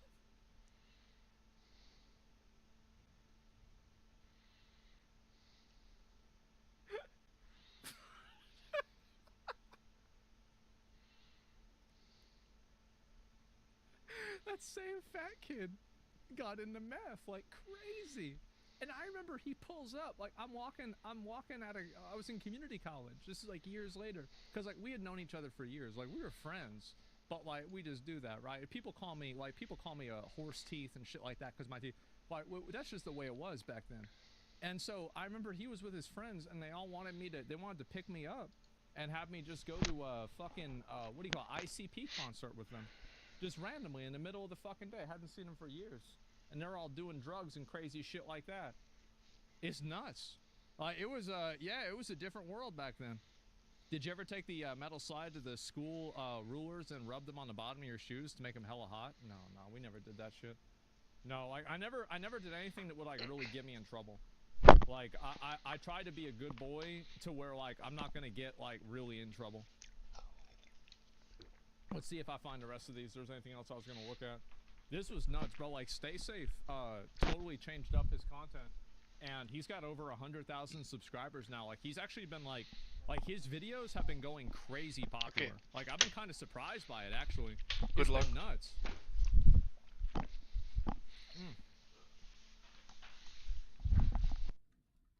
Scroll up. What's this?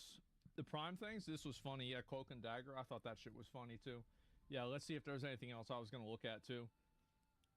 I guess it's been about 45 days every grade middle school for fighting, usually not starting it. Nah, if you got in a fight in my school, you were done. Like, you were done. Like, that was the one thing you could not do. Like, you do not, like, if you have a problem with somebody, figure it the fuck out.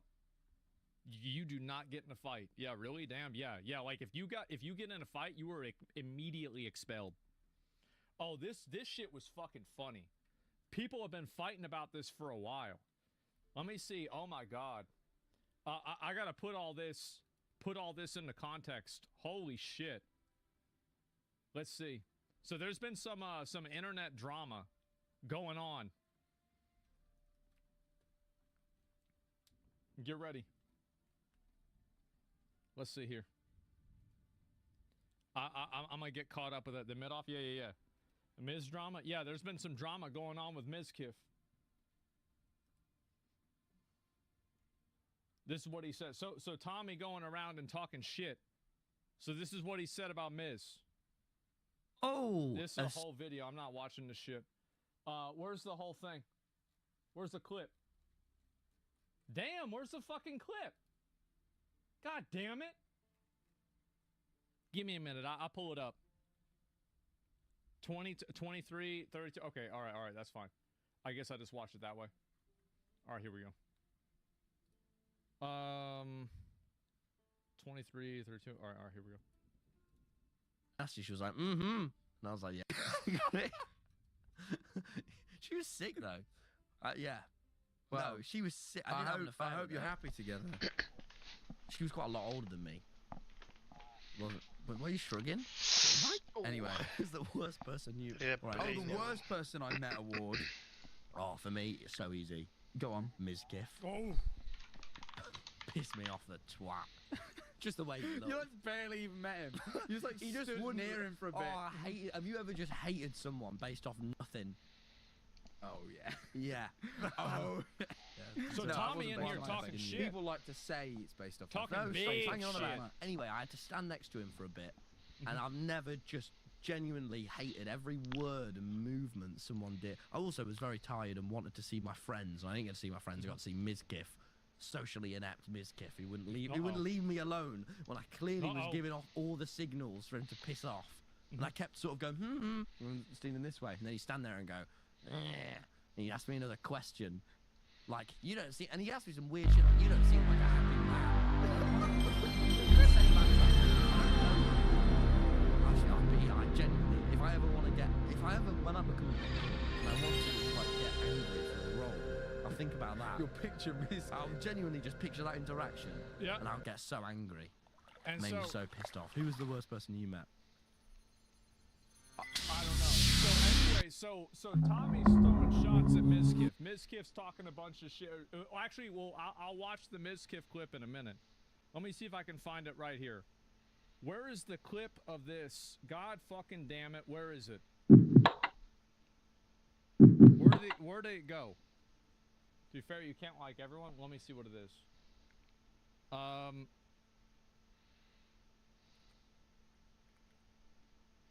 I'll see if I can find the clip of him talking about it. Check LSL. Oh, yeah, here it is. Nice. When I was talking to Tommy in it, he was probably one of the most insufferable people that I've ever talked to in my fucking life. Nope. When I was sitting there waiting for Masayoshi to pop up, Tommy in it is just standing there like a complete prick and looking like such a jackass. Nope. I'm trying to just sit there and wait for Masayoshi. I say hello to him, and he gives me the rudest stare you could ever imagine. I'm like, what is your what the hell did I do? I just stand there and I'm like, how are you doing? I'm just trying to make small talk with the guy because the guy's acting like such a jackass, looking at me like I did something wrong to him. Put your fucking little Tommy in it, button up away, little pussy ass bitch. So I'm looking at this kid. I'm like, I don't even want to talk to you right now, but I might as well make small talk.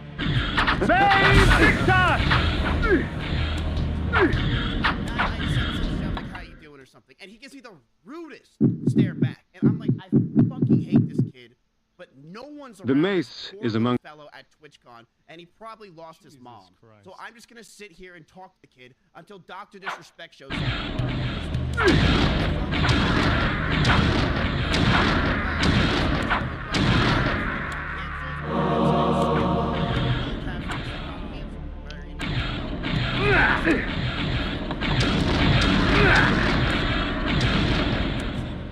Right? So you think this is the end of it? No. Hey, Victor!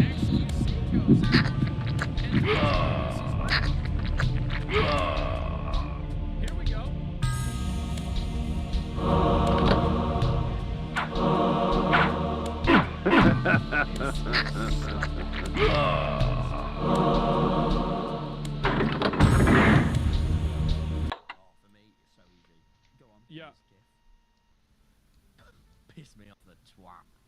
Just the way You like barely even met him. You just like he just stood wouldn't near him for a bit. I might just skip. When I become Spiked an actor mace. and I want to like get angry Because for a we role, already seen I'll it, so think we can about skip that. ahead. Picture Miss I'll Kid. genuinely just picture that interaction, and I'll get so angry. Got it.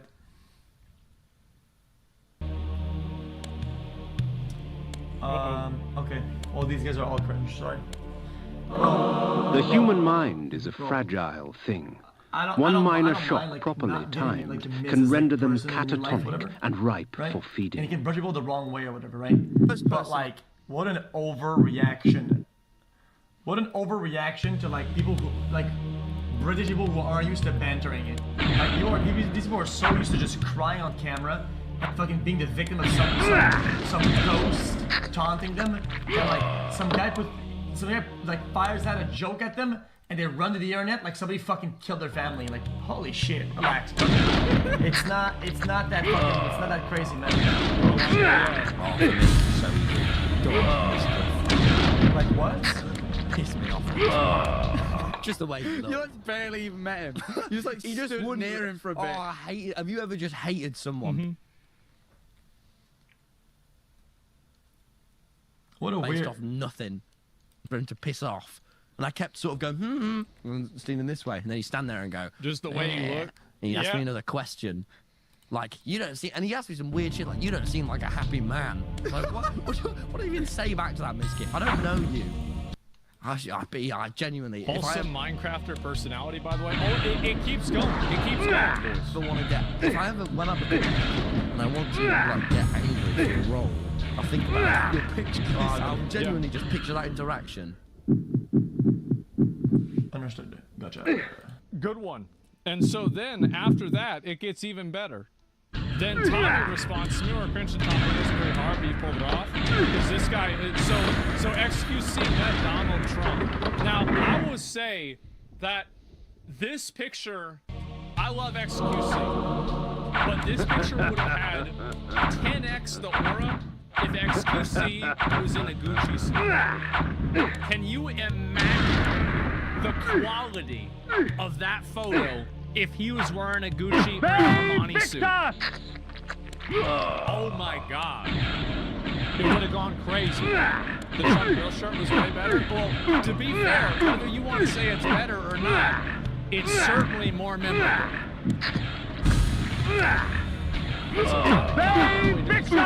So he's doing this. The best ending ever. And now, as I near towards the end of my set, rather than exiting the stage, I'm going to ascend to heaven.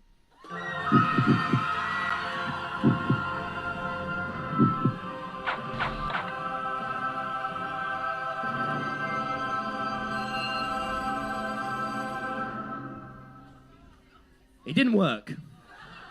Anyway, thank you. Oh no! Oh no, it's the man that's been paid to hunt me down. The best ending ever. And now... So that's what Tommy's doing now. Now, I think this is where I'm at, right?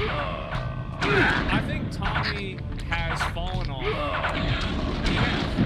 He's not as popular as he used to be. And I think what Tommy is doing now is he's doing the thing that a lot of people who have fallen off do. Is that they try to find somebody on the internet that they don't like or that the internet doesn't like, and then they try to get on top of the dog pile to that person to get back in the good graces of the public. And I think Tommy did this with Mr. Beast, he did it with Logan Paul, and now he's trying to do it with Mizkif.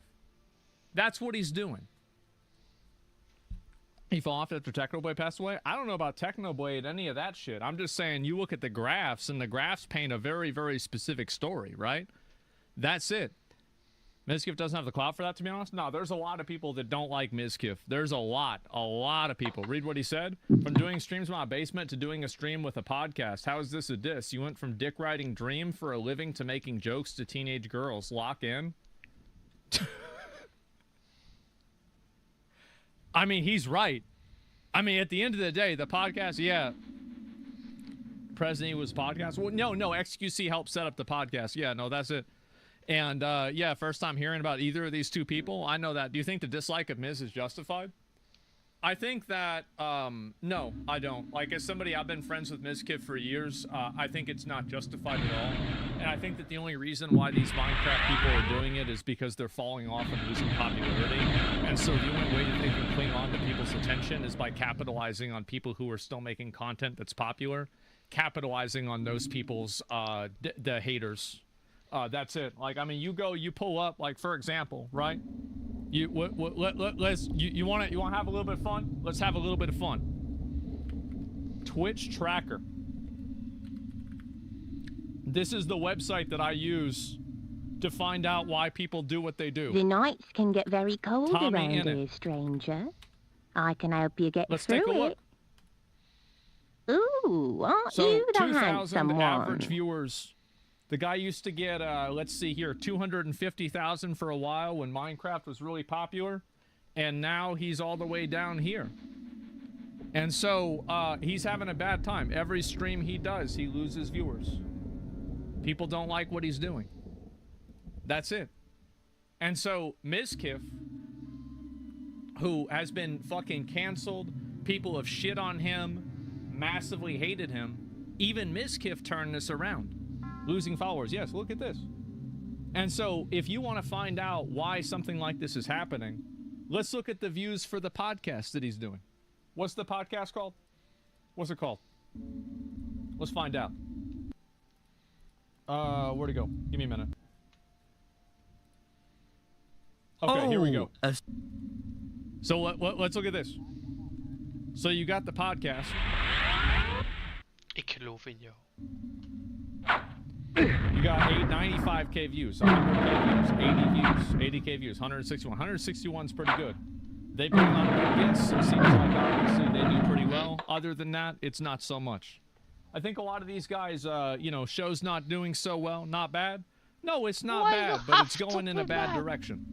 It's so that's the way it's going. Good views for the bottom ones are good. The top ones. Why you have to be bad? And so I think this is what happens. You start losing viewership, you lose popularity, and then suddenly you try to look for somebody that you can stand on top of to make yourself a little bit taller. That's what I think he's doing. It's sad. I think Tommy is an okay creator. He's an alright guy. But you don't need to go and capitalize on every single person that's not liked on Twitter to try to hopefully confuse people into liking you.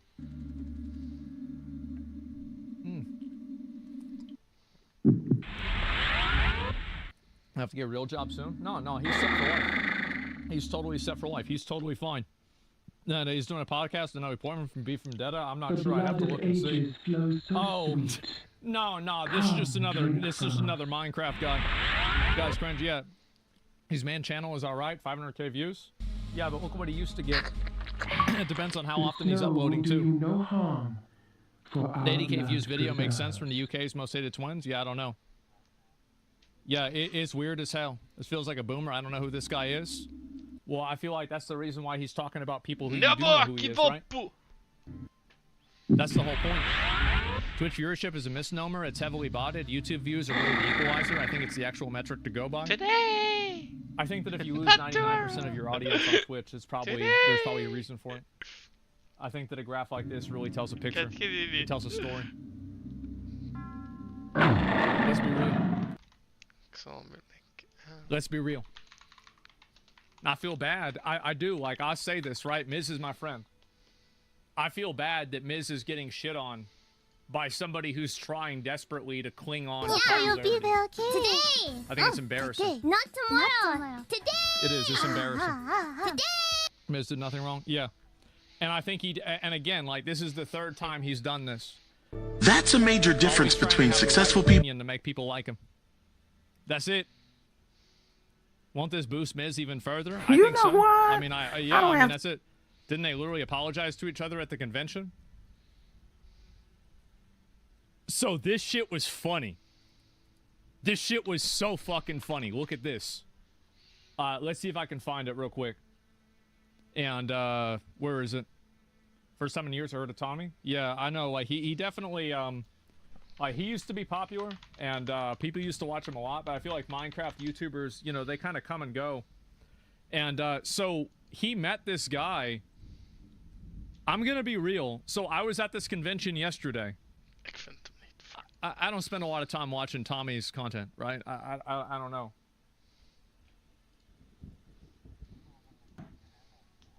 I wasn't. I kind of thought, because Tommy's a pretty tall guy, right? I was only 80% sure it wasn't Tommy in it. Yeah, it does look like him. It does, and the guy just walked right in with 2 other people. It was fucking hilarious. But no, this is not the actual guy, okay? It's not. Yeah, Zora feels like he should be shorter. No, he's actually a pretty tall guy. He's probably like 6'3", 6'4" or so. So yeah, it does look like him. It doesn't? Guys,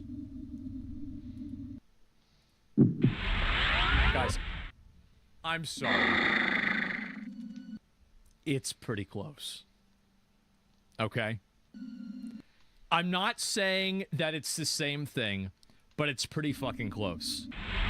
So yeah, a guy's in a wig. Yeah, sure, it's funny. It was. And I don't know how the fuck this happened, but it was just really, really fucking ironic. But yeah, I saw this. I'm sure extremely cringe. But man, I feel like nowadays on Twitch and like everything, people are getting so mad nowadays. There's like always like pissed off, upset, all kinds of shit, man. It's nuts. Dream said something too. Yeah, that's basically what it was. I mean, it was more than that, right? But that's basically what it was. XTC getting ratioed over this is the funniest thing. Dude gets free hate while Miz is showing. I mean, I don't know. I mean, the thing is that people that get hate and like people don't like you, the way that I look at it is that like I don't view Twitter even the gentle as like snowfall really. is lethal Twitter's to a not like vampire's whether you're well-being. popular. It's whether you know, people that don't like the people that you don't like are popular. I would look at somebody's Twitch channel. I would look at somebody's YouTube. I would look at, you know, the actual content that they make themselves, and they upload themselves. That are negative about other people. That's it. The poorest generation, is that true? Gen Z is the poorest generation? Darkness. Really? I didn't think that. I feel like a lot of people in Gen Z have money because they know how to use the internet to make money. Yeah, no, bro. No. Green Minister says he's ready to talk with Trump. Save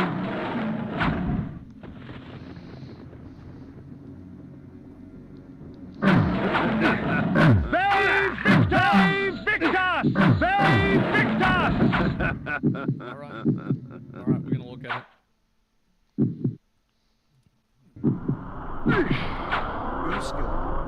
The desire for independence. Desire to be one's house is probably understood by all the people in the world. Iron sword. And that struggle from Greenland isn't new. I'll put it over here. It didn't just happen yesterday. But things have developed in that direction for many, many years. For at least many decades. We don't want to be Americans, so we want to be Greenland. And of course, it is the Greenland future who decide their future. We've been in contact with Donald Trump. We're ready to talk. And increase our dialogue and reach out. Talk about the things that bring us together. I'm gonna be honest. I don't think that we should bring Greenland into the U.S. I think it's silly. I think that we should have like maybe a very close relationship with them, and maybe have like some intermingling. But I don't think that they should be part of the United States. No shit. Yeah, we just want to, more geopolitics. Yeah, I just don't see it. I think so. Why not? So do you guys think that we should just get all of them, right? I mean, like, why not? Yeah, I mean, why stop at Greenland? We can just keep going. Fuck, we could get every single one. Yes? Damn, okay. Wow. Fuck. Bring freedom everywhere. Man, that would be a good idea. We could teach them American too, because I don't know what the fuck they're trying to talk. Because you need subtitles for that. I think we should just have this side of the planet. I wonder how many countries could we take over in 4 years? I feel like we get Canada for sure, Greenland for sure. Save Victor! Probably Mexico too. I think we probably get Mexico too. Yeah, I'd say things look good for Mexico. And Venezuela. Going south. That'd be good. Latin America. Yeah, just get all of them. Okay. And what about in Europe? Maybe we could get fuck. We could get like maybe some. You know what we should do? Like maybe we could get like maybe South Africa or something like that. Iceland maybe. That's a good idea. Maybe get Iceland. Get Europe as well. Get Sweden. Get Antarctica. We could just get yeah. I mean, I feel like we could at least get like maybe five or six. Yeah, colonize the UK. Well, I feel like that'd be like what do you call it? Fucking karma, right? Because like the UK did all kinds of colonizing shit. They're trying to go in there and get into other people's business on. So like if we go and colonize it, I feel like that's kind of like fair, right? Shit, everything but India, please. I'm not I feel like a lot of the guys in India, yeah, some of them are assholes, but like there's people assholes everywhere. I'm trying to think, like, I don't really think that there's been an Indian person I haven't gotten along with. So I'm not an India disliker, man. That's it. Is good over there? Yeah, 1776 all over again. They smell bad? I can't smell anything. It's not a problem. Yeah, I can't smell shit. What's this here? This has been nuts. So apparently this girl put out another podcast. She put out another podcast, trying to do it again.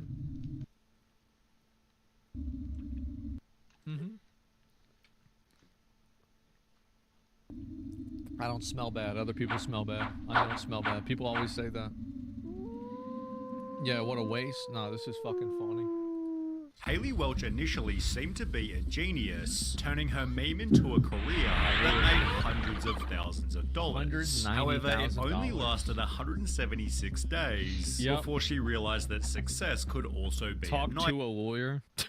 Nightmare. It all began on this channel here, Tim and DTV. They had just 21,000 subscribers, gained from doing street interviews in Nashville, Tennessee, where they'd meet two unknown people who were out having fun, Chelsea Bradford and her friend Haley Welch. With some drinks in their system, they answered basic questions. How do you get over a breakup? Only way to get over one The is get Lord under another. returned Until the empty-handed. interviewer asked 12 Does the words seraphim that elude you? changed the course of history. Very well. Go east of Malik Bastion. The Oracle shall give you aid. Spit on that thing. You get me? Hawk? Spit on it. Roughly 2 days later, on the 11th of June 2020. I still can't believe that got so popular. This is the reason why I think, like, remember what I said before about how, like, the dumbest thing that could happen will be what does happen?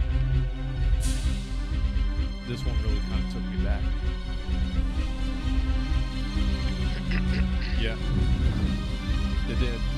Yeah. Darius reposted this snippet. Sucking dick is popular? Again, he had just a couple thousand followers, yet this didn't stop the algorithm from making the video viral.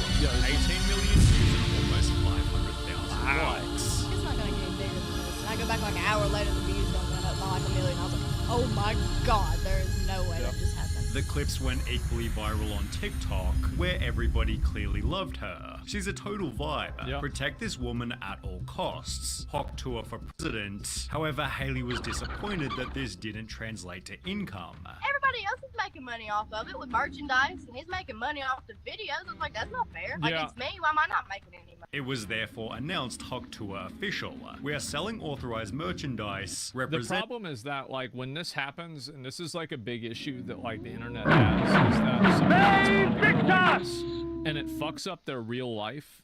Like, you have people that contact and harass their employers. You have people that harass their family. And, like, there's a big issue where it's like, yeah, it's annoying that she says something like this. Like, yeah, for sure. But, like, let's not act like there's no bad collateral, right? Famous hell. Yeah, exactly. It's a life-altering event. Yeah, not cool, too. No, it is bad. Giving the hock to a girl, so she is getting part of the proceeds. Get all of your apparel here. Haley had launched her own line of hats, selling for between $30 and $40 That's a lot each. of money for a It hat. took only 9 days before she announced our infamous sign out. With Rolling Stone therefore reporting, Hock to a Girl has already sold at least $65,000. Logan was keen to buy a piece. She's making money. There's merch now. There's like Hawk 2 burgers. Oh, I need to buy a shirt. Look at her. She's signing fucking hats. Only in America. Showing Haley she was able to commercialize the meme. There was just one problem. Nobody knew who she even was. The only information given was that her name was Haley Welch, which wasn't all that useful as she had I was sitting there, I was giggling, I was like, they're like, where is she? I'm like, right here, but you don't know it. Finding the Hock to a Girl became a search for millions, with people stating on Instagram Osama bin Laden had less people looking for him. Some believe she was a preschool teacher, while others were certain she worked in a bar. However, both of these rumors were smashed when Haley addressed the public in her first podcast appearance. Spring Factory. I'm not a school teacher. That was my next question. You were a teacher and got fired from your job. No, I'm not even old enough to be a teacher. Haley further revealed she'd been offered some crazy money. $600 like 3 days ago for me to spit in a jar and sell it. That is revolting. And as a result, she'd hide herself. That seems pretty normal. Nice. Den kunde som något här. It's weird shit like that. That's not even really that bad, honestly. I feel like You did it once, you can do it again. It could be way worse. You have a full manager now. You have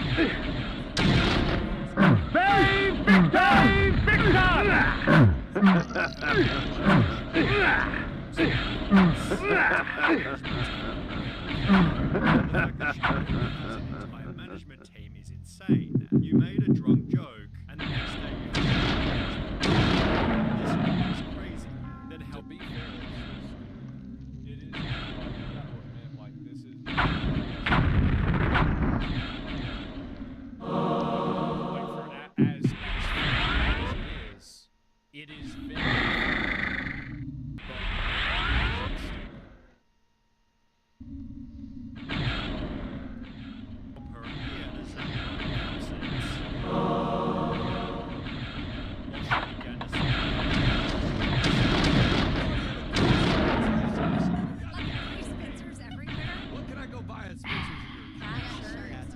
She'd become friends with Jake Paul, trying to trademark the phrase, and was suddenly being followed by TMZ. toes. They want pictures of my toes. They want pictures of your toes? I don't want to sell pictures of my toes. No. Even Eminem used the Wow, what a surprise. What a surprise. Damn. phrase to promote his new album, whilst more than one person got a hug to a tattoo.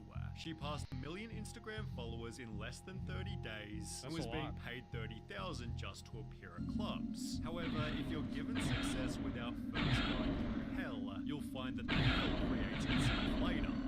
Well, I think so. A lot of people, right? They think it's just goes on and she says this thing, and now she's like massively popular. Victor! That's really it's straight bullshit. Yeah, but like they're not going and saying like there's a million people that are like that have good speech.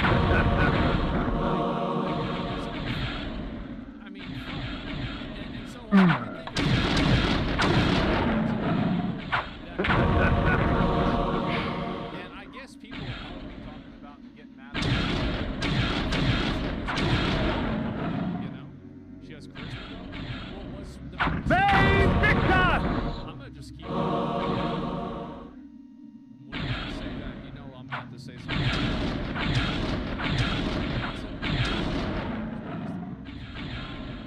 Now you might not Save Victor! Save Victor!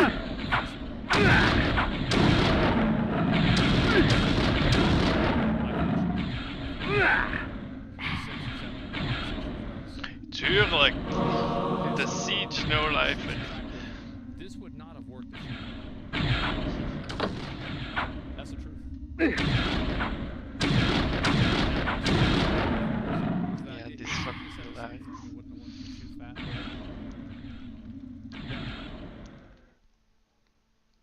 So cringe rating looks, geez.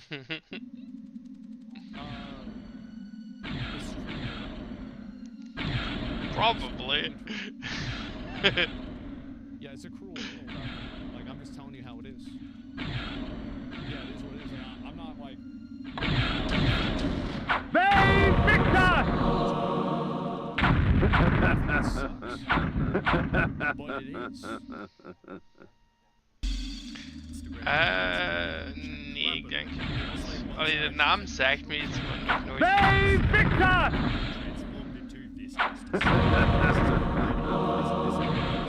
Disappointing ass wall. 62. I think that 90% of these people are jealous. They're jealous and they think it's. Okay, so yeah. Why is it that this girl has this opportunity that didn't happen? Reason why? And it's the same thing with streamers. It's the same thing with OnlyFans. Ja, daar heb ik iets van gehoord. She hasn't done anything. I mean, who does it?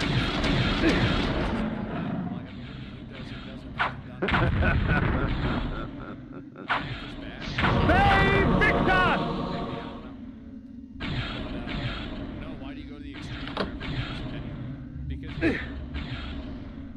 think that people Bestaat bad friends or no? that are mad that this girl because I think that's exactly what it is. That's 100% what it is. Yeah, straight up. Like, Save Victor!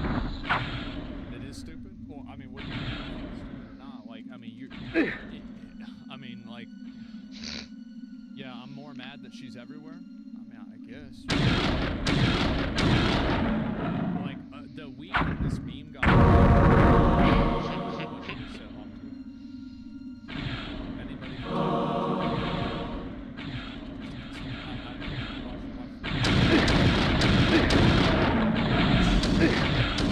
That's it.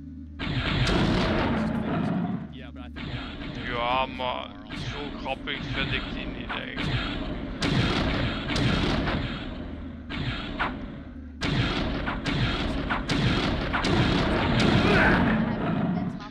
Not to shoot the paparazzi outside my house every day because I've been kept out for 2 weeks. Creating paranoia on a day-to-day basis. It's really strange. I can't really or something because it was Save Victor! Save Victor! Save Victor! like this on the internet, it does fuck you up in a lot of ways. And I think this is another thing too. She's small. Yeah, it makes sense. No, it is. This is a downside. It's a big downside. Save Victor! Save Victor! And try to like actually be involved with you personally. Save Victor! Like, you know, be like close friends with me or like try to get close to me. Like, it's real weird. It is. It's super real weird. Realize that fame kinda sucks. What's the worst part about being famous? You don't like that? Take advantage fans and charge $10 a month to an unknown So what is this like Christian OnlyFans? I never heard this. It's like you can't watch SpongeBob, you gotta watch VeggieTales. You can't go to OnlyFans, you go to fanfics. I never even heard this.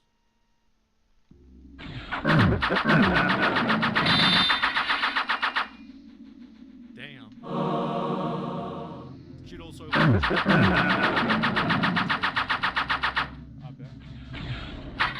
Yeah, I bet. That's why I said. Remember what I was saying before about how this woman was popular because she was attractive? Ooh, what's wrong? What's wrong, boys? What's wrong? Maybe I'm right. Maybe I'm right. which received a mixed reviews such as disgusting. Haley wasn't lying when she answered. Like, what's on the horizon, basically? The axes. Essentially doing anything that offered her a paycheck. This was further proven by the Talk to a podcast, launched as a vehicle to promote Jake Paul's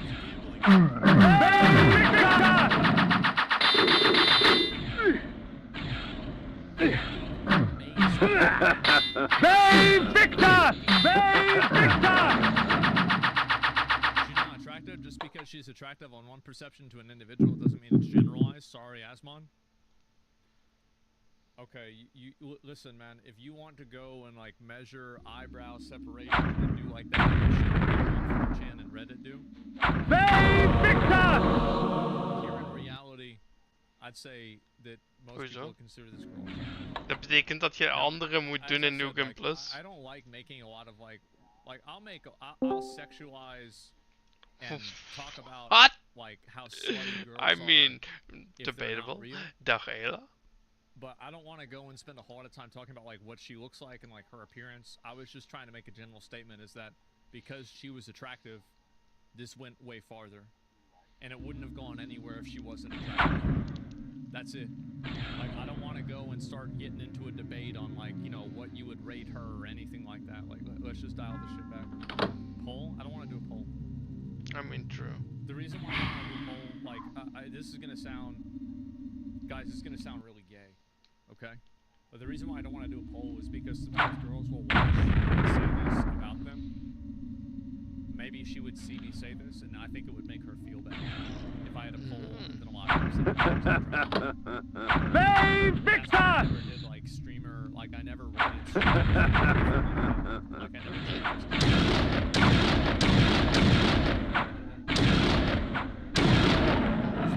That's the reason. I just think it would make girls feel better. Yeah.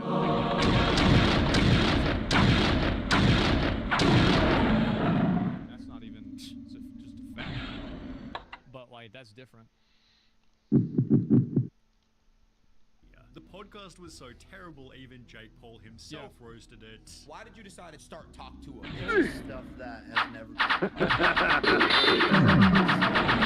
been revolutionary wisdom. It's just an honor to be pushing humanity forward in that type of way. However, the Talk to a comments were absolutely golden.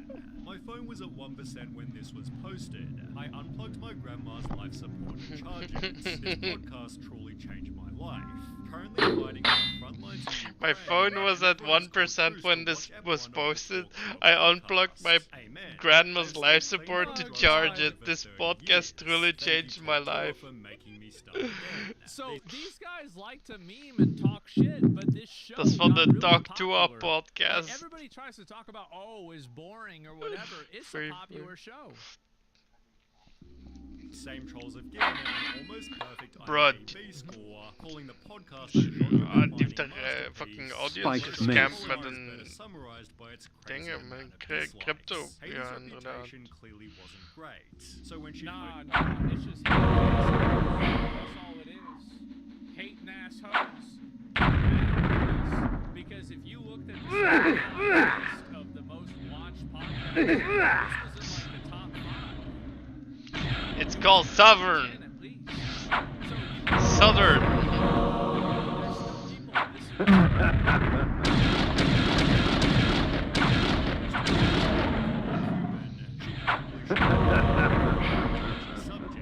You do anything with Victor! He goes, she probably should have avoided talking about this. Yeah. Shit ton of Bitcoin. Going back to the point of doing anything for money, it seems Haley was paid to shout out cryptocurrency. Victor!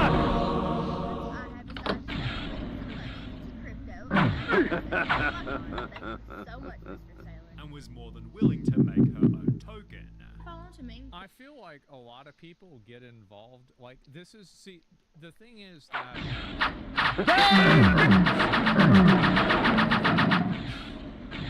not made their own coin, but like started investing in the crypto and probably lost a bunch of money.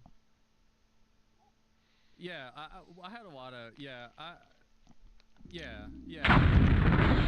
think that they'll that's smart, right? I think that they're gonna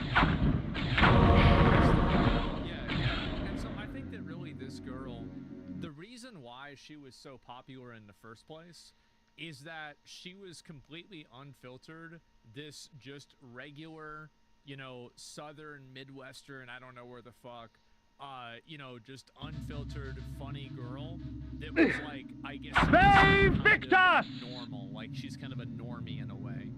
And so, I think that she had the normie reaction. Tennessee, I don't know where Tennessee is, but, I mean, I think it's in the South, right? I mean, I don't fucking know. Because they had slaves there, right? And so, anyway, basically, fuck. What was I saying before about this? Did they had that's what I thought. And so anyway, like fuck, what was I thinking about?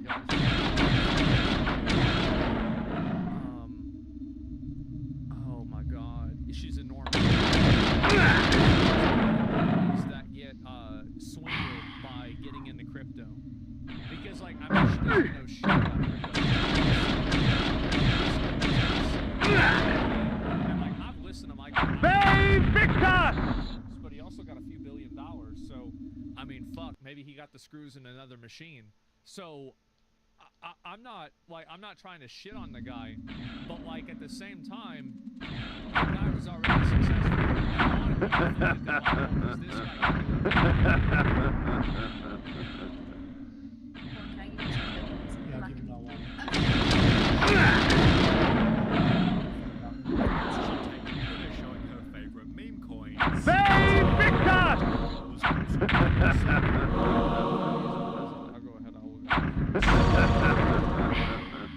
See, I think that a lot of people cryptocurrency is because they want to become a billionaire. It's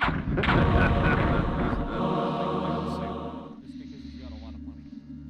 That's the reason why. If Michael Saylor was a bum, nobody would listen to him. It's all about money. Is people want to get into crypto to sell crypto to somebody who's got more money than they do.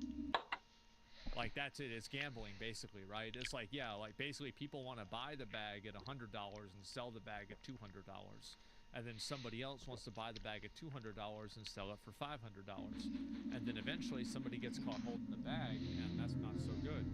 So I think that's really what happened. And I would say like 95% of people that get involved in cryptocurrency, the idea of crypto, they don't understand any concept around it.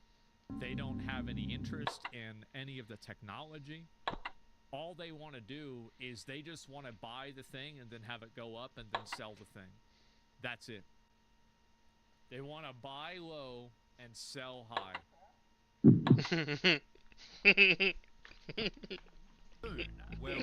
Oh, catch his lap! 176 days after she first went viral, Hailey officially launched it. My Hawk meme coin is live! Despite calling it the Huck to a meme coin, its website reassured the audience Huck isn't just a meme coin, it's part of the culture. Hailey is using her meme to unite her entire community. I love how... A guillotine, its blade still wet with blood. You know, the more things change, the more they stay the same. Hidden amidst the many obscure artifacts in that museum, I discovered an ancient chronicle. This passage caught my eye. It was during these dark times, infested with the plague of the undead, that the Circle brought the Seraphan to existence. Trained to be devoutly loyal to the Circle and the perfect exterminators of the undead scourge, they were led to many victories by the righteous paladin, Malek. They cleansed the vampires with fire and released their souls to more blessed realms. There is no wrath as terrible as that of the righteous. I'd read enough. At once, disgusted and intrigued, I placed the book back down in that museum.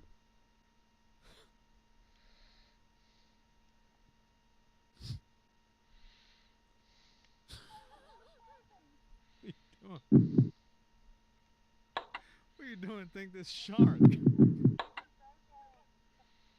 You fucking retarded. Weather community notes instantly clarified. 96% of the hot coin supply is in 10 connected addresses before the launch, essentially meaning just 10 people control the coin's price. No, this girl did this 100%. The shield was newly crafted. Its metal shone brightly in the firelight. The crest, I did not recognize. He's like got a lot of money and he does this thing, and then there's this other guy that has a lot of money and This armor resembled that of the ward and his minions, yet the steel seemed newly fashioned and untarnished by time. I recognize this crest from my youth. 'Tis the sigil of the mighty lion of Willendorf, blood-stained and rusted upon this battered shield. Everything else, like, that's on the top. Flawless logic. Yeah, it's just how it is. Nah, she's smarter than that. This was malicious. She knew she was scamming. A nobleman, seeking wisdom. Death has taught you well. Enough philosophy. I seek answers. Answers indeed. I have them all if you have the question. And what are the questions for these answers? King Atmar, the only hope to defeat the legions of the Nemesis. King Atmar, paralyzed by his princess's malaise. King Atmar, the useless. Pray, good sir, what are the questions? A pox upon your tricks and babble, old man. Answer me this. Who is Malik, and how can I defeat him? All in time, Sirrah. Yes, time. Unless you master it, it will master you. And now it's time for your answer. Malik, defender of the Nine, and last of the Seraphim sorcerer priests. His vanity led to the slaughter of the Circle at the hands of the vampire Vorador. For his failing, his spirit was fused to a hellish set of magical armor. He has allowed no member of the Circle to fall since. What of this Vorador? Follow the glow of the Ignis Fatuus to the Termagant Forest. Ignis Fatuus? The Ignis Fatuus lights the path to hell, nobleman. Your path. Time came. Next time. There are so many people that get involved in crypto, and they're so stupid. I don't understand what kind of people bought this. So, a lot of people buy stuff like this because they think that they can capitalize on it. So, okay, this is gonna be a big, big thing. This is big picture. Society nowadays has... Through this magic, I can stop my enemies in their tracks. Frozen in time, they can do nothing to hinder their own doom. Sometimes I draw out their fate, for the added fear sweetens their blood. But they think that they can earn it themselves. The American dream isn't to become rich. It's to become rich and think you deserve it. And the narcissism that our society creates nowadays enables people to take actions that make them believe that they're smarter than they are, take steps off a bridge, and think that they'll make it to the other side. That's what I think is happening, and I think that's the reason why sports gambling is abstract percentages. They're so statistically unlikely to occur that the companies report parlays as profit before the events even happen. Because people can't, they're so stupid. And so this is what I think is going on, right? Is of people that think that they're special. Everybody's been brought up and told that they're special. They're the gifted one. And they're the smart one that's going to make the right decision at the right time. That to a coin is going to make a lot of money. That make a lot of money off of Hawk to a coin. Does that make sense? So they're going to be one of the people that got in early and sold before it crashed. And so that's really where we're coming from here. And that's where this situation is going. It's the learned narcissism that has been prevalent inside of our entire society that has translated through second and third order effects of people believing that they can control gambling outcomes and bet on meme coins. Am I crazy? Well, that's not the right question. Yes, is the answer. Am I right? I think I'm right with this. I do. I think this is, I do. I think it's happening. Crazy and right, yeah. People think they're special. And hate. Babe Victor! Well, we didn't sell a single token, but I threw the spots and I'm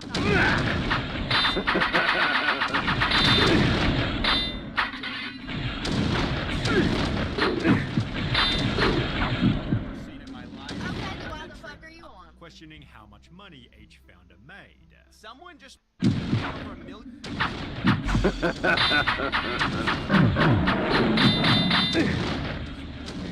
So bad, why are you here? Why the fuck are you? So robbing banks is so why are you here with us? Get out of here. $1 million on fees. Who made it? The creator. Which is who?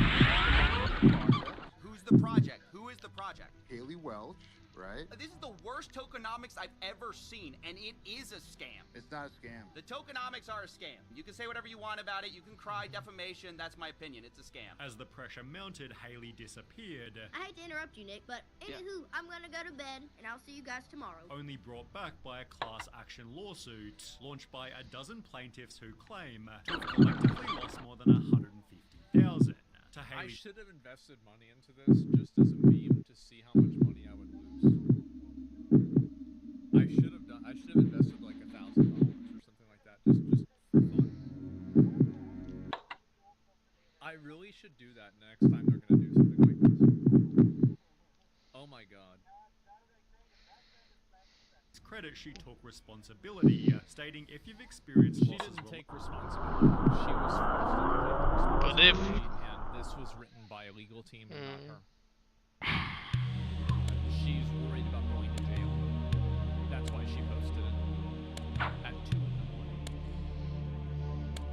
Later to this, please contact Berwick Law. Furthermore, it seems she had no idea exactly what she was getting into, although it's still her fault if she put her name on it. Yeah, her Instagram hasn't built either.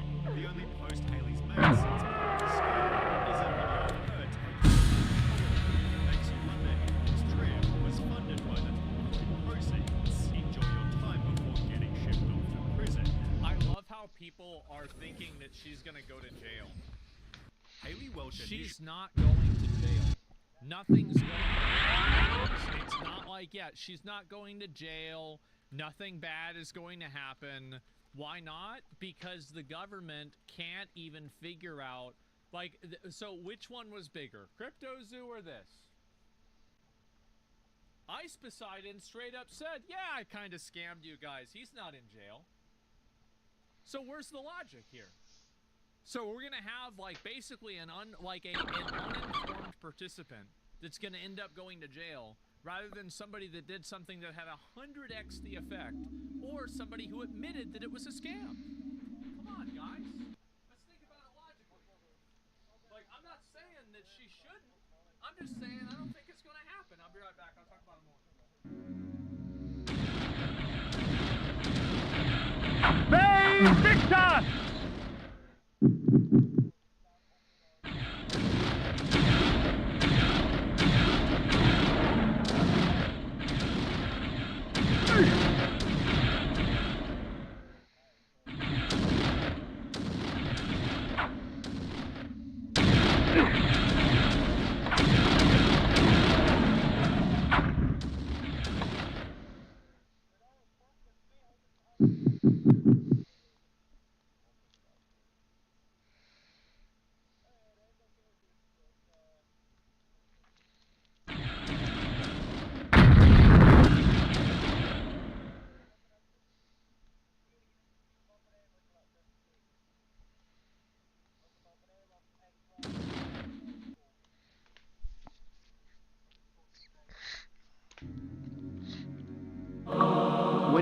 form, I am invulnerable to physical weapons, blade and claw. I can seep through locked doors and cracks and move swiftly like a shadow fleeing light. Scams, you don't know that. You just hope that because you think that there's... Everybody always wants there to be karma. Everybody's trying to look at like, oh, well, there's going to be a way that these people get held accountable for this. Like, that's it. Please get your prostate checked. You're pissing a lot? No, I'm not. I use the bathroom 2 times in 4 hours after drinking a 32 and a 30-ounce to 16-ounce drink. That's normal, bro. Like, let's be honest. Also, I'm sitting on my fucking legs. That's it. That's not it at all. You're pissing just fine. Yeah, it's not even a thing whatsoever. Weird-ass chatter. You are right. But anyway, that's the way that I see it, right? And that's where I'm at with a lot of this type of situation, is that I feel like soda goes through faster, pisser just fine. Yeah, definitely. You want to check it. Oh, okay, yeah, no doubt. Well, anyway, so this is the way that I see it. SBF is going to jail unless Biden pardons his ass. SBF ran a, what is it, $20 million fucking scam? Like, that was insane. Like, you're comparing somebody that made like $5 million, a billion, yeah, sorry, billion, yeah, $1 billion scam. Like, you're literally comparing millions to billions. That is a 1,000x. Of course the government is going to get Sam. They got Sam over in Arkham Asylum with Luigi and Diddy. How the fuck did that happen? I don't know. But that's where we're at. And he scammed the rich. Yeah. He scammed the rich. Yeah. And also, yeah, Sam scammed Kevin O'Leary.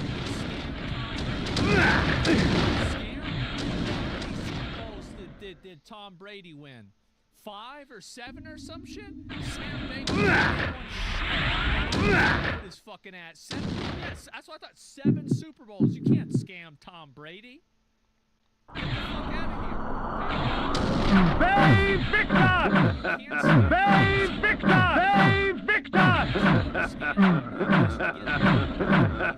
Bay Victor! Well, they might just kill you. You don't want to scam somebody like fucking Trump. You don't want to scam somebody like Bill Clinton. You think people scam Bill Clinton? I got a feeling that doesn't happen. Imagine Putin and he gets Bay Victor! Maybe the plane that you're in crashes. Maybe, I don't know.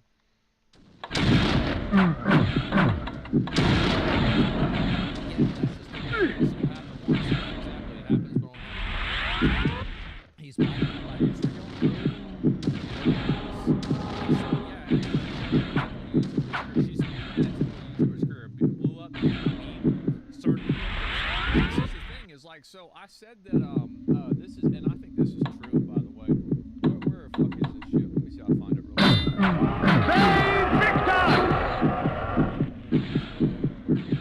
Yeah. So I've been saying this for a bit.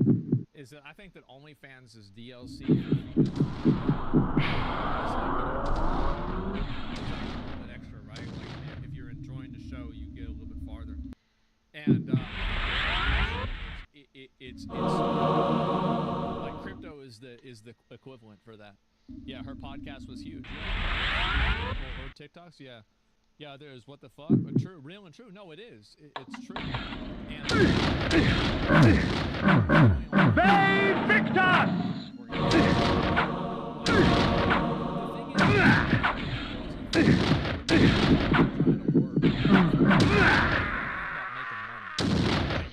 The heart of darkness. And how to get money?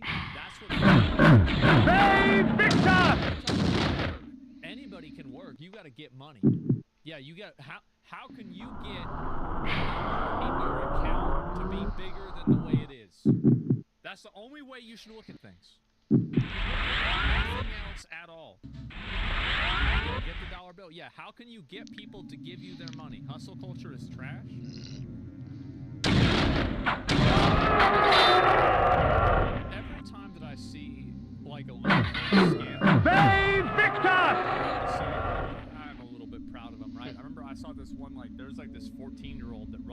like a bunch of people for $30,000. Man, we're gonna read about him in the news in 10 years. He's gonna go to jail. But yeah, I'm proud of that. Yeah, and so anyway, APC always be cheating. No, the thing is, like, I'll trim your armor, bro, I promise. Yeah, not every DLC is bad. Yeah, true. I mean, like, look at the old Hunters DLC of Bloodborne. I mean, that's good. I guess Bloodborne be for, like, goth girls. And so, they stole his dog, ruined his family. Really good example, man. Oh, they stole his dog, ruined his family. He learned that next time he did it. Yeah, and the thing is, like, that's his future, right? He'll have another one. Like, see, he learned, like, that's the thing, like, he learned things every time. They stole his dog, maybe, I don't know.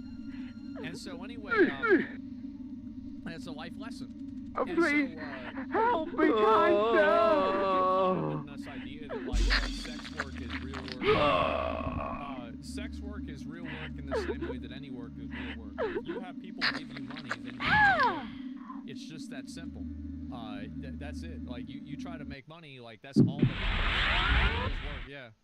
The only thing that people, like, anybody that cares about, like, oh, well, this isn't real work, that's not real work. Who says that? Who thinks about that? Nobody thinks about that. Nobody says that. The people that talk about that are losers. They're losers trying to rationalize things. Tom Holman considers it, oh, shit. Oh, shit. Reported to a hotline to allow citizens to report illegal migrants suspected. Dang. So you just call it up. It's like streamers, people that were mad saying it wasn't work. Yeah, no, people were mad at streamers about that a lot.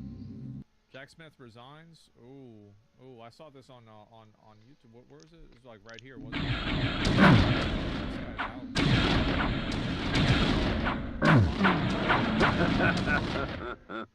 Is that it? It would never work. There'd be a massive waste of money in law enforcement. I don't know. Probably a bad idea. Well, this is breaking news out of Washington. Special Counsel Jack Smith, he's resigned from the Justice Department. That resignation effective yesterday. Yeah. Smith announced his exit in a court filing that was made public today. A surprise. He was expected to leave the department. The Black Forest reigned here. Its kingdom rarely invaded by those that live in the light. But it was called home by this mysterious Vorador. Legend told of a time when Vorador defeated Malek of the Seraphan. If such a man did exist, then he could perhaps be the key to defeating the Ward. Yeah, like it's gonna be like I'm gonna go. I'm gonna stream the inauguration. Like, I mean, it goes no, 100%. Though unclear at this hour.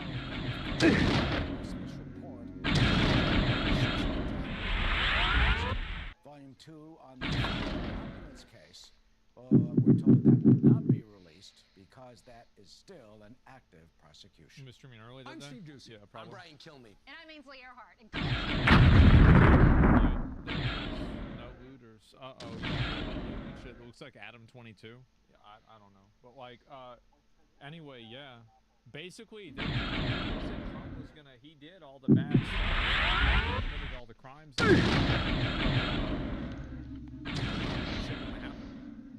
That's it. Like, nothing's gonna happen. He's just gonna be president. Like, cause they can't really, they can't do anything about it, really. Inauguration bingo. Trump will say he's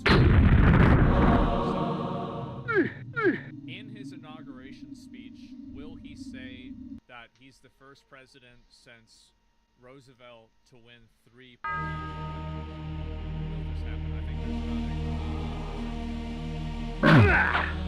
Bay Victor!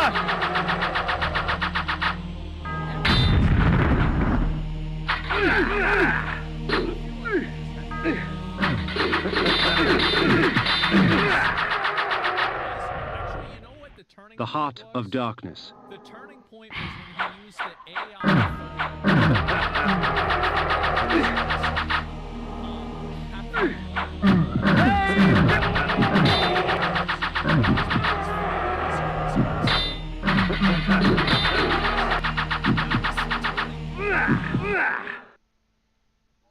And after that, I think getting shot. Yeah, he might have said, you know what? Fuck it. Fuck it, I'm done. I'm done playing games. We're just gonna say whatever it is. He's 79. He got nothing to lose. Exactly. Yes.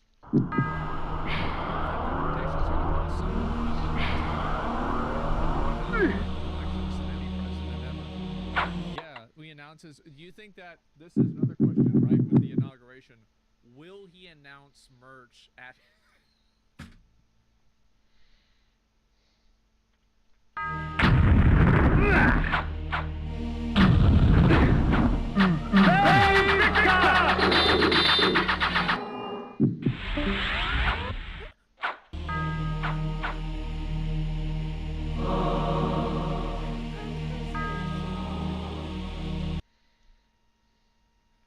Oh my god. He can't do bingo for the 20th. We're gonna have to, right? No, he won't. He respects the presidency too much. But it's gotta be something,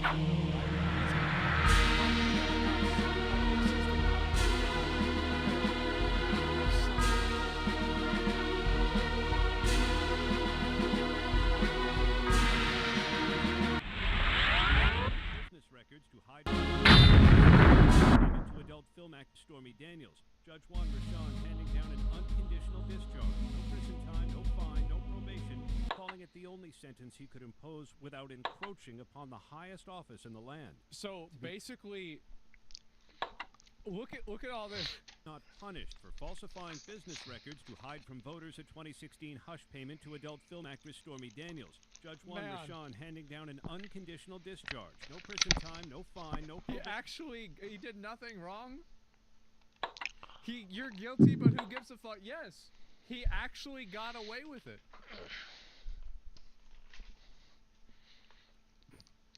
He got away with it. Oh my god. You're guilty, but no punishment because you're the president. Yeah. No, but to be fair, though, I mean, so... I don't think that this issue... I don't think this issue is something that people really give a fuck about. Yeah, he's married, but, like, I think everybody knows. I mean, like, come on, what are we talking about?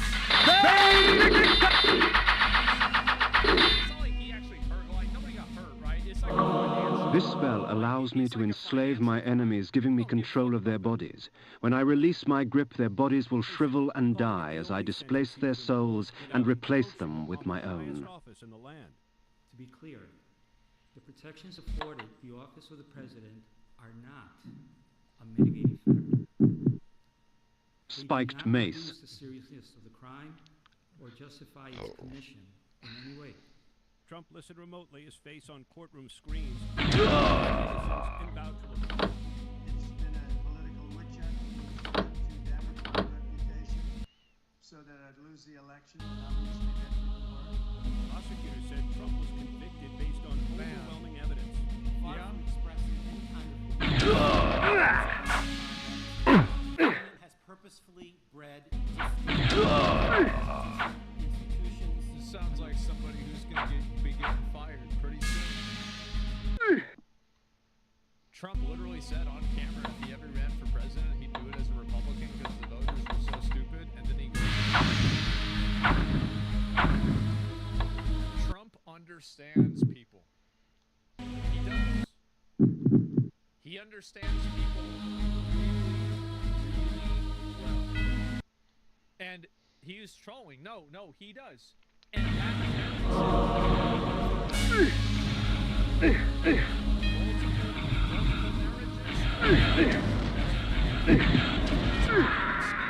doesn't matter. None of it The heart matters of darkness. because he understands how people... The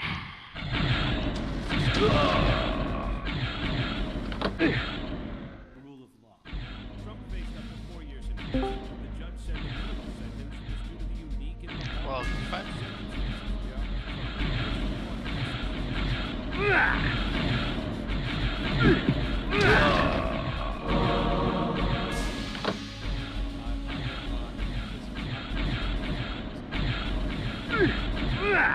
Bro, like... The heart of darkness.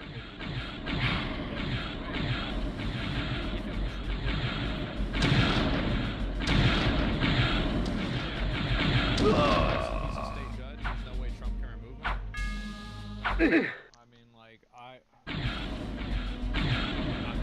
telling you, like, I bet when he becomes president, they're gonna be doing. I bet that they're just gonna. I bet they're just gonna break the rules. Yeah, I bet that's just what's gonna happen. They're just gonna break the rules. Yeah, laws change the law, change the rules, problem solved. Yeah, I'm telling you guys. Now it might not happen, but that's what I think it's gonna be. 25. I guess so. It's the same in every country. What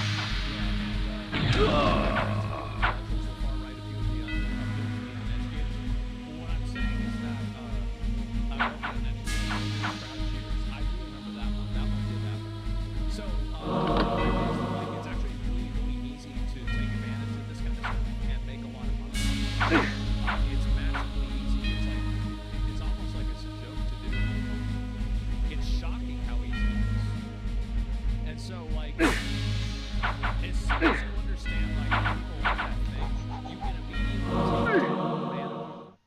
And that's what Trump understands. Trump is very good at taking advantage. And he knows how people think, and he knows how to communicate with people.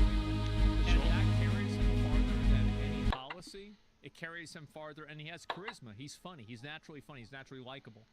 And not everybody, obviously, but there's enough people that like him to where it matters. That will carry you across everything.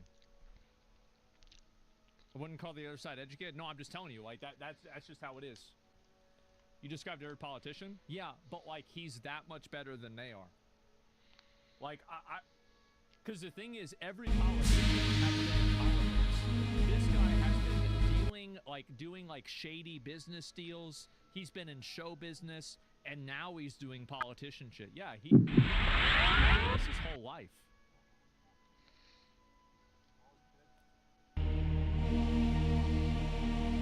Mike's another guy. Yeah, but likable guy that won. Yeah. More educated than dick sucking. Well, I'm just telling you.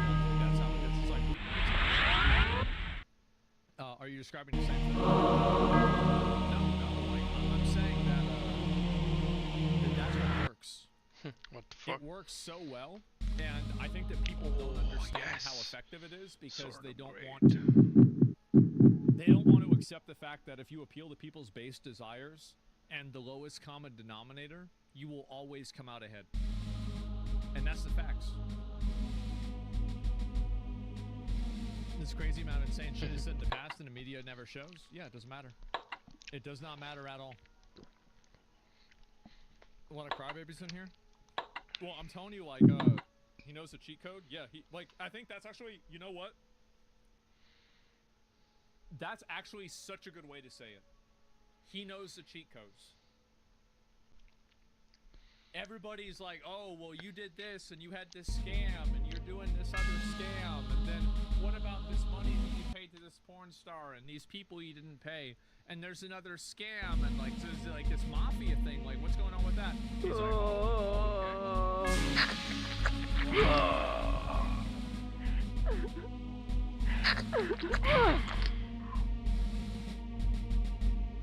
It's done. Of course he'd say that. He's lying. Trycox again. I'm telling you guys. Got him. Yes.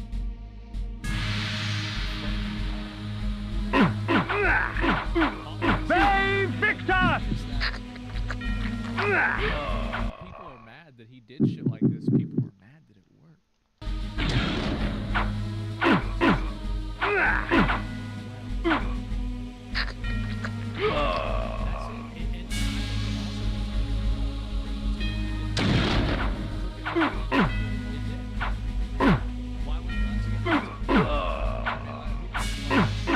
Save Victor!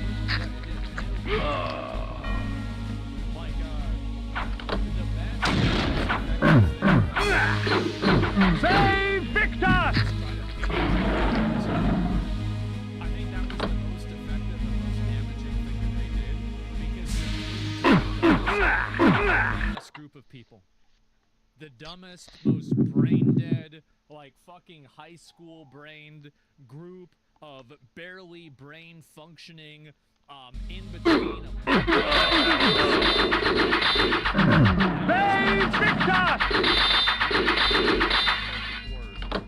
Exactly, he was weird, exactly. That was so effective. And,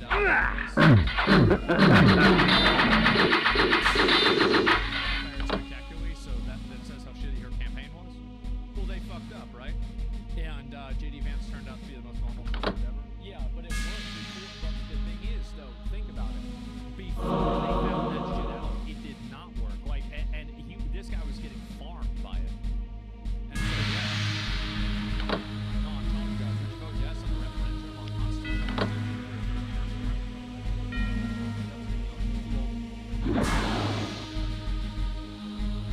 yeah, that's it. And so, I got saved by Rogan. I think he would have won. I really think he would have. Like, I know that everyone liked Rogan, helped a lot, but I feel like he actually, like, he was in a very, very good position. And I think also, like, social skills and stuff like that matter more than anything. I learned that, like, in school. Like, I remember I would have to deal with presentations in class, and what I would do is that instead of actually do and, like, tell people what to do, I would just tell jokes. That's all. I would just tell jokes in my presentation. People would laugh. I wouldn't know what I was talking about. I'd pass the class. Is there stupid? To tell them, yeah, it's so being likable is everything. Yeah, that's the only thing that matters, is being likable. It doesn't matter. Yeah, you can convince almost anybody. The US president should have a bill.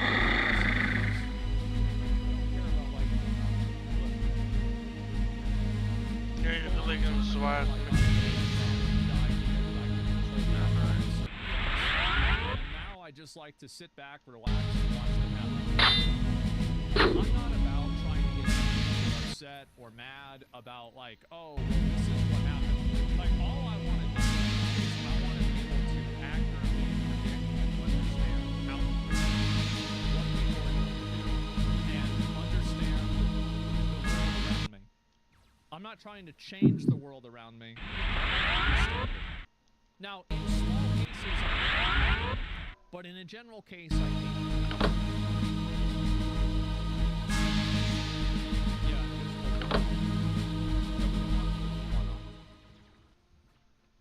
Yeah.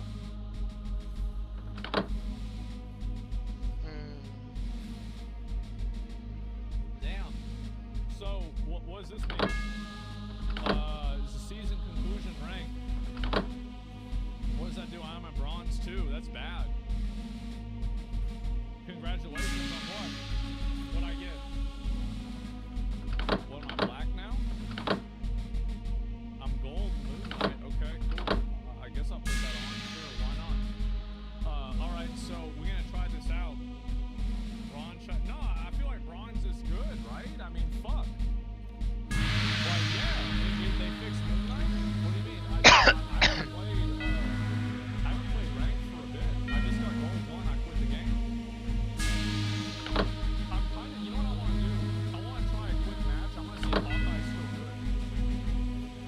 Yeah, I'm gonna check and see if Hawkeye's still good or not. And see if I can still one-tap people. Cause like, that was my, he still is. Yeah, no, I'm not sure if he is or not. Vote this bitch, let's go.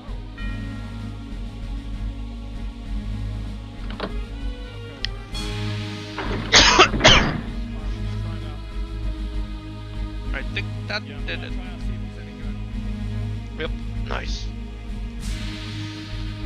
The sword ravages flesh with teeth of metal and flame, leaving only scorched remains. They only nerfed his passive? 12% damage? No, he got nerfed by 5%. Well, not 5%, but like, it's another percent, it's something like that. They nerfed his damage? Yeah, because he had a base damage increase. Okay, alright, here we go.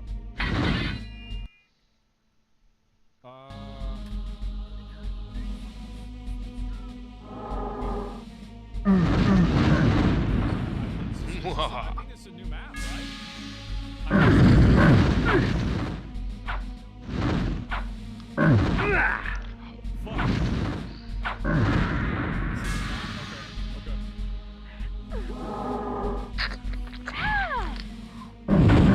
Save Victor! Let's see if he's still good or not.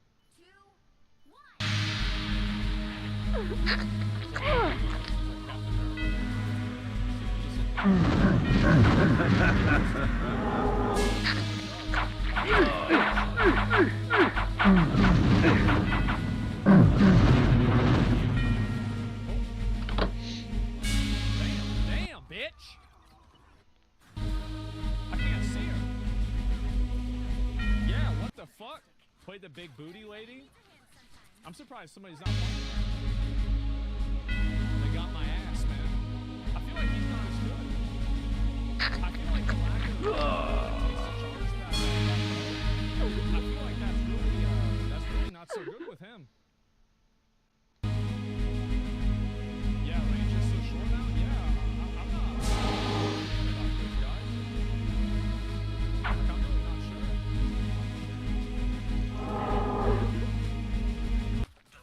Oh my god! Oh my god! Fucking they get me out of there real quick. Yeah, I'm getting killed so fast. Spider-Man, yeah, it's hard for me to get him.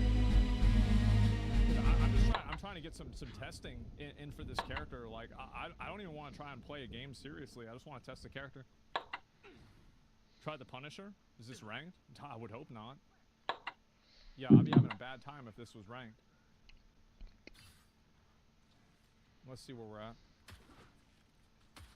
Okay, well that's a one shot. I mean, that's pretty decent. That dick sucker Spider-Man's gonna come in here.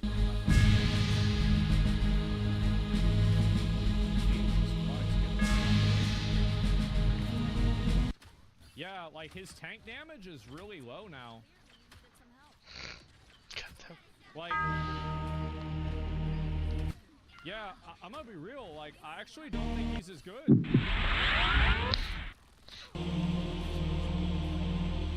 Yeah, I feel like this nerf is actually kind of big. That's what a nerf does. Yeah, yeah. I didn't know that was above me. Shed your blood for me. Yeah, like I'm just. And these artifacts will be yours. I don't know, guys. Wat is het Jans-spel? Wat is het Jans-spel? Where's he at? Mag ik in real life een vleermuisje? Fuck, I thought he was gonna go up.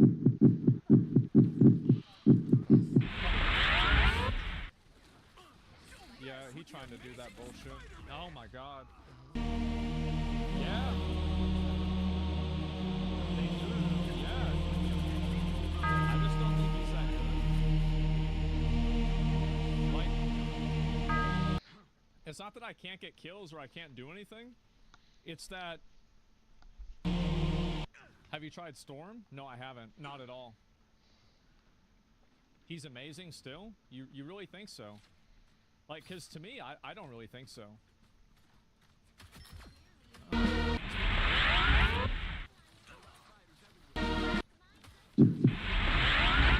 especially not to, oh, almost.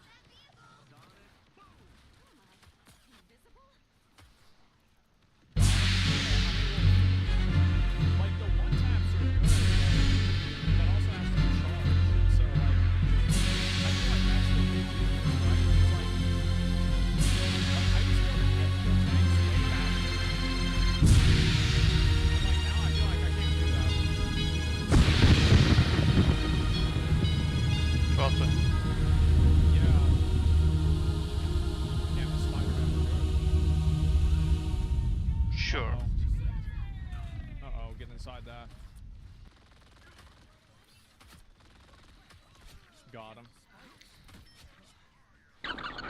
Yeah, like, I'm just... Uh-oh, uh-oh. Damn, he's so... Like, this Spider-Man does so much damage. You gotta kill Spider-Man? I can't kill him with that character. Yeah, so I feel like I shouldn't use Hawkeye anymore, man. I'm gonna be honest. Let's try this again. Like, I'm sure that, like, I'm sure somebody who's really good can still play him and make a difference in a team. But I feel like he's not, like, crazy good. How am I not hitting him?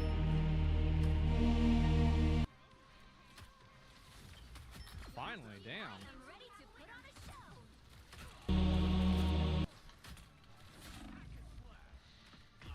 Yeah. The luxury with which this Vorador surrounded himself was impressive. Yeah. His wealth would shame the haughty nobles of my former court. Bro, hit the head? Yeah, true. I think I twisted my shoulder. Punisher for the win?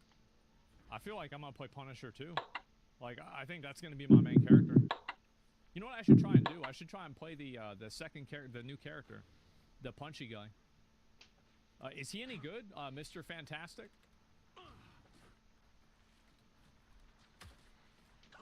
Nope. Yes, he is.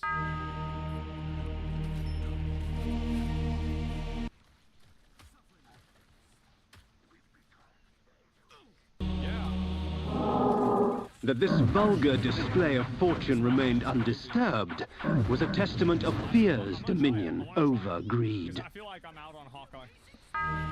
Yeah, I think I'm out on him. I'm not gonna play him. Everything eventually ends. The only thing he can do is back shot? This is not the day that it does. Okay, let me see. I'm surprised I could hit him from there. Shall I try it? Yeah, I don't know how any of this shit works. Uh-oh. Uh-oh. Damn, bro, he can't do shit for damage, huh?